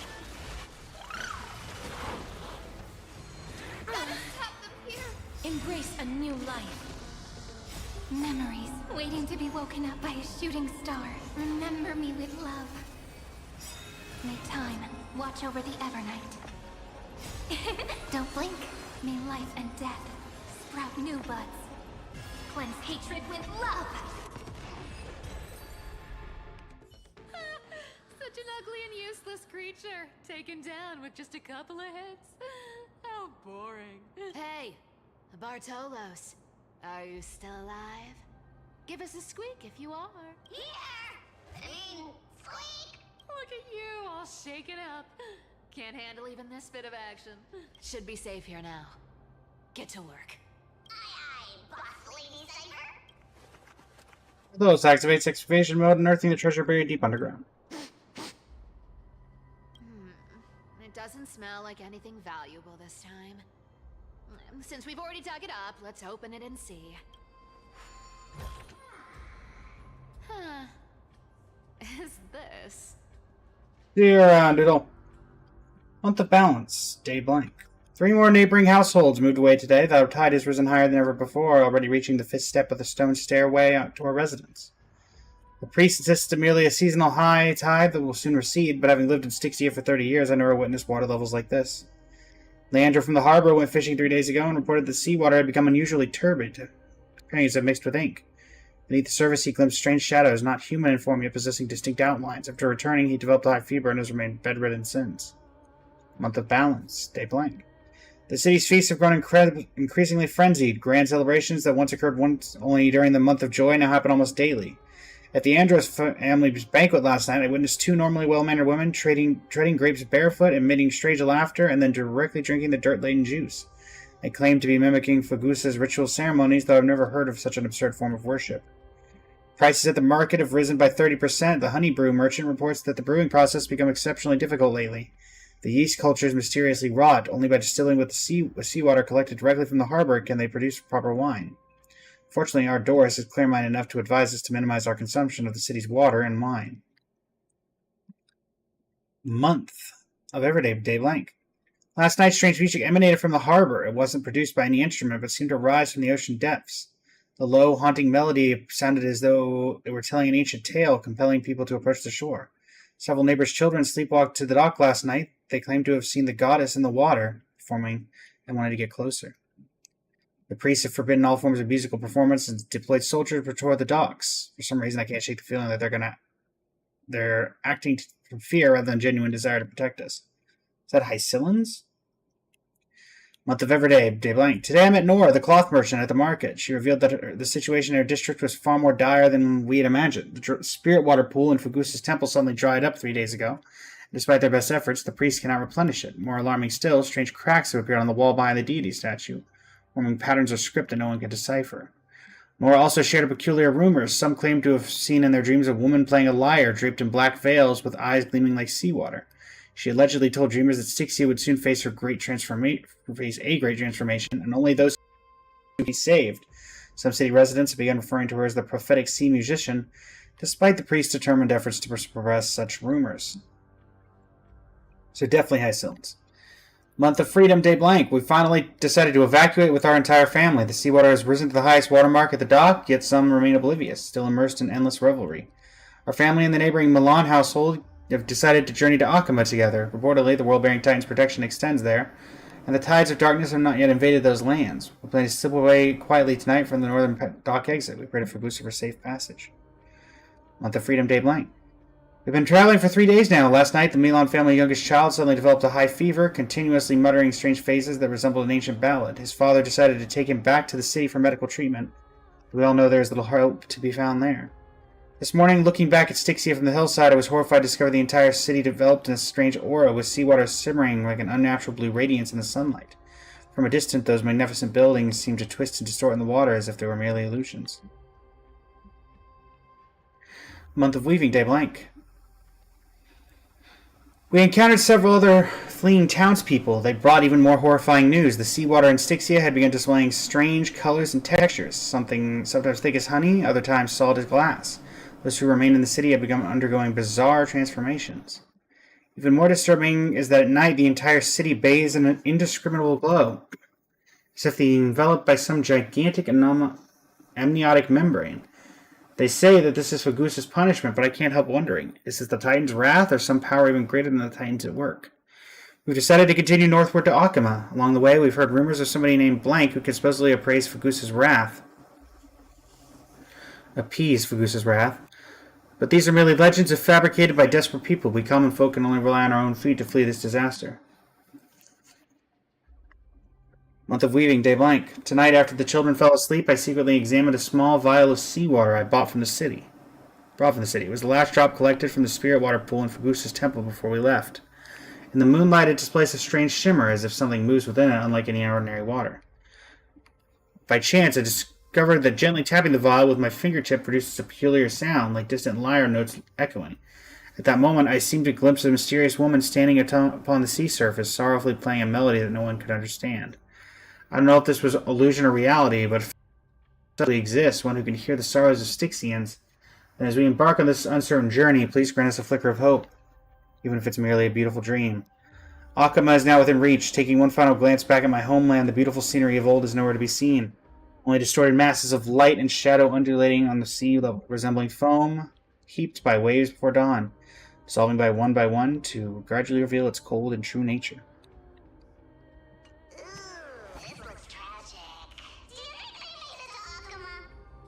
Probably.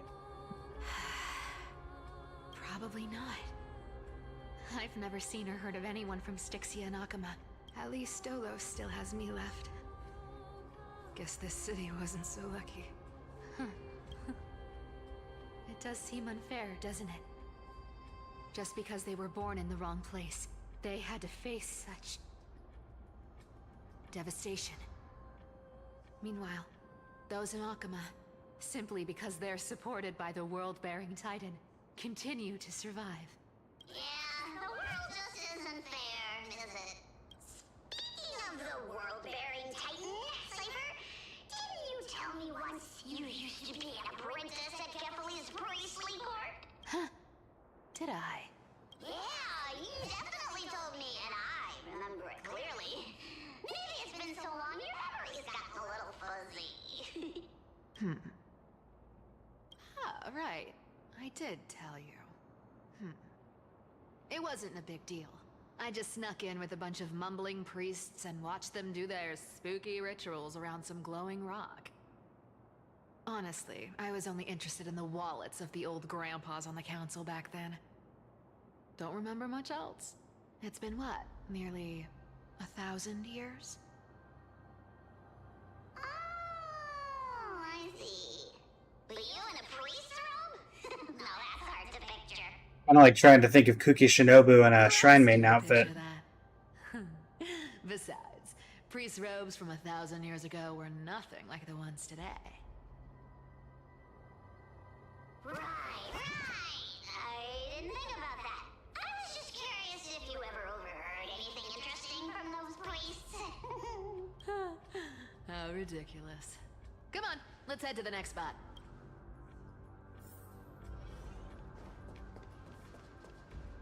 Where did this roadblock come from? Ugh, this is so annoying. The treasure is right in front of us. Oh dear, we're stuck here. But I have a plan. Should we call on that big, noisy, cumbersome hand of Zen? Never thought that thing would actually come in handy. All right.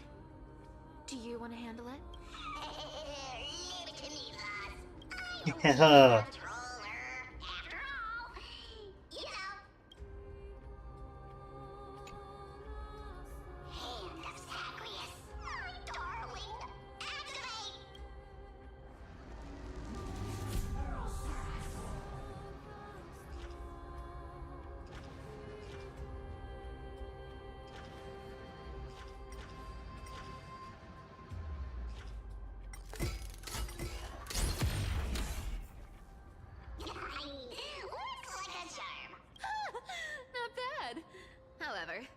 still don't see how this ties into trickery. Let's go to the next turn. Hey, slow down! That question you asked me earlier. I think I just remembered something. Did you now? What did I ask? You know, that question. The one you specifically asked me. Right after we dug up the second chest. Forgive me, boss lady, but have you been under a lot of stress lately? I didn't ask anything. You must have imagined it. Oh. Is that so? Maybe you're right. I have been a little on edge lately. I need to relax. Alright, let's move on to the next treasure trove. Treasure! Let's go! Piper knows something's up. Twinkle, twinkle in my chest, how this core flame is the Best. This scent feels like something incredible is buried here. Incredible indeed! If even boss lady says so, then I cannot be excited. Do I need to give instructions here? Get digging.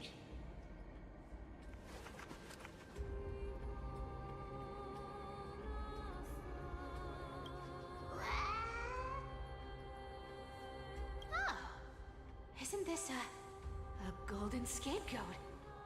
Interesting. Looks like whoever buried this treasure wanted to play a little game with us.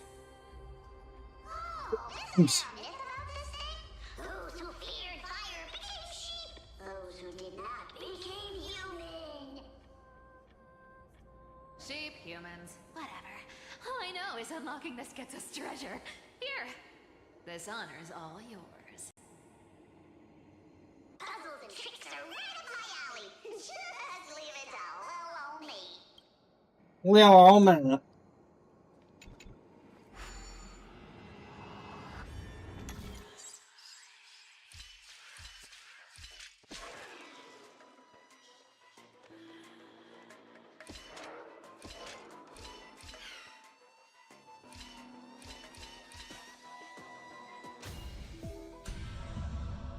Oh. Told you, nothing can stump me. Cyber, it's your turn now. Stop. Stay there. And don't turn around. Huh? What do you mean? I told you. Don't move.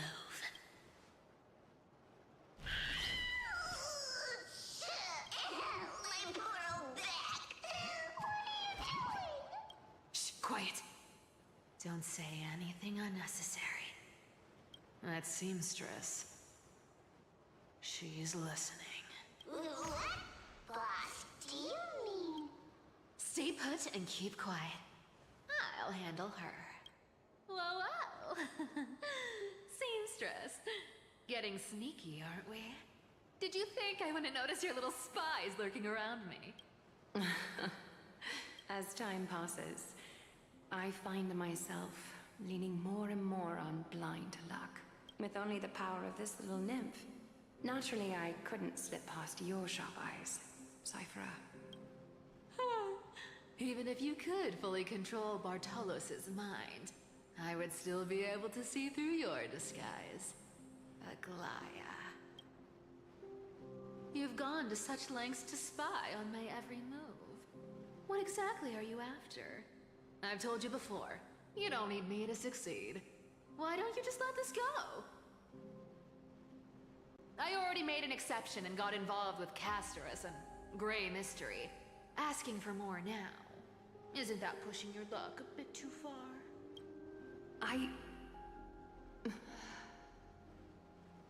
I'm sorry, Cyphera. I've plotted and schemed my whole life. But I never could have predicted our relationship would end up like this. I've spent centuries trying to figure out where I went wrong, replaying every moment over and over. But you've never given me a chance to explain myself, face to face.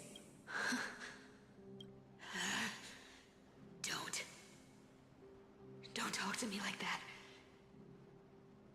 You know I can't take it.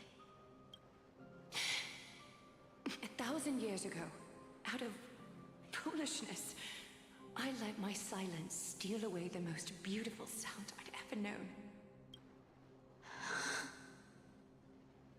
My silence. So this time, I must say this to you, even if it's all in vain.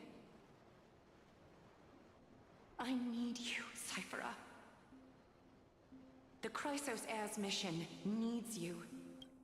The finale I've delayed for far too long. It's finally here. Whatever resentment you still hold against me will fade once I'm gone. Please, come back to Akima. I'm begging you. Without you, they don't stand a chance. I'll think about it, seamstress. But stop watching me. Unless you want to lose me for good. Don't worry. As much as I'd love to hear your voice again, to see your face, it seems that chance will never come. Goodbye, Cyphera.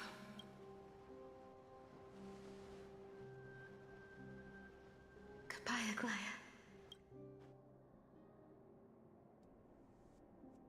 What a shame. I thought there'd be some real treasure under that goat's head. Turns out, everything in that chest was soaked in water from the River of Souls. Nothing valuable left. Those relics were once priceless. But time has eroded away all that they once were. Aww, hearing that from you makes it sound so sad. Wait, why am I getting all sentimental? I haven't even processed what just happened. That horrible woman. When did she... Oh! If you see her, let her know this. As demigod, She tagged him way back then. duties forever. Could it have been back then when... Do you remember now? Looks like you don't need me to jog your memory. She must have slipped that nymph into your pocket while you were distracted. Don't underestimate that bug.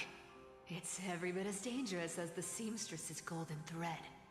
Let your guard down for even a second, and it might take over. Make you spill secrets you'd never share otherwise. Whoa, that's like some brainwashing monster straight out of the Black Tide. Creepy. There are brainwashing monsters inside the Black Tide? I'm curious. What exactly did that nymph make me say? Actually, it gave itself away very early on. Speaking of the world-bearing titan, Cypher, didn't you tell me once you used to be an apprentice at Kefali's priestly court? We've been partners in crime for 1,000 years. We've talked about everything there is to talk about. Except for that one experience at Dawncloud. I never told you about that. I absolutely wouldn't have shared that with anyone. But, boss lady, there's a chance Aglaya wasn't trying to trick you? And as far as I know, the embodiment of trickery despises that golden thread which forces people to speak the truth. You'd never defend Aglaya. Isn't that right, Zagreus? Ooh. You have a terrifyingly sharp mind. So another god remains. The only one in the world who knows you're still alive. To make sure you survive the Titan trial, I had to fool the entire world. If you want to keep that lie from falling apart, you'd better keep playing your part in the days ahead.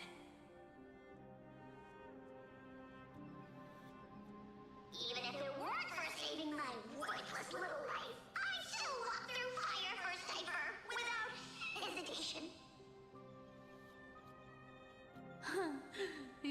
been reduced to this form, but you still haven't lost your way with words. Speaking of which, Cypher, you're not taking that wicked woman's words to heart, are you? Life's been pretty great lately. Why get into trouble now? Don't you think? Honestly, I've been thinking. Maybe a trip back now wouldn't be too bad. You're back again, Cyphera. Your face. I need clothes. Anything. Just throw me something. A piece of cloth will do. Just enough to cover the wounds.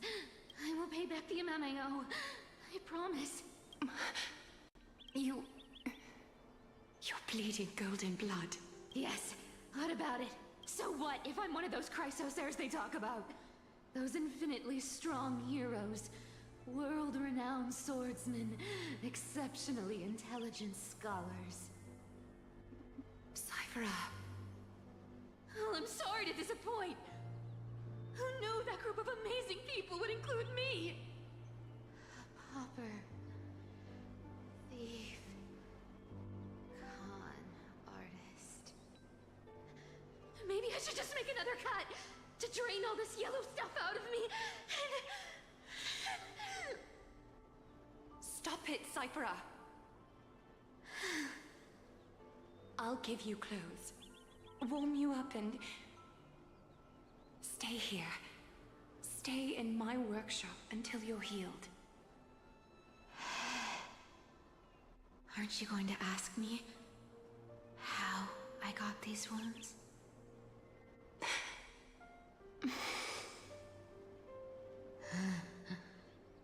Right.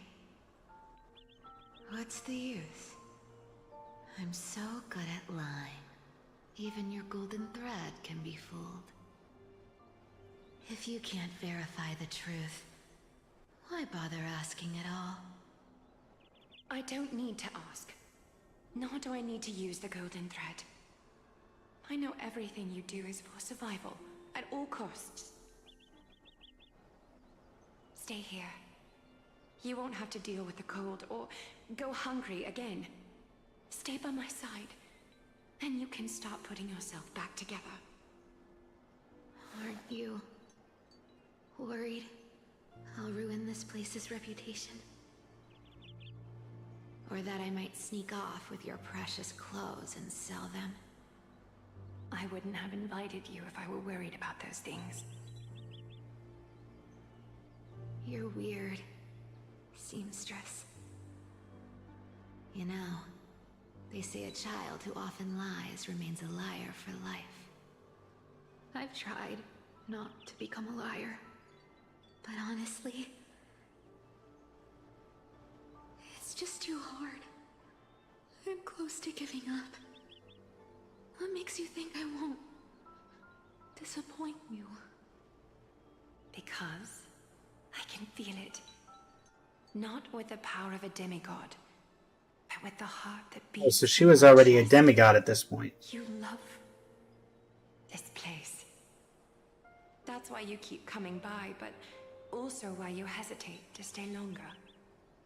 You worry you'll tarnish the Gold Weaver name.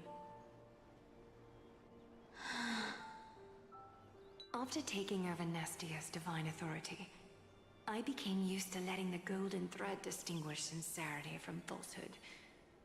However, the mission I need to complete requires me to learn to trust and rely on my heart. Cyphera, you're an honest thing I've given to this world. And also a challenge the world has given to me. Stay here with me.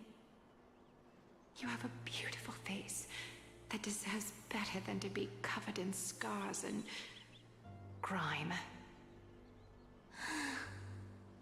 You've got a way of talking that's hard to follow. All right, let's make it a deal. You have 1 day to change your mind. Once the action hour passes, there's no turning back.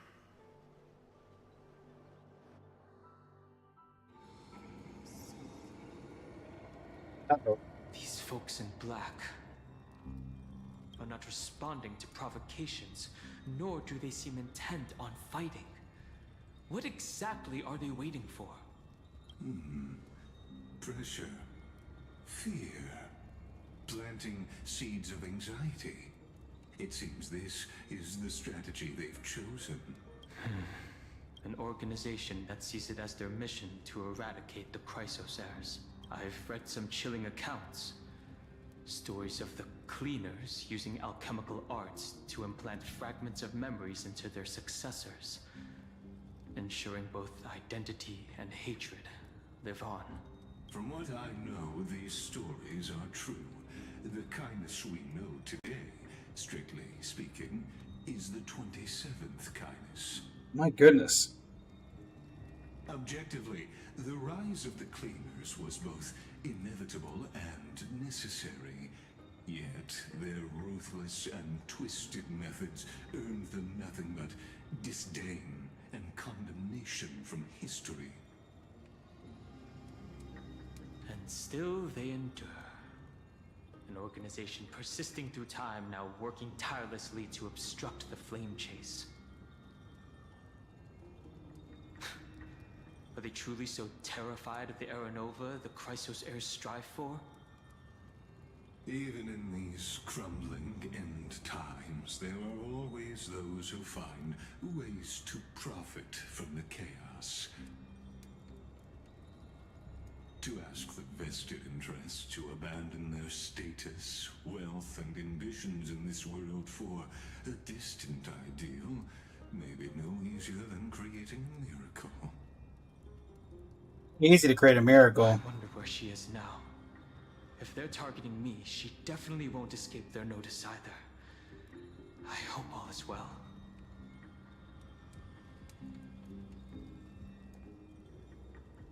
Is that Lord Krateros?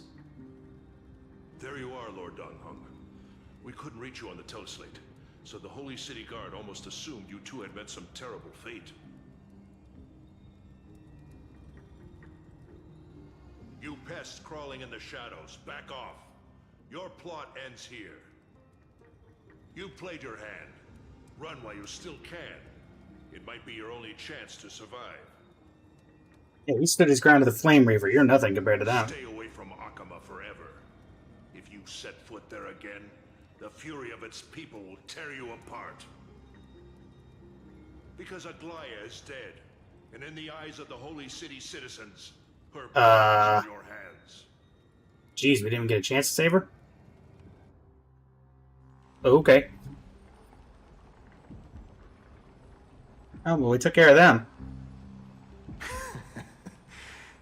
Oh, you're still alive. Looks like she was wrong about you. She? Are you talking about the mastermind behind all of this? Well, she thought you were weak. She believed that even when you were facing the evil that you claim to oppose, you'd hesitate to strike. Misinterpreting mercy for weakness shows how arrogant and foolish your master is. They're still alive. With proper care, they'll pull through in a few days. But I must warn you, I haven't fought a human in ages. I can't guarantee I'll always be able to hold back. They're lucky they're still alive. If you feel as lucky as they are, try me. It's kind of scary, but Cinnamon Roll's getting... Seriously upset. Get out of here. Don't show your face around us again. If your master wants to stop the flame chase journey, she'd better bring an army that makes Kremnos at its peak look like child's play. I've said it more than once, Lord Finan. We're not here to start a fight. We came only to ensure you weren't anywhere else. While you were unaware, we already accomplished our mission. To buy time. So, Lord Finan, until next time.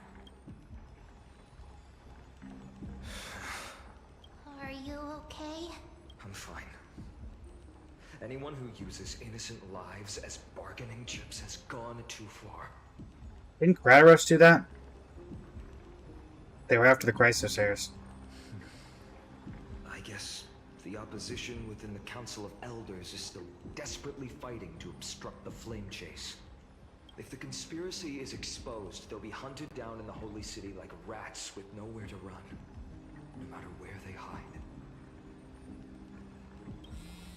Martellously.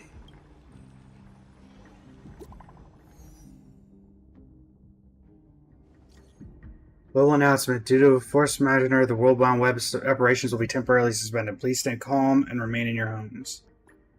What happened? Message failed to send. Golden thread enabled for emergency internal communication only. Lady Goldwaver deceased. Please return to the Holy City at once. Aglaya's dead. Aglaya?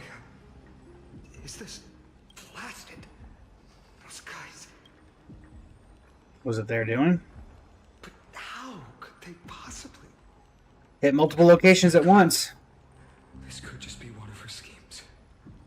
I won't believe it until I see it for myself. Finon, what should we do now? Stay Head to the city. Of course.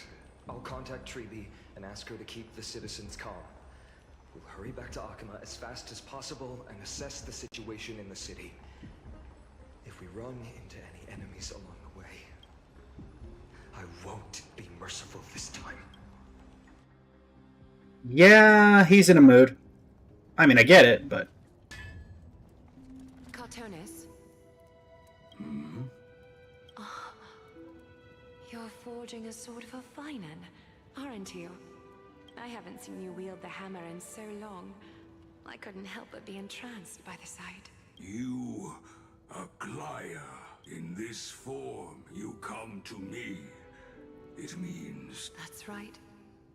At this moment, my physical form is already shattered. My journey as a human in this world has come to an end. Okay, well, she's still alive in this form, at It's least. time to fulfill our pact. Of course. The pact I haven't forgotten. The thing I entrusted to you. Do you still have it? Far too plain this vessel is. Not worthy of you. Do you still insist? I insist. Over the past 1,000 years, every piece of fabric I've worked with has been tainted by my cold divinity. It's made me hate their colors, texture, and scent. This ornament stands apart. It was a gift. Oh, the bracelet. She was pure and kind.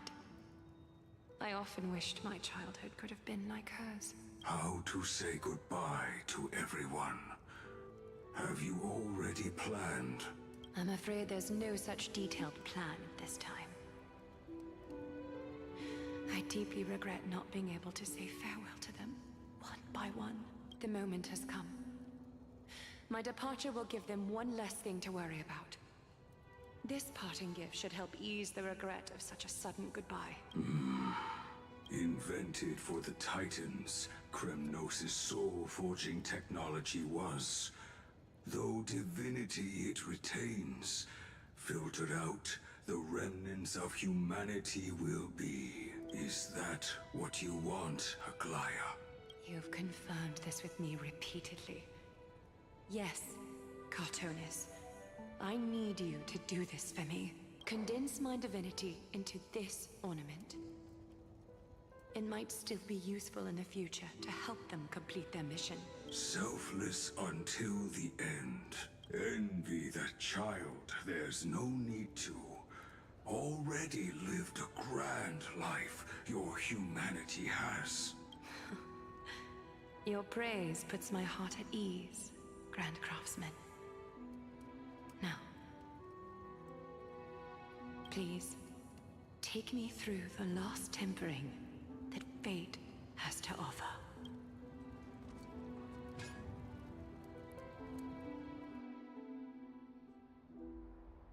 The city is silent, and tension is building with every passing second. The news is probably spread by now. Every household is locked up tight, and all the market stalls have closed down temporarily. It was taken by the cleaners. I can't imagine how she could have been taken down by a handful of assassins, unless it's all a part of her plan. If this is all part of a larger plan, Treby must know something. She just couldn't say it in the message. Let's go find her.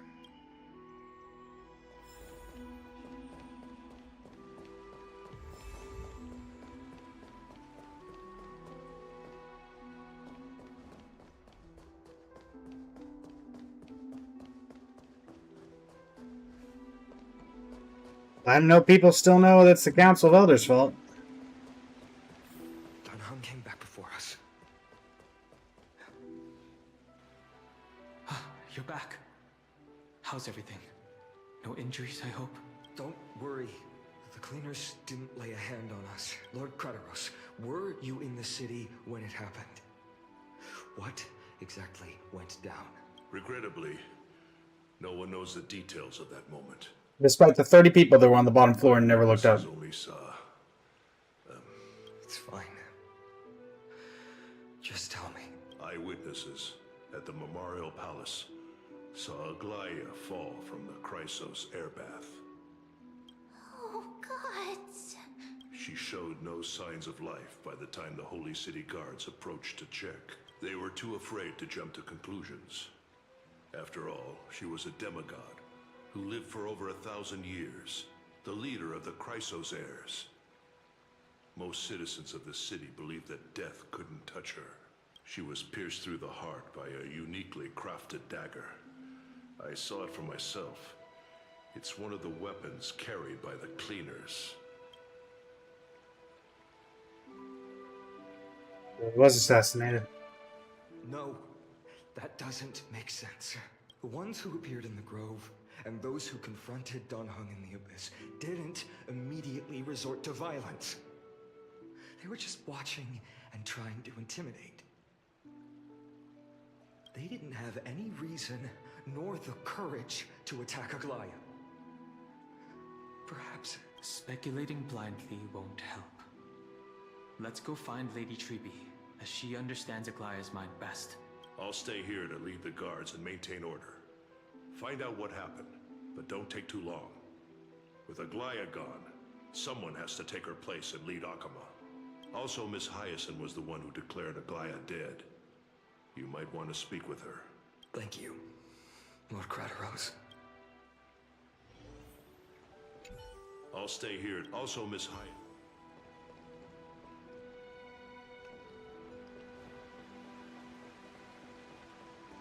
The baths are empty.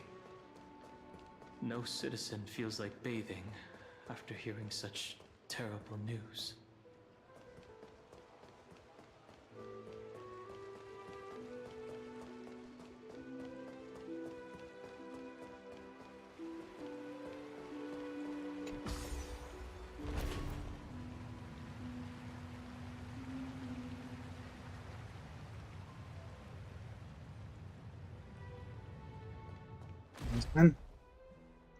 Hyacinth. You're back. We heard from Kratos. Are you alright? I'm fine. I've been staying close to Lady Treby and Lady Trinan after the incident. It's great that you could come back so quickly. They need someone with them now. Are the two of them holding out?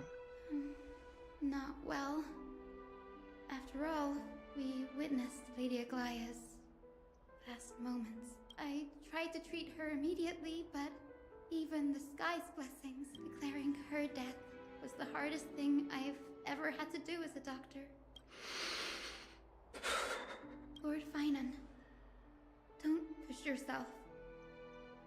You're carrying a heavier burden now. Please, don't fall. It's fine.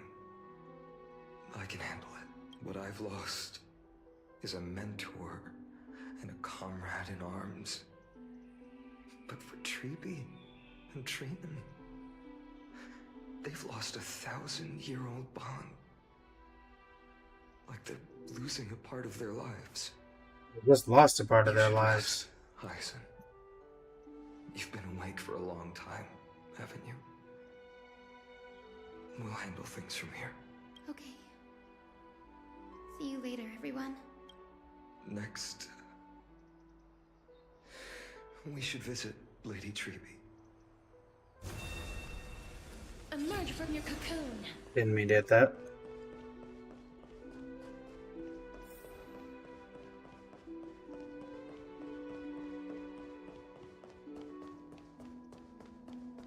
Baby? Treenan? You good?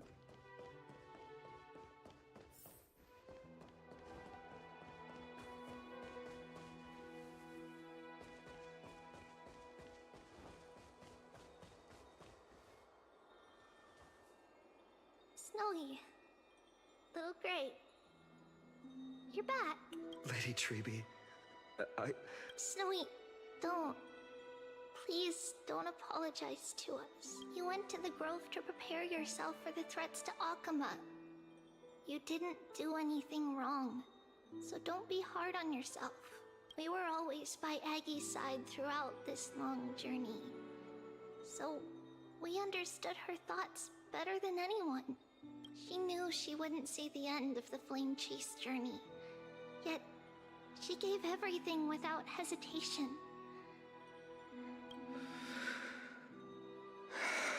I know what Aglaya expected of me. Right now, the last thing Akama needs is a leader wallowing in self-pity. The scroll over there was entrusted to us by Aggie. She instructed us to hand it over to you when the time was right. I think now's the right time.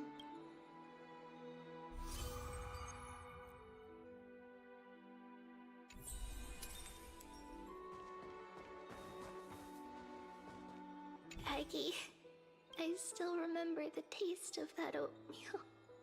See you tomorrow morning. I'll prepare breakfast for you then. They really do not give them a break.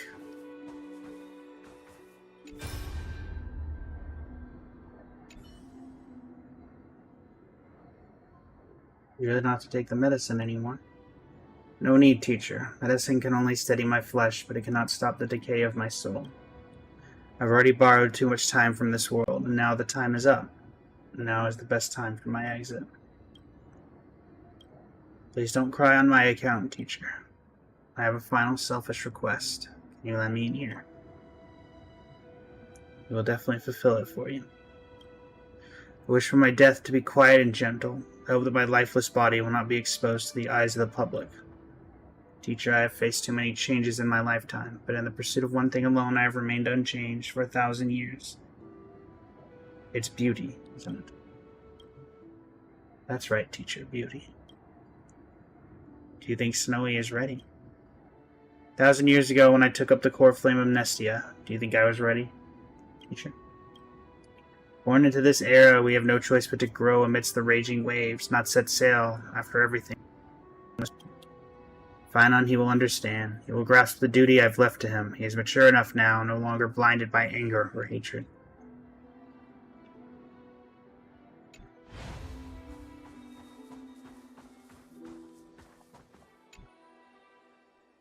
Finon, my humble student, my trusted colleague. As I write this, you are locked in a battle of words with the Council of Elders, fighting for the survival of the Flame Chase journey on a battlefield where the smoke of war is invisible. I deeply regret and feel guilty for hastily pushing you and the Trailblazer into the debate. But please forgive me. At that moment, I could not afford to show any sign of weakness before you, as it would have crushed your morale. I considered the debate a routine affair, assuming I could win merely with the support and experience we'd accumulated over centuries. But I underestimated Kindness and her party's cunning, and also the deterioration of my own senses.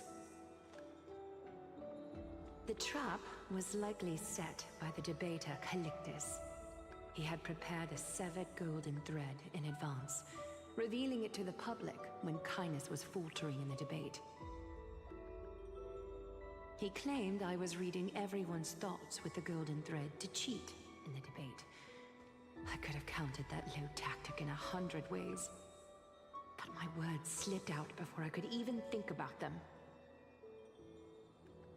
With deceitful scoundrels like you in the crowd, I have no choice but to rely on the golden thread to keep watch over everything in this holy city.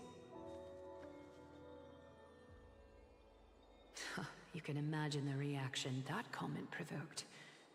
At that moment, I felt my time was running short. The divinity in this body might be eternal, but that is not the essence of me. I am a daughter of humanity, born of my mother, and I will die as a human. Realizing that my humanity was fading, I began to plan my exit.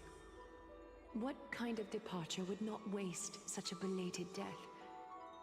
I have yet to find the ideal answer, but I knew I couldn't simply fade away in my sleep like anyone else.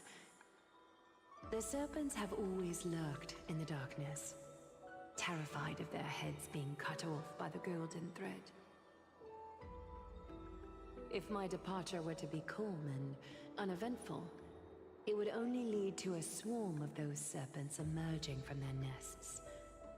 Regrettably, a peaceful death is a luxury I cannot afford. I must feign weakness deliberately to make those serpents lose patience and act rashly. Just as they think they've struck and sunk their fangs into my heels, that's when I'll strike back, igniting the final blaze to burn away the threats hidden in the shadows. The blaze soaring into the sky might sow fear and confusion, but I have no worries about people losing their way. After all, Akima still has you to guide them, Finan. You're not perfect, Finan. I've witnessed your confusion, recklessness, and deep sensitivity, dawn after dawn. The heavy burdens of your past have always weighed you down, inflicting deep pain. Yet, in your way, you are perfect. You embrace everyone's imperfections, always ready to find the precious qualities hidden beneath their rough exteriors. Unconditionally, that might be what sets our Sky Father Kefili apart from other deities. They recognize the imperfections in their creations, yet still choose to shine their light on them, offering protection with unconditional love. Finan, while you zealously pursued strife, believing it to be your destined path, from the very beginning, my thoughts have never changed. You are the destined world-bearer of AMPHOREUS, the gate to AMPHOREUS' future. I feel like we've known that for a while now.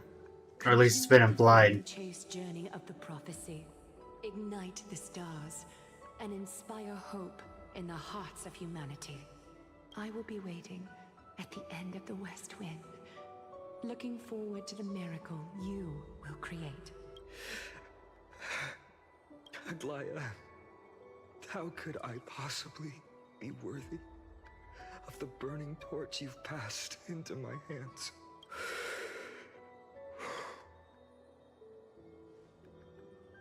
Dalang, can you do me a favor? Whatever I can help with, just say the word. Please deliver a message to Lord Krateros. Have him gather the Holy City guards and the Kremnoans to spread the word from door to door.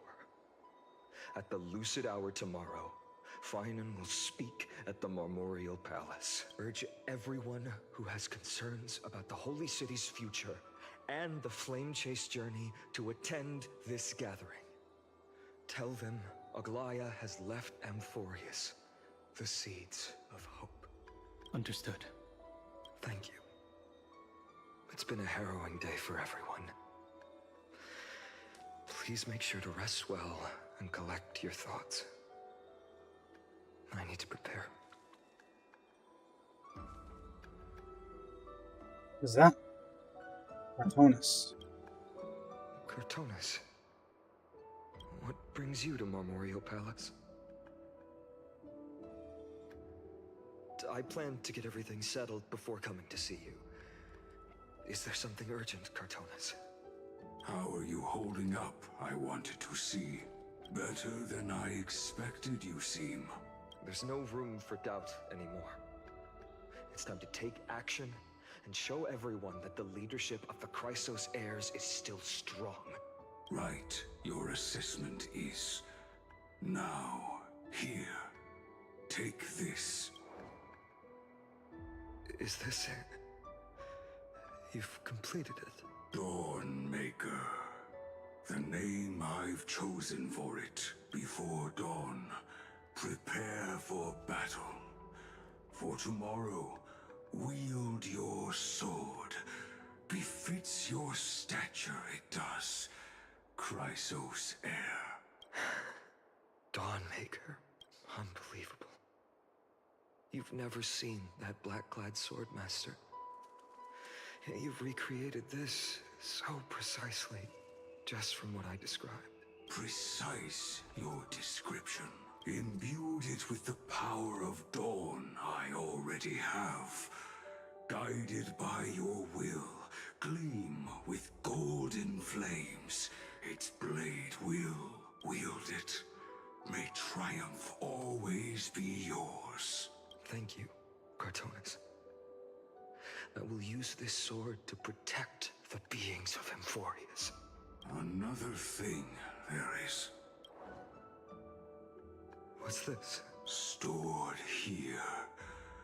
The remnants of Aglaya's divinity are.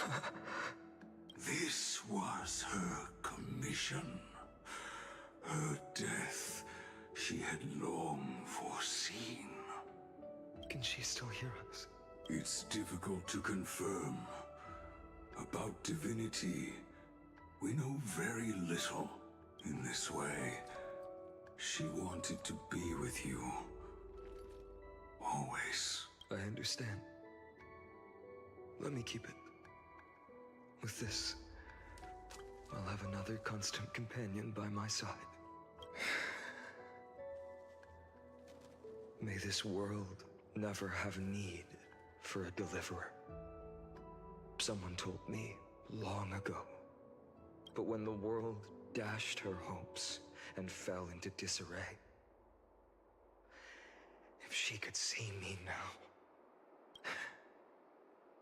she would surely smile.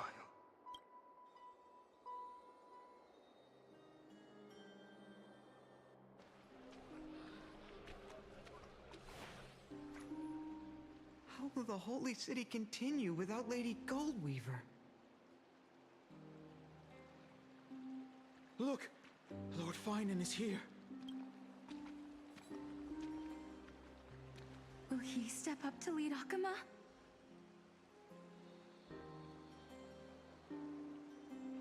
Not long ago, I spoke at the Citizens' Assembly at Dawncloud.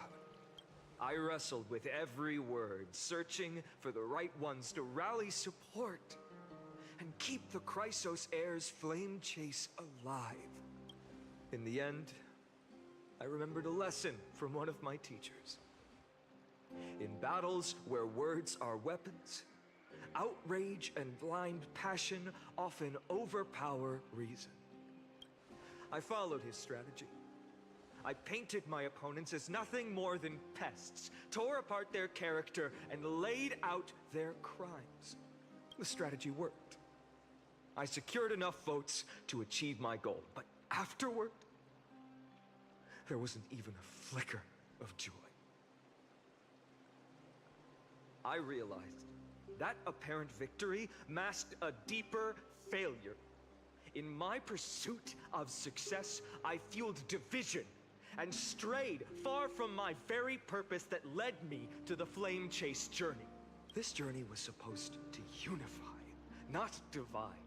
To strengthen us, not weaken us. It was the gold thread that mended our rifts in the past. Some saw it as a means of surveillance, a tool of control. But no one can deny that it was Aglaya who held this city and even this shattered world together. Now she is gone. Yes, as you have heard, the demigod Aglaya, who guarded the holy city for a millennium, has indeed fallen.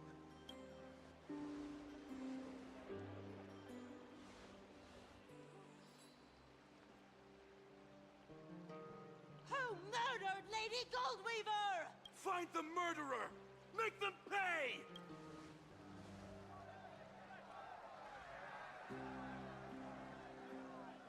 I felt the same as all of you initially.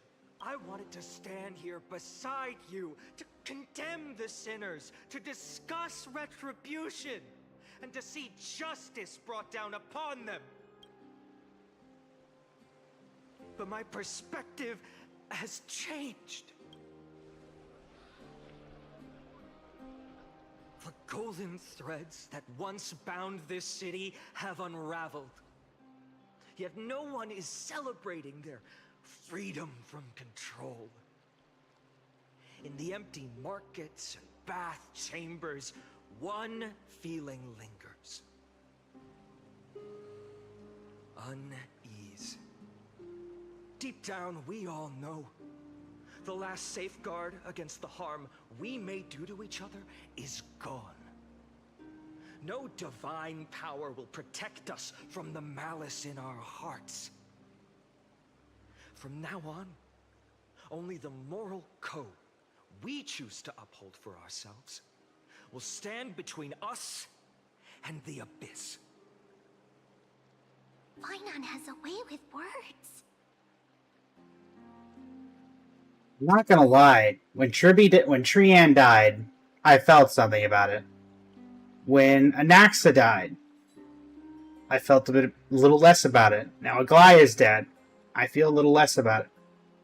If the way this story is going to continue to go is that they just kill off 1 to 2 characters every patch, then the point of a death loses its meaning. Because the point that it looks like to me, and I know I've got some people in the chat who have done the story and whatever not, it's just putting it all on this one character, on Finon, who, up to this point, they tried to put him as the guy for the main person for Strife. That ended up going to Mighty. They tried to make him the leader of Akama, to which Aglaya's death did not seem necessary. I get the whole losing your humanity thing, but it seems like they're killing off an entirely great cast of characters to focus on one singular person who was honestly one of the weaker written characters, in my opinion, thus far. Now maybe that changes in the next few patches. Obviously, we all know what Finon's character sprite looks like, and I have tried my best to avoid any spoilers, as best as obviously I can, given it's been a year since this started, and I did make AMVs for a long time. But it just, was it really worth it to force all of this on a single character who is much more shallow, I feel like, in terms of the things you could do with him?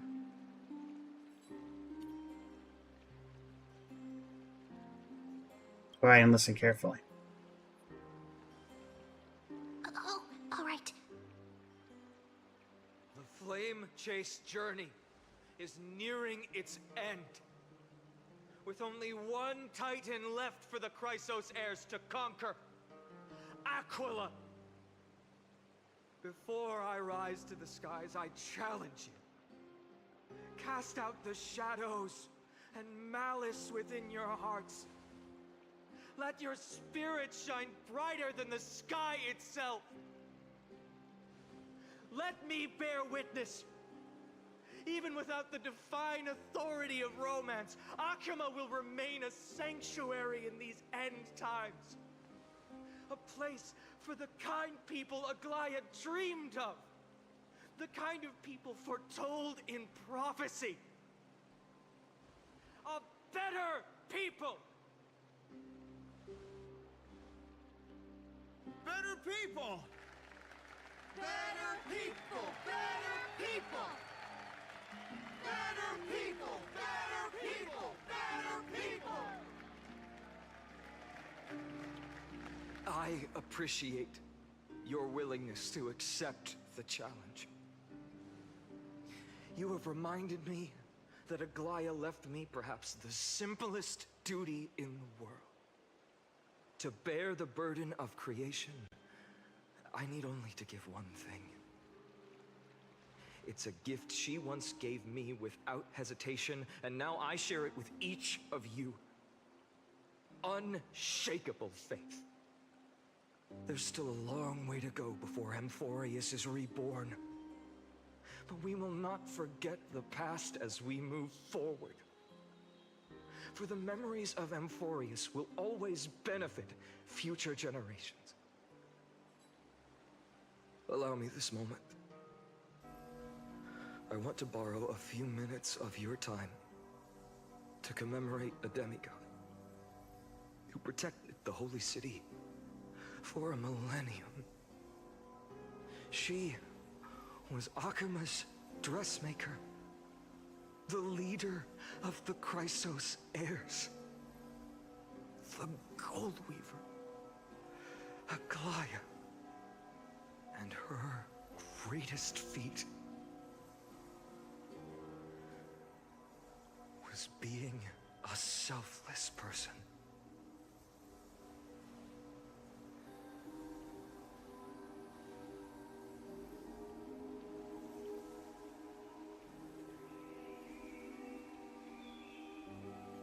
So I see you saying all that fun. Are we gonna go get the people who killed Aglaya and bring them to justice, or are we just gonna let them go? Cause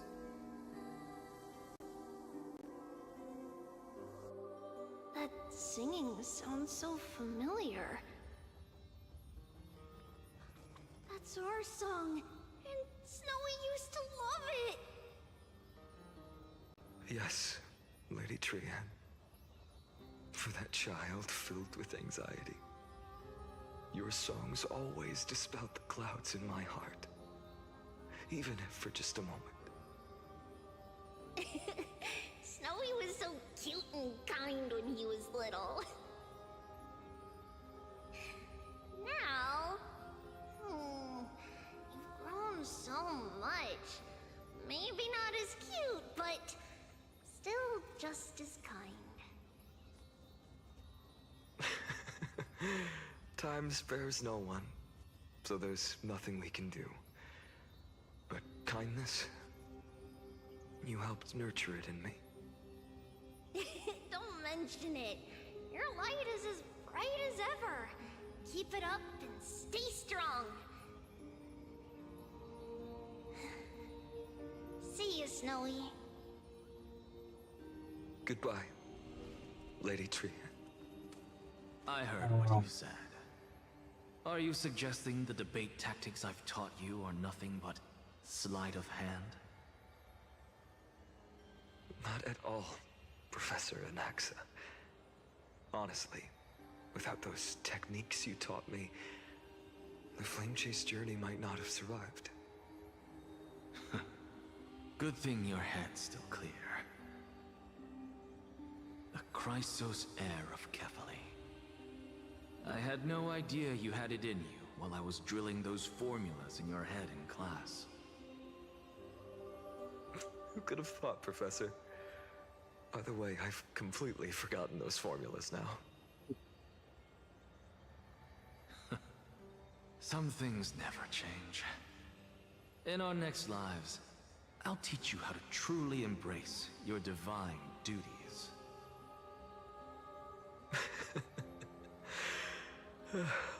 I'll be waiting. Goodbye, Professor Anaxa. Exagerous. Aren't you going to say something? Lord Finan, you have always been so approachable. Ever since we first met, you've seen me as a friend. It was the first time I understood what everyday friendship was like. But that's dangerous. Dangerous? Laughing and chatting with you, I sometimes forget who I am. And for someone with my kind of power, that's a real hazard. I hadn't thought of it that way. Sorry, I forgot to consider your perspective. Please, no apologies. Despite everything, thinking back on the times we spent together makes me really happy. I feel the same. Goodbye, Finan. Goodbye, Gasterus.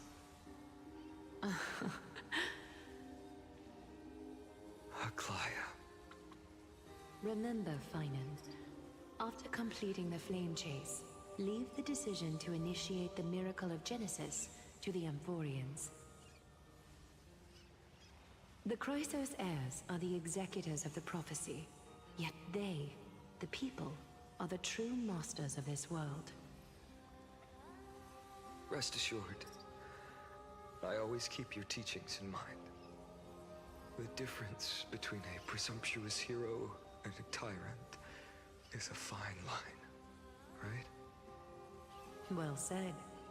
You've got a good memory. Like this for Professor and Axis formulas. Anything else you'd like to add? Anything else?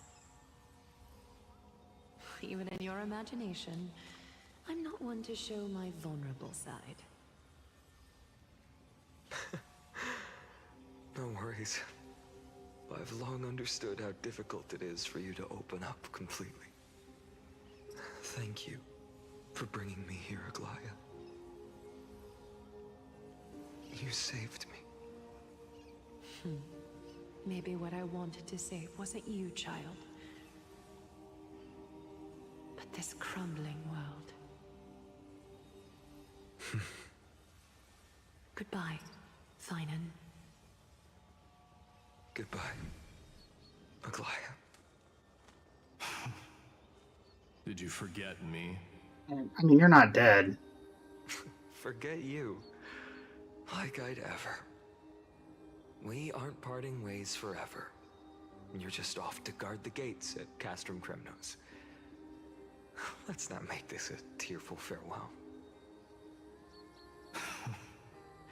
You know just how to make a person uncomfortable. I have a feeling we'll meet again in this lifetime. Let's have another showdown then. Deliver. That's very confident of you. I've changed since then. Have you seen this sword? It's a masterpiece freshly forged by Cartonis.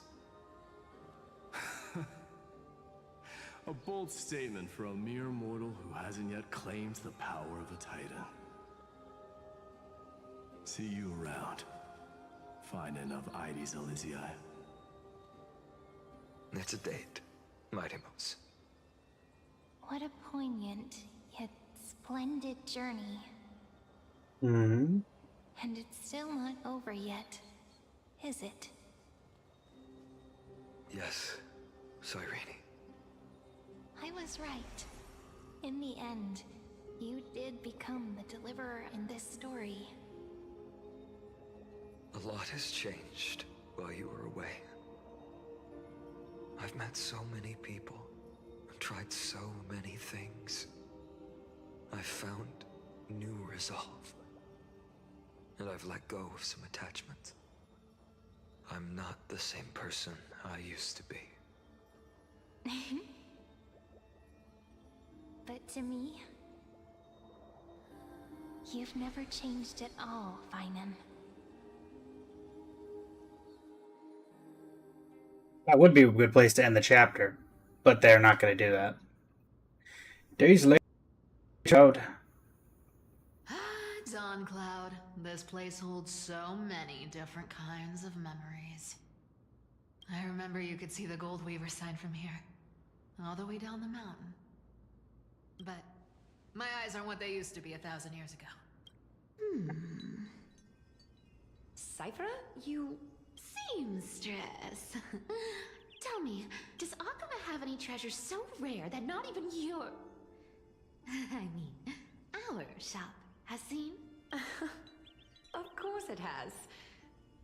I heard there's a gem of all worlds hidden somewhere in Dawn Cloud.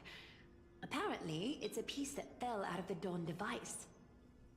It's truly a priceless treasure, being a part of Kefali's divine body. Even I, the Gold Weaver, cannot witness its glamour.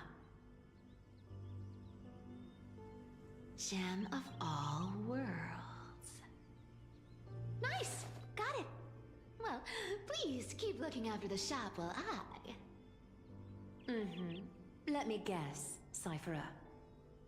You're probably already plotting to sneak into Dawn Cloud to steal that gem, aren't you? Are you really surprised? And your next move is probably trying to sell it to the highest bidder, then distribute that money to the poor and the refugees in the Holy City? No. Look, Seamstress. Are you sure you aren't peeking into my head with your golden threads? You might be skilled at covering up lies, but your compassion is all over your face, plain as day. Don't lie to yourself. Do you honestly think this is the right thing to do, Cyphera? What else am I supposed to do? That's the only thing I can do with my power. You keep talking about how I have the potential to become a good person. Or even what people call a hero. But I don't know what I need to do to get there! I can't weave golden dresses like you! I can't sing as well as Miss Hyceelins! And I definitely don't know as much as Big Sis Treby!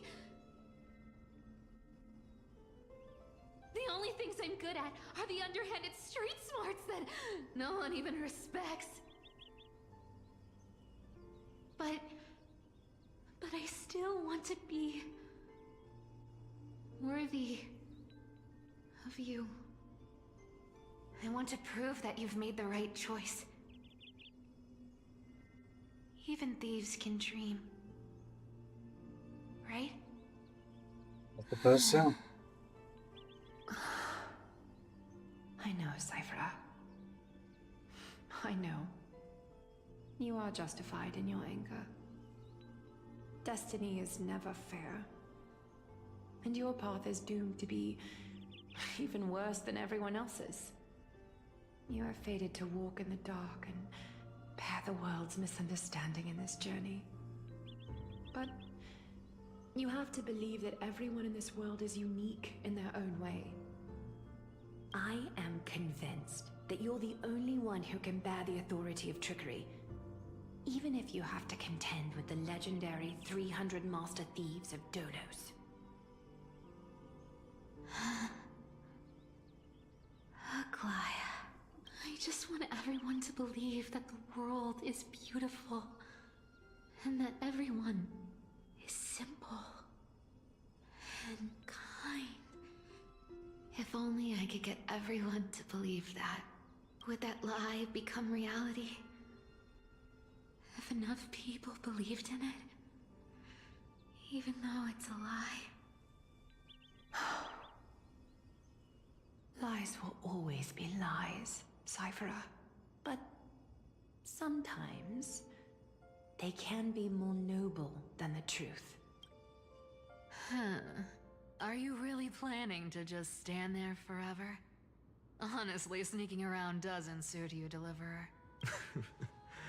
I never thought I could slip past your sharp ears, Miss Cypher. I just didn't think it'd be right to interrupt when you're obviously lost in thoughts. Still as charming with your words as ever, boy. Your speech at the public baths wasn't half bad, I'll admit. It managed to touch my heart. Just a smidge. Thank you. I had a feeling back then that you were in the audience. wonder if you could actually see her in the audience if you looked. Oh, and you didn't call me out on the spot. You waited all this time to tell me. Well, I thought you'd need some time to yourself. After she passed away. None of your business. Enough small talk. Tell me, what kind of trouble did you run into that you need me, the super old-timer, to step in? We've only met a couple of times, but you've always gone straight to business. I respect that about you, old-timer, so I'll cut to the chase. You're probably aware that Aglaya has earned the support of the entire city for the Chrysos heirs. Everyone believes that she died at the hands of council members who were against the flame chase. And the citizens' fury has been dragging these schemers out of the shadows one by one. But they didn't get everybody. To this day, we still haven't found Elder Kynus, the leader of the cleaners. Ah, I see.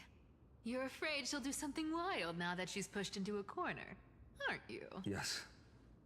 I believe that Kefali's core flame, forever enshrined above the council theater, would be the opposition's final trump card against the Chrysos heirs. We're setting out to campaign against Aquila in a few days. With the Chrysos heirs gone, it'll be their best chance to strike. You think those desperate dogs will try to snatch the core flame while you're gone? So, you want me to give them a nice long walk while you're away, right? You sure saw right through me, Miss Cypher. I know exactly what you can do. Godlike speed, perfect disguises, untraceable movement, and that most enigmatic authority of trickery. I have only one request. Please, use whatever tricks you need to protect Kefali's core flame. Even if you have to deceive the rest of the Chrysos heirs as well. Uh-huh. Hey, Deliverer. Do you honestly think that there's no way I'll turn you down? Do you even have any plan Bs if I decide to nope out on this? As the demigod of trickery, there are no other trump cards in the world that can outrank you. I'm sure you know the answer to your own question, Miss Can you just Cypher. take it? Oh, I guess you can't take it now because it's the thing protecting Akuma. You talk as if you have everything in the palm of your hand. Huh. So you did learn a thing or two from her. I'll give you that. Then let me tell you something you don't know. The Flame Reaver. They've been watching Akuma closely. You mean? Bet you didn't expect that, huh? I've been tracking them all this time. And this is my conclusion. That lunatic may have lost their mind, but they're no fool. Why do you think they haven't made a move on Akuma yet? Professor Anaxa once analyzed this. He thought it was probably because Kefali's core flame was protected by the Council of Elders' secret arts. Ha! Sacred art's my foot! I could break those mechanisms with a flick of my finger. Allow me to let you in on the actual secret. They probably held off from attacking Akuma because the Seamstress's defense network was way tougher than you thought. Now that she's gone, and you're heading out to battle the Eye of Twilight, with the city's defenses in shambles. What a dangerous situation we find ourselves in. But since you're the one who brought it up, I'm guessing you already have a solution in mind. Just look how ridiculously calm you are right now. But you guessed it right. Consider this a 2-for-1 deal. I'll keep that lunatic entertained on top of protecting Kefali's core flame. You owe a big favor after this. You have my deepest gratitude. That Flame Reaver's power is truly unfathomable. She's gonna die now too, isn't she? Don't forget, Deliverer. There's a fundamental truth in this world. Cyphera will always get the last laugh. No need to worry for a demigod. I'll do my job, so you need to make sure you don't die before you pay me. Yes.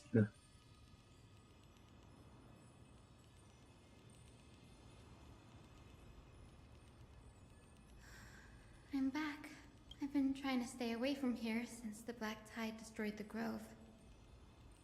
And through that, stay away from the memories that might make me sad. But the wind keeps pulling me back. Maybe that's the Twilight Courtyard's duty, after all. Little Ika. I know, little Ika. I know. I too miss the days when we all studied together. But we have an even more important mission this time round. Lord Finan has already set the date to campaign against Aquila. Being a descendant of the Sky People, You're right. At least I can still afford to get lost in thought once in a while. Oh, ancestors. Please wait for just a bit longer. The time I spent in the Grove deserves some reminiscence. You're not gonna die too now, are you, Hyzine? Grove judge the past and present. This was where Professor Anaxa gave us the lesson. A lesson? I can still see that day in my mind. And that was your last lesson in the Grove. Now, each of you will head off on your own path. How much the Grove's teachings can help you in the real world depends on how well you can put knowledge into practice. However, heed this warning. If you ever do anything disgraceful out there, don't ever claim you were the student of Anaxagoras, one of the 7 sages. Professor Anaxa, there are still other classes scheduled on the calendar. Are you sure you didn't... Firstly, call me Professor Anaxagoras. Secondly, to clarify, the last lesson means the last lesson I will teach you. I will be entering seclusion from today onwards to research ancient alchemy, and all my teaching activities will be put on hold. Ah, I see. So you're saying that the lessons taught by all the other teachers aren't good enough to be considered lessons? All you do every day is wag that sharp tongue of yours. That's a credit deduction, Finan of Ides Elysiae. I have nothing left to say. Next. Please wait, Professor. According to the Grove's protocols for a cohort's final class, the lecturer should take some time in that lesson to discuss the students' post-graduation aspirations with them and guide them toward a solid path. Surely you can't skip such a crucial step, Professor. The teaching assistant, Miss Hyacinth, is truly Professor Anaxa's nemesis. You gotta have a yin to your yang. Fine. Since Hyacinthia insists on this, Hyacinthia? through the process. Since some of you are so eager to speak, why don't we start with you, Finan of Ides Elysiae? What is your post-graduation aspiration? Me? Well, it's not exactly an aspiration, but the only thing I want to do is to protect the people I care about. I see. So you want to be a hero? How boring. Next. I didn't say. Castris in school was having a great time. You've been giggling for quite some time. How about you go next? Perhaps my answer is a bit vague and meaningless, Professor Anaxagoras. Is Anax gonna let her finish? I hope No. the world can be freed from the agony of death, so that every living being may find calming peace. How naive. So naive that it makes me want to weep for your fairy tale. Okay. This is why I don't want to follow those outdated protocols. All I get are boring answers. Since you suggested this whole process, why don't you wrap this up? All the playable characters get to share your aspiration with everyone, and let's see if yours stands out. So it's finally my turn. Good thing I came prepared. My aspiration is nothing less than completing the final blank page at the end of the hero's epic. Blank page? An interesting description. Do explain, Assistant. I've read all of AMPHOREUS' heroic epics while studying at the Grove, and a common thread came to my attention. Almost every epic ends with a description of the hero's achievements. But few mention how the everyday people of that time lived. No one recorded the struggles and suffering the commoners endured. So you're saying that, instead of legendary heroes, you're more focused on commoners living on the peripheries of historical records. Perhaps I'm influenced by my background. My ancestor, Seliosi the Day Thunder Knight, raised her spear against the sky and ushered in the flame-chasing era that continues to this day. Her story is told to every child descended from the Skyfolk. We have no doubts about Seliosi's greatness, yet her towering figure overshadowed every record from that entire era. What about the Day Thunder Knight's family, allies, and friends? What about the survivors and those who died in the great battles? Whenever I think about their stories by the campfire, I realize the details of those legends have been long lost. And only Seliosi's name remains. Her brilliance had become as blinding as Aquila's, lording over everything on the ground. That's why I'm glad that my era does not lack heroes. All my ancestors had was a sad past. But I have a future I want to protect.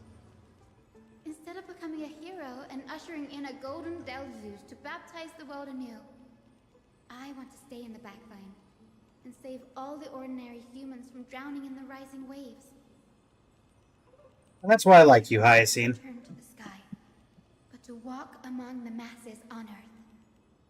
I believe it's the only way for the saga of creation to include a footnote for the everyday people in its blank page.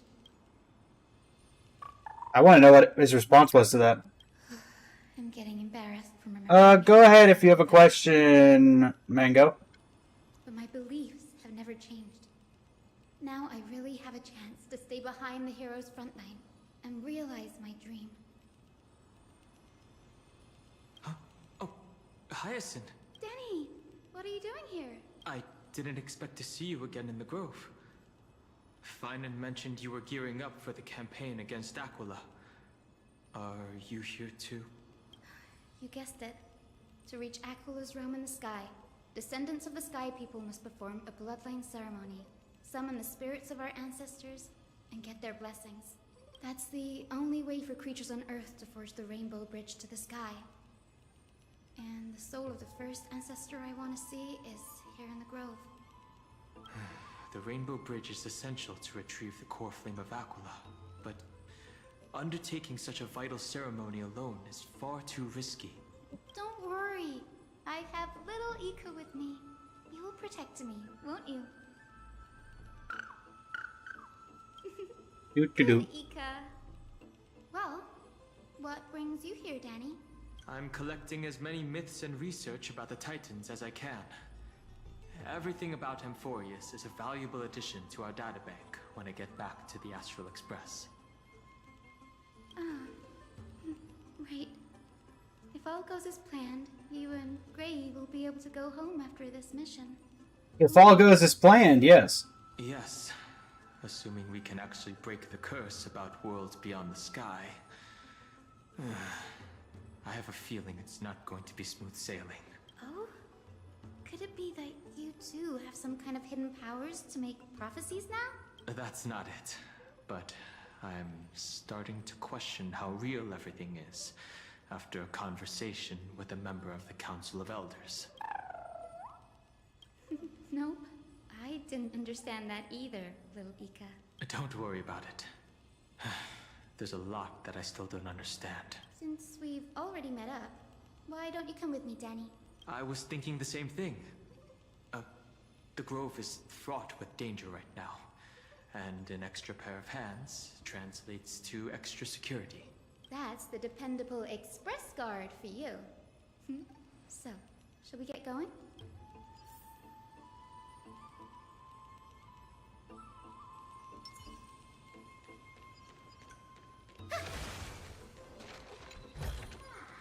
Give it some sunshine and the color will get even prettier.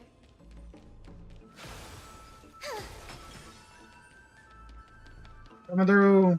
The chroma coffer is vibrating. There must be memories. What's this? The chroma coffer. This is the divine object of the Sky People, the chroma coffer. Our ancestors dictated that when a descendant of the Sky Folk is ready to challenge Aquila again, they must first awaken the spirits of their ancestors with the chroma coffer and receive their benediction. Only after this can the chosen Skyfolk reascend to the heavens. Is it to prevent those who are not qualified from pointlessly losing their lives? Very prudent, wouldn't you say? The soul of an ancestor slumbers here. Now, I will awaken them. Right. Oh. I am Hyacinthia from the Twilight Courtyard, a descendant of the sky who has inherited the duty of flame chase. The time has come to fulfill our clan's destiny. I will join the heroes of the prophecy to return to the sky and retrieve the core flame. Ancestor, please bestow upon me your generous blessing.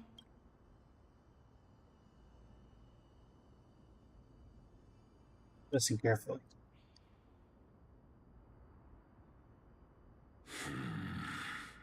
Who has awakened me? It's I, Hyacinthia, a descendant of the Sky People. I apologize for interrupting your slumber. You are Lord Crispus, aren't you? I've read your story in our family tree. You were a righteous judge who vindicated many who were wrongfully accused. I never imagined someone in this era would still remember my name. So, our bloodline and duty have continued to this distant age. Indeed, it has. I have awakened you in the hope of receiving your blessing. For the flame chase journey is nearing its perfect conclusion, and retrieving the core flame of Aquila is the final challenge the heroes will face. Perfect conclusion. Hyacinthia. Yep, Benji. Guessing they're both gonna die. And you do not have the bearings of a warrior who can contend with a titan. How can you convince me that this blessing will not turn into a curse, leading a child like you to your demise? 1,000 years ago, Seliosi, who conquered the skies, left behind legends and a will, entrusting the mission to return the Sky Titan's core flame to her descendants, to people like you and me. Though I'm not a warrior, I will not turn away from the mission that has flowed through our blood for 1,000 years.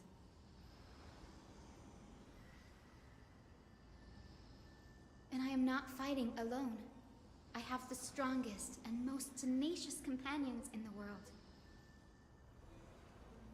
AMPHOREUS is in an era brimming with heroes. The burden of retrieving Aquila's core flame no longer rests solely on the shoulders of the chosen Skyfolk.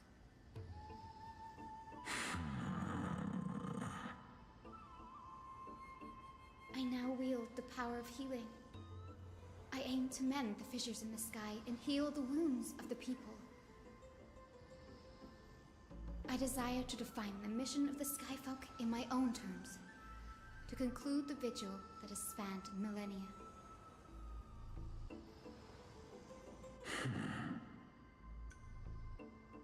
I sense resilience in your words. Not an outward resilience, but something deeper within. Receive my blessings, young Hyacinthia. May you gain wings to return to the sky via the bridge of rainbows. Thank you for your trust, Lord Crispus. We won't let you down. Well done, Hyacinth. Thank you. My ancestors were all pretty strong-willed people. It won't be easy convincing them. I've run through these upcoming conversations in my head more times than I can count. Well, looks like your efforts paid off. Now, the next ancestor on the list. Her spirit is set to rest in the vortex of Genesis. A pity that the ceremony has to be performed in strict order. Shall we head back to Akama together, Danny? The vortex of Genesis, huh? I have a suggestion. Remember how you suggested I learn the secret arts of water from Fagusa's priests? I've been practicing that in my spare time, and made some progress. Now, as long as I have spirit water with me, I can use those techniques to carve a path directly to the vortex of Genesis. No. Oh, I remember. I didn't expect you to keep at it this long. That's so like you, Danny. Anhung likes to pick up new skills. Compared to the currents of my home, the waters of AMPHOREUS are rather untamed. Subduing the waters wasn't easy, but I've gotten the hang of it now. That makes sense. Fagusa was always described as a fickle titan in the myths. Since you're offering, then let me put your skills to the test, Danny. The spirit water gate formed with this technique isn't as stable as a ritual basin. It'll likely only let one person through. And as Fagusa's priests designed it, the entrance serves as the exit. You'll need to come back through the vortex once you've met your ancestor's spirit. Little Ika and I will be here waiting. Doo-doo-doo. I'm counting on you, Danny. Under the raucous steps of their frenzied dance, the roar of celebration hides the world's heartbeat. Spirit water, reveal the way! Is that one of his skill lines when he gets the new version? Vortex of Genesis. Unbelievable. Danny is full of surprises, but this does feel way more disorienting than the ritual basin. Wait, is Lady Treeby here too? And who is that next to her? Oh, I think I know who that is. It's Cypher. Do you have to go already, Syphie? It's been ages since you were last in Akama. You could have taken some time to rest, and we could have caught up. That's alright, big sister Treeby. I've gotten used to life on the road. Staying in this bustling city actually feels off. Besides, your prize student gave me an incredibly tough mission to handle.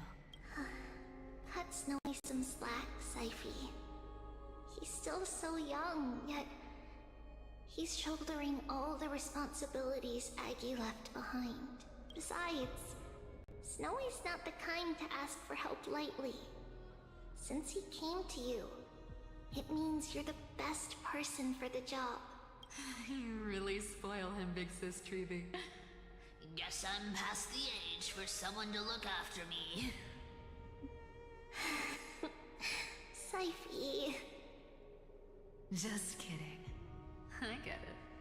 That deliverer boy does have a certain charisma about him. It reminds me of a Glaya in her prime. Anyway, I'm about to head out. Oh, big sis Treeby. before I go, got a little gift for you.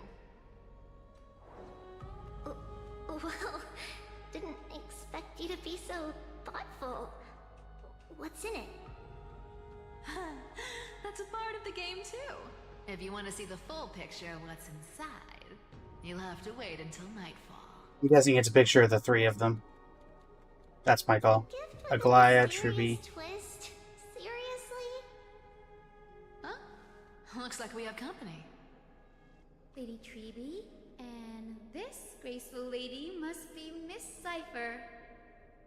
I'm Hyacinthia from the Twilight Courtyard.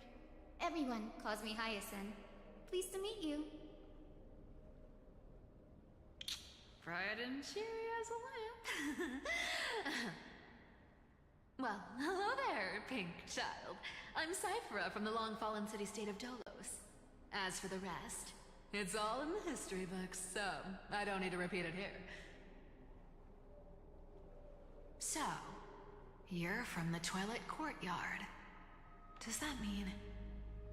Yes, I'm a descendant of the Sky People, the Chrysos heir about to take over the authority of Sky. Whoa! That's unexpected. I figured Celiosi's descendant would be, I don't know, taller, stronger. Don't judge a book by its cover, Syphe. Cinny is a master of her craft. She's the most skilled and dependable physician in all of Amphoreus. Don't worry, Lady Cypher. I may not be as strong and warlike as Lady Celiosi from 1,000 years ago, but I'm confident I can carry out the mission of the Skyfolk. All this talk about missions, you're making it sound way too serious. You've got to look out for yourself, girl. Don't push yourself too hard. I'd hate to see that cute face all scratched out by Aquila's claws. Syphe cracking jokes? Looks like you haven't forgotten what Aggie said all those years ago. Anyway, I've got a mission to handle, so I'll get going. Good luck, Miss Hyacinth. And if things get tough, just let that deliverer take the lead.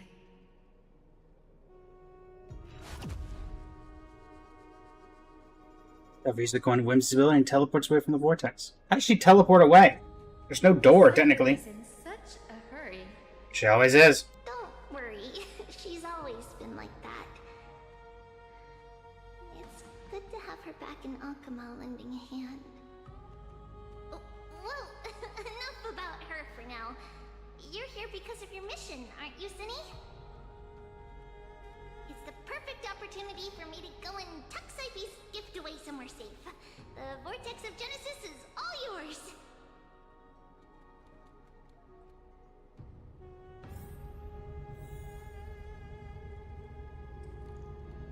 Alright. Search for the ancestral ghost. I will join the heroes of the prophecy to return to the sky and retrieve the core flame. Ancestor, please bestow upon me your generous blessing.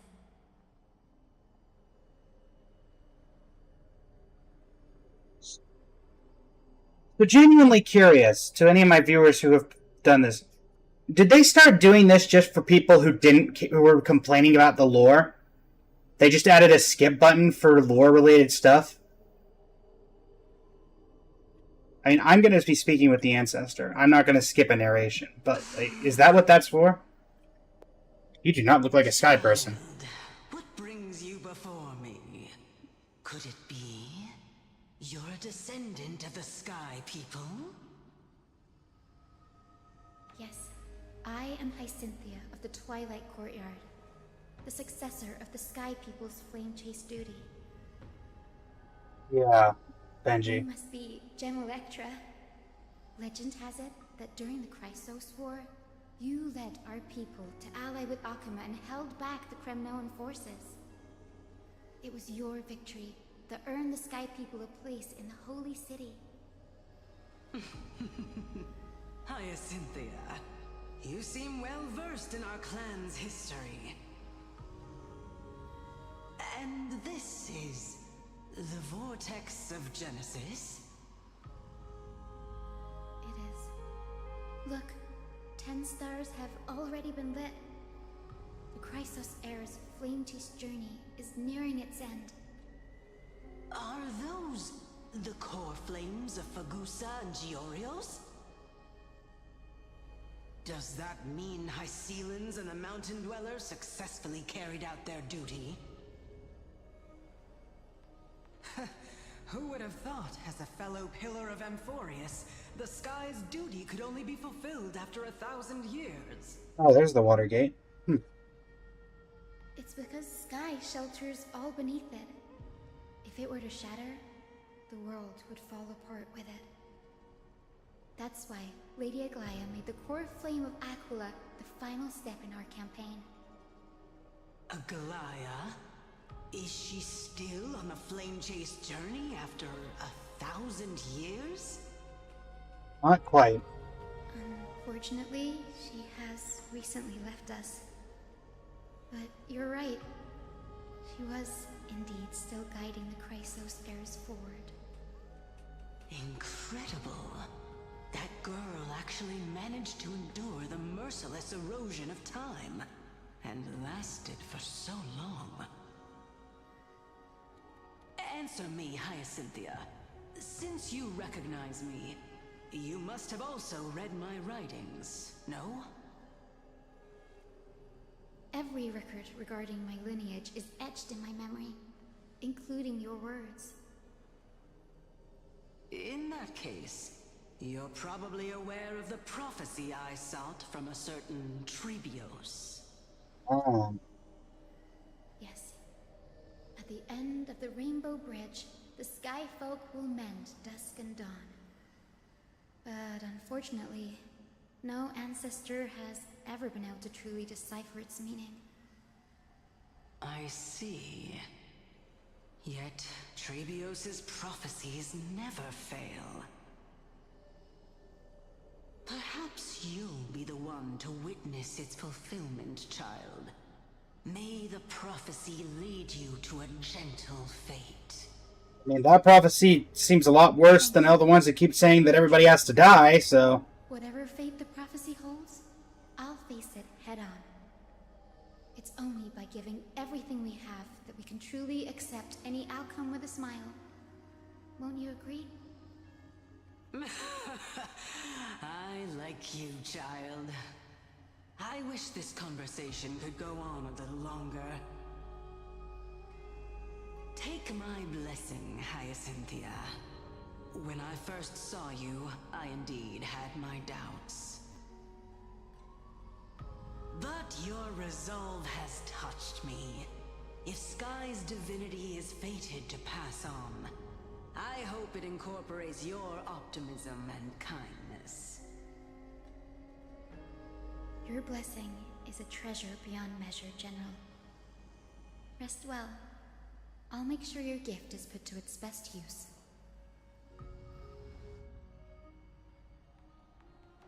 General Ectra is so different from how the records described her. She's quite a gentle person. Historians typically only go for the... Time to head back to the grove. The... I shouldn't keep Danny and little Ika waiting. Their deeds, not their personalities. Doo-doo-doo. Huh. You're back. How did it go? It went great. Your spirit water art was a huge help, Danny. Do you mind sharing what your ancestor spirit said to you? Icene recounts her conversation with General Ectra to Don home. What's wrong, Danny? Nothing. It sounds like everything went smoothly. It's just... I'm a bit concerned about the prophecy you mentioned. At the end of the Rainbow Bridge, the Skyfolk will mend dusk and dawn. I can somehow sense a hint of sadness in those brief words. You've always been a bit of a sensitive soul, haven't you, Danny? Lady Trina deciphers countless prophecies every day, and this one's just another among many. Don't worry too much about it. I hope so. Come on, Danny. Don't look so gloomy. gonna have to take a long trip for the final visit to the ancestors. Where are we going? Our final stop is Lord Mighty's home, Castrum Kremnos. We're here. This is it. Castrum Kremnos. Lord Mighty has been fighting the Black Tide here, alone day after day. I'm worried about him. He sent a message earlier carried by thunder, warning us to watch out for the Flame Reaver's actions. That means he hasn't been consumed by the Black Tide's madness yet. We're here to complete an important mission. We shouldn't interfere with this battlefield. Don't you agree, Danny? I agree. There. That sleeping spirit is my grandmother. Your grandmother? Yes, my grandmother Jacintha was a warrior. She represented the Twilight Courtyard in the Kremnos Festival. She fought her way through every challenge and reached the final stage of the Kremnos Festival. She was just one step away from securing a peace treaty for the Skyfolk, but was ultimately defeated by the champion warrior of that time. I've never looked too deeply into the details of such ritualistic violence. The scroll simply described it as a glorious duel. But behind the glorious duel was a tragic end. Not long after the festival, my grandmother's injuries worsened, and she passed away far from home. This prophecy tablet was left here by the Kremnoans to honor her final wish. Her death marked the final collapse of the Twilight Courtyard, already fragile under the shadow of war. And the Kremnoan warrior she fought against? Was Lord Crataros. You healed him. Yet, you still saved his life, even though he took your family. Seeing him lying there, gravely wounded, bleeding out, I can't put what I felt at that moment into words. But when I heard Lord Crataros took that fatal blow to protect Lady Trianne, all those tangled feelings faded away. To quote Lord Finan, Crataros must have done that to become a better man. It takes true courage to forgive. You're every bit as strong as your ancestors, Hyacinth. You're getting better at this, Danny. In her final diary entry, my grandmother wrote that when the moment of destiny comes, a descendant of the Sky People would deliver the message of their departure to her spirit. I wonder what she'd think when the one awaking her turns out to be her beloved granddaughter. I will join the heroes of the prophecy to return to the sky and retrieve the core flame. Ancestor, please bestow upon me your generous blessing. And carefully to Hyacinth talk with her grandmother. Is this the world of the living? Wait. You. Could you be? Grandmother? It's me. You're Hyacinthia. Hyacinthia, my little hummingbird. Why? How? Why is it you who awakened me? I have never imagined this. I thought I would feel happy for all my ancestors when this day came, but now I can't even experience the joy of seeing you again. Do you remember that you and Father took me to my very first skyride when I was 8? Back then, you wanted me to pick one accessory out of 4. The sun crown representing nobility, the storm bracelet symbolizing strength, the ice ring embodying wisdom, and the radiant pendant signifying kindness. Grandmother, do you remember the one I chose? You spoke an innocent little prayer, infusing a faint thread of light to that modest pendant. Yes, and I remember how surprised you were. In all those centuries, no other child of the Sky People had ever made the same choice I did. Hi, Cynthia. There was a time when I thought you were a timid child.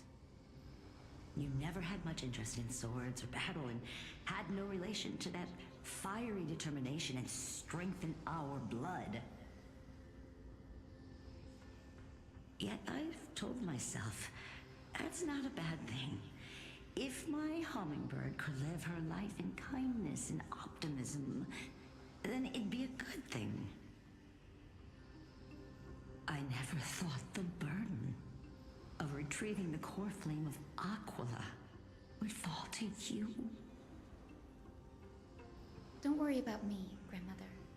I believe what makes someone a Skyfolk isn't just outstanding strength, but the capacity to shape the world. When the world cried out for a hero to challenge the gods 1,000 years ago, Zeliosi stepped forward and began the flame-chasing era. And now, as the flame chase journey nears its end, this broken world is crying out for something else. Healing. Isn't it poetic? A saga that spans 1,000 years, began with Sky, and will also end with Sky. You're still as optimistic as ever, just like when you were a kid. If your mind is set, Hyacinthia, then carry your resolve through to the very end. Return to the sky with my blessing, and watch over this world on the threshold of salvation. Grandmother, thank you. But I have one last request. Speak, Hyacinthia. We should still have some time. Before you go, could you tell me the tale of the Sky Hero once more? Just like you used to.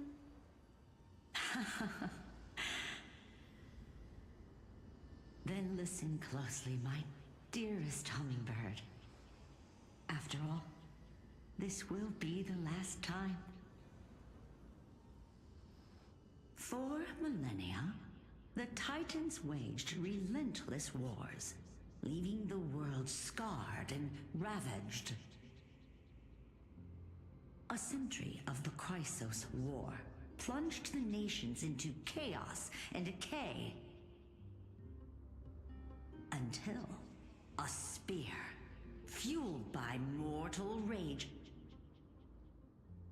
pierced through the smoke and flames that buried the prophecy of deliverance. Is there supposed to be imagery here? Oh, there we go. The celestial shaper, the 100-eyed divine bird crowned with the blazing sun and wielding thunder. Those struck blind in 99 eyes by Nicodor, they kept one eye glaring at the children of Twilight who received divine blessing, yet turned their weapons against the gods. The Chrysos heir of the sky, Seliosi, the Day Thunder Knight, ascended the forbidden lands of the Eye of Twilight at dusk, clad in wings. To her left was the lion-headed Solipus the Sunlit Wings, whose roars breathed divine flames and scorched the world. To her right was the horse-bodied Lunibus, the Moonlit Plume, whose graceful steps trampled the stars in the heavens. The one warrior and her two beasts challenged the ruler of the sky, determined to seize the divine core flame through plunder. The Titans' every roar summoned lightning bolts, and their every movement stirred cyclones. The wounded Titan's blood poured down like boiling rain upon the world and converged into scalding torrents. In the final moments of battle, the sunlit wings set the Titan's wings aflame, while the moonlit plume sealed the divine body. The battered hero of the sky, with her wings broken and her body covered in wounds, struggled to lift her spear and pierced the last monstrous eye. The Titan's divine body crashed to the ground, and with it, the sky tore apart like fabric, about to fall with its god. The fear and pleas of mortals urged the hero of the sky to rise again. Seliosi, the Day Thunder Knight, the first of the Chrysos heirs to slay a god in this world, charged into the crumbling body of Aquila with her two fearless winged companions. She merged with the Titan, holding up the sky once more, only to leave behind a powerful message for the world. My descendants will be blessed and cross the Rainbow Bridge back to the sky. At the end of the prophecy of Genesis, they will reclaim the core flame from my hands.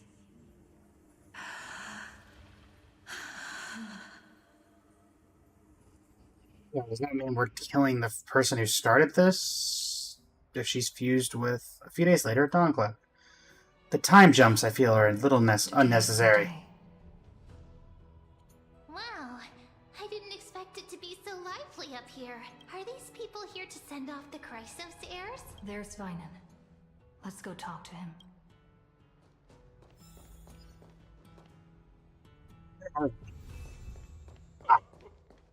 Carefully on high. Carefully on high. I know this is a big ask, Namazani. I hope you understand. Please don't say that, Lord Finan. It's an honor for us to be entrusted with this task. Go then. Let's hope our concerns don't come true. I hope you all return safely, my lord.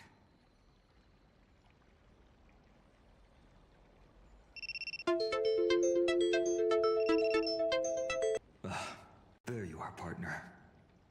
Me. You didn't oversleep this time, did you?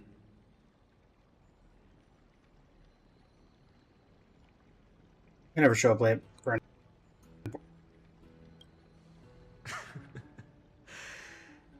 Always dependable.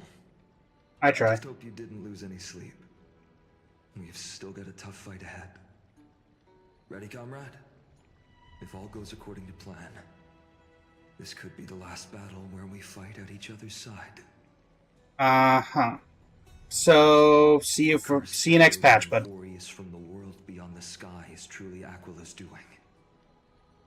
Then you'll be able to return home after their fall. And sincerely on the show. Aren't I supposed to reincarnate as a Titan? Would be a problem. We'll need to get you home before Aranova. Let's leave the emotional goodbyes for later. That'll give us some time to figure out what we should be feeling at that time. Besides, when we were playing the Seal Slammers, that bumping seal game, didn't you teach me something back then? Crack the champagne at halftime to watch victory slip away.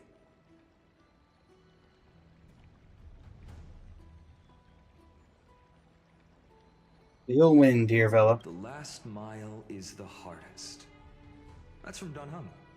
Same principle, just more elegantly put.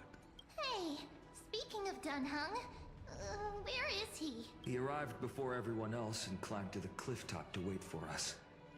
He's probably not keen on being the center of attention. Lord Finan, please make sure you all come back safely. Please defeat the indifferent Eye of Twilight and restore compassionate sky to AMPHOREUS. Thank you all for your blessings. Rest assured, we're fully prepared. As prepared as we can be. I'm not the main attraction today. Please don't hesitate to cheer for Miss Hyacinth when she arrives. Yeah, Hyacinth. Miss Hyacinth, the chosen daughter of the sky, the pride of the Twilight Courtyard. She's not just the pride of Akuma, but all of AMPHOREUS as well. And furthermore, while the Flame Chase journey is led by the Chrysos heirs, it's not just those chosen by Aglaya who contributed to it. Let's extend our gratitude to the 2 warriors of the Outlands who bravely stepped up and risked their lives for those they've never met. Hero, your saga will be chronicled in epics and celebrated across the New World. Warrior from the Outlands, endowed with the might of Orynyx, the vanguard of deliverance. I think that's fine, actually. It's like you've mastered public speaking now. After all this time, you should know when I'm just being polite and when I'm genuinely speaking from the heart. That praise was heartfelt, partner. Had I not trusted my instincts and put my faith in you and Dan Heng, it's hard to imagine what might have become of Ak. The guest of honor has arrived. Hyacinth.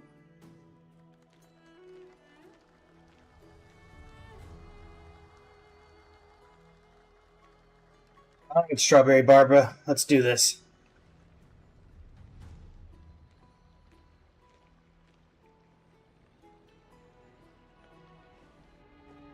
People of Akuma, I've been blessed by the ancestors of the Sky People. They have agreed to bestow the 1,000-year mission to me, and to have me claim the core flame of Aquila.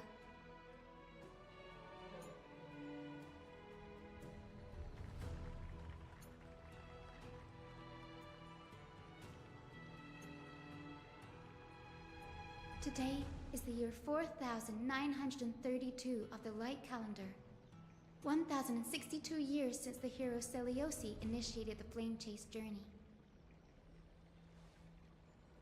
I, Hyacinthia of the Sky People, am prepared to lead the children of humanity back to the sky. The entire sky is blocked out by Kefali. Just saying. History doesn't breathe evenly. At times, it suspends its breath for millennia, as though time is frozen. At other times, it pants rapidly, as if poised to topple the world and our civilization in an instant. Its hurried gasps have sparked a tempest, sweeping all of us along. Hyacinth, as an observer, you've witnessed the return of 4 core flames. And now, it's your turn to fulfill your duty. Please, guide us into the heart of the storm as the executioner of this mission.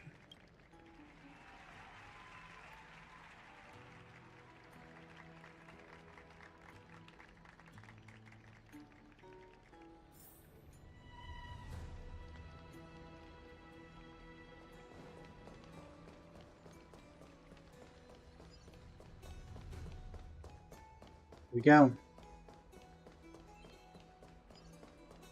Splendid gods, what sort of paths we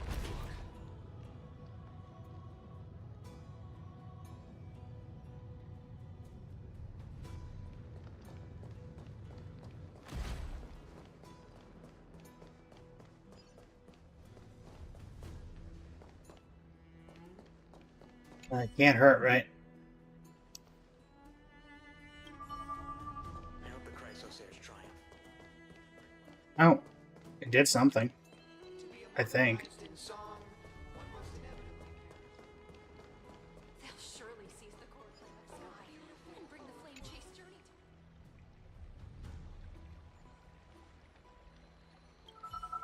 Return to the mortal realm. I hear something. I don't know if it's doing anything, though. Let us take this final ascension.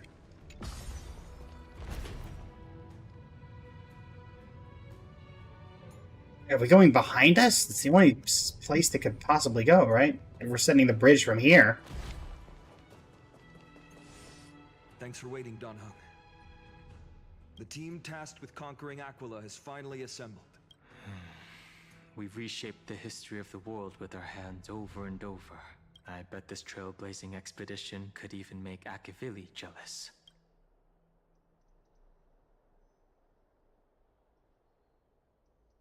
Trailblazing expedition is about to end perfectly.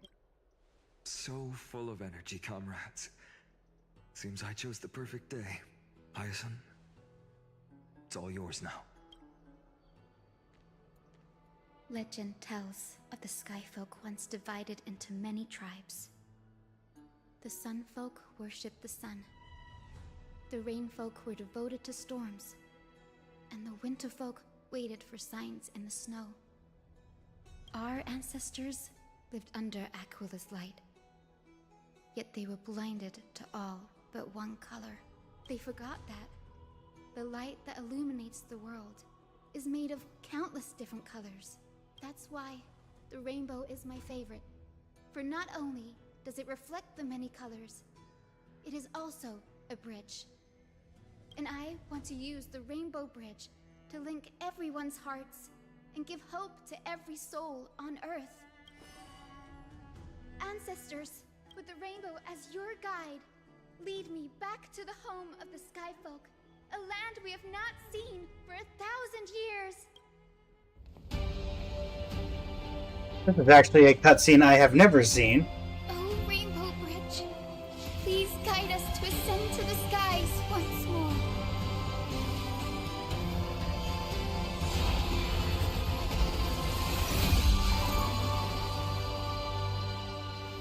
Friends, let us soar together. Do I get to walk up the bridge, or do I get auto-teleported? I'm assuming teleported. How does that not go right through Kefali's skull? Flying along the Rainbow Bridge is truly an amazing experience. The Eye of Twilight. It's the legendary sky fortress of Aquila. I never imagined that one day I'd be able to step foot on it. Well then, did you just assume you'd never make it to this point? Ancestors once built a magnificent civilization among the heavens. The Eye of Twilight, which we are standing on, is the home of Aquila and the heart of the city-state in the clouds. This must be where the hero Seliosi stood when she challenged Aquila and began the first step of the Flame Chase journey. We are here to end the journey she began. It's our turn to challenge the Titan. Yes. What we must do will not change, no matter how much of the legends are true. According to historical records, the civilization that worshipped Aquila once mastered advanced technology, which made their strategically located Sky Castrum the only force that could face Castrum Kremnos head-on in the Chrysos War. But they were divided within. The frequent wars started by the Chrysos heirs drained their power, especially after the prophecy descended. In the end, they had to hide among the clouds, far from the conflicts raging below. Apparently, the division was between the two most important sky tribes, the Sunfolk and the Rainfolk. And Seliosi's frustration towards the endless strife among her people made her turn her spear towards the Titan above. Where did she go in the end? After driving the enraged Titan to the brink of defeat with her two winged companions, they all vanished somewhere in the sky. Her courage was unparalleled, yet she still could not end Aquila, nor bring back the core flame of sky. Some say she sealed the wrath of the god within herself, trapping them deep within the Eye of Twilight to support the heavens of AMPHOREUS forever. In other words, she became one with the Titan. I would have considered it a fairy tale, but after seeing what happened with Professor Anaxa, not anymore. As that Titan and that fused hero been looking down on the world from here for 1,000 years. Now we're coming up to kill her. Oh, that's all it does. I didn't even see that. Does that mean there's a gold weaver up here? Aglaya, were you up here at some point in the past 1,000 years? It's so quiet here. It's been so long. Maybe the Eye of Twilight has already turned into ruins. We're never that lucky. Something's not right. You think? I can kind of feel how big and empty this place is. But all I can see is darkness. I see glitchiness. What's on the other side of this? Maybe it's the celestial mural. The Sky City believes that mural to be connected to AMPHOREUS' sky. And any weather condition depicted on it will become actual weather. The mural would reflect Aquila's shifting mood, like clear skies, fog, snow, or thunderstorms. The sky priests would gather here during peaceful times and pray to the god for warm breezes and good harvests. To put it in words that Gray and Danny would understand, just think of it as a massive screen. Hey! I understood what you said. Got it. Can I not have either of these options? We're making light of a very serious situation. In any case, exploring in the dark is never a good option. If we could light up the mural, it might just provide us with the light needed to move forward. That really conspicuous device might be part of the ritual. Let's go take a look. It's dark, so watch your feet.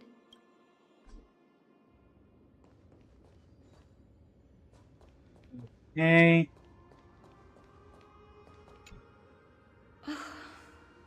How about it?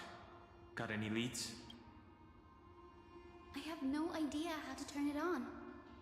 If only we had help from the wisdom of those who came before us. That's it. I almost forgot. Gray, Memi, can I borrow your powers? Leave it to the demigod of time. Got it! We just need to find the scattered memory nearby, right? That's simple. Give me a little time. Feel the flow of time. Over there. And over there. Done! There haven't been many people for a while, so the traces of time are super obvious. I knew you could do it, Memi. You are a huge help.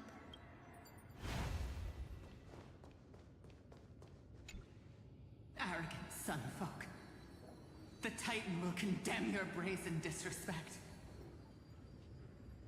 Heard you talk. I've heard you talk before. You that shape the sky. Why do you avoid the pursuit of dark clouds? Okay, why do you avoid the pursuit of dark clouds? Stormy rains equally your creations. The Sunborn see your behavior as an act of favoritism towards them, and weaponize this reason to oppress my people. The Rainfolk will not suffer in silence. Oh God, if you remain silent, we shall have to forge our own weapons and resist the malice concealed under your brilliance. May the Eye of Twilight never open, and may torrential rains descend forever. Avoid the pursuit of dark clouds. Aquila doesn't like rainstorms. It seems a little hard to believe, but we should write this clue down first.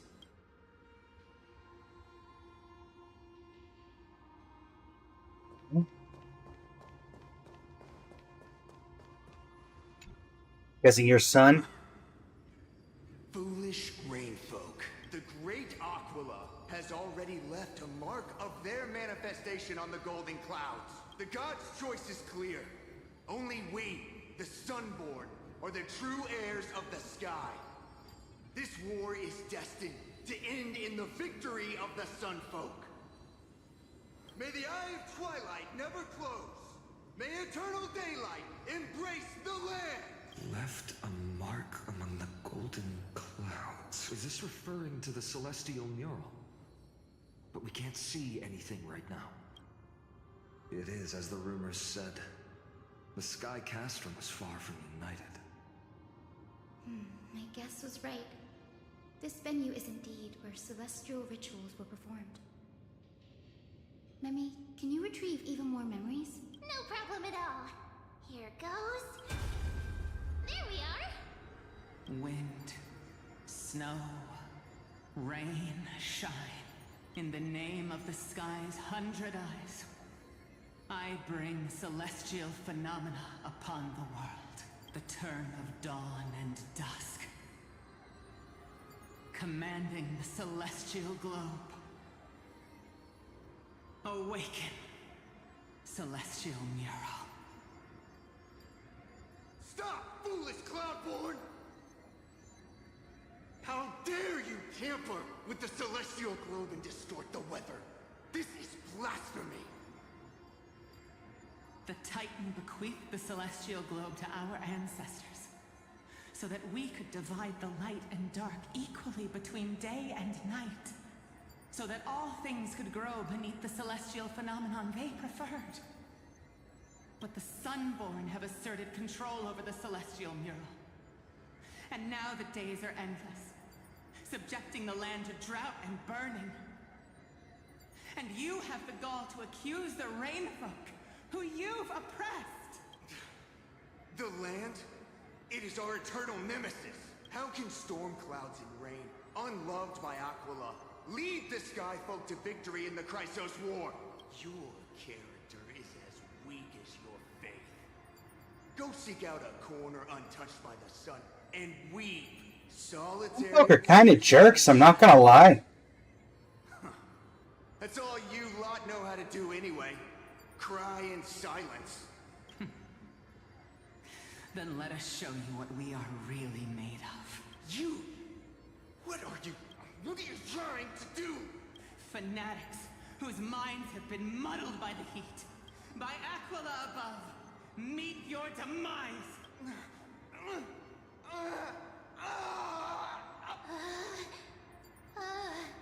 What a terrifying memory. He didn't definitely deserve a talking to. Eternal strife is sad to see. It appears the Sky Cities didn't fall to external threats after all. The proud Sunfolk saw themselves as divinely chosen, exacting long-standing oppression on other tribes. And the Rainfolk suffering beneath them began resenting the divine and plotted their retaliation.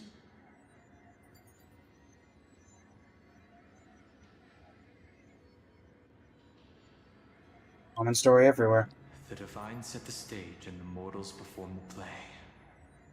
This isn't the first time we've witnessed such a scene while trailblazing. Hi, Belobog. Not Belobog, Xianzhou. It fits a lot better than Belobog. Conflict among humans is destined to persist.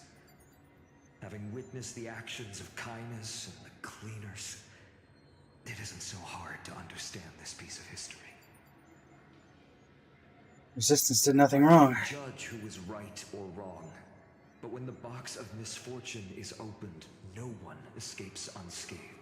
The hero Seliosi. How did she view the ancient feud between the Sunfolk and Rainfolk? The legends focus on her god-slaying expedition, but are hazy on the fall of the Sky Denizens. Perhaps I can piece together the true face of history here. One step at a time. Do you remember the verse that Rainfolk sang, Hyacinth? Perhaps that's the key to unlocking the celestial mural. Yes, I already memorized it.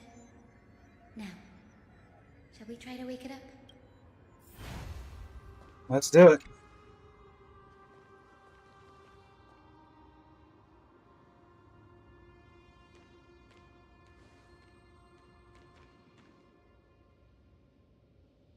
Wind, snow, rain, shine. Doing something. In the name of the sky's 100 eyes, I bring celestial phenomena upon the world. The turn of dawn and dusk, commanding the celestial globe. What do I feel like I'm not going to like what happens when this screen opens?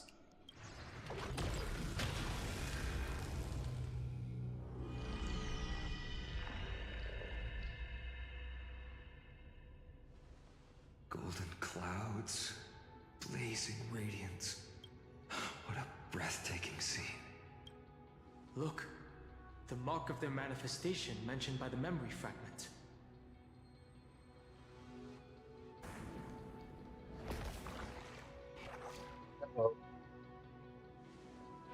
That's an eye. How chilling. I wonder if Aquila is also watching us. I remember the Rainfolk mentioned the Titan dislikes overcast days. We might be able to use this to our advantage and change how the mark is behaving by changing the weather on the mural. Suki, welcome to the stream. How you doing today?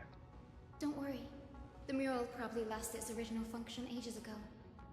Alchemist's light comes from the dawn device shouldered by Kefali anyway. That being said, there's no power in this device anymore.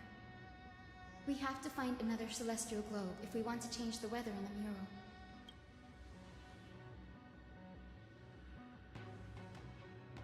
There! That circular device. That's a west-winged compass of the Twilight Courtyard. We can use it to create a miniature rainbow bridge to walk on. Who knows? It might even lead us to other areas of the Eye of Twilight. Technology passed down from the Golden Age is finally proving useful. Let's go. Leave the adjustments and calibrations to me. The chat. Originally the plan was to end at 8:30, because I do have a thing at 9:30. I can push, since it's an online thing, to 9:30. Do we think that we could finish this in effectively 2 hours? I don't know how much is left in this particular story.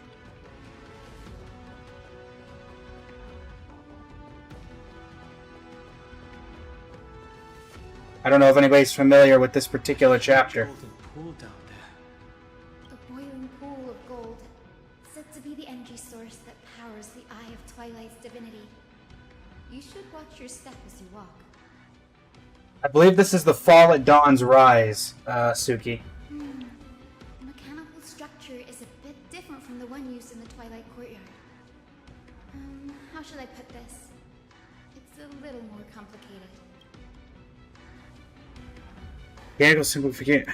No fun if there's no challenge. This might take a while, but I think I can manage.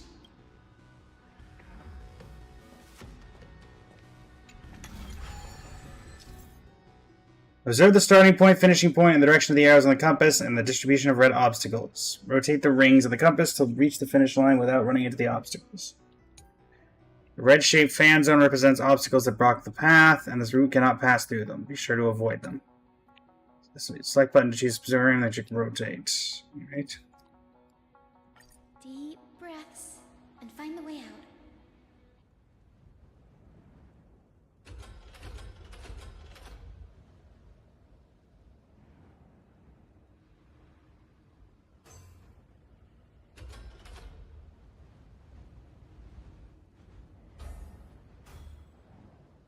There we go. Elena Jackson, welcome to the stream. How you doing today?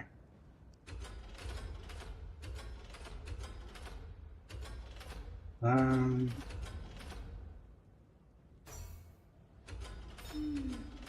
think this should be right.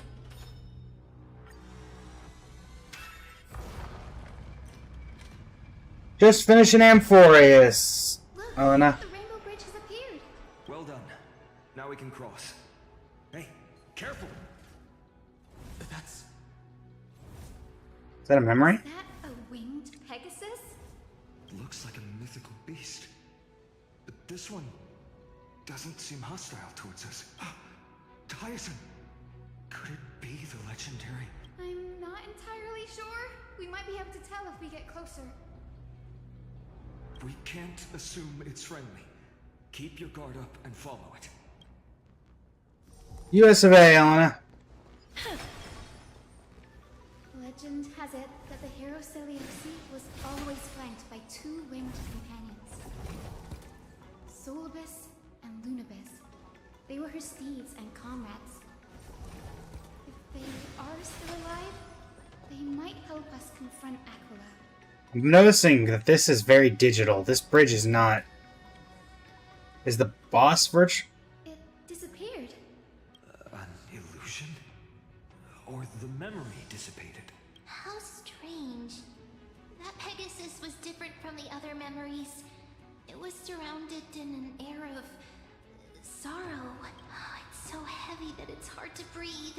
Was that Lunibus's phantom? Did it appear here because it has unfinished business? If that's really the case, there must be a super strong obsession keeping it in one piece. Could it be some remaining bits of Celiosi's will? We can't be sure of that yet. Let's take the elevator up to the Eye of Twilight's core first. Alright.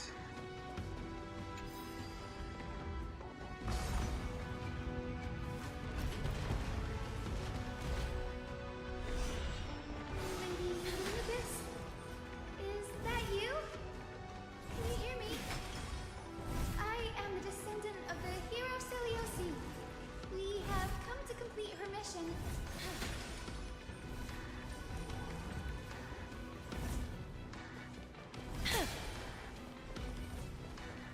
That's another one? Oh, it fell. It's not a memory phantom. It looks like it's alive, but it's so twisted and very shadowy, like those black tide creatures. Hyacinth, watch out! So, you're Lady Lunibus, aren't you? Then that corrupted being before us must be Lord Solibus. Did you lead us here so we can free your companion? I understand now. You must have been tormented by pain for so long. But you didn't give up. And you've held on to what little is left of your will with such tenacity. Don't be afraid. You're not alone anymore. I am Hyacinthia, the healer who inherited the hero's bloodline. Celiosi, the Day Thunder Knight, was once your comrade, wasn't she? Lord Solibus, your body has been completely corroded by the Black Tide. But I can still heal your tenacious soul. Just like Lady Lunibus, even if you've lost your mortal body, your spirit remains pure. Please, keep holding on to what's left of your will, and I will reawaken you as a heroic soul. We need to show mercy. No need, Grady. Solibus isn't an opponent that can be defeated easily. Besides, it must be looking forward to an all-out battle. Solibus, the sunlit wings that once accompanied the hero. If this battle can remind you of your great deeds from back then, it would be my honor. Come on, heroes! You have reinforcements? Unsurprising. Okay, due to the presence of the Eye of Twilight, all targets on the field will be affected by the weather effects. Well, on sunny day, the battlefield will have temperature effects at the start of any temperature increases and taking burn damage. Okay. We have a healer, so we're fine.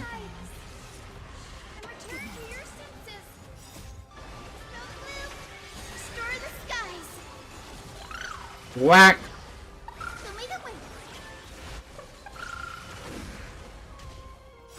Embrace a new life. Memories waiting to be woken up by a shooting star. Remember me with love.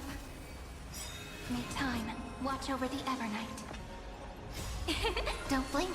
May life and death sprout new buds. Rewrite destruction with me!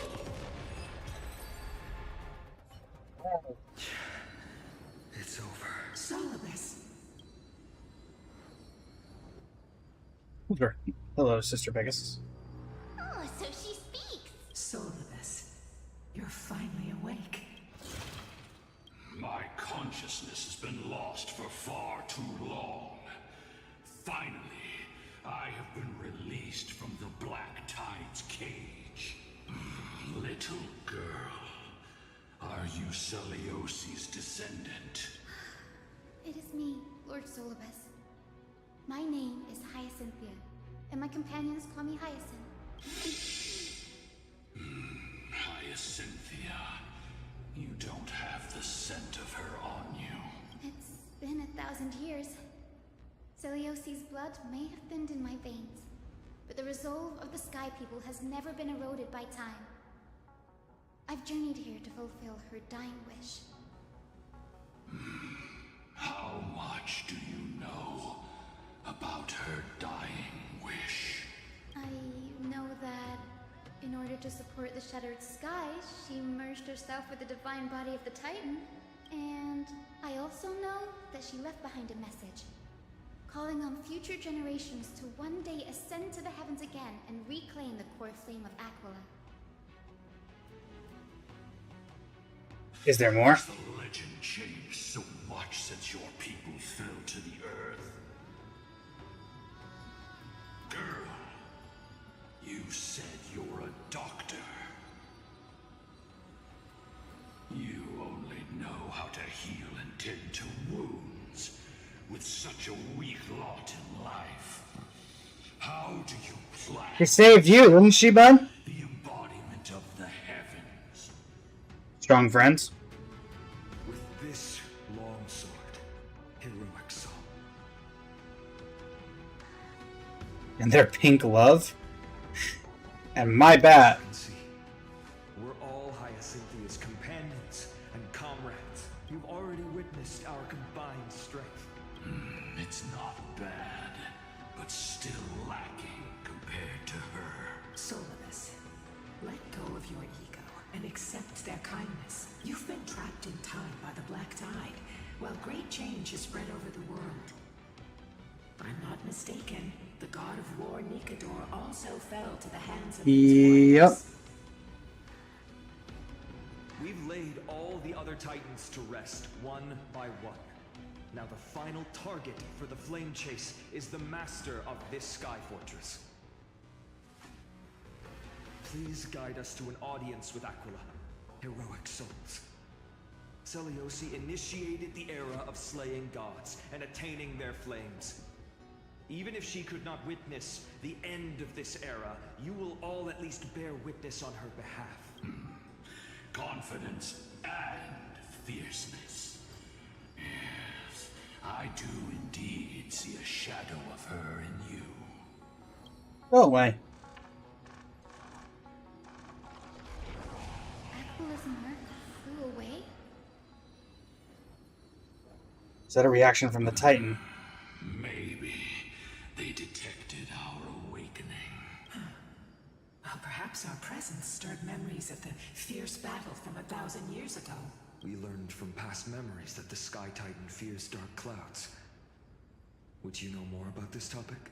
What the memo sprite said is true, but you all still need a guide. Follow me, Hyacinthian and fellow warriors. Let the hunt for the gods start again. Is Lady Lunabis not going with us? I will be waiting for you all at the next destination, Hyacinth. Coming through.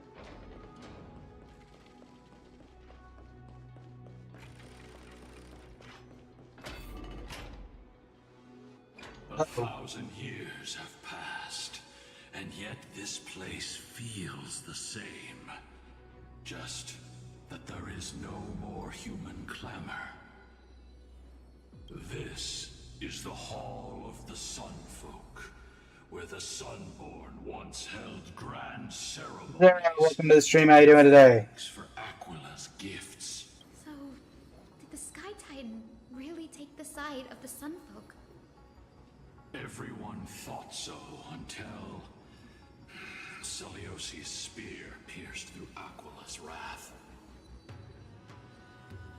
Only then did we understand that Aquila wasn't hiding from the clouds and rain, but the dark tide the horror that lurked within the unlit shadows. Black Tide. Black Tide's threat has forced the Chrysos heirs to complete our flame chase journey, heading toward the prophecy's miracle of Genesis. Chrysos heirs.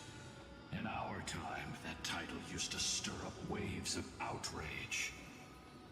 Oh, don't worry, it still does. All seem to be revered as heroes.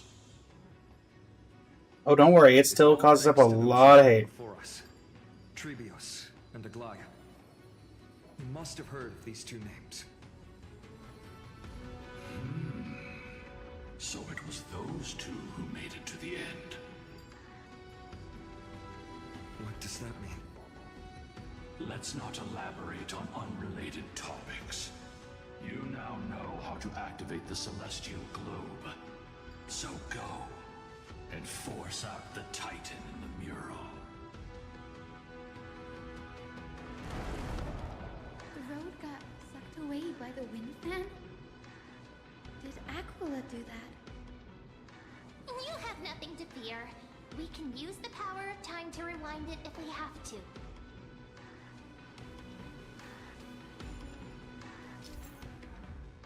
There's some wind currents in the Eye of Twilight. Platforms that pass through them will be pushed by air currents. Change the direction of wind by rewinding. Okay.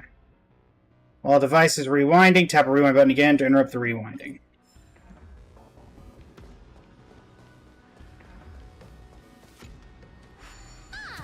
It looks like this device can amplify the power of... Why don't you try to change the wind's direction with this thing, partner? Now the prayer should rewind for even longer.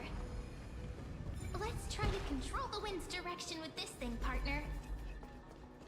The Celestial Globe is right ahead. Let's go and force Aquila to come out. The turn of dawn and dusk. Commanding the Celestial Globe. Change Celestial Mural. The Celestial Shift didn't work? Perhaps the device has been damaged during these long, merciless years. Do you see those two giant circuits on either side of the hall? Maybe we should try fixing them. These circuits all seem to be corroded by the Black Tide. Here's hoping those two prophecy tablets can help us out. Agreed. The fact that it follows you.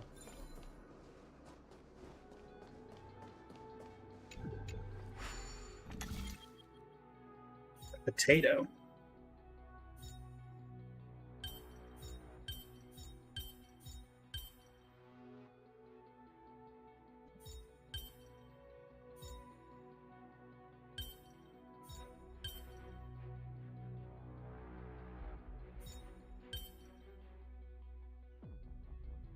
I feel like I need the inverse.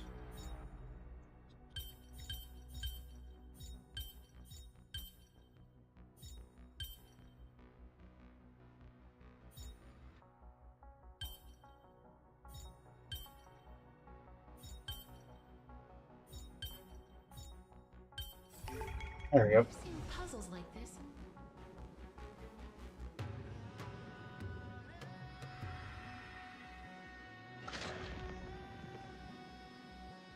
Smooth sailing so far.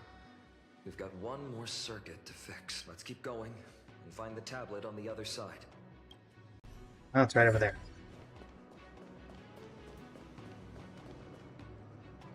Where'd that come from? Go away. I don't have time for your black tie nonsense. Oh, that's where it came from. I took the wrong exit. That's fine.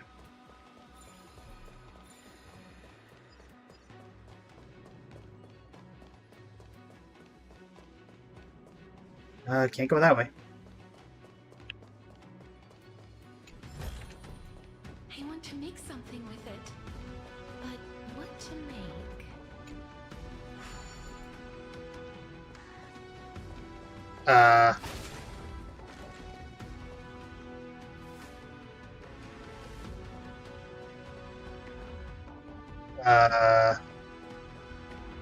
Am I crazy, or is there no way to get over here? Beside there, which I can't have, I don't have access to. Go away, Aquila. Quit staring! I blame you. How do I get over there? Aha.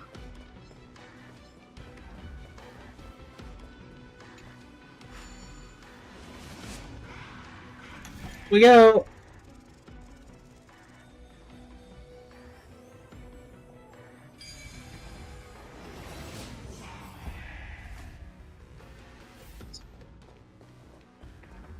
tablet is right ahead.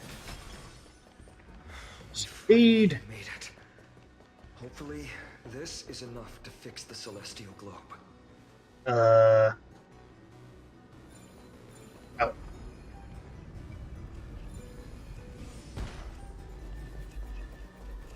Another. Okay, this shouldn't be that difficult. Yep. Learned something.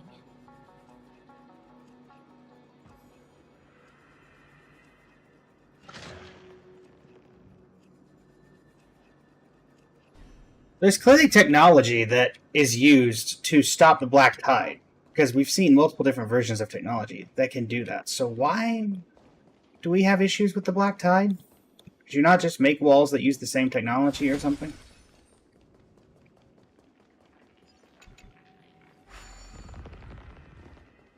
I'm just saying. There's clearly the technology exists.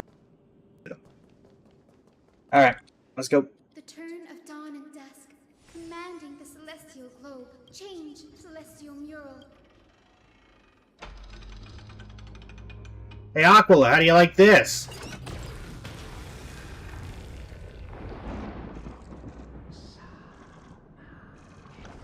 The mark has disappeared again? Looks like they're still avoiding us. I wonder if it's cowardice, or if they have something up their sleeve. I fear the Aquila of present has long lost their sanity, but instinct still drives them to flee from the shadows, to evade the Black Tide's encroachment. We're sure that this isn't affecting the place below us, right? Mistake their behavior for weak. I have faced My bad. down the tyrant of the sky. It is no hyperbole that their raging fire is capable of melting the firmament. Amphoreus' heavens exist because of their authority. It is time to leave this place. Lunavis awaits you at the next stop. A moment, please, Lord Solibus. I have one more thing I wish to do. What is it, girl? To honor the pact with Selioci. Her descendants spent a millennium looking up at the sky. I believe my countless ancestors who lived for that purpose deserve to know the truth behind her legend. If you don't mind us knocking on the gates of the past, maybe I can peek into this place's history.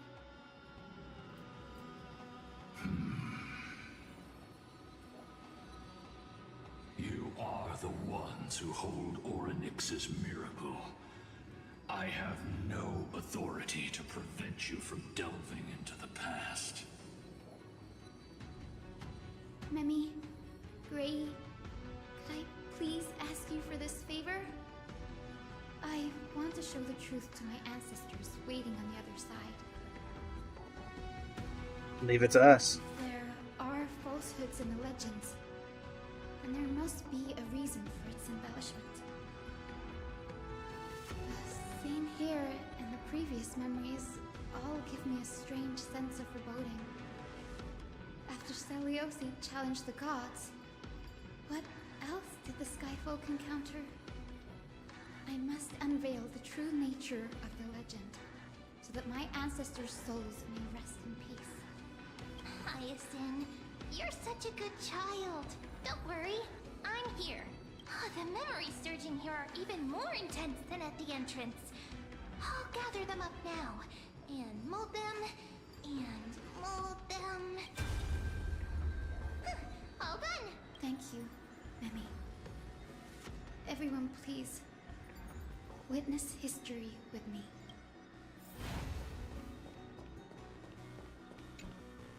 Daughter of Dusk, have you finally gone mad? I knew it! The child with the blood of two feuding clans will one day destroy the Sky Castrum! Will you really point the tip of your spear at our god? Stay in your hand. Your recklessness will only bring divine retribution.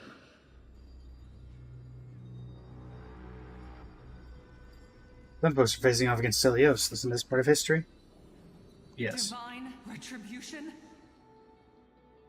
Those innocent children of the earth were sentenced to total annihilation by the god above, while they had nothing more than mere curiosity for things that lie beyond the sky. Look at yourselves. You call yourselves the Sunborn, yet you're unable to bear the blinding sunlight. You even consider sunburns and blisters as a gift from the gods. You declare yourselves the chosen ones, champions favored by Aquila. Yet you dare not even declare war upon the true threat of this world. Instead, you raise your swords and rattle them at your weaker brethren. You are all beyond saving. My father was also a disciple of the sun, but he taught me resilience and justice and guided me towards the light. He taught me wherever there is light, there is hope. Wretched people, I see no hope left in any of you. Even a shadow has more dignity than you lot. Even so, Daughter of Dusk, even so, you should not shatter our faith. Not just our faith. Aquila forged the sky. Nay, they are the sky itself. If they fall, what will this world turn into? A prophecy echoes from the horizon's edge. It heralds the advent of a new age. One not ruled by the Titans, but created by mortal heroes. I choose to believe in that prophecy. I must believe in any sign that promises to break the chains imposed on us by the old era. Any sign that will lead us to a new chapter of the world. If you wish to stop me from Person sounded familiar. This is Mavwika's voice actress, Tatiana Sarkisyan. You know, if I had a nickel for every time this particular voice actor challenged a giant eye in the sky, I'd have 2 nickels, which isn't a lot, but it's weird it happened twice. A warrior goddess capable of trampling all lands.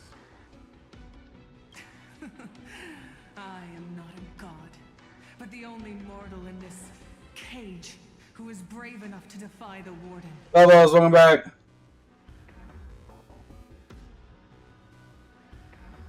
Some folks in the memory fall silent. The expressions are ashen despite being under the bright lights. See, you are all truly weak beyond measure. The hunting ground beckons. Come, Solibus! The hero Seliosi, disillusioned by the Sunfolk's deeds, decided to sever the source of it all.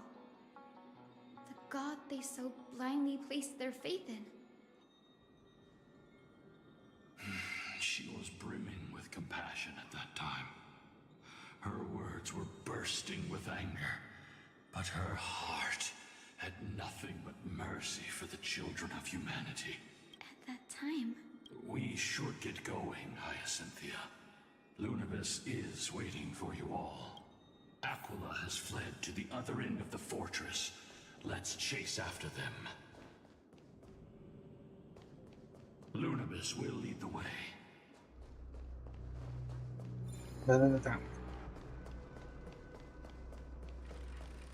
Coming through.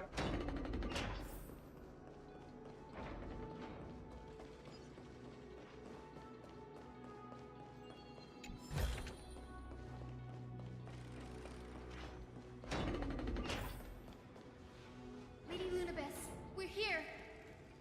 Aquila, even though they had been corrupted by the Black Tide, they still maintain a connection with their kin in this fortress. They're behind us as well. Maintain formation, and don't get surrounded. You think to hinder us, imprisoned Titan? Then we will make you understand that resistance is futile. All right. Night falls. Good night. Dispel the gloom! Destroy the skies! Gotta stop them here! Till we meet again. Fortunately, it didn't matter much. Bye! What you gonna do now? That's what I thought. Get out of here. The mark of manifestation. It fled to the other side of the mural. Don't stop.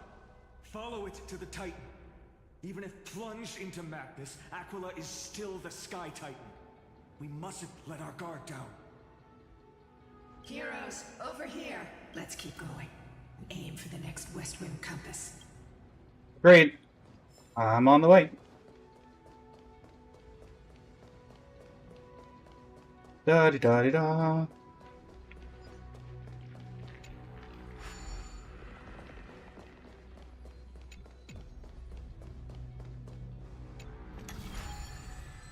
Okay.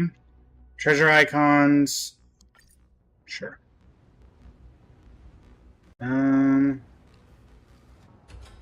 way.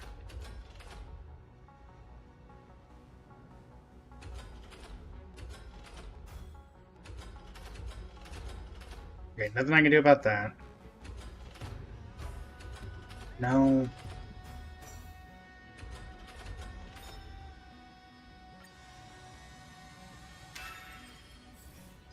Look, the Rainbow Bridge is leading us to our next destination. Let's hurry on. Follow Lady Lunibus.